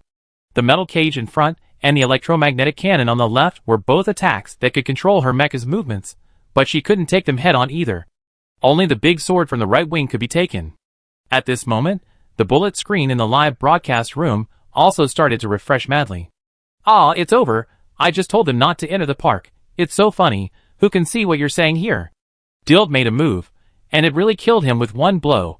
He didn't give the other party any breathing space. Unexpectedly, their target was the biological mecha. 4 against 1, too terrifying. It was over, and her teammates were all entangled. Dead end. In the finals, in the park, facing 4 unavoidable attacks, in a flash, the hatch on the chest of the black and red biological mecha suddenly opened. A black light flashed from it, directly splitting the twisted metal cage in front, and the next second, the mecha in place also moved. The red and black mecha fired an electromagnetic cannon in one hand, and the electromagnetic cannon on the left hand, and the knife light in the right hand blocked the big sword from the side, and the thruster suddenly started to knock away the opponent, and also happened to avoid the 3 black arrows from behind. At this time, Wu Jixing was holding a knife. He had come to the back of the mecha on the left wing without hesitation. He chopped it down with a knife. The black knife light was as fast as lightning. Before the opponent could react, he had already cut off the arm that was holding the electromagnetic cannon and preparing to attack again. In an instant, the black mecha arm and the electromagnetic cannon were thrown high up and fell heavily. The deadly situation was saved just like that. In the live broadcast room, there was a moment of silence. After a few seconds, the barrage exploded directly. Ah, she was able to counterattack after all this, shocked. A path I had never imagined. She could actually jump out of the mecha and cooperate with her mecha perfectly. This operation is too damn amazing. It's so funny. Is this what they call creating teammates when there are no teammates? Wait, be careful above your head. Damn, Dryde is hiding in the shadow above. Luckily, she didn't escape to the top before. It's too insidious. Hide quickly. Chapter 82. In the live broadcast, after Wu Jixing chopped off the opponent's mecha's arm with one knife, Delete, who had been waiting quietly in the shadow of the leaves above everyone's heads, finally couldn't sit still. He never expected that in such a desperate situation, with flawless tactical arrangements and plans, he not only failed to defeat the enemy, but also before he could react, his own arm that was being treated was removed in front of him. The game had just started, and they suffered a loss. How could he not be angry? So when he saw his opponent's long sword about to chop down again, Delete could no longer sit still, and took the initiative to show up. In the black shadow, a black and gold mecha flashed out. On the chest of the mecha, there was also a crystal-clear crystal, and it was obvious that the crystal was also an SSS-level alien beast crystal core. Wu Jixing originally wanted to continue to pursue the victory, and completely destroy the mecha, but she didn't expect that murderous intent burst out from above her head. In the blink of an eye, a big sword that was more than twice the size of the weapon in her hand attacked her directly, and it was no less fast than her previous attack. She retreated immediately, and raised her hand to block the force. Even though she reacted quickly, Delete's attack was fast and heavy. At this time, she was not protected by the mecha, so she was knocked out directly, causing exclamations in the live broadcast room. Help, it's so tense, I can't bear to watch it. It's obviously very exciting. So exciting. Delete's mecha is also a biological mecha, so cool. But what's surprising is that he is so strong, but he still plays sneak attacks, and his opponent is not as good as Li Xiaoyang, just a weaker team than him. You don't understand this, right? That's what makes Delete so scary. He does everything with all his strength. Even if it's just a weaker team, he won't underestimate any enemy. Oh my god, this guy is really scary. No one is not proud, and there is no complacency, especially when you are the strongest. Even if it's hidden in your heart, subconsciously, you will occasionally underestimate the enemy, or feel that there is no need to use a sledgehammer to kill a chicken, and there is no need to go all out. But Delete had none of these. He looked at the opponent in front of him and chased him without hesitation, like a cold and emotionless machine. Wu Jixing was holding a black long sword at this time, and did not want to fight him with real swords and guns. Instead, she relied on her agile movements to constantly hide in the wildly growing grass and trees. Her mecha was controlled by Xiaoguang, and she was dealing with others to prevent them from threatening the battlefield here. However, without the mecha, Wu Jixing would find it difficult to fight Delete one-on-one. So she needed to first break the opponent's mental power suppression of her own members, so that her teammates could free up their hands to help her. So she shouted Usherin. The other party understood instantly, and the next moment, the SS-level mental power belonging to the two of them surged out from their bodies, quickly covering them, and finally connected together. With the corrosive and melting power enhanced by Wu Jixing's ability, a terrifying pressure like SSS level was instantly formed in the field, not only breaking the shackles of Delete's mental power, but also suppressing the opponent's team members in reverse. If one person can't do it, then two people will join forces. Her ability can make Uther's superpowers continue to strengthen, making it stronger and more lethal than Delete. However, both of them are shackled by their bodies, and can't last long. So although this move is useful, it can't be used often. The ultimate move is worthy of being an ultimate move. Seeing that the team members were struggling to support under this wave of terrifying pressure, their mental power was corroded and melted by the opponent's superpowers, and they were in danger. Delete didn't dare to continue chasing, but returned to his teammates and supported a mental barrier for them to resist the mental power and superpower attacks from the two people. In fact, it was meaningless to continue to fight with this team, but Ovi had one arm removed, which increased the sunk cost. Even if Delete wanted to evacuate, the others were a little bit bloodthirsty, and didn't want to give up so easily. Especially they knew that although the two men's mental power had broken through SS, they couldn't last long, so they just had to endure this period of time. As expected, when Wu Jixing finally returned to his mecha, the moment the crisis was resolved, the two of them withdrew their mental power. In an instant, the two teams stood in different positions, and faced each other in a stalemate.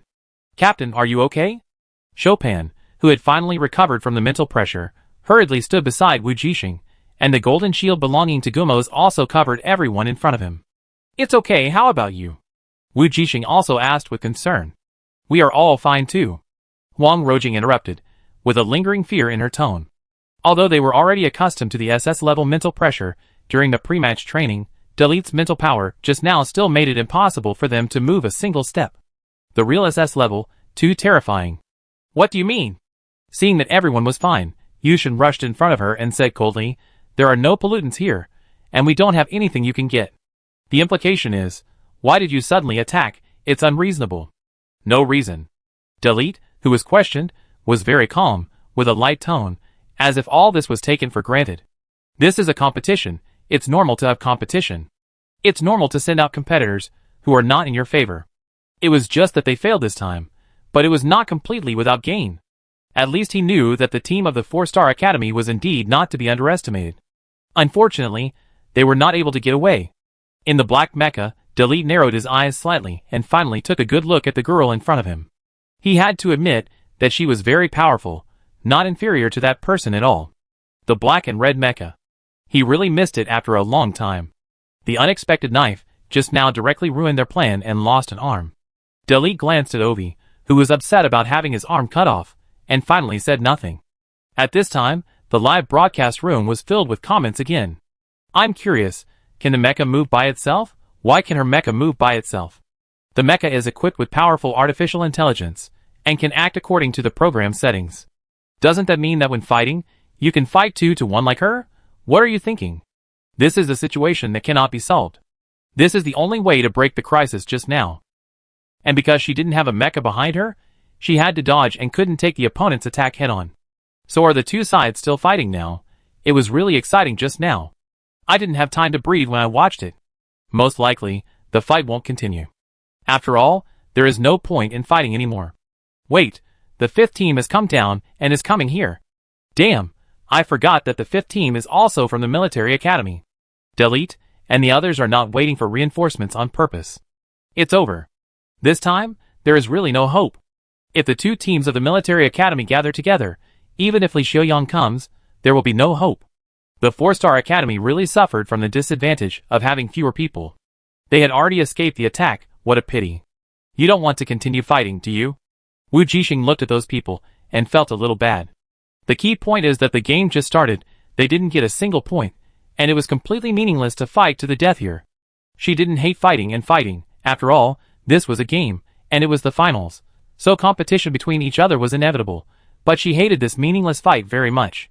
If you lose, you're out. If you win, you get nothing. It's such a loss. Boss. Beside Delete, Ovi and the one-armed Mecha had bloodshot eyes. It was obvious that he was unwilling to let those people go. But Delete pondered for a moment and said lightly, retreat. Boss. Didn't you hear me retreat? If you don't want to leave, stay here. After that, Delete ignored him and turned around and left. If Ovi's arm hadn't been cut off, he would have planned to retreat when the initial sneak attack failed. The other party didn't want to fight a meaningless battle, did he? Delete only looked at the result and didn't care about the process at all. As for unwillingness and humiliation, they didn't exist in his dictionary, so he didn't have any psychological burden when he failed and evacuated directly. But the other members of the team were different, especially Ovi, who was defeated by the other party again, in full view of the public, and the key point was that they still launched a sneak attack, and this sneak attack plan was proposed by him. This was undoubtedly a big slap in his face. He hated it, he was unwilling, but it was useless. He could only leave with resentment behind the team members. Ah, I was shocked. Why did they leave? Aren't they going to join forces with their team to encircle and suppress the 4-star Academy team? Yes, they are still going in the opposite direction, not to the 5th team. Did they go in the wrong direction? How is it possible? Delete would not make such a mistake. It can only be said that from the beginning, they planned to act separately. But with such a good opportunity, why don't they unite? I don't understand. You said there was no sneak attack plan, but they clearly wanted to get the biological mecha out of the 4-star courtyard. Don't say it, the 5th team is here too. They are not going to fight again, are they? Ah, the people from the 4-star courtyard have discovered them. Are they going to fight? Wait, something is wrong. Why did they stop to talk? 5 minutes ago, the first thing the Jita team did after landing was to look for Wu Jixing and his men and join them. After they found that they couldn't see each other, they followed the place where the other party landed and searched all the way. After running on the empty streets for a few minutes, they heard the sound of fighting from a distance. Everyone looked and found that it was a small forest. Oh no, is my sister in danger? In the white mecha behind Jita, Lilini's voice sounded anxiously, let's go and take a look. Ola beside him couldn't help complaining, I don't even know you, but this sister has already called you, and it's so easy to call you. Lilini was a little embarrassed at the moment. She is the senior sister, so she is naturally our sister.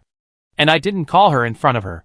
You still want to call her in front of her, you want to take advantage of her. Get lost?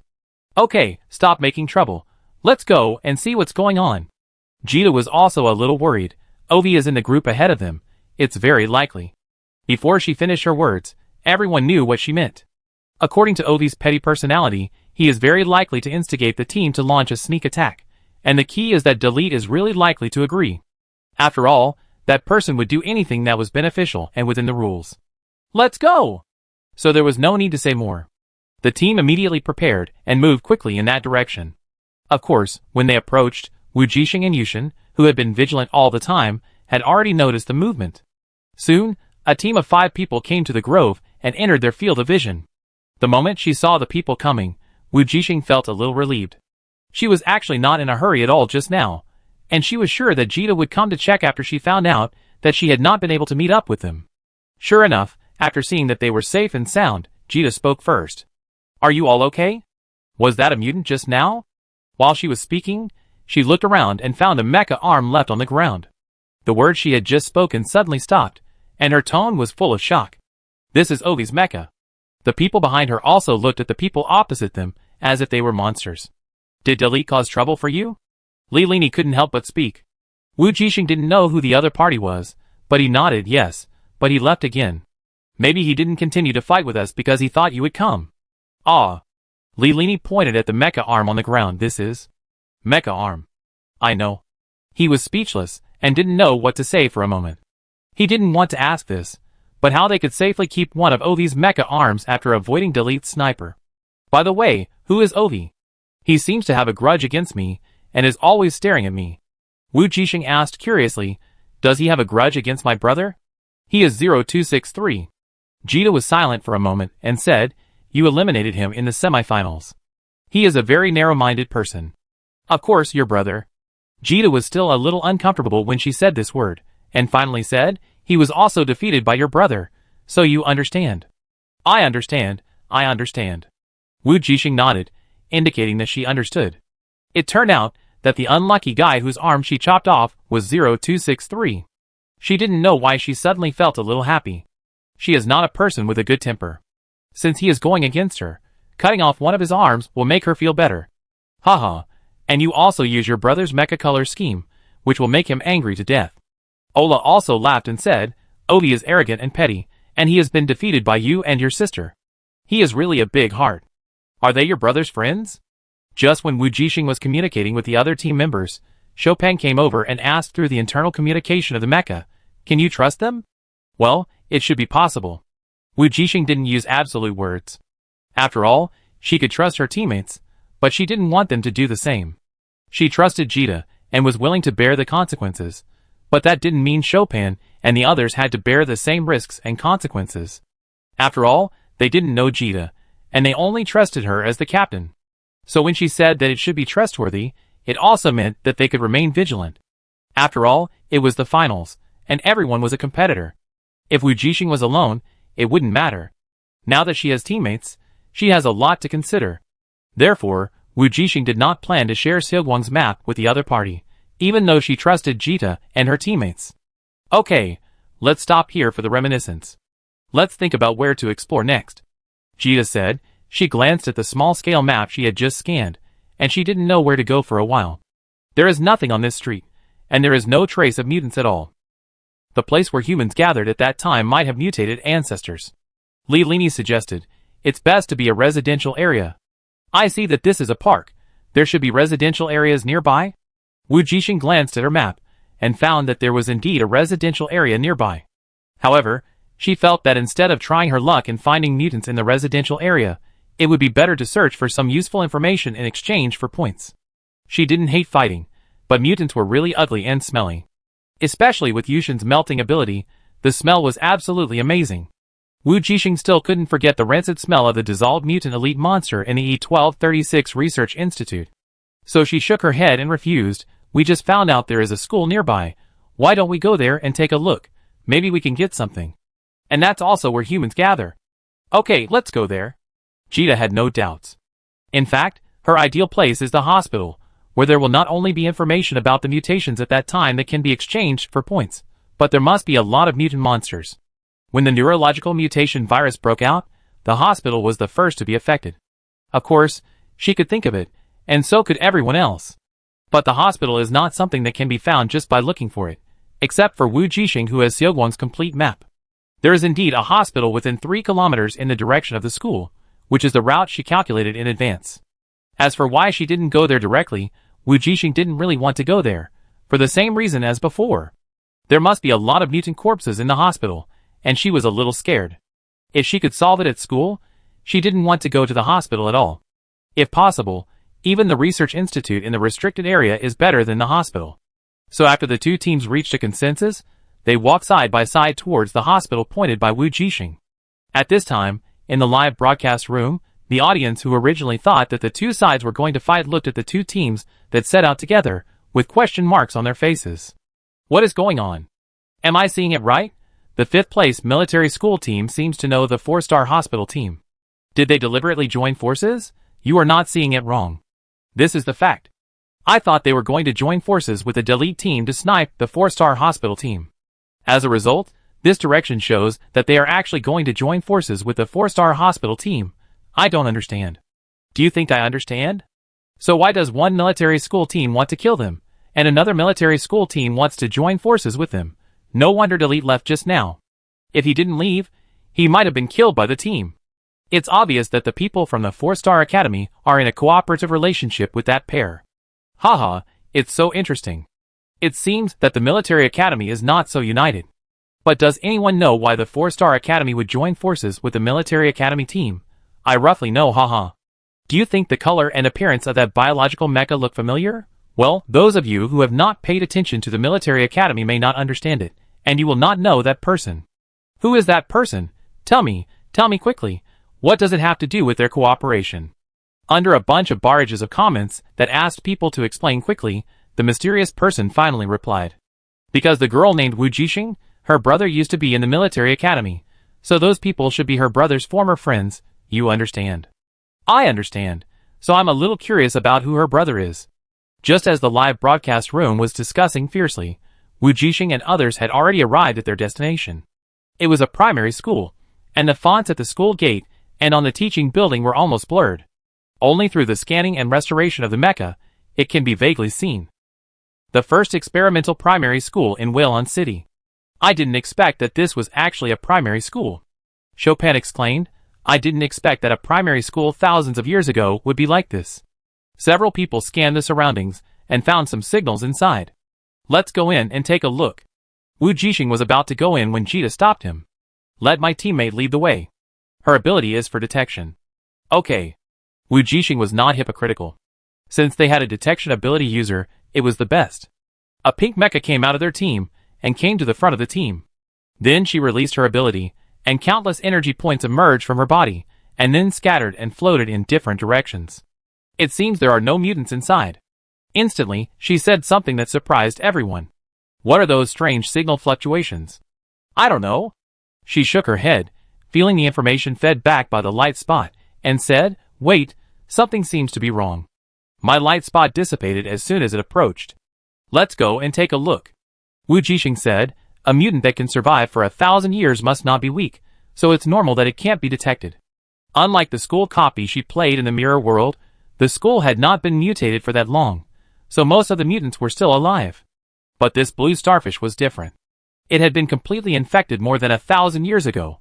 Even if it was SSS level, it would have started to age after living for 1,000 years, not to mention those mutants.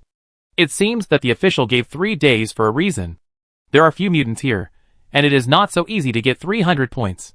Perhaps the official hopes to get some information about mutations thousands of years ago, rather than the bodies of mutants, otherwise they would not have given such a rule. So everyone followed the pink mecha and walked into the school cautiously. As soon as they entered the door, the dust accumulated over thousands of years on the playground in front of the teaching building was like a thick carpet, covering it layer by layer. This also means that no creature has ever been here. In fact, this is a bit abnormal. Even if there are no mutants in the school at this time, there are indeed some on this planet. After so many years, is there no mutant wandering here? Wu Jixing was a little confused. There are no mutants here, Chopin said. Indeed, there are none. Li Lini followed suit. Not necessarily. This was Yushin's voice. It could also be a mutant that can fly. Mutants can fly? Ola exclaimed, don't scare me. You are stupid, what if it is a mutated and infected bird? Li Lini complained. Okay, I am stupid. In the mecha, Ola stuck out her tongue in embarrassment. How could she forget that birds can also be infected? Should we fly up and take a look now, or go directly into the teaching building? Where is that abnormal place? Chopin asked. When he asked, the defensive mecha belonging to the Jita team had already applied a defensive buff to itself, flew over the playground, and stuck to the window of the teaching building to see what was going on inside. Wait a moment, I feel it again. The girl in the pink mecha was about to release another batch of supernatural light spots to explore, but the next moment, no one knew what was triggered, and the school broadcast suddenly sounded. That's right, this old radio from 1,000 years ago sounded without any warning at this time. The sound coming from it, with the sound of electricity, gradually reached everyone's ears. It was a piano piece. No one knew what kind of music it was, but it seemed to have a soothing effect on people's hearts, melodious and soothing, like a cradle for weaving beautiful dreams, rocking, and then entering a dream. The music was intermittent, not clear and not smooth enough, but each note was so clear that it reached everyone's mind. Wu Jixing's face immediately changed. Looking at the mecha, that was gradually becoming fascinated and about to fall, he quickly covered the area with his mental power. The next moment, except for Wu Jixing and Yushin, everyone else suddenly woke up from their dreams. The mecha that flew into the air to investigate the situation finally controlled its body, and did not fall down. The other party landed on the ground in a panic, and immediately returned to his teammates. After realizing that they were almost tricked, everyone's face turned pale instantly. There is a top SS level mutant here. Yushin said solemnly, the other party's ability should be music, or sound. Could it be someone from the God organization? Jita asked with a frown. It shouldn't be. I didn't feel any killing intent just now. Yushin hesitated when he said this, and subconsciously looked in the direction of Wu Jixing. Yes, I didn't feel it either. Wu Jixing agreed with his analysis. It should be a mutant in the school. She smiled as she spoke. It seems we have a point. Can we handle a top SS mutant? After what happened just now, everyone was a little scared. Let's try, there are 10 of us. Wu Jixing said, Yushin and I will take turns to use our mental power to cover your surroundings, so you won't be affected by the music. Do we need to split into 2 teams? Jita asked. One team will drive the mecha outside, and the other team will go in. No, the area covered by our 2 mental powers is not large enough, and it would be disadvantageous if we were to separate. Wu Jixing refused, and if the opponent is attacking with mental power, it doesn't matter whether we are wearing mecha or not. That's right. So everyone put away their mechas, walked into the teaching building, and headed towards the direction of the sound, the school broadcasting room. Wu Jixing walked in front, and Yusen walked in the back, and the 2 took turns to cover everyone with mental power. The teaching building was empty, but the mottled marks on the walls and the ground, and the broken glass were exactly the same as the previous convenience store. Not only that, they could see suspicious skeletons that had not yet completely weathered along the way. So scary. Huang Rojing couldn't help but say. The school was quiet, only the music coming from the broadcasting room made people even more creepy. That's right. Ola was also scared and her face turned pale, not only her, but also others. I cried, I can't stand it, what kind of ghost movie is this? I want to change the channel, haha, this is just the beginning, you don't know. The Second Star Academy team, I don't know if it's good luck or bad, but they actually landed directly in the city center hospital, which is the real ghost movie scene. It's really a small which compared to it. Don't ask me why I know, I just escaped. Stop talking, they seem to be here. A few minutes later, Wu Jixing and his companions stopped subconsciously after arriving at the 5th floor. Because they found that the music finally felt real here. It was no longer broadcasted through the school's radio, but they could hear the sound. This is it. Yushin said, let's go together. Okay. Wu Jixing understood what he meant, and the 2 of them did not take turns, but used their mental power to support the sky for everyone, isolating the piano sound that was getting closer and closer. The broadcasting room was on the 5th floor. Everyone walked over carefully and fully armed, and finally stopped at the door of room 505. On the mottled and faded nameplate, the outline of the 3 words broadcasting room could be vaguely seen. They did not find the wrong place. In an instant, the 2 teams separated on both sides of the door. Wu Jixing glanced at Jita, and the 2 nodded, picked up the energy gun in their hands, and kicked the door lightly with their toes. The 2 did not use any force, and the door was gently pushed open. Obviously, this door has been old and aging, and it was originally a little shaky. At this time, they kicked it, and it collapsed directly and hit the floor. The music in the broadcasting room paused for a moment, and then started again. The power of the music was even stronger than before, and the powerful mental power was integrated into each note, constantly hitting the mental power barrier in front of everyone. However, when Wu Jixing and others rushed in with energy guns, they froze for a moment and did not press the trigger. The expected monster attack did not happen, and there was no murderous intent. There was indeed someone playing the piano in the broadcasting room. The room was large enough to accommodate a grand piano, but it was obvious that the piano originally belonged to the music classroom, and it was so abrupt to put it here. The person playing the piano was a young woman with a ponytail, wearing a faded white dress. She had her back to them, and was playing the piano intently, as if she hadn't noticed their arrival. Was this really a human? Of course not, because her exposed arms were blue-gray, and one of her arms had 2 hands split out, and the 2 arms were 4 hands, constantly flying on the keys. The grand piano was broken and old, and it could no longer make any sound, but the woman could still play beautiful music. This is her ability, Jita said in silence. Under the grand piano, there were countless children's corpses and remains, as well as wriggling unidentified objects. They were obviously mutated, dying monsters. But they all quietly hid under the grand piano, listening and leaning on each other. The music became louder and louder, more and more intense, constantly hitting the mental barrier, determined to drive them all out. Even Wu Jixing and Yushinian, who worked together to maintain it, felt a little powerless. Terrible ability. Everyone sighed. She is an awakener from 1,000 years ago. Is she protecting her students? Probably, right. So she has been playing the piano for 1,000 years, and has reached SS level? Do you think it's too late for me to go home and practice the piano now? Lilini said. That's probably because of an obsession. The obsession of protecting her students made her evolve 4 hands to play the piano, even if she mutated and became a monster. Even if the people she wanted to protect were gone. Wu Jixing thought about it, and finally withdrew. Let's go. The mental barrier can't be maintained. Everyone grew up in the new era, and didn't feel deeply about this. But even so, they could see from this the tip of the iceberg of the mutant virus rampant in human society thousands of years ago. Aren't you going to kill him? Forget it. Oh, let's go then. Don't mention it. This song is pretty good. Nervous. Although everyone left the broadcasting room and gave up on the mutant. But he did not leave immediately, but went to the top 6 floors. That should be the principal's office. Maybe there they can find some useful information, which can be taken back to calculate the score. I always feel like I stepped on something. As soon as he entered the door, Chopin felt something strange under his feet. He stepped back and took a look, and found that it was a piece of white bones. Did you step on the principal's leg? Lilini glanced at it lightly, and instantly gloated. Get out. Chopin grinned. There are so many corpses here, who knows who it is? And I saw that there are guns here. Obviously someone has invaded here before. In the end times, it's normal. Wu Jixing sighed. Isn't this the end time supernatural novel she read before? Humanity can't stand the test in the end times. Those students may stay in school because they can't go home. Most of the children have been taken back by their parents. Such a large, empty school will naturally be coveted by people, and used as a base for rest and recuperation. Wu Jixing didn't dare to think about it. There's a computer here. Can I use the data inside? Wang Rojing suddenly pointed to a desktop computer on the desk. Let me try. Wu Jixing said, taking Xiaoguang out and putting it on the table. Xiaoguang, can you help me see if the data inside can be copied? Xiaoguang didn't reply, but a holographic screen popped up, showing that he was searching. Wow, is this your artificial intelligence?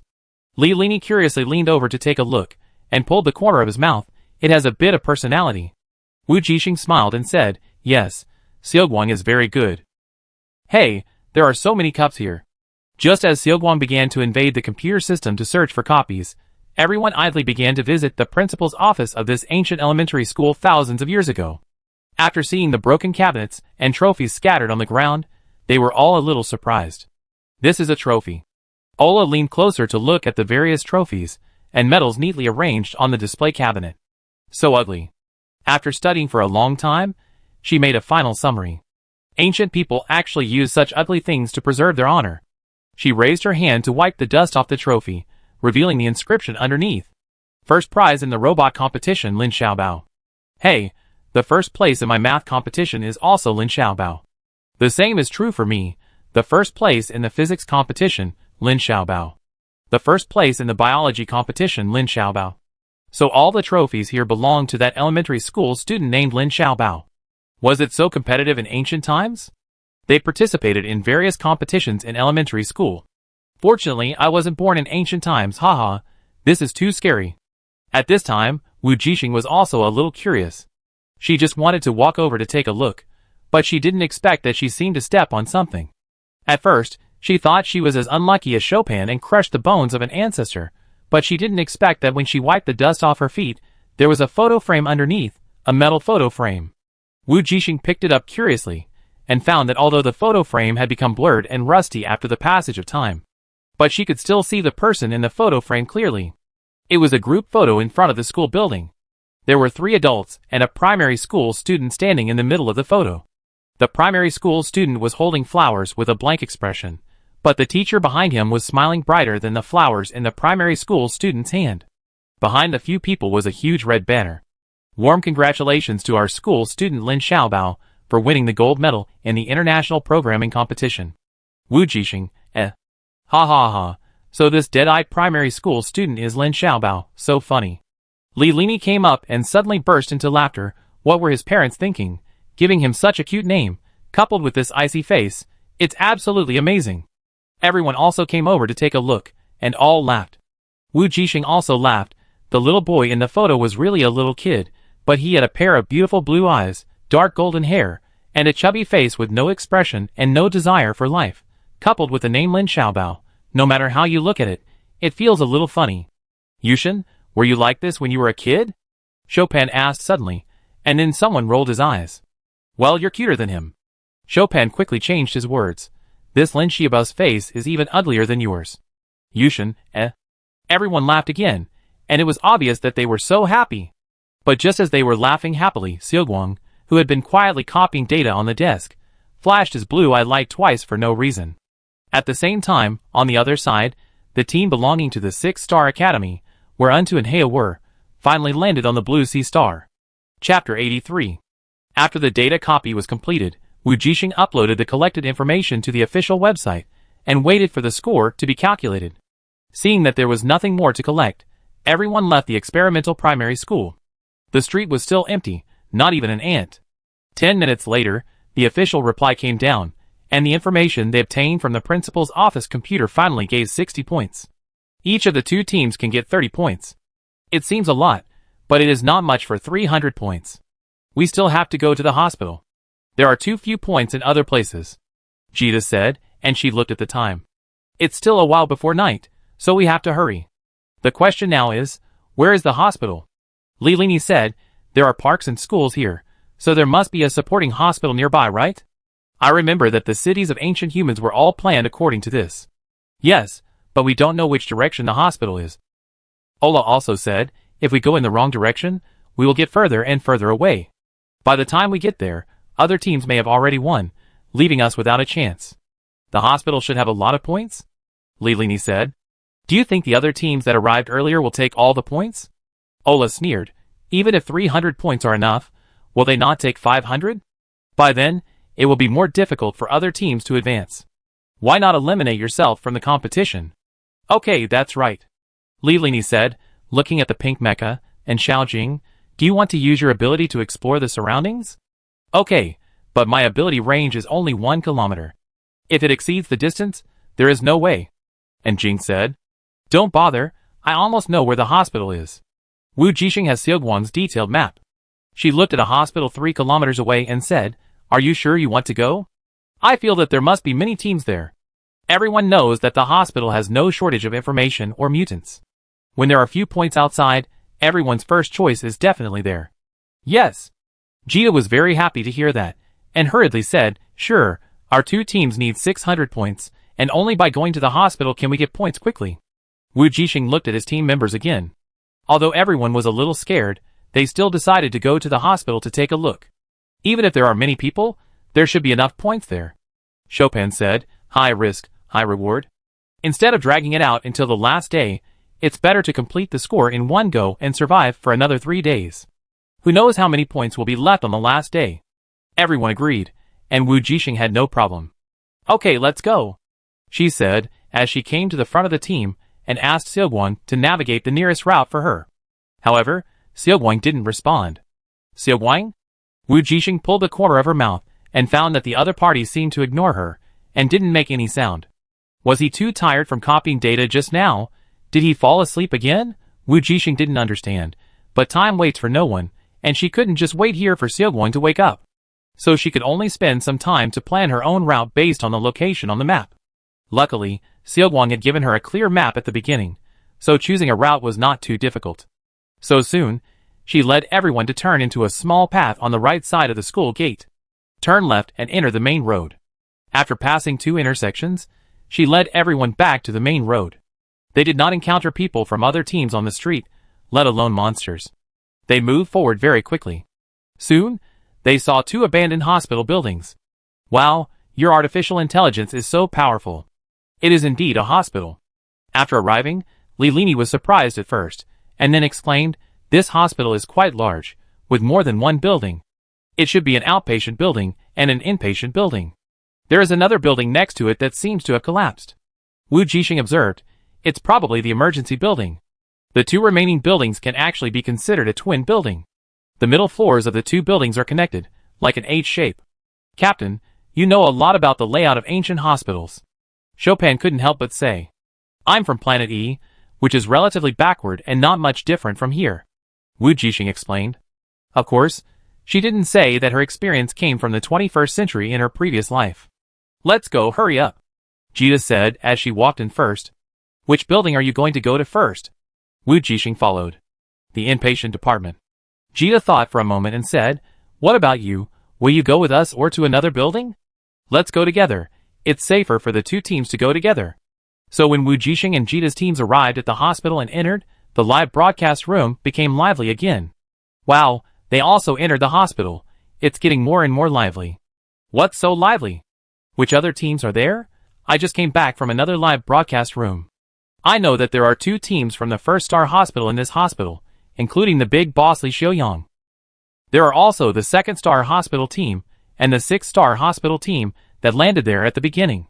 There is also a team from the military academy, which means there are already 5 teams, haha.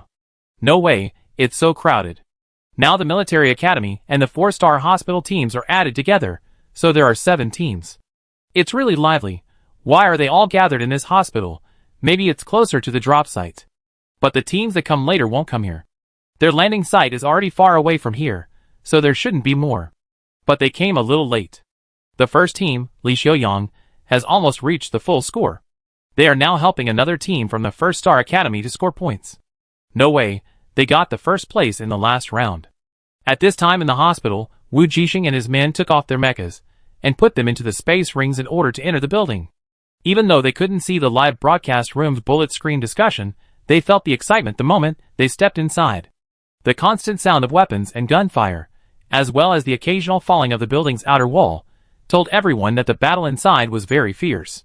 The girl named Jing from Jita's team, after entering, separated countless small light balls and flew into the building to explore. The defensive psychics of the 2 teams were also covered with shields and damage reduction.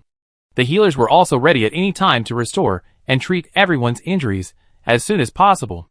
And Xiaojing, how is it? Li Lini asked nervously, how many people are there in this building now? A lot. Let me see. They seem to be concentrated on the 5th floor, where there is a passage leading to another building. And Jing felt the information from the light spot.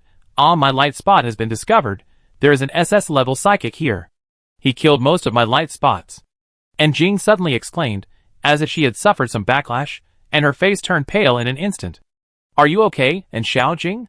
Li Lini and his teammates asked anxiously. It's okay. The last light spot that was destroyed was the one I scattered on the 6th floor. They were on the 6th floor. And Jing rubbed his temple and said, another team just arrived upstairs. There are 2 teams on the 5th floor. That means you have discovered 4 teams now, right? Jita asked. That's right. And Jing nodded to confirm, maybe more, but my light group was destroyed before it was discovered on the 6th floor. And the monsters on the bottom floor seem to have been dealt with. If we want to go, we can only go to the upper floors. The computer system in the lobby on the bottom floor seems to have been cleaned up. Wu Jixing walked over and said, then added helplessly, it was a physical cleanup. She had just led her team to the counter in the hospital lobby to investigate, and found that every computer had now become slag, destroyed by energy weapons. It's really not surprising. Jita commented. Let's go up. Wu Jixing said, don't waste time on the lower floors. Just go to the 7th floor. Okay. Everyone nodded, no doubt. So the group found the stairwell and rushed up. As soon as they stepped into the 7th floor, they heard the sound of fighting in the corridor. Is there anyone on the 7th floor? It's the people on the 2nd floor just now, the team that just entered here. And Jing said, then let's go up one more floor, maybe go to the dean's office on the top floor to take a look. No, I feel like a team must have been there. Yushin said, let's go to the 8th floor first. No, the 9th floor. Okay, let's go. The group went up 2 floors again, but the higher they went, the more eerie it felt. There were all kinds of rotten bones under their feet, and blood stains on the handrails and walls of the stairs. There were no windows in the stairwell, and even though it was not completely dark outside, the area they were in could not be illuminated by a single ray of light, and it was pitch black. I kind of regret coming here. I don't know who started it, but everyone had the same idea at the moment. The 2 defense systems walking in front gritted their teeth and kicked open the door at the 9th floor staircase. There are monsters ahead. Wu Jixing reminded, there seemed to be quite a few in the ward. She felt it with her mental power. Everyone was shocked and tightened their weapons. As expected, as soon as they stepped into the corridor on the 9th floor, many people wandered out of the rooms on both sides. No, there are a lot of monsters. Those monsters also found them, some crawling on the ground, some climbing upside down from the ceiling, and some staggering and swinging their arms. The same thing is that their eyes are all glowing red, and they are barely in human form. Come to think of it, the monsters that can survive to this day are not those low-level mutants. So scary. No, so disgusting. Li Lini touched it, and took out his gun to point at the monsters. It will be better if you treat them all as scores, Wu Jixing said. The long-range ones will provide artillery support in the back, and the melee ones will go. Jita said, and then went up with a knife. So why am I a melee fighter? Chopin also went up with a knife, looking miserable. Come on. Wu Jixing said that he was a long-range fighter at this time, using his abilities to assist his teammates while shooting monsters with electromagnetic cannons, constantly affecting their movements and creating opportunities for his teammates. The two teams had very complete types of superpowers, which was completely incomparable to a single team. With the Wujixing amplification ability, everyone's attack was a level higher than before. When dealing with monsters, they were unstoppable. It didn't take too much time to resolve the battle and clear the monsters in the corridor. Especially Li Lini, his ability was to control the trajectory of bullets and energy, so that the attack could turn instead of a straight line. In the past, he could only control 3 or 4 energy trajectories, but at this time, with the amplification ability, the energy of the bullets he shot was densely scattered like fireworks, constantly shuttling in the corridor, accurately hitting every enemy. It can be said that most of the monsters just now were solved by his special ability. Fuck, it feels good. Li Lini put down the gun and shouted excitedly. I want to transfer to your 4-star academy. Please take me in. Then, he was instantly met with a unanimous eye roll and disgust of his own team members. We each take half of the monster corpse. While collecting the corpse, Jita said to Chopin, who was also a melee fighter. Okay. Chopin also began to collect the remaining half of the corpse, a total of 5 corpses. After everyone collected the bodies, they saw that their team's score had gone up by 25 points. It seems that each monster gets 5 points. Not much. Ola complained. 300 points is still a long way off. Let's go to the front and see if we can copy the patient's information from the system. Wu Jixing said, and led everyone to the doctor's office at the end of the corridor. When they saw that the office computer was still intact, everyone breathed a sigh of relief. Wu Jixing took out Xiaoguang and started copying information. This time, Xiaoguang actually responded and started working without her urging. The information from the hospital wards was more useful than the information from the school. This time, they got 80 points, 1 point for each team, which means 40 points for each team. 25 points, 40 points, plus the 30 points from the school before, the Wu Jixing team now has a total of 95 points. Sure enough, in the hospital, points are the easiest to earn. So they hurriedly cleaned up the 2 floors of wards upstairs. Although the points were not as high as those on the 9th floor, they finally raised the team's total score to 150 points. They were only halfway to success. But when they arrived at the top floor, they found that the computer belonging to the dean's office had been destroyed, and the monsters on that floor seemed to have been cleared. I don't know which floors have not been cleared. Huang Rojing said, there are 150 points left. How about I try again? And Jing said, I can avoid the downstairs and directly explore another building. Can you do it? Don't let Li Xiaoyang find you and attack you again. Jita asked worriedly. It's okay. Ola and the others have treated me just now. And Jing said, let me help you. Wu Jixing said, I can give you an amplification. Yes. Everyone's eyes lit up. So when Jing released the light spots on her body again, Wu Jixing closed his eyes, put his hand on her shoulder, and felt those light spots. In an instant, countless golden light balls spread out and rushed in all directions. Just like water molecules in the air, they are everywhere. As those tiny light spots covered the entire 2 buildings, they finally stopped. And Jing had never felt such a broad vision before. She suddenly understood what Li Lini felt just now. That was really a bit cool. But Wu Jixing felt a particularly familiar spiritual power through the other party's ability at this moment. Her heart jumped suddenly, wondering if she felt it wrong. There is no one on the 7th floor opposite. The others have been cleared. And Jing said quickly, and then immediately retracted her ability. Let's go, jump out of the window, and step on the roof of the 5th floor passage to the 7th floor. Jita made a prompt decision after hearing this. Okay. Everyone followed her, broke the window and jumped down. Just as the 2 teams were moving, Li Xiaoyang sensed something in the 5th floor passage and looked up at the ceiling. What a useful ability. He chuckled and suddenly said to the other people in the 1st-star courtyard, let's go, there's no need to stay here any longer. Captain, didn't you say there are monsters on the 7th floor opposite? Someone asked in confusion. It's too late. Someone has already gone there. Li Xiaoyang said, and then he led 2 1st-star academy teams to break through the window and leave. At this time, Wu Jixing and his men had already arrived at the 7th floor of the next building and began to clear the monsters. There were not many monsters on this floor, but when they were halfway through killing monsters, their feet suddenly shook. Get out of the way! Someone shouted, and the next moment, a laser cannon suddenly shot out from under their feet and penetrated the entire floor. Chopin and the mutant monster, who happened to be in this area, fell down together. Wu Jixing jumped down without saying anything. In an instant, The two were surrounded by a team. The monster that belonged to them was naturally defeated by those people, and put into their own space. The people of the Second Star Academy are so mean. Knowing that it was too late to clean up the 7th floor, they beat down the people on it. All is fair in war, haha. The captain of the 4-Star Academy was really good. Seeing her teammates go down, she went down without hesitation.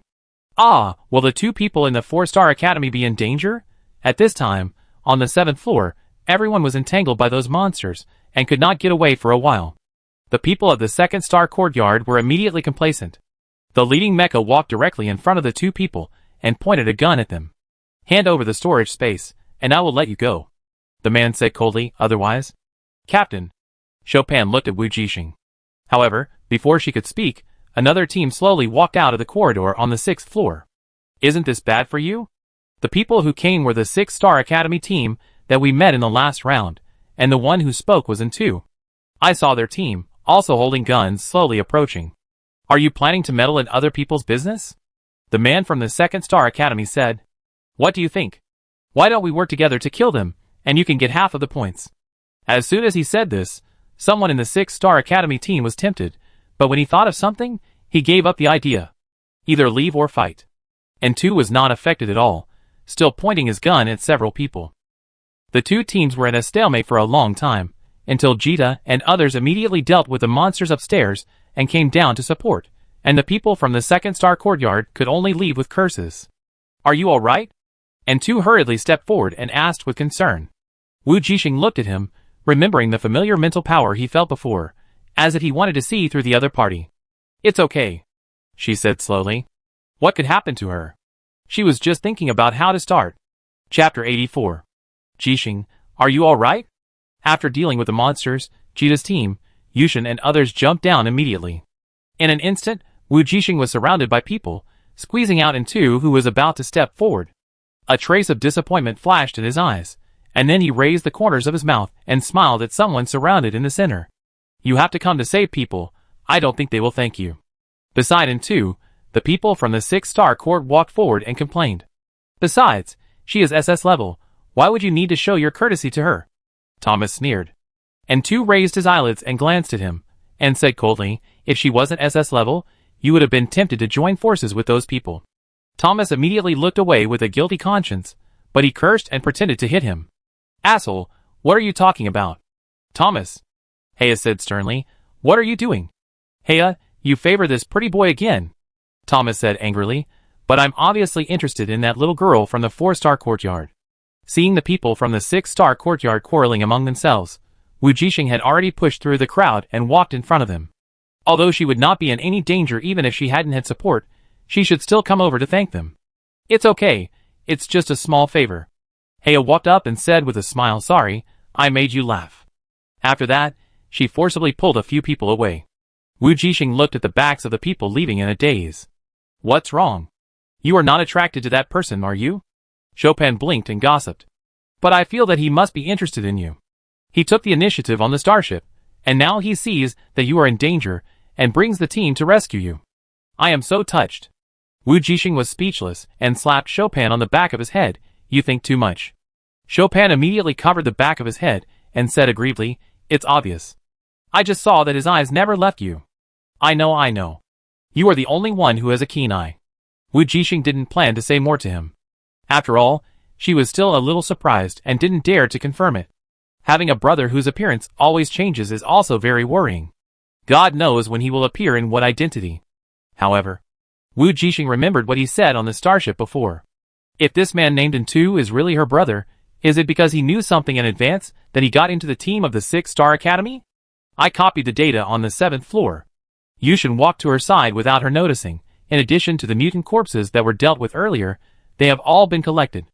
Wu Jixing checked their team's score after hearing this, and it really rose a lot, breaking through 200 points. Then let's go, let's leave here, she said. Yes. Yushin nodded, hesitated for a moment and asked, do you know that person just now? Ah. Wu Jixing was stunned for a moment, then realized that he was talking about In2, so he nodded and said, I met him on the starship. Be careful, he. Yushin frowned and warned, I can't quite see through this guy.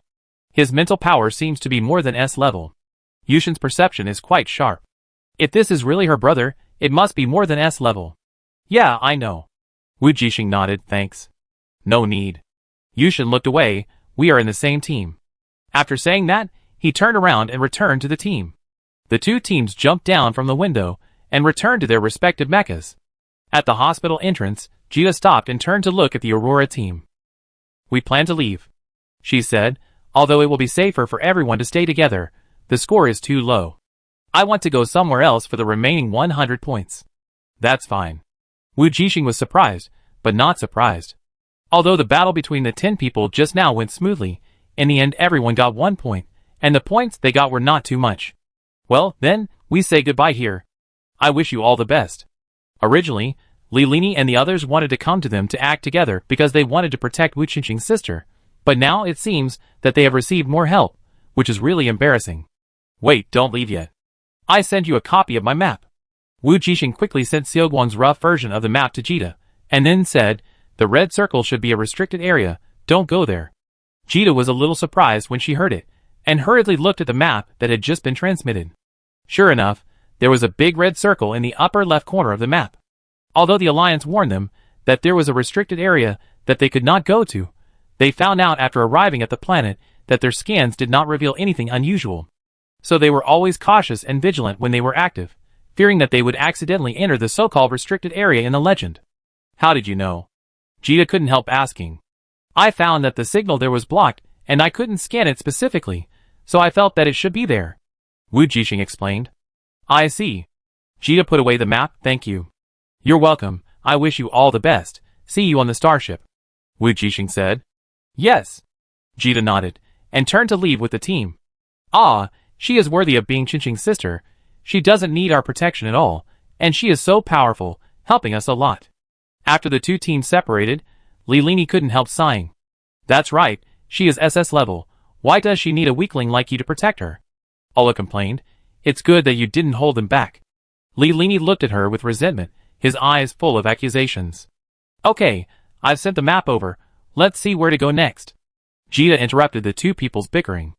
At this time, the Aurora team at the entrance of the hospital was also discussing where to go to get points next.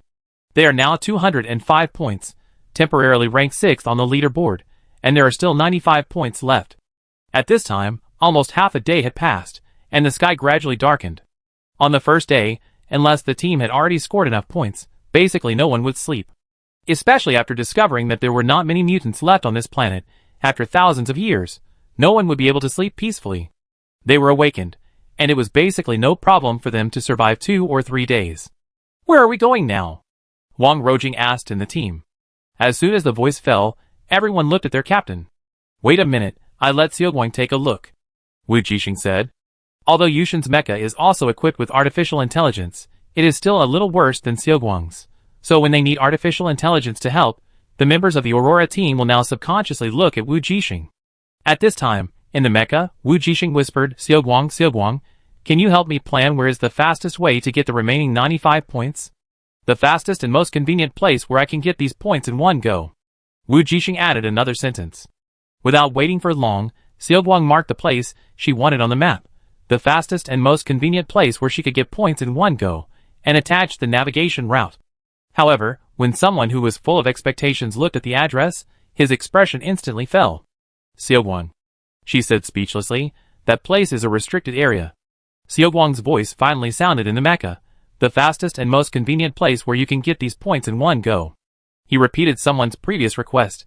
Wu Jixing, only here? Yes, only here. Wu Jixing looked at the area marked as the Research Institute and fell silent. Thinking carefully, this is true. The Research Institute has a lot of information, and it is a restricted area where no one goes. It is not like in the hospital, where there are so many teams competing for points.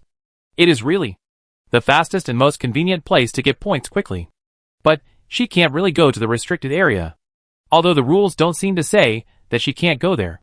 Just when Wu Jixing was a little confused, Xiaoguang spoke again. There is actually no danger there. It's just an ordinary research institute. Even if there are infected mutants. The voice paused, it's within your ability to accept. Wu Jixing was a little surprised when she heard it. She was not surprised by Xiaoguang's understanding of that place. After all, in her eyes, Xiaoguang is omnipotent. There is nothing he doesn't know, of course, except emotions and feelings. She was a little surprised that Seogwon took the initiative to suggest it for the first time, instead of providing information and letting her choose as usual. Seogwon. Wu Jixing's heart moved and asked, "Do you want to go?" After she asked this question, Seogwon was silent. Wu Jixing thought of the Gene Editing Research Institute on E1236, where Seogwon suddenly turned on the navigation and asked her to go to the underground warehouse, and then she found the nuclear reactor that was about to explode, and successfully swallowed the special energy. From then on, Seogwon started its evolution. Unexpectedly, after Seogwon evolved, she became shy. She didn't say it directly when she wanted to go, and she didn't open the navigation route directly for her like before. Wu Jixing was a little amused. "So there is that special energy that can make you evolve?" she asked again tentatively. Seogwon was silent for a while. "It should be, I'm not sure." "Not sure?" "Not sure if it's still there." Seogwon said, "I need to go over to confirm." "So you want to go and take a look for that energy, right?" Wu Jixing understood. But Seogwon's answer was beyond her expectation. Seogwon, "No." "Ah." Wu Jixing was surprised. "So you don't want that energy to continue to evolve?" She remembered that Seogwon said that the reason he stayed by her side to help her was because his amplification ability was helpful for its evolution. So why didn't Seogwon want to continue evolving now? Did he find that being a human was not as good as a machine? This time, Seogwon was silent for a longer time, but he finally spoke up to correct her. "That's not the special energy of evolution," he said. "That's my soul fragment." "Ah." Wu Jixing explained in the Mecha. "What? You were originally a human? Or does it mean that mechanical life has mental power and also has soul?" Xiaoguang, "It should be." Wu Jixing, question mark. "What do you mean by should? Don't you know whether you are a human or not?" Xiaoguang was silent and didn't intend to answer. "Okay, then why don't you want the soul fragment?" Wu Jixing was really curious now. She probably guessed the other party's identity, or perhaps it was something she had suspected but didn't dare to think about. Seogwon, a broken robot she picked up from the garbage dump, was really a world away from humans. Seogwon. "Oh, now it's him. He doesn't have any human emotions. Even if he is a robot, he is the kind that lacks the emotional module and only has cold logical thinking." "It doesn't matter," Xiaoguang said. Wu Jixing, "So you are Jing's?" she asked cautiously. "I am just a soul fragment, not the complete him," Xiaoguang said. Neither admitted nor denied. Then, Wu Jixing had a lot to ask, but it was not appropriate now. Because just when she wanted to continue asking questions, her teammates interrupted their communication. "Jixing, what's going on? Did Xiaoguang give an answer?" Huang Rojing asked. Everyone in the Aurora team had been watching their captain standing there motionless for a long time. Finally, Huang Rojing couldn't help but ask. "Yes, I gave it to you. I sent it to you." In fact, after knowing that there was energy that Seogwon could evolve, she had already planned to go there. But there were some surprises later. It turned out that it was not a special energy for evolution, but a fragment of Seogwon's soul. No wonder Seogwon has mental power, because he has a soul. But Wu Jixing recalled the mental power of Seogwon that he had come into contact with at the beginning. It was really not like a human at all. Otherwise, she wouldn't have been in contact with Seogwon for so long, and she didn't dare to think of him as a human. But speaking of it, Seogwon is now a combination of a machine and a fragment of a human soul, so is he still a human? Just when Wu Jixing was thinking about it, the members of the Aurora team were all surprised after finding the address marked by the other party, and then they were a little speechless. "Captain, isn't this the place you told the Jita team not to go to before?" Chopin couldn't help the desire to complain. "Do you remember that you swore on the starship that you absolutely didn't want to go to the restricted area?" "Is it you? Is it you?" These three words, coupled with his faint tone, seemed very spiritual. Ahem. Wu Jixing had long forgotten about this, and when he was suddenly brought up, his expression in the Mecha was a little embarrassed. "Well, Seogwang's answer is this. The fastest and most convenient place where you can get points in one go. Seogwang must take the blame for this." "So you really plan to go?" Chopin asked again. "Well, I believe Seogwang," Wu Jixing explained in a low voice. "Seogwang has never made a mistake, so I believe in it." "Okay." Chopin laughed. "Then we also believe in you, Captain." Wu Jixing subconsciously looked at everyone. "I believe in you, Captain." Huang Rojing and Gumos also laughed. She looked at Yushin, who was silent at last. "Me too," Yushin said. "If you want to go, go." "Thank you." Wu Jixing was a little touched. Don't worry, I will definitely help you advance smoothly. Xiao Guang, let's go there. Wu Jixing said to Xiao Guang in the Mecha, by the way, do I need to change your name to Xiao Jing? She felt a little embarrassed when she thought that the big man in the mirror world was called Xiao Guang all day long. Although the other party was just some soul fragments of the big man, he was still the big man. But what surprised Wu Jixing again was that the big man didn't seem to reject the name Xiao Guang. Xiao Guang, no need. Haha, I actually think Xiao Guang is a pretty nice name. Wu Jixing remembered the name he saw at school not long ago, and couldn't help but joked, it's much better than Xiao Bao. Xiao Guang, eh.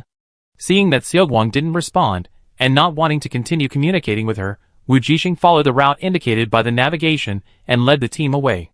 Half a minute later, several mechas suddenly appeared at the place where they left. They were the 6-star Academy team that had left earlier. They left. Do we really have to follow them? Aya hesitated. Of course, haven't we discussed this before? Thomas was a little impatient. They have 2 SS-level mentalists and a biological mecha. It's better for us to follow them, and take the opportunity to pick up points than to search for them ourselves, and not necessarily get any points. Seeing that the captain was still a little hesitant, Thomas became anxious. If we don't leave now, we will not be able to catch up, and your pretty boy has agreed to this plan and taken the initiative to sense the other party's position. What are you still hesitating about? If we wait any longer, it will be beyond his sensing range, and there is no way to follow him. Okay. Heya hesitated for a long time, and finally nodded in agreement. The next moment, the 5 mechas of the 6-star Academy team followed Wu Jixing and others in the direction they left. On the other side, the government building of this city was in a mess. The mutants here were cleared out, and Delete found a city map in the system of a certain office. At the same time, in different regions, countless teams also got maps from their respective areas. Except for Wu Jixing, who already had a map, almost all the teams looked for the local city map as the first thing after landing on the planet. In the Blue City area where Wu Jixing was located, all those who got the city map also found the location of the Research Institute. A highly confidential experimental park.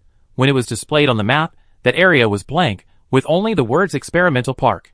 No one cared, except for the Delete team, who found the relevant information in the mayor's office. Boss. A member of the team asked, is this the restricted area? Yes.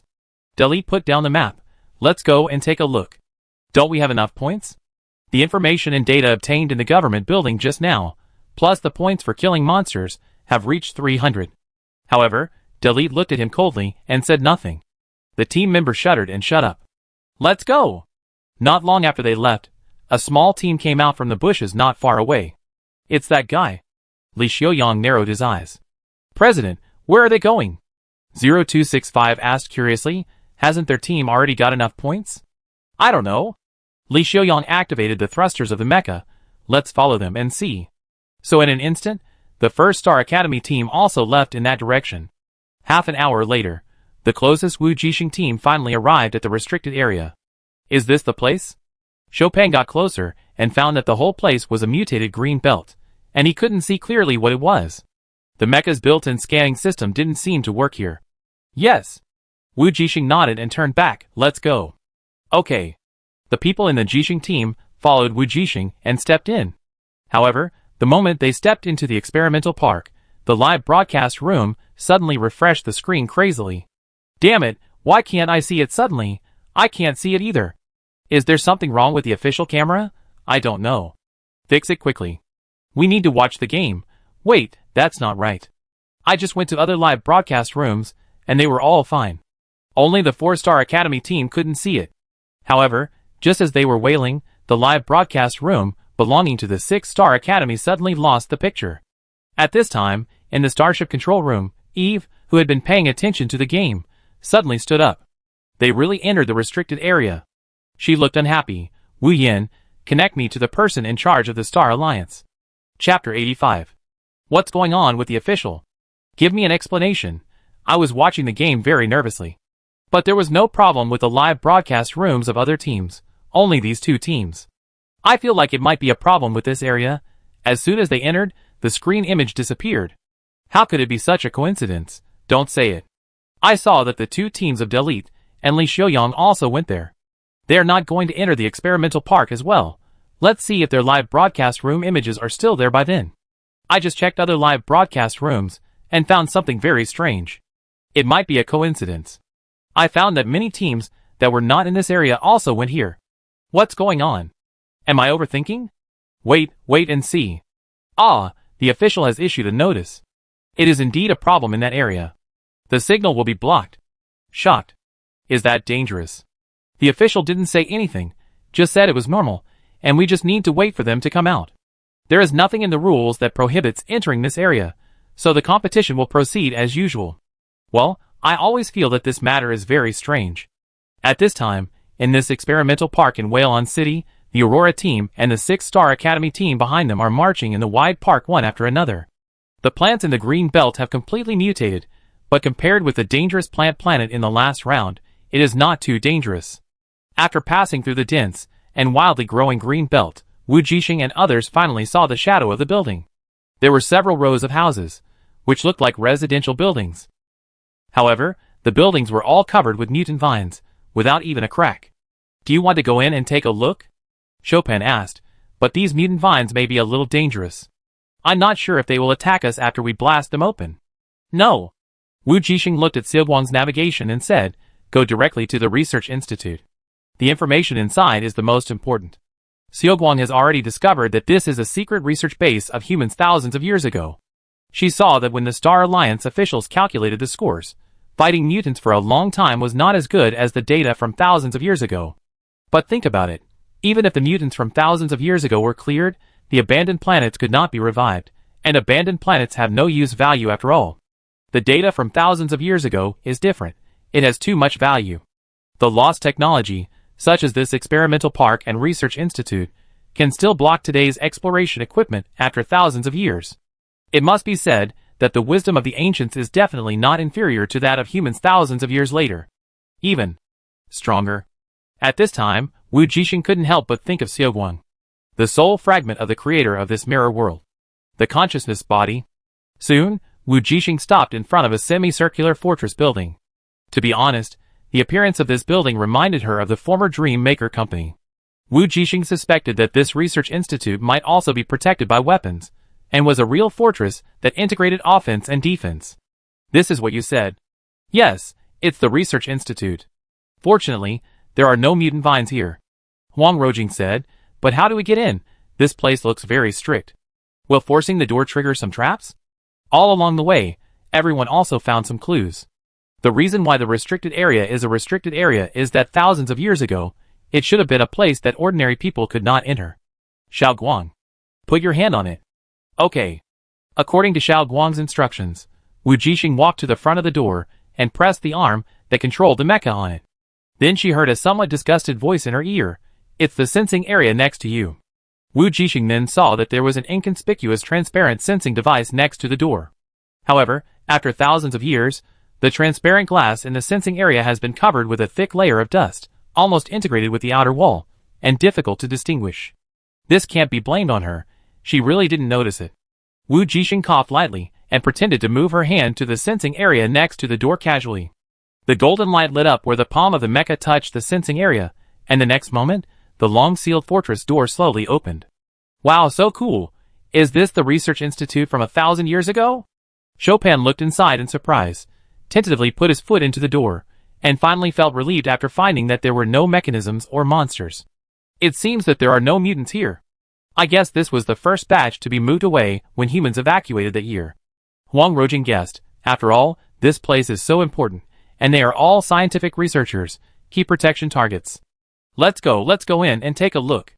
However, just when Wu Jixing was about to step in, there was a movement behind him. That was the sound of the mecha moving forward quickly. Everyone turned around immediately, and found 5 mechas flying not far away. I knew that I would definitely get points if I followed them. This turned out to be a secret experimental park from 1,000 years ago. Thomas said proudly, it would be enough to get full points if I come up with anything. Originally, they wanted to sneak in, but when they found that this was a large fortress building, they knew that it would not be so easy to break the door. So when they saw that the other party had a way to open the gate of the fortress, they stopped hiding themselves and started the thrusters, arriving before the team from the 4-Star Institute entered, and shamelessly entered. What do you mean? Yushin glanced at the mechas and said in a bad tone, why are you following us? Don't be so serious, Thomas said, thick-skinned. Anyway, there is so much information in the Institute, and we don't need a team. And what's your attitude? Don't forget, our team just supported you, and now we just want to follow and take a look. So you plan to turn your face against us? Thomas. Hea quickly scolded him, asking him to stop talking. Sorry. She was a little embarrassed and wanted to say something to ease the atmosphere. But Wu Jixing, who had been silent, suddenly spoke up. It's okay, if you want to follow, just follow. This place is really big, and if there is any danger, we can still join forces. Thank you, of course, Hea said gratefully. After the captains of the two teams reached a consensus, Yushin said nothing more, and everyone followed their captains into the research institute. The moment they stepped in, the door behind them slowly closed again. Everyone's heart tightened, but they also knew that they could not turn back, so they began to explore the institute.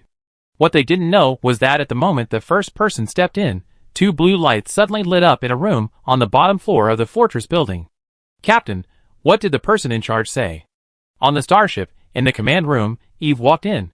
The moment he saw her appear, Wu Yin walked up directly. What else can I say? Eve sneered. Let's not worry about it, the game will go on as usual.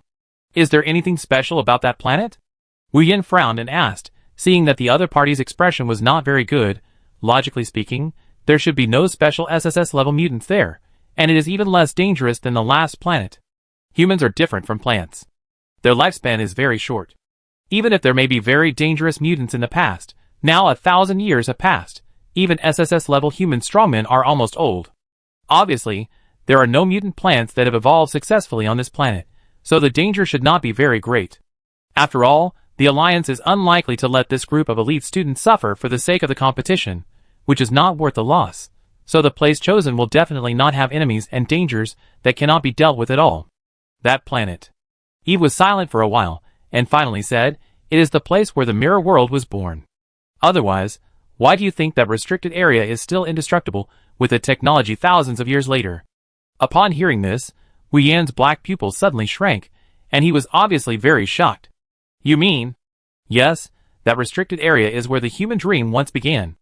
Eve explained, it's just that we evacuated too hastily back then, and many experimental data were not brought out in full.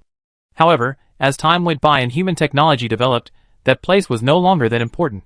So for thousands of years no one would mobilize a large force to enter and try to retrieve those research data that seemed very important at the time. Then, there shouldn't be any danger here, right? Wu Yin asked. Eve sighed, you are the heir of the Wu family. You should know that there are many things in the Alliance that cannot be made public. And there are the initial research results on the mutant virus, Pandora.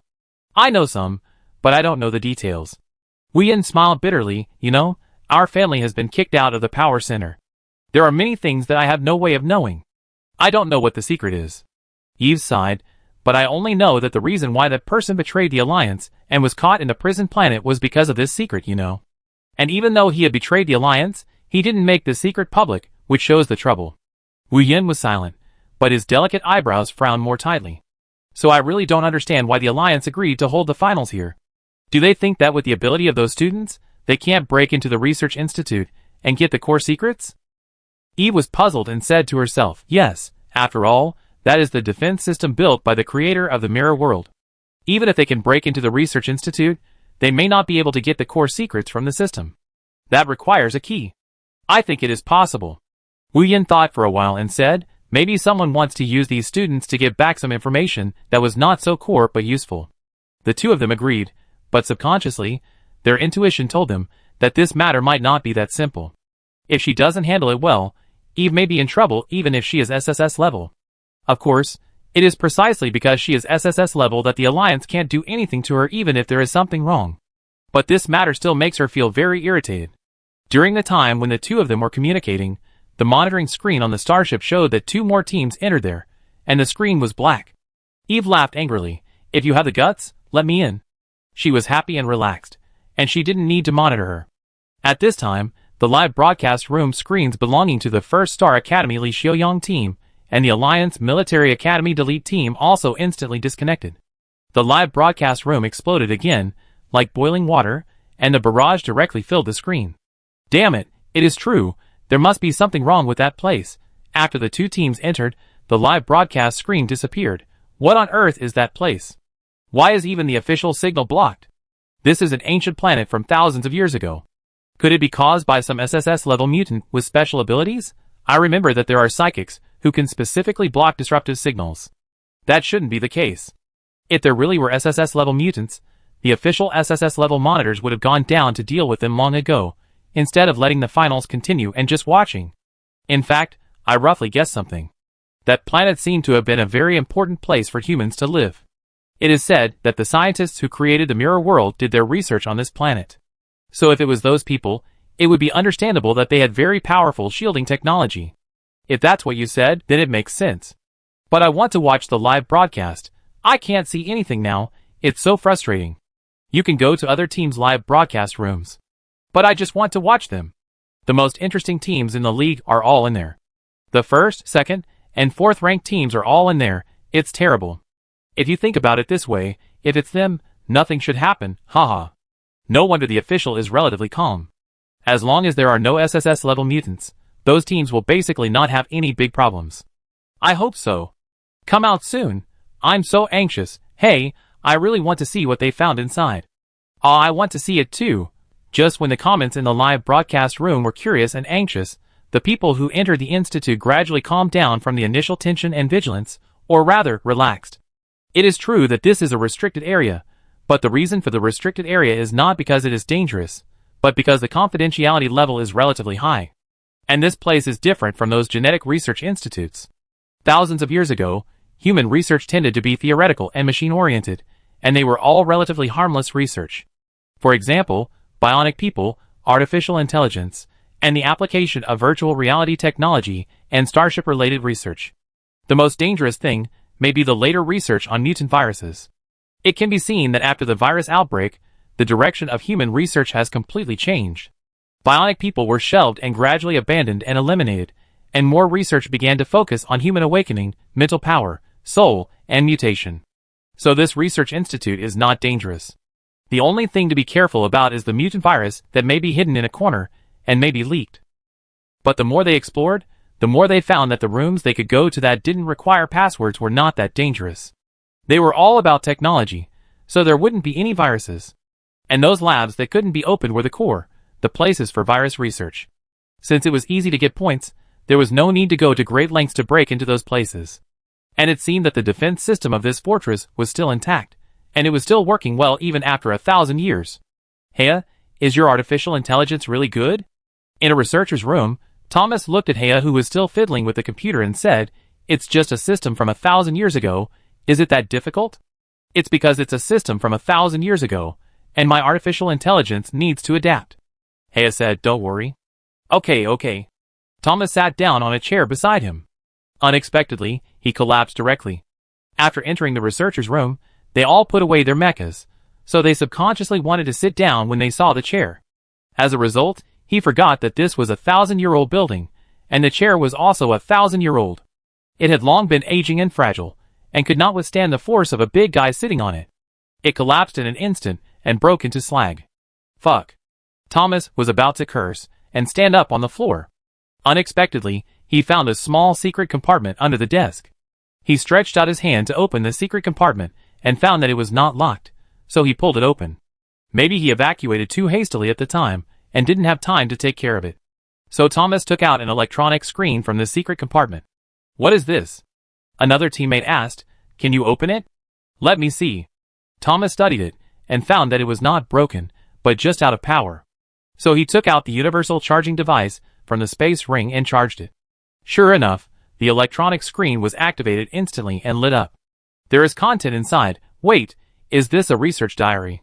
the man said. "It seems to be." Thomas clicked it and started reading.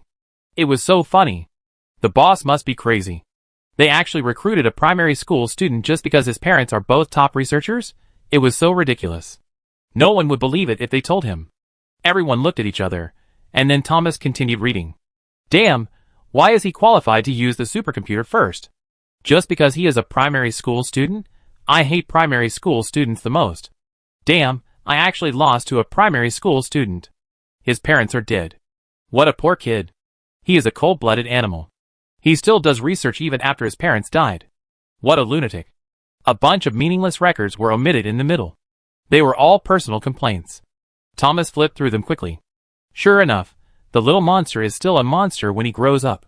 He actually awakened. Why, what a lunatic. He actually cut off his soul for research. He has no human emotions at all. What a monster. Sometimes I really think that this person is a bionic man. No, bionic men are better than him. After finding the source of the mutant virus, he cut his own soul for experiments. Is this a cake? Cut it if you want. Crazy, doesn't he want to sleep? He is really a robot, haha. Why can't I wake up, damn it? Crazy, I don't want to do it anymore. Crazy, too crazy. The last page is recorded, with only one line of words. He is really a monster. After reading the last word of this complaining diary, the six-star court and others looked at each other, not knowing what it was talking about.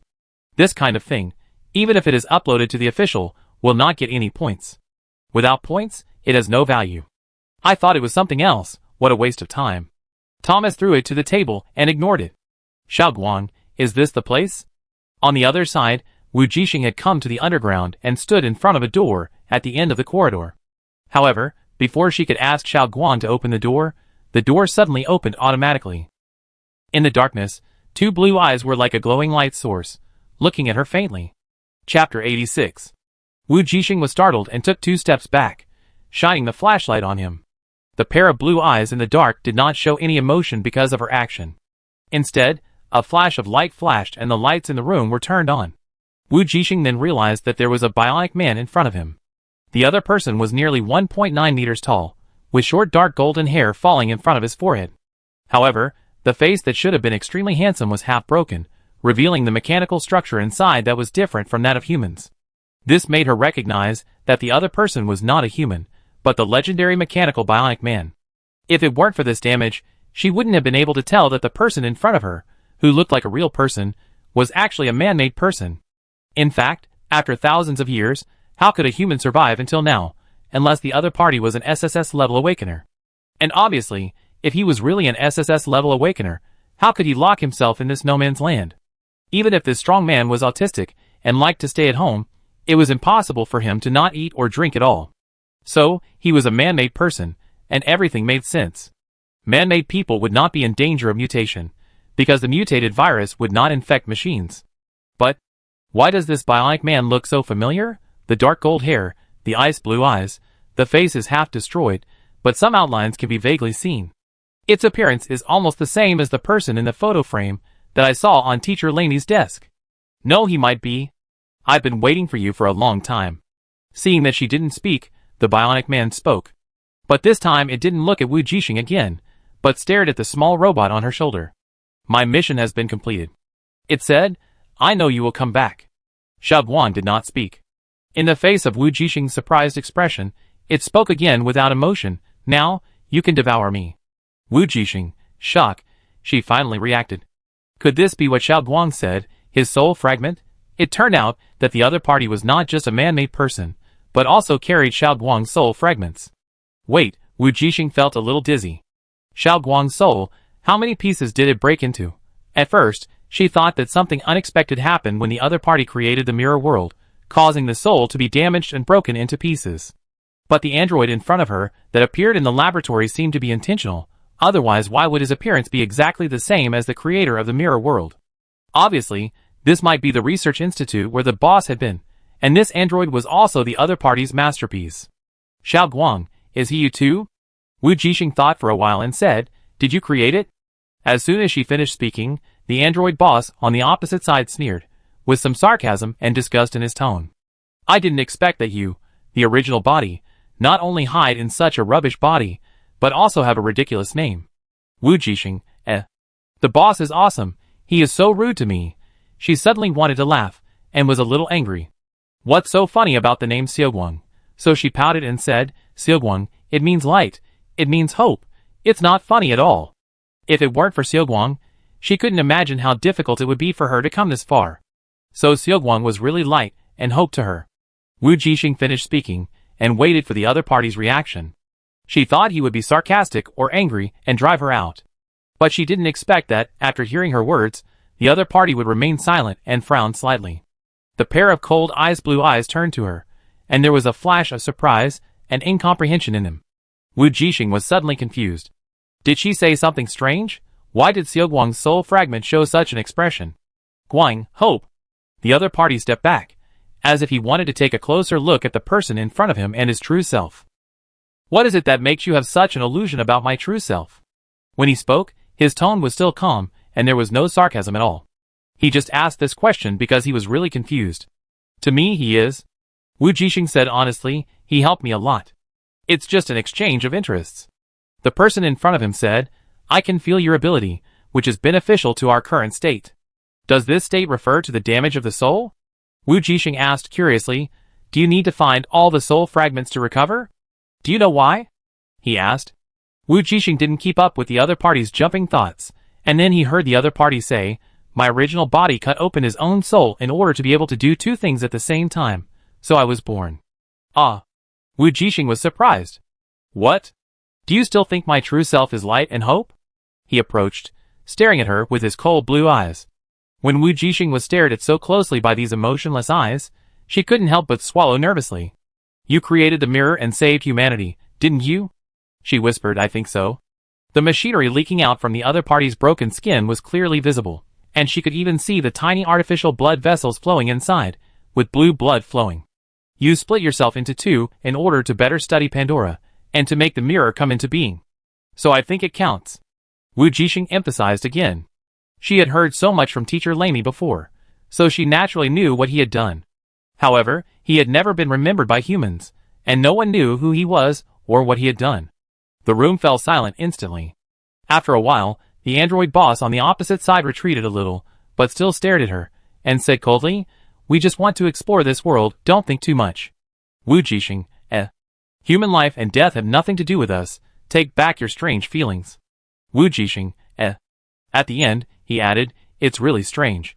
Wu Jixing raised his hand and scratched his cheek subconsciously in embarrassment, and he might understand something for a moment.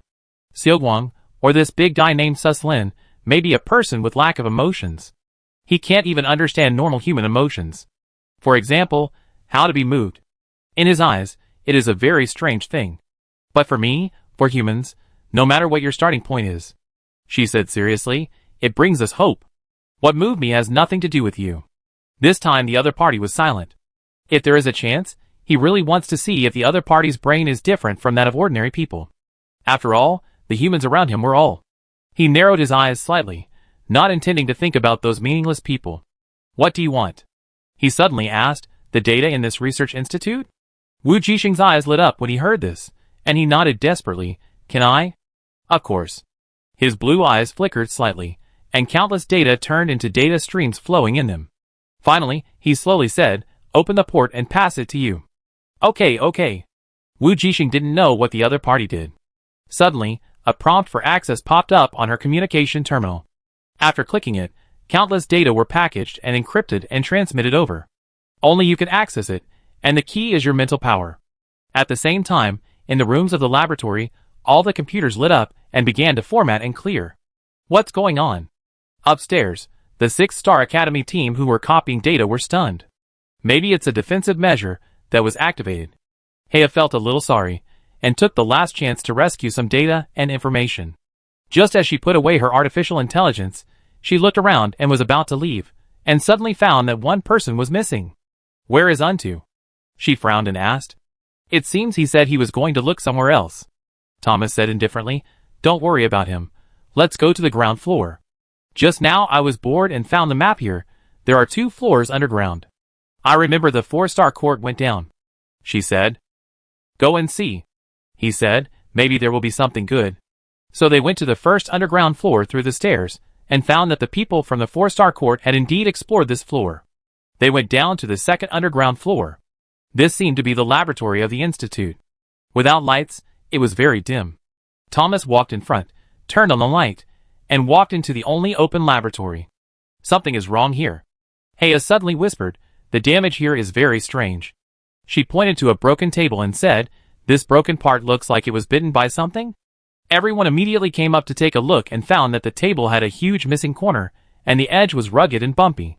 It was obvious that something had bitten off 2/3 of the table. In the darkness, Thomas swallowed and said with difficulty, could it be? There are mutants?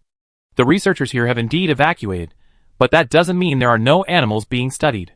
If humans really evacuate, they can't take them with them. There are some here too. One teammate explained.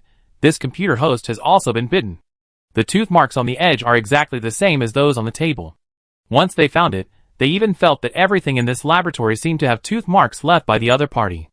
There must be a mutant beast here. The crowd began to search along the direction of the tooth marks, and finally found a cave in a corner. Do you want to go in and take a look? The tooth mark doesn't look very big, about the size of a person. Thomas said, it shouldn't be difficult to solve, maybe we can get more points. The minimum score for this second round is 300 points, but it doesn't say that you can leave if you reach 300 points, which means that there is no upper limit on the score. Perhaps in the next round, the higher the score ranking, the more advantages. All the data in those systems have been cleared, and we can't gain anything. He added, if we don't seize this opportunity, where can we find so many points? Don't we find N2 to join us? Who knows where he went? Hurry up and stop dawdling, time is running out. If the people from the 4-Star Academy also find this place, it will be troublesome. Okay, then let's go in and take a look first. So the people from the 6-Star Academy hesitated for a moment, and then carefully entered the underground of the Research Institute through the cave entrance. In a room on the underground floor of the Research Institute, Wu Jixing had received all the information here. If they took this information out, their team's score would be at least several hundred if not 1,000, and they would not have to worry about the problem of promotion. Thinking of this, she felt relieved instantly. Next, as long as she survived the last 2 days, she could successfully enter the final third round. Aren't you going to come out yet? Just when she was fantasizing about reaching the finals, the cold voice of the boss sounded again in the quiet room. Wu Jixing was stunned for a moment, and then realized that the other party was talking to the little light on her shoulder. Main body. Just as these 2 words fell, Wu Jixing found that the little light on her shoulder suddenly lit up, and it was really like light, getting brighter and brighter, and the halo was getting bigger and bigger. Just when she was stunned, the halo actually left the body of the little robot, and fell on the floor in front of her, and turned into a human form. A human figure that looks exactly like the other person. Wu Jixing, shock, she subconsciously took a half step back, opened her eyes wide, and looked at 2 identical people standing face to face. At this time, Xiaoguang had his back to her, and Wu Jixing couldn't see the other person's face, but she was sure that the other person must be the person in the photo. Xiaoguang's facial features were blurred, but the blue eyes were clear. Have you decided? He asked. Of course. The other person said, I don't need to exist anymore. Got it. Xiaoguang said nothing. He just took 2 steps forward and merged directly into the other person's body. Next, Wu Jixing looked at the blue eyes of the bionic man, which slowly turned into gold, then turned into ice blue, and finally the gold completely faded away, and his eyes returned to blue again. But those eyes were different from the completely cold, robot-like eyes before, as if there was something more. Wu Jixing didn't know how to describe it. Maybe it was because of the addition of Xiaoguang, it became a little complicated. Of course, she felt a little complicated at the moment. She didn't know how to get along with Xiaoguang now. She always felt something was strange. It might be because the other party was standing in front of her as a human being, and she was not familiar with this human being. She was familiar with the navigation robot, Xiaoguang. So the 2 stood at the door of the room and looked at each other. When N2 came over, he saw the scene. Are you okay? He looked at the man opposite him, and protected Wu Jixing behind him, frowning tightly. Just now, he felt an unusual fluctuation and hurried over.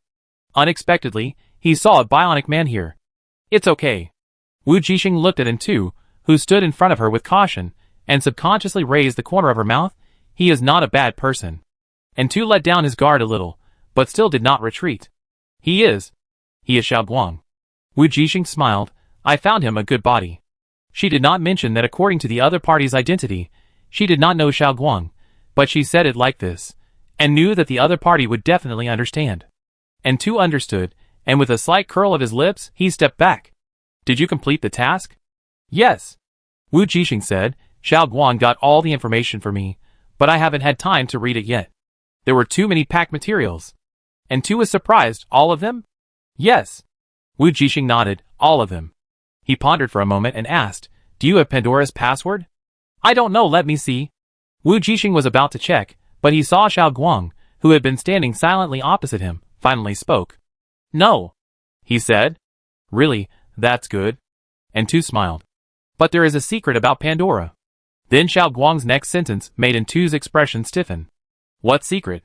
He looked at the large-size simulation Xiao Guang in front of him and felt that he couldn't get used to it. This time Xiao Guang didn't say anything, but directly activated the computer screen in this room. In an instant, dense experimental data appeared on it. Wu Jixing took a closer look and took a breath of cold air. This is the secret of Pandora. Xiao Guang said, human evolution comes from this. Ah. Her eyes suddenly widened, her face full of disbelief. Doesn't that mean the evolution potions we drank are all mutant viruses? The experimental data and conclusions were clearly visible on the screen, which showed that Pandora, that is, the mutant virus, was the real secret of human evolution. Yes, Xiao Guang said. The experimental results were constantly played on the screen, and Wu Jixing even saw that after absorbing the Pandora virus that was diluted countless times, humans could adapt and evolve gently, instead of suddenly turning into monsters. As for how to dilute it, it can only be diluted through the human body. In other words, it can be diluted continuously through human infection, and finally reach a certain safety range.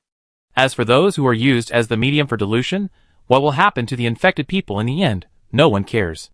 Wu Jixing dared not imagine the background of this evolution potion. She did not dare to think about it at all, she just felt a little sour in her throat, and when she thought of the evolution potions she had drunk before, she felt uncomfortable in her stomach and wanted to vomit. Then, she felt someone patting her back gently. Give me these materials. And Tu said in a deep voice, just pretend you haven't seen them, and don't upload them to the Alliance. I know, brother. Wu Jixing said softly, calming down. The moment he called out brother, Wu Jixing sighed softly, turned around and closed the door. Brother, why are you here? Now that he had said it, Wu Jixing didn't hide it. They've set their sights on this place, and everyone is looking for the password to unlock Pandora. Wu Jixing said, including pagans, and also the Alliance. He finally knew that the evolution of humans and mutants is inseparable from the Pandora virus, so this only preserved original virus is very important to the entire Interstellar. Do you think it's just a coincidence that the Alliance chose this place for the finals? He said with a serious expression, hurry up and leave here while... Before he finished speaking, there was a sudden vibration under his feet, and the ground suddenly cracked from all directions. Wu Jixing's expression changed slightly, he stabilized his body, and released his powerful mental power. He then discovered that the ground was densely packed with mutant beasts. Not only the ground of the Institute, but even in a larger area. At this time, a black vortex suddenly formed above the Institute, and 3 terrifying figures walked out of it. Haha, I'm finally out. Gui laughed loudly. His mental power was released wantonly, and his scarlet eyes moved. Xing, we are here to help you. Wu Jixing, who also felt Gui's mental power, became extremely ugly, even a little gloomy. It's them. It was at this time that the 2 teams of Delete and Li Xiaoyang also arrived here one after another. They looked up at the sky, and their faces all changed. Chapter 87. Boom boom, the ground shook, and the ground beneath everyone's feet kept surging, like waves. The mechas of the 2 teams instantly took off, alert to the 3 mutants that suddenly appeared in the air, and also alert to the monsters that might appear at any time under their feet. Delete and Li Xiaoyang looked at each other, and the expressions in the mechas became solemn. There was another loud noise, and the ground finally broke open, and 4 mechas escaped from it, looking extremely embarrassed. If I had known earlier, I shouldn't have gone down. The people of the 6-Star Academy team shouted. God knows, there is not just one mutant beast underground, but densely packed, countless, and even the underground tunnels are connected in all directions, covering the entire area. They fled all the way, and finally got out of the ground, but before they could be happy for long, they saw the 3 terrifying figures in the sky. They were obviously high-level mutants. Just when they were stunned, several bulges appeared on the cracked ground again, and several white furry mutant beasts, one after another, like little white mice and little white rabbits, came out from them. If I had to describe it, it would be a little white mouse with rabbit ears, bloodshot eyes, full of hostility. Squeaking and screaming, it rushed towards the mechas that had just escaped from the 6-Star courtyard. The team of Delete and Li Xiaoyang remained at low altitude, ignoring the mutant beasts running around. Hee, those 2 look strong. Gui licked his lips, it should be fun to play. Sure, come on. To the right of Gui was the first figure to come out of the black vortex. Obviously, he was the one with the space ability. Okay. The black figure called Devourer raised his arms, his eyes were bloodshot, and the next moment, the mutant beasts underground froze for a moment, and began to become violent. Go, little bugs. Instantly, more bulges appeared on the ground, and countless mutant beasts emerged from them and rushed towards the two teams in the air. Be careful. Daylight swung his knife and cut off a mutant beast. However, more mutant beasts were controlled and rushed towards them. Let's join forces, he shouted at Li Xiaoyang. Humph. Li Xiaoyang stabbed a mutant with his dagger and snorted twice to show his agreement. I didn't expect. Inside the mecha, Li Xiaoyang's mouth curled down, and his tone was faint. There will be a day when I will join forces with a nasty guy like you. Stop talking nonsense, Daylight said. At this time, the research institute was not spared, and countless mutant beasts kept emerging from the hole on the bottom floor. Wu Jixing looked at the white fluffy things in front of him that looked like rabbits and mice, and wanted to complain for a moment. They are not a hybrid of mice and rabbits. Yes, Xiao Guang answered her.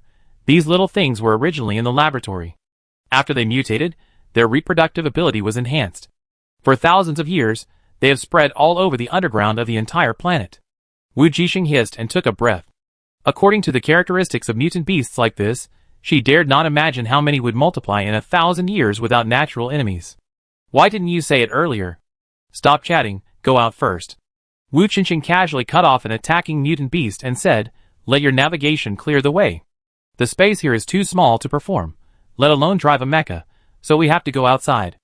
Okay. Wu Jixing looked at Xiaoguang. Are you going out like this? Xiaoguang did not reply, but turned into a beam of light and returned to the body of the navigation robot on her shoulder. The moment the bionic man's eyes went out, Wu Jixing put it into his space ring. At the same time, a black long knife appeared in her hand, and a black knife light flashed. A mutant beast that was about to attack Wu Jixing was split into two and fell down. Let's go!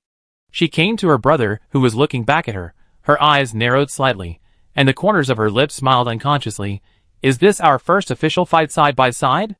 Last time, in the Chaos Star region, when the opponent was still Tuck, although the two had fought together briefly, it was just to avoid the attack of the starship, not to really kill the enemy. Finally, the two used their powers to trap the enemy directly in the starship, and it was over. Wu Qingqing was stunned for a moment, then laughed. Alright.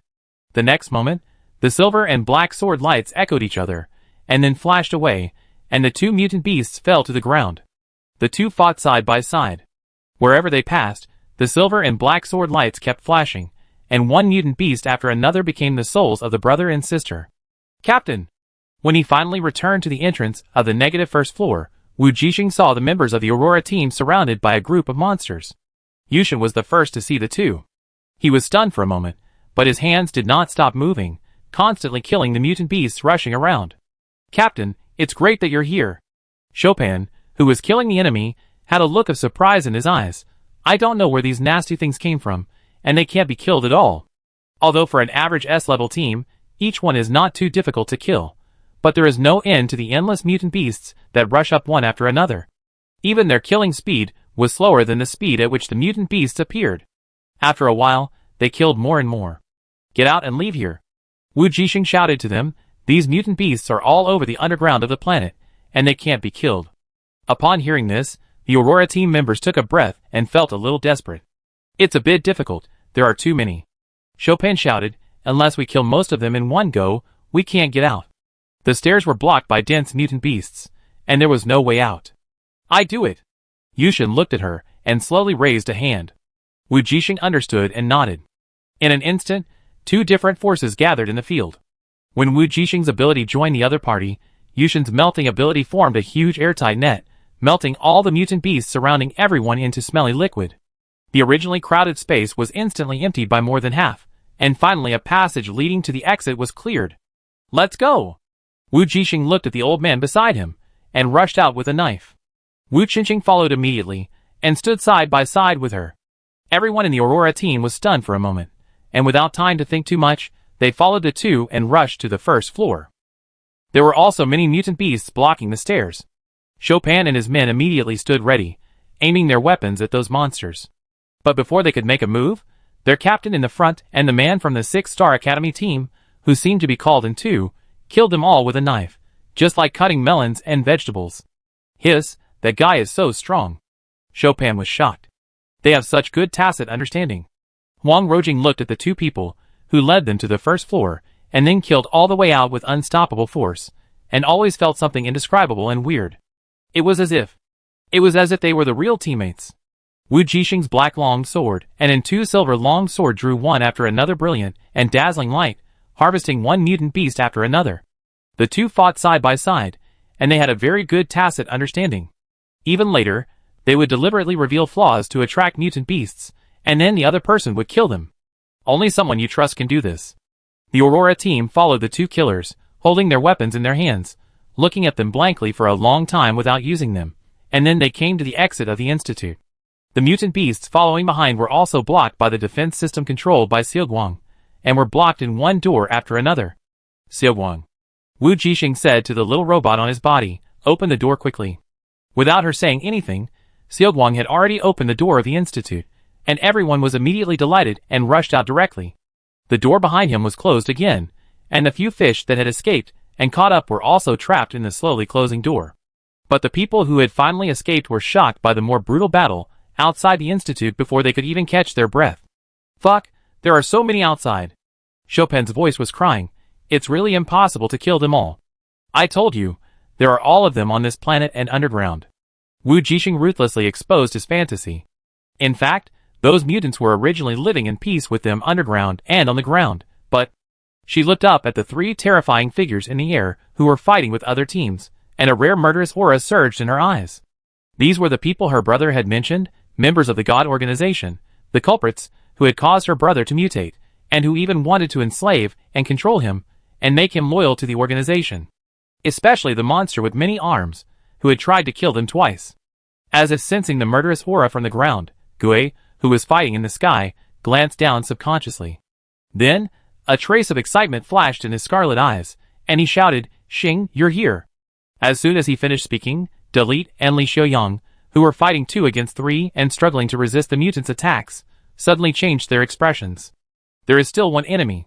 The two looked at each other, and felt the other's worries from their respective mechas. This was the first time that the two felt a difficult situation. Even facing 3 SS-level sieges, they did not panic. After all, the two were real SS-level strongmen, and had biological mechas. Even if they were 2 against 3, they were not too disadvantaged and could temporarily compete with their opponents. As long as their teammates solved the mutant beasts underground and freed up their hands, they could come to help and solve these guys together. Killing any of the 3 SS-level mutants is an honor, and also represents countless points and contribution points. But at this moment, when the strange guy with 12 pairs of arms called out another name, the two who were originally optimistic about the situation suddenly lost their composure. If there is another one, they will not be able to deal with it at all. Seeing the change in the aura of the two, Gui suddenly laughed and told him a fact that made them even more desperate. Are you waiting for your teammates to get rid of those cute little guys? Gui showed a cruel smile and said, don't worry, you can't kill them all, because there are all of them on this planet, ha ha ha. In his rampant laughter, whether it was Delete and Li Xiaoyang who were fighting with them, or the others who were fighting with the mutant beasts on the ground, their hearts sank. With a loud bang, Li Xiaoyang's red mecha was blasted into the ground, raising a cloud of dust. Delete, who was alone in the air, quickly retreated and came to his side. Are you okay? Hey, who are you looking down on? Li Xiaoyang was dissatisfied, but he didn't have time to argue with him. He quickly got up and glanced at the side. He saw the 4-star academy team that had just come out of the research institute. A trace of joy instantly appeared in his eyes. I didn't expect that they were here too. There were 2 members with SS-level mental power in that team, and even a biological mecha. Even if there was one more mutant, they would be able to fight. Why are you still standing there? Come and help. Li Xiaoyang said quickly, those are mutants from the God Organization.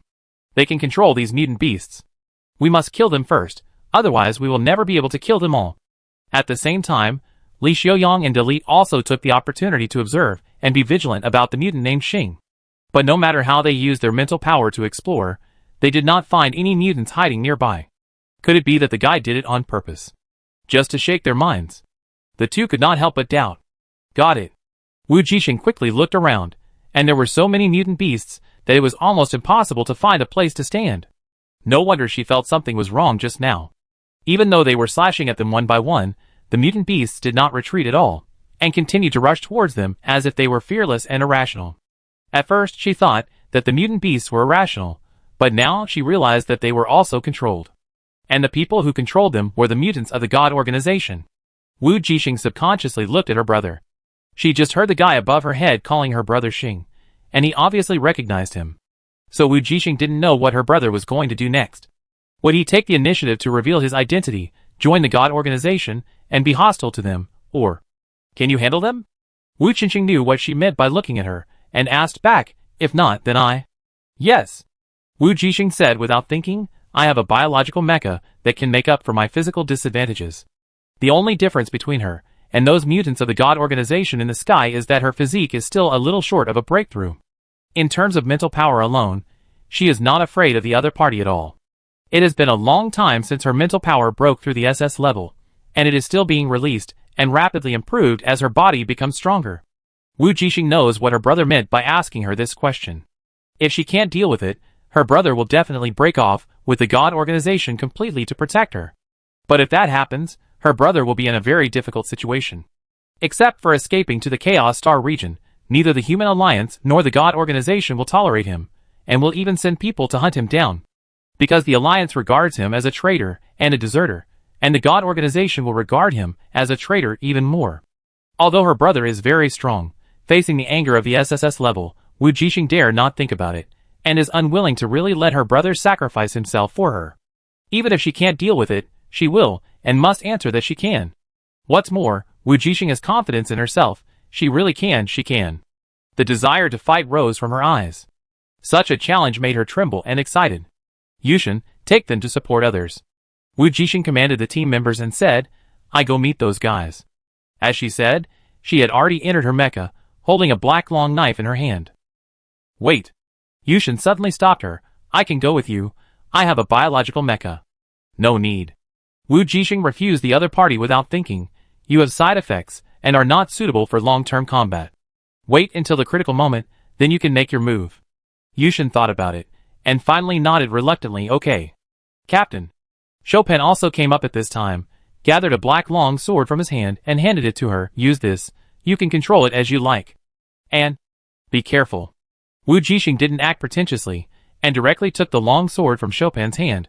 "Okay, you too," she said, and after taking a last look at her brother, she turned and flew into the air, joining the battle with those mutants. Wu Jixing stood there, watching her, driving a mecha of the same appearance as his, fighting in the air.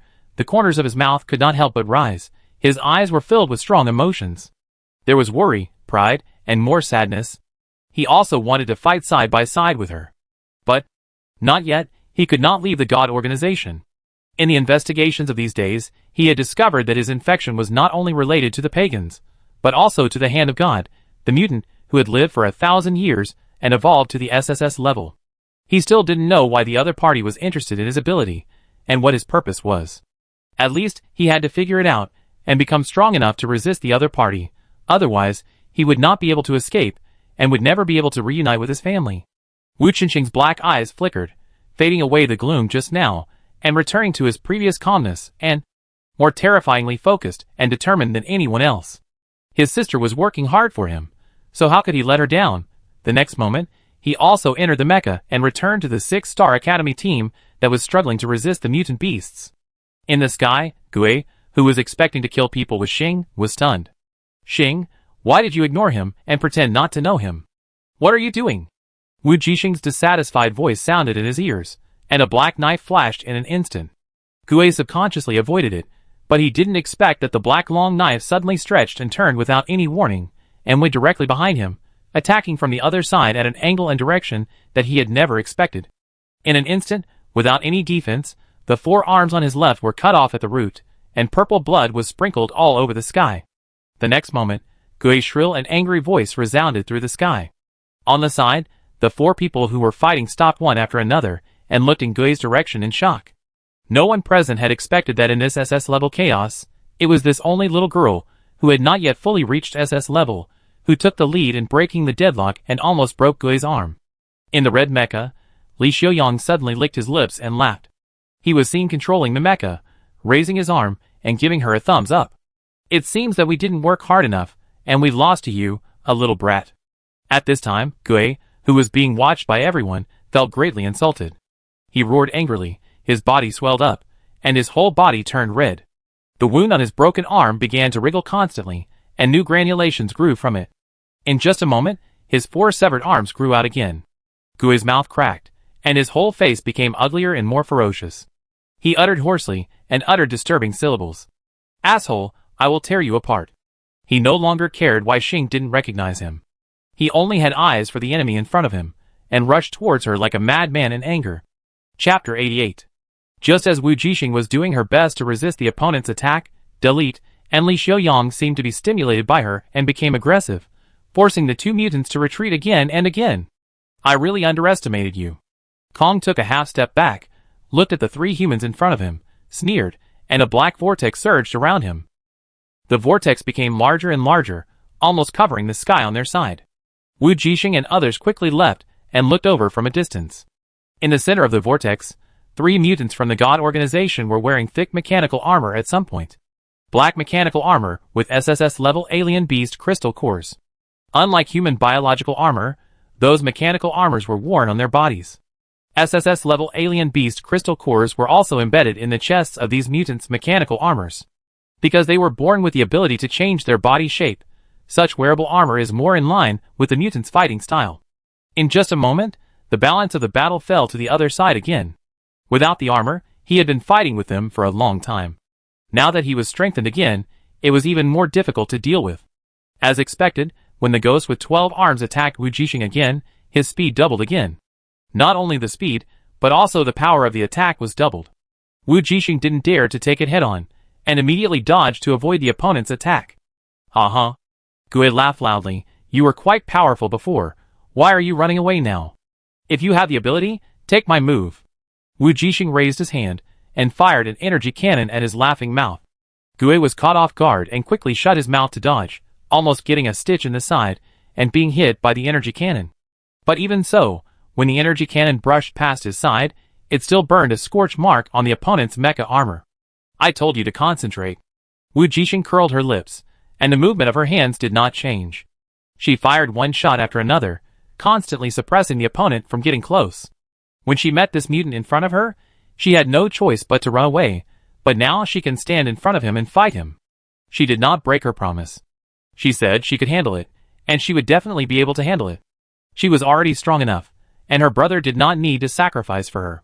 She was no longer weak, no longer the weak person who had no money, no awakening, no power, and struggled to study when she just crossed over. In the future, she can do more.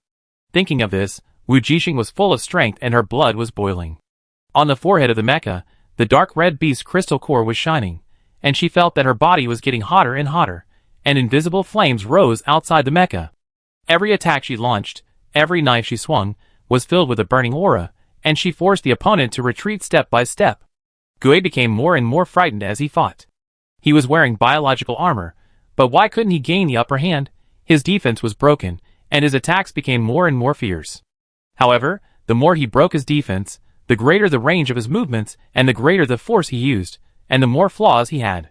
Wu Jixing didn't intend to fight him head-on. Every time he evaded skillfully, he would launch a sharp attack with a burning aura, attacking his flaws. She was like a clever fish, with the black blade flashing from time to time, very strange, attacking from an angle that the enemy could not imagine and predict. At this time, Gui had begun to sweat. He never thought that his fighting skills would be crushed by a human girl.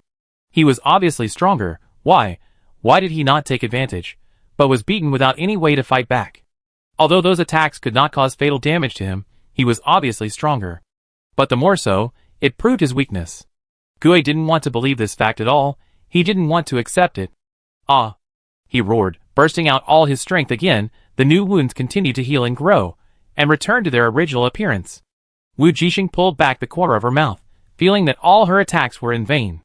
Of course, she knew that the opponent's healing ability was also supported by the energy of the body, and he couldn't recover endlessly. But she couldn't. The monster's health bar was so thick, and her blue bar was not enough. At this time, it was not only her, but Delete and Li Xiaoyang who were not much better. Although they were real SS level, and could last longer than her, they were still far behind those mutants, who were no longer human. If they continued to fight at this pace, they would be exhausted in the end. Not to mention the others on the ground, who were fighting with the mutants. They did not have biological mechas, and their energy was fixed, so they could not fight a war of attrition at all. Maybe the mechas would fail before the humans. After fighting for so long, The mecha's energy has been almost consumed. If they can't break the deadlock, they will be finished sooner or later. This place is blocked. Even if they give up the game and ask for help from the official, there is no way. Seeing that both sides are in a stalemate again, Wu Qingqing, who is in the 6-star academy team, frowned slightly. However, before he could make any move, Yushin, who was fighting in the distance, suddenly said in the internal communication channel of the Aurora team, "Create a gap for me, I want to change the mecha." The team members also heard his conversation with the captain, so they knew what he wanted to do now. "Are you sure?" Chopin asked. "The side effects of the biomech will damage the brain and affect you imperceptibly, which is very troublesome. Now this is the only way to break the deadlock." Yushin said lightly, "Otherwise we will all die." "I understand." Chopin looked at him and said solemnly, "Leave it to me." In the sky, Wu Jixing also heard the conversation of everyone in the team channel, but she didn't say anything, because she was concentrating on dealing with the opponent's increasingly fierce attacks at the moment, and had no time to care about anything else. But she also knew that since Yushin had made up his mind, he would do it, and no one could change his mind. So Wu Jixing was also thinking about how to cooperate with the other party, and kill the annoying mutant in front of him first. It was the other party who almost killed Yushin at the beginning. I think the young master has always had a thorn in his heart, and wants to take revenge personally. It would be best to directly make the other party suffer a wound that cannot be easily healed with one move, so that even if the biological mecha is a little difficult for Yushin, there will not be any great danger. As long as less land is used, it will be no problem to quickly resolve the battle. Thinking of this, Wu Jixing narrowed her eyes slightly. Perhaps she could use herself as bait to lure the opponent into the attack range of Yushin. Just as Wu Jixing was thinking about tactics, Yushin's voice came again in the communication channel. "I'm fine," he said. This was not only said to Chopin and the others, but also to someone else. The long-term battle allowed the two to develop a considerable tacit understanding. Wu Jixing understood instantly, and said quickly in the communication channel, "I create an opportunity for you." After saying that, she suddenly raised her knife and attacked, intending to fight head-on without dodging. "Haha, are you almost done? I haven't had enough fun yet." Gue thought that the opponent's physical and mental strength were almost exhausted and began to get anxious. He wanted to fight him to the death and stop dodging. Gue, who had been suppressed, immediately became proud, and the depression in his heart was immediately reduced by half. Good, this time, he will tear this little bug to pieces and avenge his previous shame. The strange red eyes became ferocious, and the 12 arms exerted their strength together, bombarding her. The huge power gap made Wu Jixing fly backwards, like a cannonball, just when he touched the opponent. With a loud bang, she and the mecha were smashed to the ground heavily, and even killed a mutant beast, which shows how powerful this power is. Even though she had unloaded most of the force, the aftermath alone made her feel her chest was squeezed, and a fishy sweetness surged up. What a terrible power! However, Wu Jixing didn't have time to sigh. She quickly adjusted her breath, and wanted to get up from the ground, but Gue didn't give her time to stand up again. He quickly caught up with Wu Jixing the moment she landed, wanting to kill her in one go. Ha ha ha. Gue walked over arrogantly, step by step, showing a confident smile. "You, don't come over here," Wu Jixing shouted while crawling back. Gue paused for a moment, then laughed even more hideously. "You know, what I enjoy most is watching people like you being afraid of my ugly appearance, ha ha."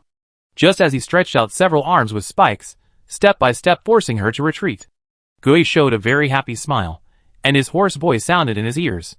"Go to hell." In the distance, Wu Qingqing, who originally wanted to attack at all costs, was in a trance after seeing the purple mecha that suddenly appeared behind Gue, and then he understood everything. In a flash of time, just when Gue's spikes were about to pierce her mecha's chest, his body suddenly paused, feeling the fatal crisis from behind. But before he could react, 2 SS-level mental powers instantly suppressed him. The next moment, a long sword with melting power instantly pierced from his back, and then from his chest, piercing him through. Wu Jixing, who had been sitting on the ground, swung his long sword at some point. In an instant, the black blade tip stretched out, attacked without warning, and stabbed his abdomen. Purple blood flowed down the 2 weapons, and fell to the ground. In the scream of Gue's pain, Wu Jixing and Yuzian both drew their long knives and long swords at the same time, and attacked him again together. 2 biological mechas, one purple and one red, kept inflicting wounds on his body. Gue's angry roar resounded throughout the venue, attracting everyone to look in his direction. "Gue!" Shi's eyes sank slightly. He didn't expect that they would suddenly have another biological mecha. 3 against 4, The current situation is not favorable for them. It seems that they can only retreat temporarily. Just when Gui was about to give up, the black vortex appeared again and swept him away silently. The three mutants left in a hurry again, as if they had never been there. Wu Jixing was immediately choked with anger. It's almost there. Forget it. In the purple biological mecha, Yuzin's face was pale, but he said venomously, "You acted too fake just now. Only that kind of idiot would believe it." Wu Jixing, my acting is bad? She glanced at the team members, who were surrounding her, trying to find an answer. However, everyone tacitly avoided her question and changed the subject. "Captain, are you okay?" "Nothing." Wu Jixing pouted and said nothing more.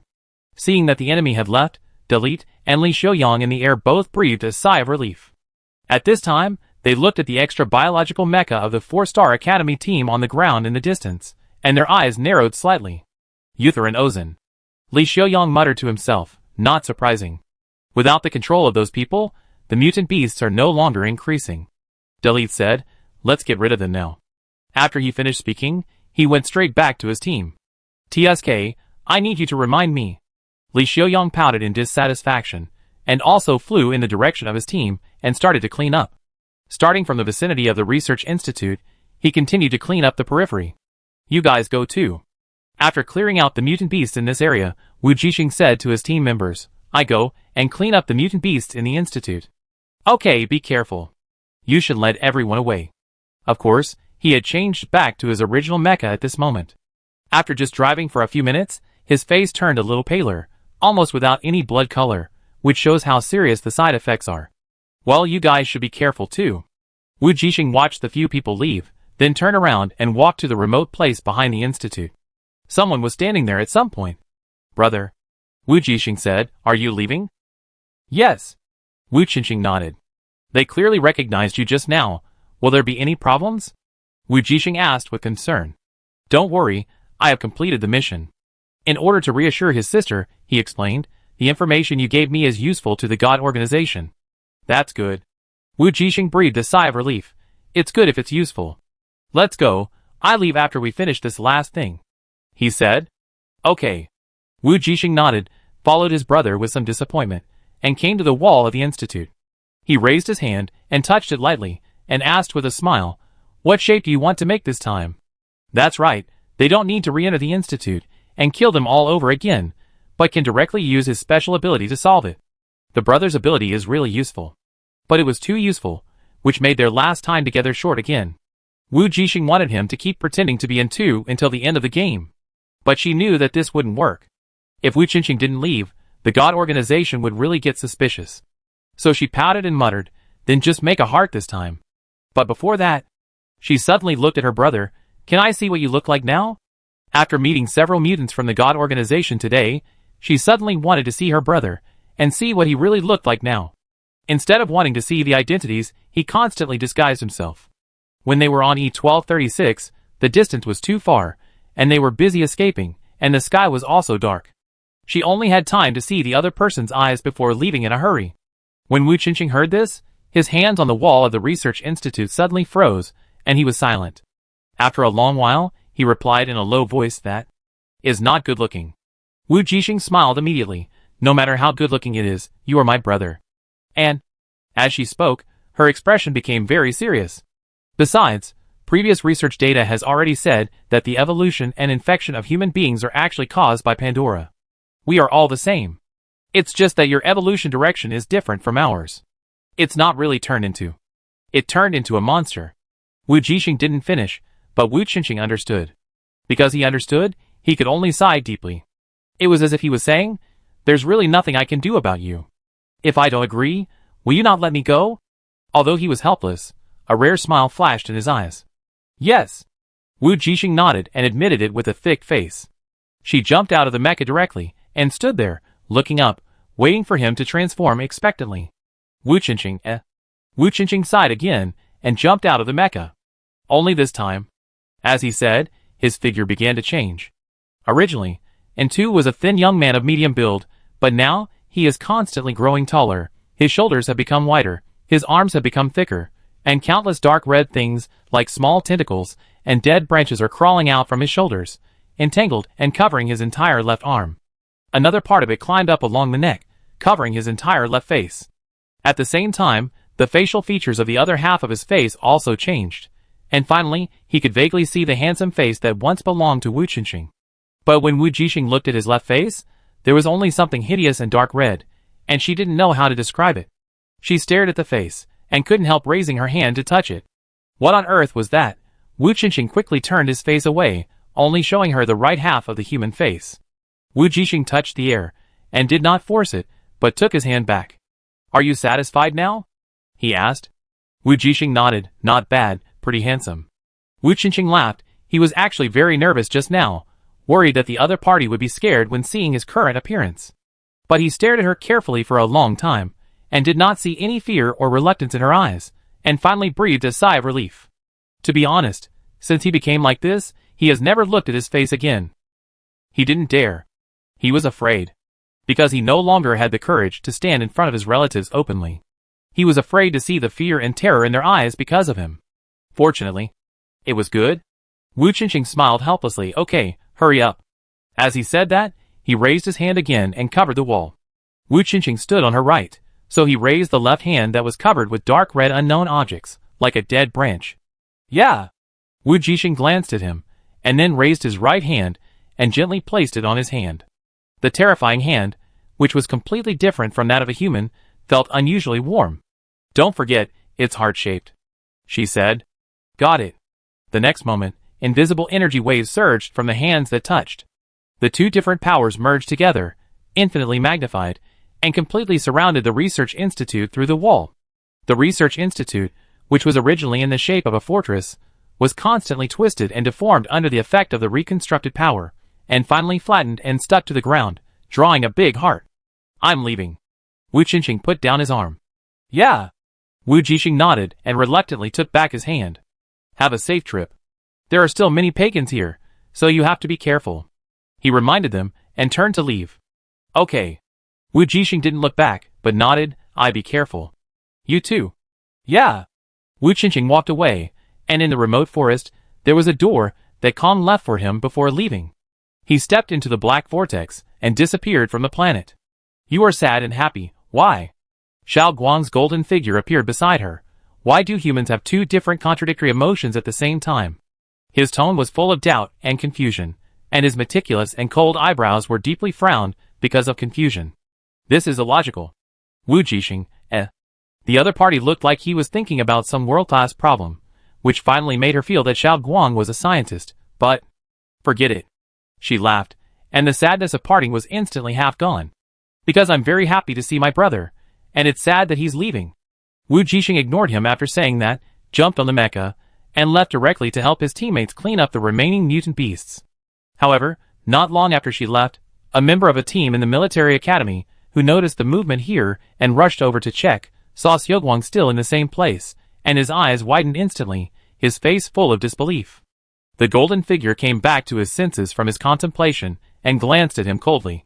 The man's legs suddenly softened, his knees fell to the floor, and he cowed out excitedly. True God. Chapter 89. The golden figure in front of him had a great face just like the true God, not like a human, without emotion, but with ice blue eyes full of wisdom. Ariel thought of what the Son of God had said, that this was the hometown of the true God. Especially at this moment, the true God was still emitting a dazzling golden light. So he recognized it at a glance, and was very sure that this must be the true God. He would not make a mistake. The true God who created the mirror world, the only great existence in the human race, who has broken free from the shackles of the flesh, and has broken through the X-level mental power. He has no body, but exists in the world with a strong spiritual power. Ariel originally thought it was an exaggeration. What kind of spiritual power can span thousands of years, and exist forever? After humans lost their bodies, their spiritual power could not be maintained for a long time without a stable container. So he had always thought that the spiritual power of the true God must have relied on the mirror world for a long time, and existed in the form of the main brain of the mirror world. But he didn't expect. He knelt on the ground, not daring to look up and look directly at the face of the true God. It turns out that the true God has been able to wander between the real world and the mirror world, watching them. Sasas was the name that the true God used when he was a human. Ariel prayed in his heart, hoping that the true God could hear his pious heart. He was very excited, and he must go back and tell the Son of God about this. The Son of God will definitely be very happy. Thinking of this, Ariel asked respectfully, "True God, the Son of God wants to ask you about Pandora's password." Sasas, or Seogwang, fell silent as he looked at the human kneeling on the ground and talking nonsense. He recalled his past memories, and combined them with the other party's words, and finally got the answer: pagans. A boring human organization. After a long time without seeing the response from the true God, Ariel thought that the other party was angry, and quickly apologized. "Sorry, true God, I am abrupt. I just want to ask who took away the information here." As he said this, he turned his head, and looked at the research institute that had been razed to the ground. Sasas no longer had the patience to stay here. He glanced at the other party, left a cold word God, and then turned into golden light, and dissipated on the spot. God. After the true God left, Ariel stood up and murmured this word. Instantly he understood that the true God was talking about the mutants of the God organization. Really? How dare those guys call themselves gods? They are not even worthy of carrying the shoes of the true God. They are just SSS level, but they really think they are gods. After meeting the true God, Ariel finally understood that the SSS level was nothing. Hey, even the true God's voice was so majestic and pleasant. How could the leader of the God organization be compared with the true God? He snorted coldly, and returned to his team with excitement. What's going on there? Seeing him come back, Delete asked. At this moment, their cleanup work was almost over. Because there was no mutant control, the mutant beasts were no longer so violent. After being killed several times, they had the intention to retreat. They are mutants. They took away the information in the institute, and razed it to the ground. Ariel replied, "The strange noise just now should be the sound of the action." "Ah, what a pity, but I think the 4-star Academy team should have also obtained the information inside." Another person said, "I saw them coming out of the institute earlier." "It doesn't matter, it's not important." Someone said, "Anyway, everyone's points are enough, and it doesn't make sense to get more." Yes, you are right. On the other side, the golden light scattered into spots, and returned to the body of the little robot again. "Xiaoguang, you are back?" she asked curiously. Why did it take so long? She thought that Xiaoguang would follow her immediately after she left. As a result, after waiting for a long time, the mutant beasts were almost cleared, and Xiaoguang finally came late. "I met a pagan," Xiaoguang said. It was someone from the team of the military academy. "Ah." Wu Jixing was surprised. "How did you find out his identity?" Seogwang was silent. Then, she seemed to have a flash of inspiration, and thought of the photo of Seogwang's original body that the pagan carried with him when he was in the Chaos Star region. Wu Jixing could imagine what their reaction would be when they saw Seogwang's figure. So she suddenly felt a little funny. In the future, if Seogwang was released, would the pagans expose themselves? "What did he say to you?" Wu Jixing asked curiously. "Ask for Pandora's password," Seogwang said briefly. "You didn't give it to me?" Wu Jixing asked hurriedly. Then Seogwang didn't want to pay attention to her. "I'm not you." Wu Jixing, Seogwang is disgusted with her, right? Right. So after some communication, Wu Jixing finally understood that the pagan was concerned about the information in the institute. So they thought the institute had Pandora's password. "Yes." "Xiaoguang, do you remember?" Wu Jixing suddenly asked. "When we were in school, was the one on Mr. Lemmy's ear Pandora?" "Yes." "Then he still can't get the password." After a moment of silence, Xiaoguang suddenly said, "I have a soul fragment next to him." "Ah." Wu Jixing was surprised for a moment. "Is there another you?" "No, I can only have one main consciousness." Xiaoguang explained. "Wherever the main consciousness falls, it means I am there." Wu Jixing understood, that is, his idea fell on Seogwang's soul fragment, that is, him. Other soul fragments will never become a second him. So only the main consciousness has a lot of your memories, right? Yes. That is to say, even if Lemmy has his soul fragment, he can never get his memory, so he has to look for Pandora's password everywhere. In this way, everything can be connected. The other party wants to rely on devouring soul fragments to revive the consciousness of Sasas Lin, the creator of the mirror world, and thus obtain Pandora's password. No wonder he kept staring at Seogwang, because he had soul fragments on him, so he could naturally feel the soul fragments on Seogwang. Fortunately, Seogwang worked hard and finally awakened his main consciousness after swallowing several soul fragments. So Lemmy couldn't swallow Seogwang now. After all, it was impossible for soul fragments to swallow the main consciousness. After learning this, Wu Jixing temporarily put her mind at ease. However, Xiaoguang's knowledge of Pandora's code still made her feel uneasy and troubled. As if knowing her thoughts, Xiaoguang said, "No one in this world can get Pandora's password from me unless I want to. So, anyone who knows Xiaoguang's true identity will not expect to get the password from him." Wu Jixing's heart moved. "Besides you, is there any other place that has Pandora's password?" "Yes," Xiaoguang said, "in the mirror, there is half of my soul." Wu Jixing, Boss, your soul is scattered enough.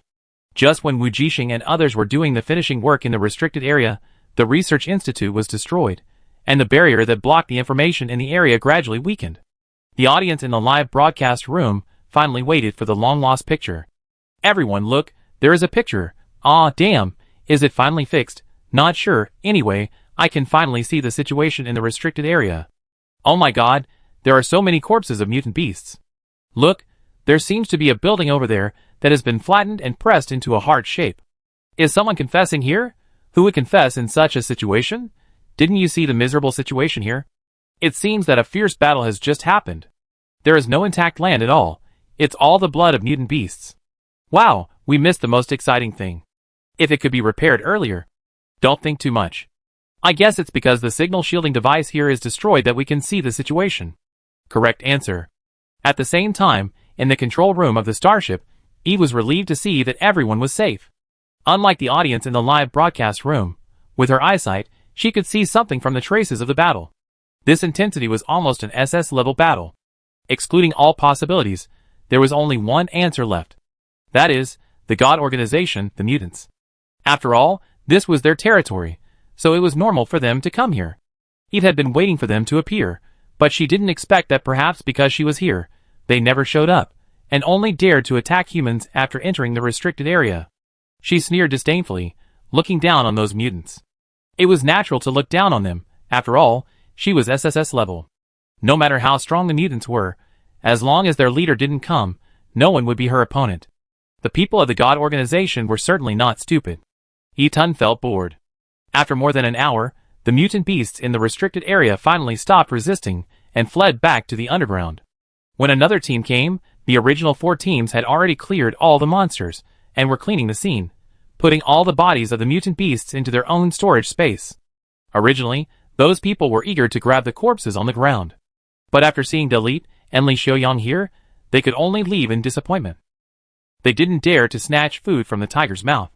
Even though they knew that all the teams here should have accumulated enough points, they could definitely give them some. But is this possible? Moreover, the Star Alliance has a rule that those who did not participate in the battle cannot get the spoils given by others for nothing. Unless they snatch them after clearing the battle, this rule is to limit the transfer of points between the same school. Otherwise, with the ability of Delete and Li Xiaoyang to score points, it is equivalent to sending all the teams of the 2 schools. There is no need to fight, just waiting there is enough. Such a competition is meaningless. At this time, Wu Jixing and others also found that the shielding signal was weakened. She immediately uploaded her spoils, and some of the information obtained in the Research Institute to the official. These uploaded materials were all searched and screened by Xiaoguang himself, which can avoid some unnecessary troubles. Although the most troublesome information had been taken away by her brother, she didn't know how the people in the God organization would react after getting it.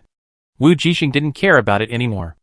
After cleaning up all the mutant corpses, the official scores were calculated. On the ranking list, their Aurora team was unsurprisingly at the top with 1,000 points, and the 2 teams of Delete and Li Xiaoyang ranked 2nd and 3rd respectively. The 4th was the 6-Star Academy team that got a lot of points here. Oh, I didn't see it wrong, the team of the 4-Star Academy came from behind and landed directly in the first place. I'm not surprised that they're first, I'm just surprised how they got 1,000 points. Isn't that a bit too exaggerated? I remember that at the beginning, they only had more than 200 points. It's normal, they are the first team to enter the restricted area, and they must have gained a lot. I just saw the official notice, this is a research institute, they may have obtained a lot of amazing information, so they scored so high.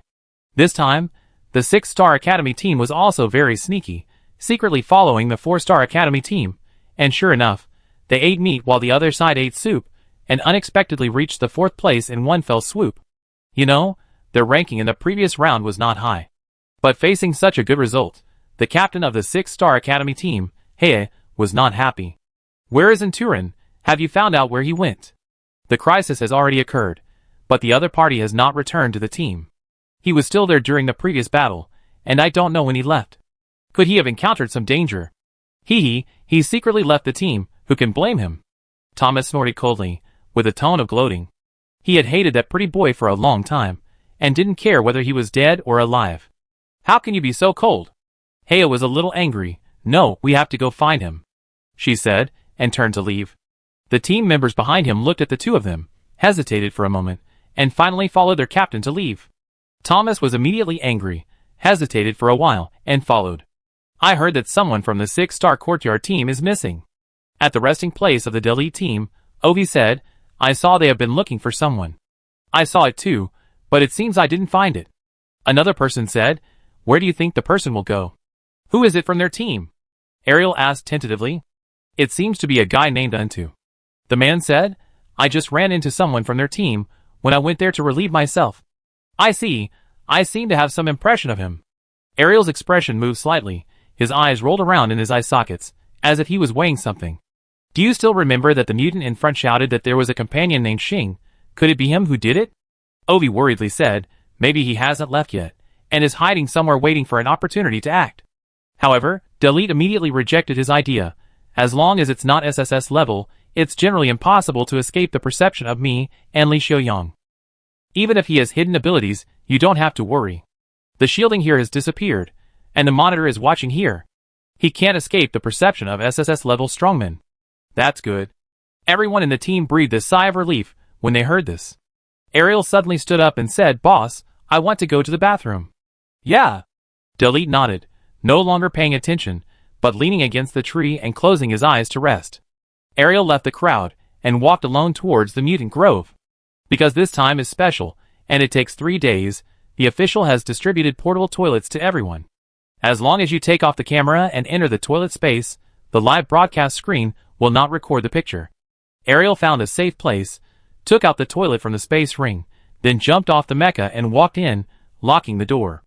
In the toilet, Ariel took out a supernatural crystal stone given to him by the Son of God. Since N2 left temporarily, he must leave here too. Otherwise, when everyone finds out that the other party has disappeared in 2 days, the official alliance will definitely conduct a thorough investigation. Although they did it very covertly, they could not withstand a thorough investigation. They would soon know that N2 was an undercover sent by the pagans. This led to a situation being very dangerous. When he got on the starship, he would have nowhere to escape. With an SSS-level strongman here, if the other party was determined to thoroughly investigate all the contestants, he would not be able to hide at all, and would definitely be exposed. So, it was time for him to leave. Anyway, his mission was almost completed, and he even met the true god here. Thinking of this, Ariel's eyes flashed with crazy and excited light. The supernatural crystal in his hand also lit up white light as his mental power was triggered. This was a precious space ability supernatural crystal, which was condensed by the godson with his own ability and given to him before he set out undercover. The next moment, the white light was strong and enveloped him, and the entire toilet space became a white expanse. A few seconds later, when the light dissipated, the crystal turned into powder and fell to the ground, and the toilet was empty. Why hasn't Ariel come back from the toilet yet? Someone in the Delete team couldn't help but complain. Could he have fallen in? It's been 30 minutes. Even if he's constipated, he should be fine. Is he in danger? Someone said anxiously, why don't I go take a look? Just as the other person was about to stand up and go over there to check, Delete suddenly spoke. Let's go together. He frowned, always having a bad feeling. 2 days later, everyone finally finished the 3-day and 3-night competition and returned to the starship exhausted. There were a total of 32 teams, and only 8 teams scored 300 points. This final result surprised Wu Jixing and others. They didn't expect that so many teams would be eliminated at once. But after understanding the situation of the game, they finally knew why. In the last 2 days, the teams that had already scored enough points were still desperately trying to grab points everywhere. Especially the Delete team, they almost single-handedly snatched the points of most teams and sent them out. Of course, there were other teams fighting desperately on the last day to grab points and advance, resulting in several teams being defeated and having to withdraw from the competition.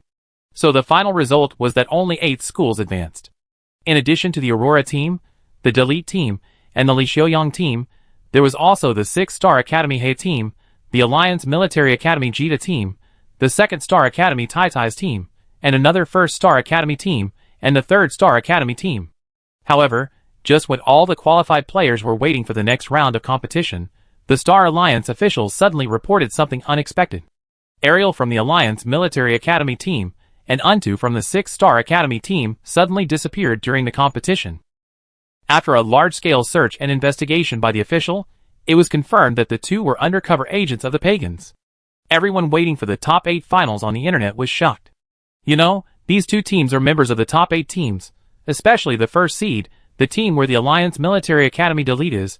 There is also an undercover pagan. How can it not be shocking? Everyone was wondering whether the Alliance would disqualify their team. If so, this time's team finals would be a foregone conclusion. In fact, according to reason, the results of a team with pagan undercover should be disqualified, but the opponent is the number 1 seed team of this competition, which makes it difficult to make a decision. Interstellar society is very realistic, and strength determines everything. As long as you are strong enough, the rules will stand on your side and make exceptions for you.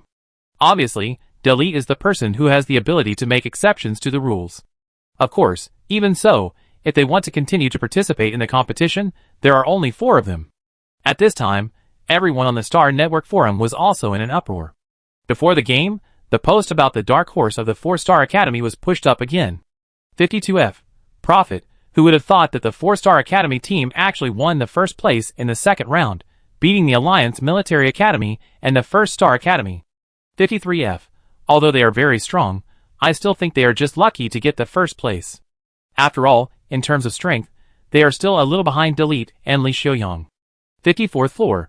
You mean, they relied on luck to be the first to enter the research institute and get the information, right?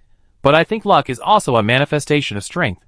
They were able to be the first to discover the restricted area and decide to go there, which is a kind of strength. 55th floor. But speaking of it, Delete's luck this time was really bad. Who would have known that there was a pagan undercover in his team? It was really unlucky. 56th floor. This undercover has been undercover since the first grade, haha, it's really unlucky, who could have known this? Do you think the league will disqualify them? 57th floor. Don't worry, it's impossible. They are the first seed. If they are disqualified, the finals will be boring. 58th floor. I think so too, but they can only have 4 people to participate in the competition.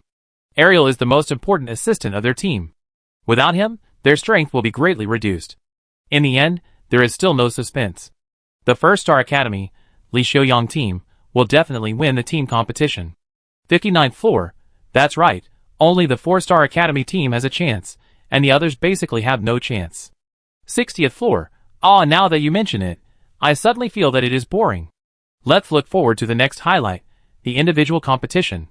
I heard that the final elimination match of the individual competition this year will still be held on the main star of the First Star system, and the official website has started pre-selling tickets. 61st floor.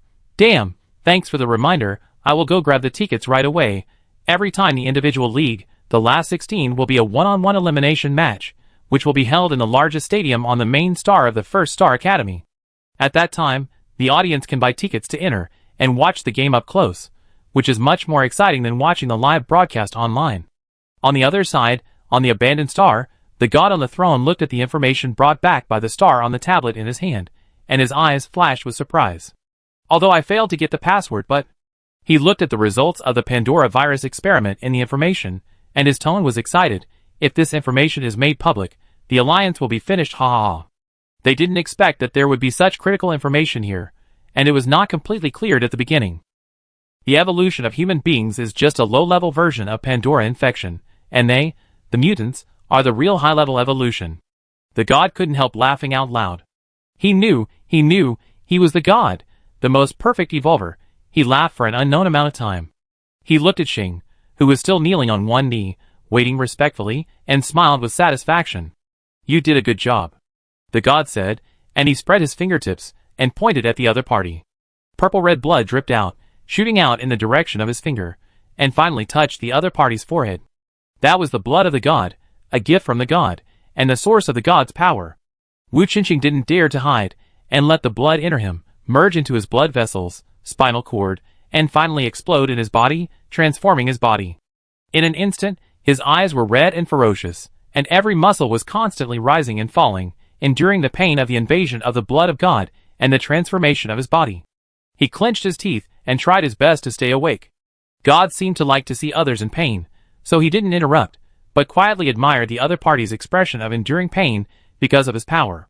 It was not until 5 minutes later that the transformation was completely over. His body stopped shaking, and he was gradually adapting to this new power. Go down. The god waved his hand. Yes. Wu Qingqing stood up and left. The wound on his mouth that he had bitten had healed. He was a little weak, and when he stood up just now, he couldn't help shaking. But in the end, he still managed to survive, and he didn't mutate again and lose his mind. Wu Qingqing smiled bitterly. He didn't know what he would become this time. If his sister knew, she might be curious and want to see it again. Just now, he relied on constantly imagining the figures of his parents and sister in his mind to stay awake and survive. Wu Qingqing felt the new power surging in his body. The blood of God was indeed terrible. In just a few minutes, his strength increased again, and he was even close to the peak of SS level. While he was happy, he became more vigilant. I don't know what God is going to do, why he let him improve his strength. It's not that he is narcissistic. If he continues, he may have a chance to reach the door of SSS level in a short time. Once he can break through, he will be free from the shackles of everyone, including God. But is this possible? Will the other party think that after he uses the blood of God to grow and break through, he will still not recover his human memory and continue to be loyal to him and be controlled by him? Wu Qingqing felt that God could not be so naive. However, he did not know why the other party did this now, so he could only accumulate strength and wait patiently, waiting for the other party to reveal his true purpose. Not long after he left, a figure walked out from the throne of God. God. The figure knelt and saluted respectfully. Go, distribute this information on the Star Network. God handed over the holographic screen. You know what result I want. Yes, obey. The figure took the holographic screen with both hands and stood up to leave. Captain Eve, don't we have our next destination yet? Wu Yen asked while looking at the navigation route in his hand in the starship. We have been here for 3 days. Can't we determine the next competition location? You know that 2 pagan undercovers were caught in the past 2 days. Eve said impatiently. She caught these 2 undercovers herself and found out from their minds that they knew the competition would be held here from the beginning, and their purpose was to sneak in and obtain the research data and password about Pandora. Unfortunately, their team was eliminated in the first round and failed to enter here to complete the mission. So they didn't know whether Ariel and Untu, the 2 undercovers, completed the mission and what the specific situation was. However, judging from their early departure, they probably completed their mission. Eve rubbed her temples, feeling a little headache. What does this information mean? It means that there are pagans among the top officials of the Alliance. Otherwise, why would they know the competition venue in advance, and that there is a research institute in the restricted area of Blue Star? She didn't even know what was in the research institute, but the pagans knew. Not only that, it has now been confirmed that these research materials that cannot be disclosed have been in the hands of the pagans. Then, what will the Alliance face next? You can imagine it with your feet. They will definitely make those secrets public, and they will definitely cause chaos in the Alliance. This is exactly what those pagan lunatics would do. Their purpose, from the beginning, is to disrupt and shake the rule of the Alliance and plunge the world into chaos. What's more terrifying is that the pagans are hidden deep in the top leadership of the Alliance, and no one has discovered them so far. But she doesn't plan to tell anyone about this for the time being. She was the one who provided the information. She had been implicated. If she could no longer keep her mouth shut, she would be in trouble. So Eve frowned and said to the adjutant beside her, "Wait. It probably won't be too long." As expected, as she said, the next morning, the Star Alliance officially announced the format of the final round. The last round is indeed a knockout round. In Wu Jixing's room, all the contestants of the 4-Star Academy gathered at this time. When everyone received the official notice, they all ran over tacitly at the first time. It's normal. There are heretic undercovers among us. The Alliance doesn't want to organize any fancy games anymore. Payer said, and the venue of this game is the main stadium of the first star system. It is clear that they are treating us as potential heretic undercovers to prevent accidents. There is some dissatisfaction in his tone, but more of it is helplessness. Anyone can see that the Alliance wants to keep them under their noses. Fortunately, there are no undercovers in our Star Academy. Pyro was also somewhat relieved. It's just a pity that we didn't make it to the finals. We actually looked for you in the next 2 days. Wu Jixing was also a little disappointed. In the end, I don't know if the luck was all gone, the 2 teams didn't meet. It's okay, It's just that we are not strong enough. Payer knew very well that with the strength of his team, it would be difficult to enter the final 8, so he was very casual. We will cheer you up at the main stadium when the time comes. Because of the undercover incident, even the eliminated players were arranged on the main star of the first star system, and they could not leave until the end of the individual competition. This is why the Alliance treated them all as potential undercovers. Anyway, the individual competition will eventually be decided on the main field of the first star system, so it does not affect anything. But when the quarterfinals are drawn, who will go? Wu Jixing looked at the rules of the competition schedule. The opponents of the top 8 finals need to be decided by drawing lots. The top 2 teams in the last round will be divided into 2 different zones. That is to say, their Aurora team and the second-place Delete team will not meet before the finals. But the Delete team now has only 4 people, and without the support, they are almost exhausted. They would rather choose to meet each other before the finals than to meet the Li Xiaoyang team in full force in advance. So the result of this draw is crucial. If the Li Xiaoyang team is in Delete's half zone, then they will not encounter too much resistance before the championship and runner-up finals. But if Li Xiaoyang was assigned to their half, it would be difficult. Wu Jixing said that she was under a lot of pressure and didn't want to draw that lot at all. Of course it's you, the captain, everyone said in unison. Wu Jixing, Captain, we will cheer you on, don't be too stressed. Yes, Captain, no matter which lot you draw, it's just the difference between the 3rd place and the 2nd place, it doesn't matter. Haha, are you so confident, you guys? Pyro also laughed, but it's true that your team should have no problem getting the top 3. Why not the champion? It has to be the champion, okay. You still call this no pressure? Wu Jixing was helpless. She turned to look at Yushin, who had been sitting in the corner without saying anything. Do you think I should go and draw? Yushin nodded and reluctantly responded. Wu Jixing was a little surprised by his reaction, but after seeing his face as white as paper, she was a little worried. Are you okay? Are you feeling uncomfortable? No. Yushin shook his head and said no more. Maybe he was too tired from the previous round of competition.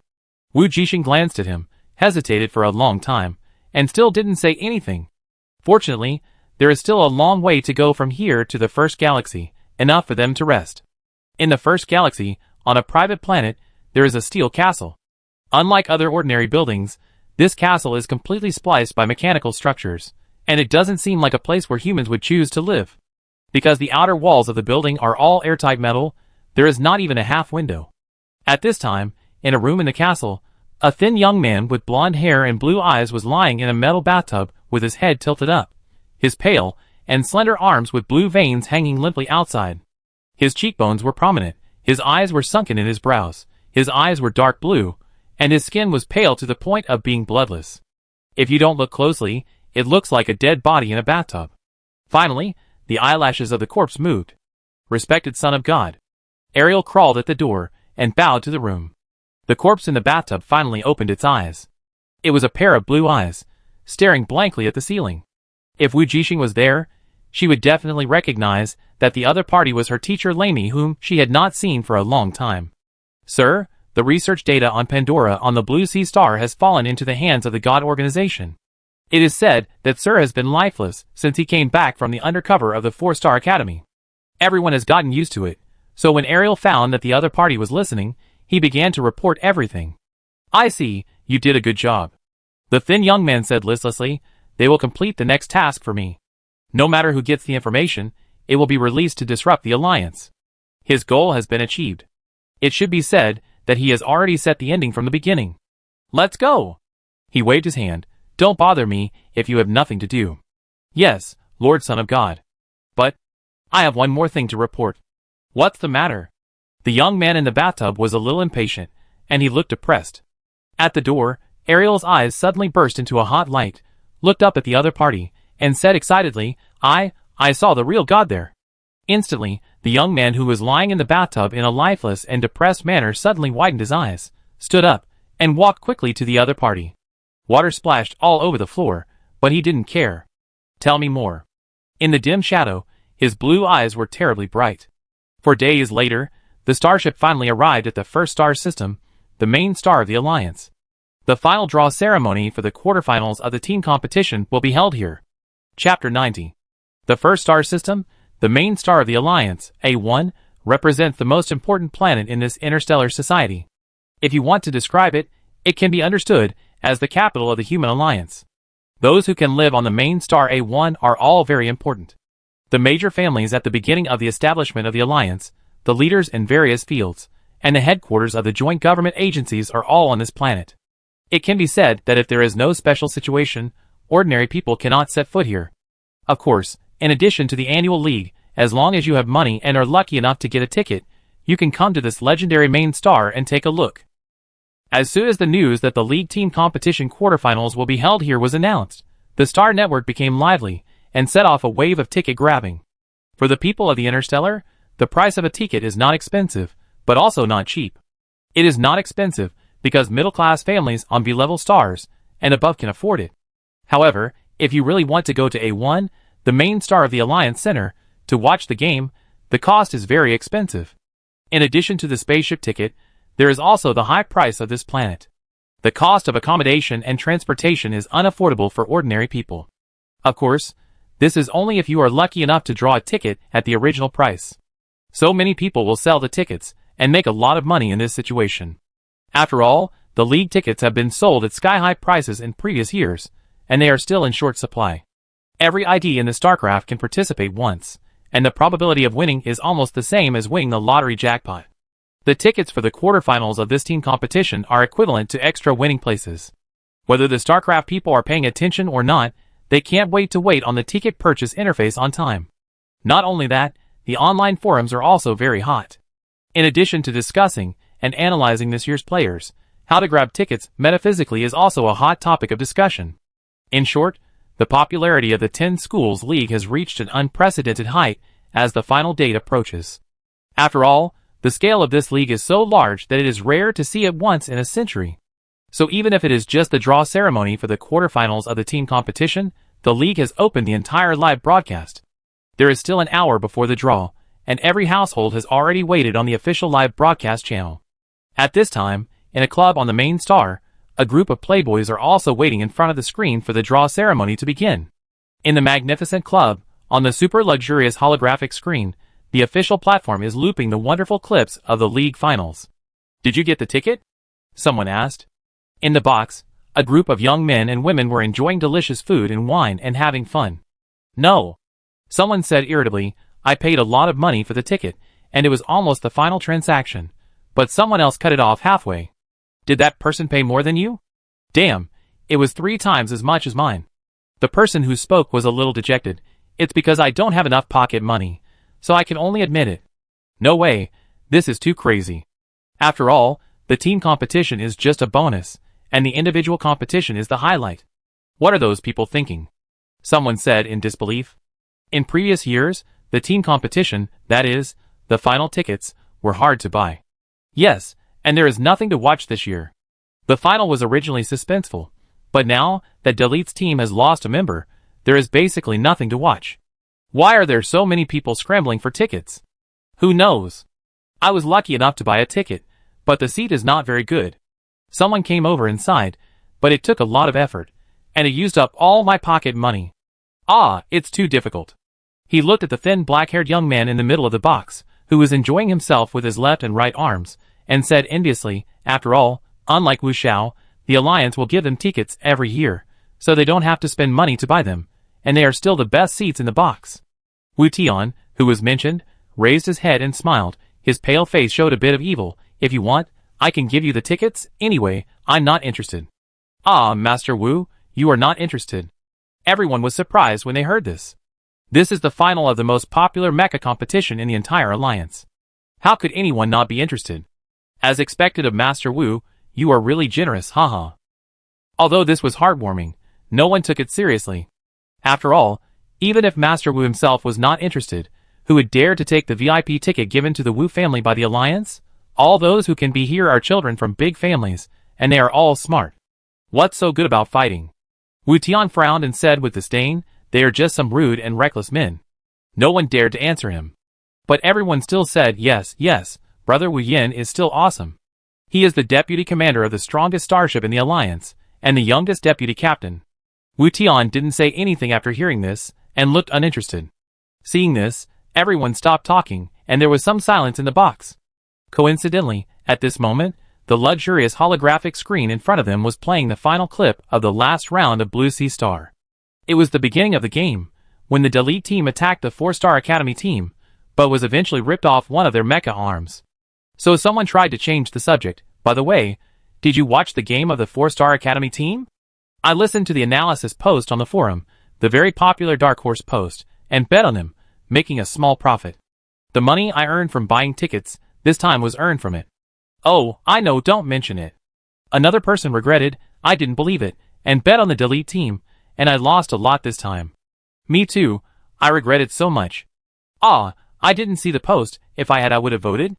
But you know what? The captain of their team is that girl. She looks so cute, not as weak as she looks. I really want to meet her, haha. Are you sure you just want to meet her? Don't think we don't know your sinister intentions. The other young master in their team is also very handsome. I heard he is the heir of the Ozan family. A girl said shyly. Speechless, you only care about appearance, right? Another person said, the strength of these two people should be paid more attention to. The young master is strong, handsome and rich. Xiao Jixing is also strong and beautiful, but unfortunately, she was born on the E-Star. So disgusting, even Xiao Jixing is called. Wait, have you noticed? Suddenly, someone in the field pointed at the enlarged face of a black-haired and black-eyed girl on the screen and asked in confusion, she looks a bit like Wu Xiao. His. Everyone looked in the direction of her finger after hearing her words. Black hair and black eyes, fair skin, small oval face with beautiful big eyes, a kind of innocent, pitiful and weak beauty. Don't tell me, don't tell me. A group of people turned their heads to look at Wu Tian sitting on the sofa, and then looked back at the big screen, back and forth several times, and finally had to admit that she really looked like him. If you didn't tell me, I wouldn't have noticed it. No wonder I always felt that she looked a little familiar. Fuck, Master Wu, isn't she your father's illegitimate daughter? As everyone exclaimed, Wu Tian's face also looked a little ugly. But before he could say anything, another person said, but I feel that she looks more like Brother Wu Yin than Master Wu Tian. Don't say, it's true. Someone said lightly, Master Wu, don't worry, it shouldn't be your father's illegitimate daughter. Wu Tian and Wu Yin are not of the same generation. He is the 5th generation, and Wu Yin is the 4th generation, his uncle. So since he looks more like Wu Yin, it is unlikely that he is his father's illegitimate son, but his grandfather or second grandfather. Get lost? Wu Tian rolled his eyes immediately, but he also quickly pressed the pause button at this moment, frowning and looking at the person in the picture. The more he looked, the more he felt like him. Suddenly, he lost interest in staying here, stood up abruptly, shook off the people around him, and walked quickly out the door. Where are you going, Wu Xiao? Everyone was surprised. The lottery ceremony will start soon. Not interested, go home, he said coldly, and disappeared in front of everyone in a blink of an eye. On the other side, in the competition venue, the draw ceremony was ready. The top 8 teams were arranged in the venue, and lined up in order. In front of them was a huge electronic screen turntable. After a brief introduction, the host went straight to the topic. Please step out from the last round, the first place team, and draw your number.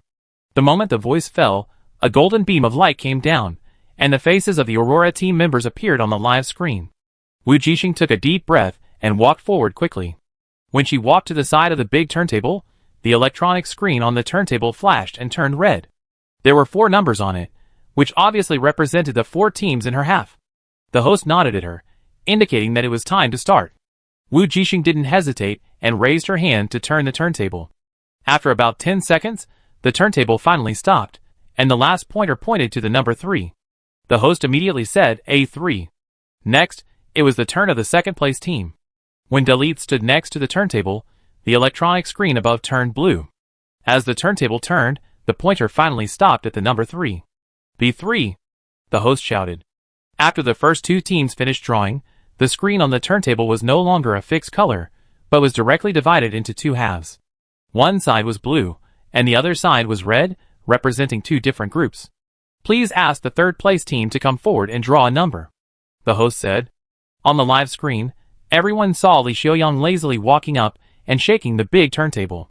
Wow, I wonder if Li Xiaoyang will be drawn to Group A or Group B. Whoever is drawn, who will be unlucky, ha ha ha.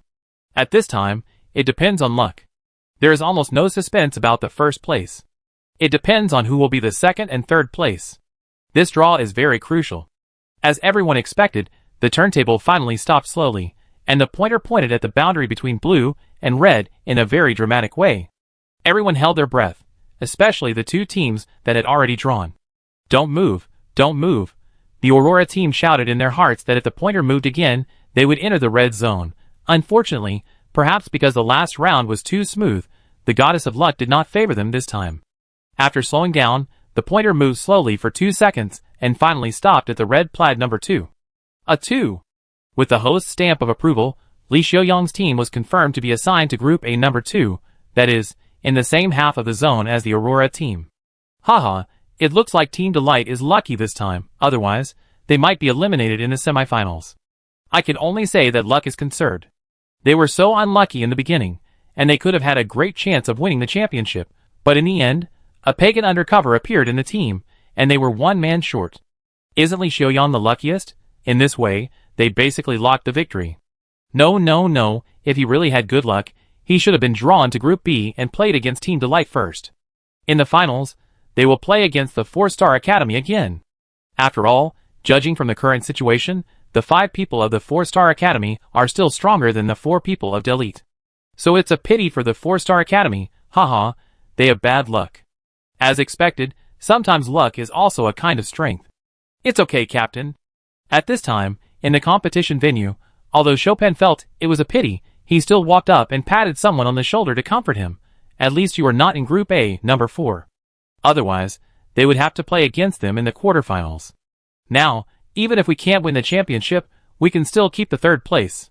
Yes, no matter what, the top 3 should be no problem. Huang Rojing also comforted. I didn't even dare to think of such a result at the beginning. There were a total of 10 schools and 66 teams in the finals. It was already very remarkable to be able to enter the top 8, not to mention that if we could get the top 3, it would be unprecedented for the 4-Star Academy. You know, their best results in the past were 3rd in the individual competition and 4th in the team competition. Wu Jixing only felt a little bit sorry at this time, but she was not very disappointed.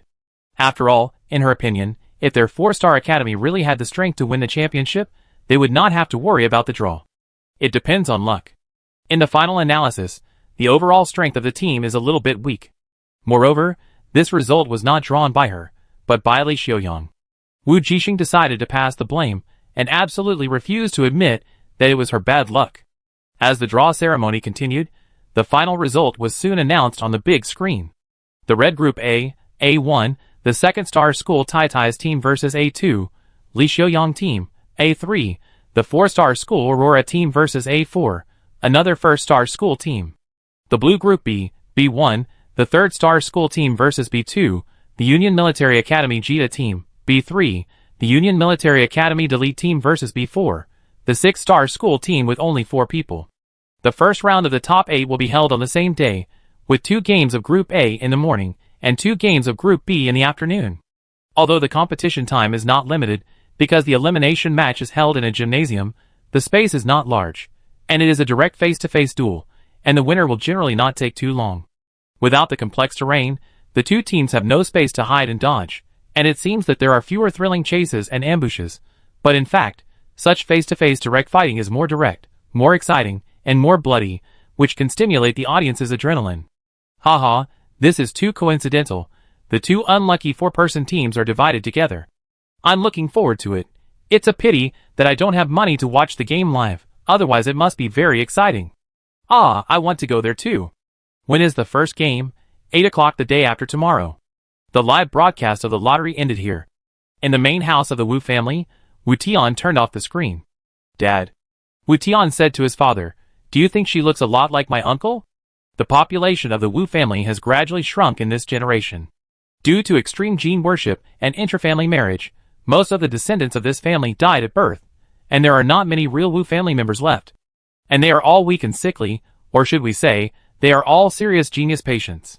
Wu Imo, Wu Tian's father, frowned after watching the lottery ceremony, and it was obvious that he was very uneasy. If that person is really a member of the Wu family, it is very likely that she is his father's illegitimate daughter, or the illegitimate daughter of his second uncle, Wu Yan's father.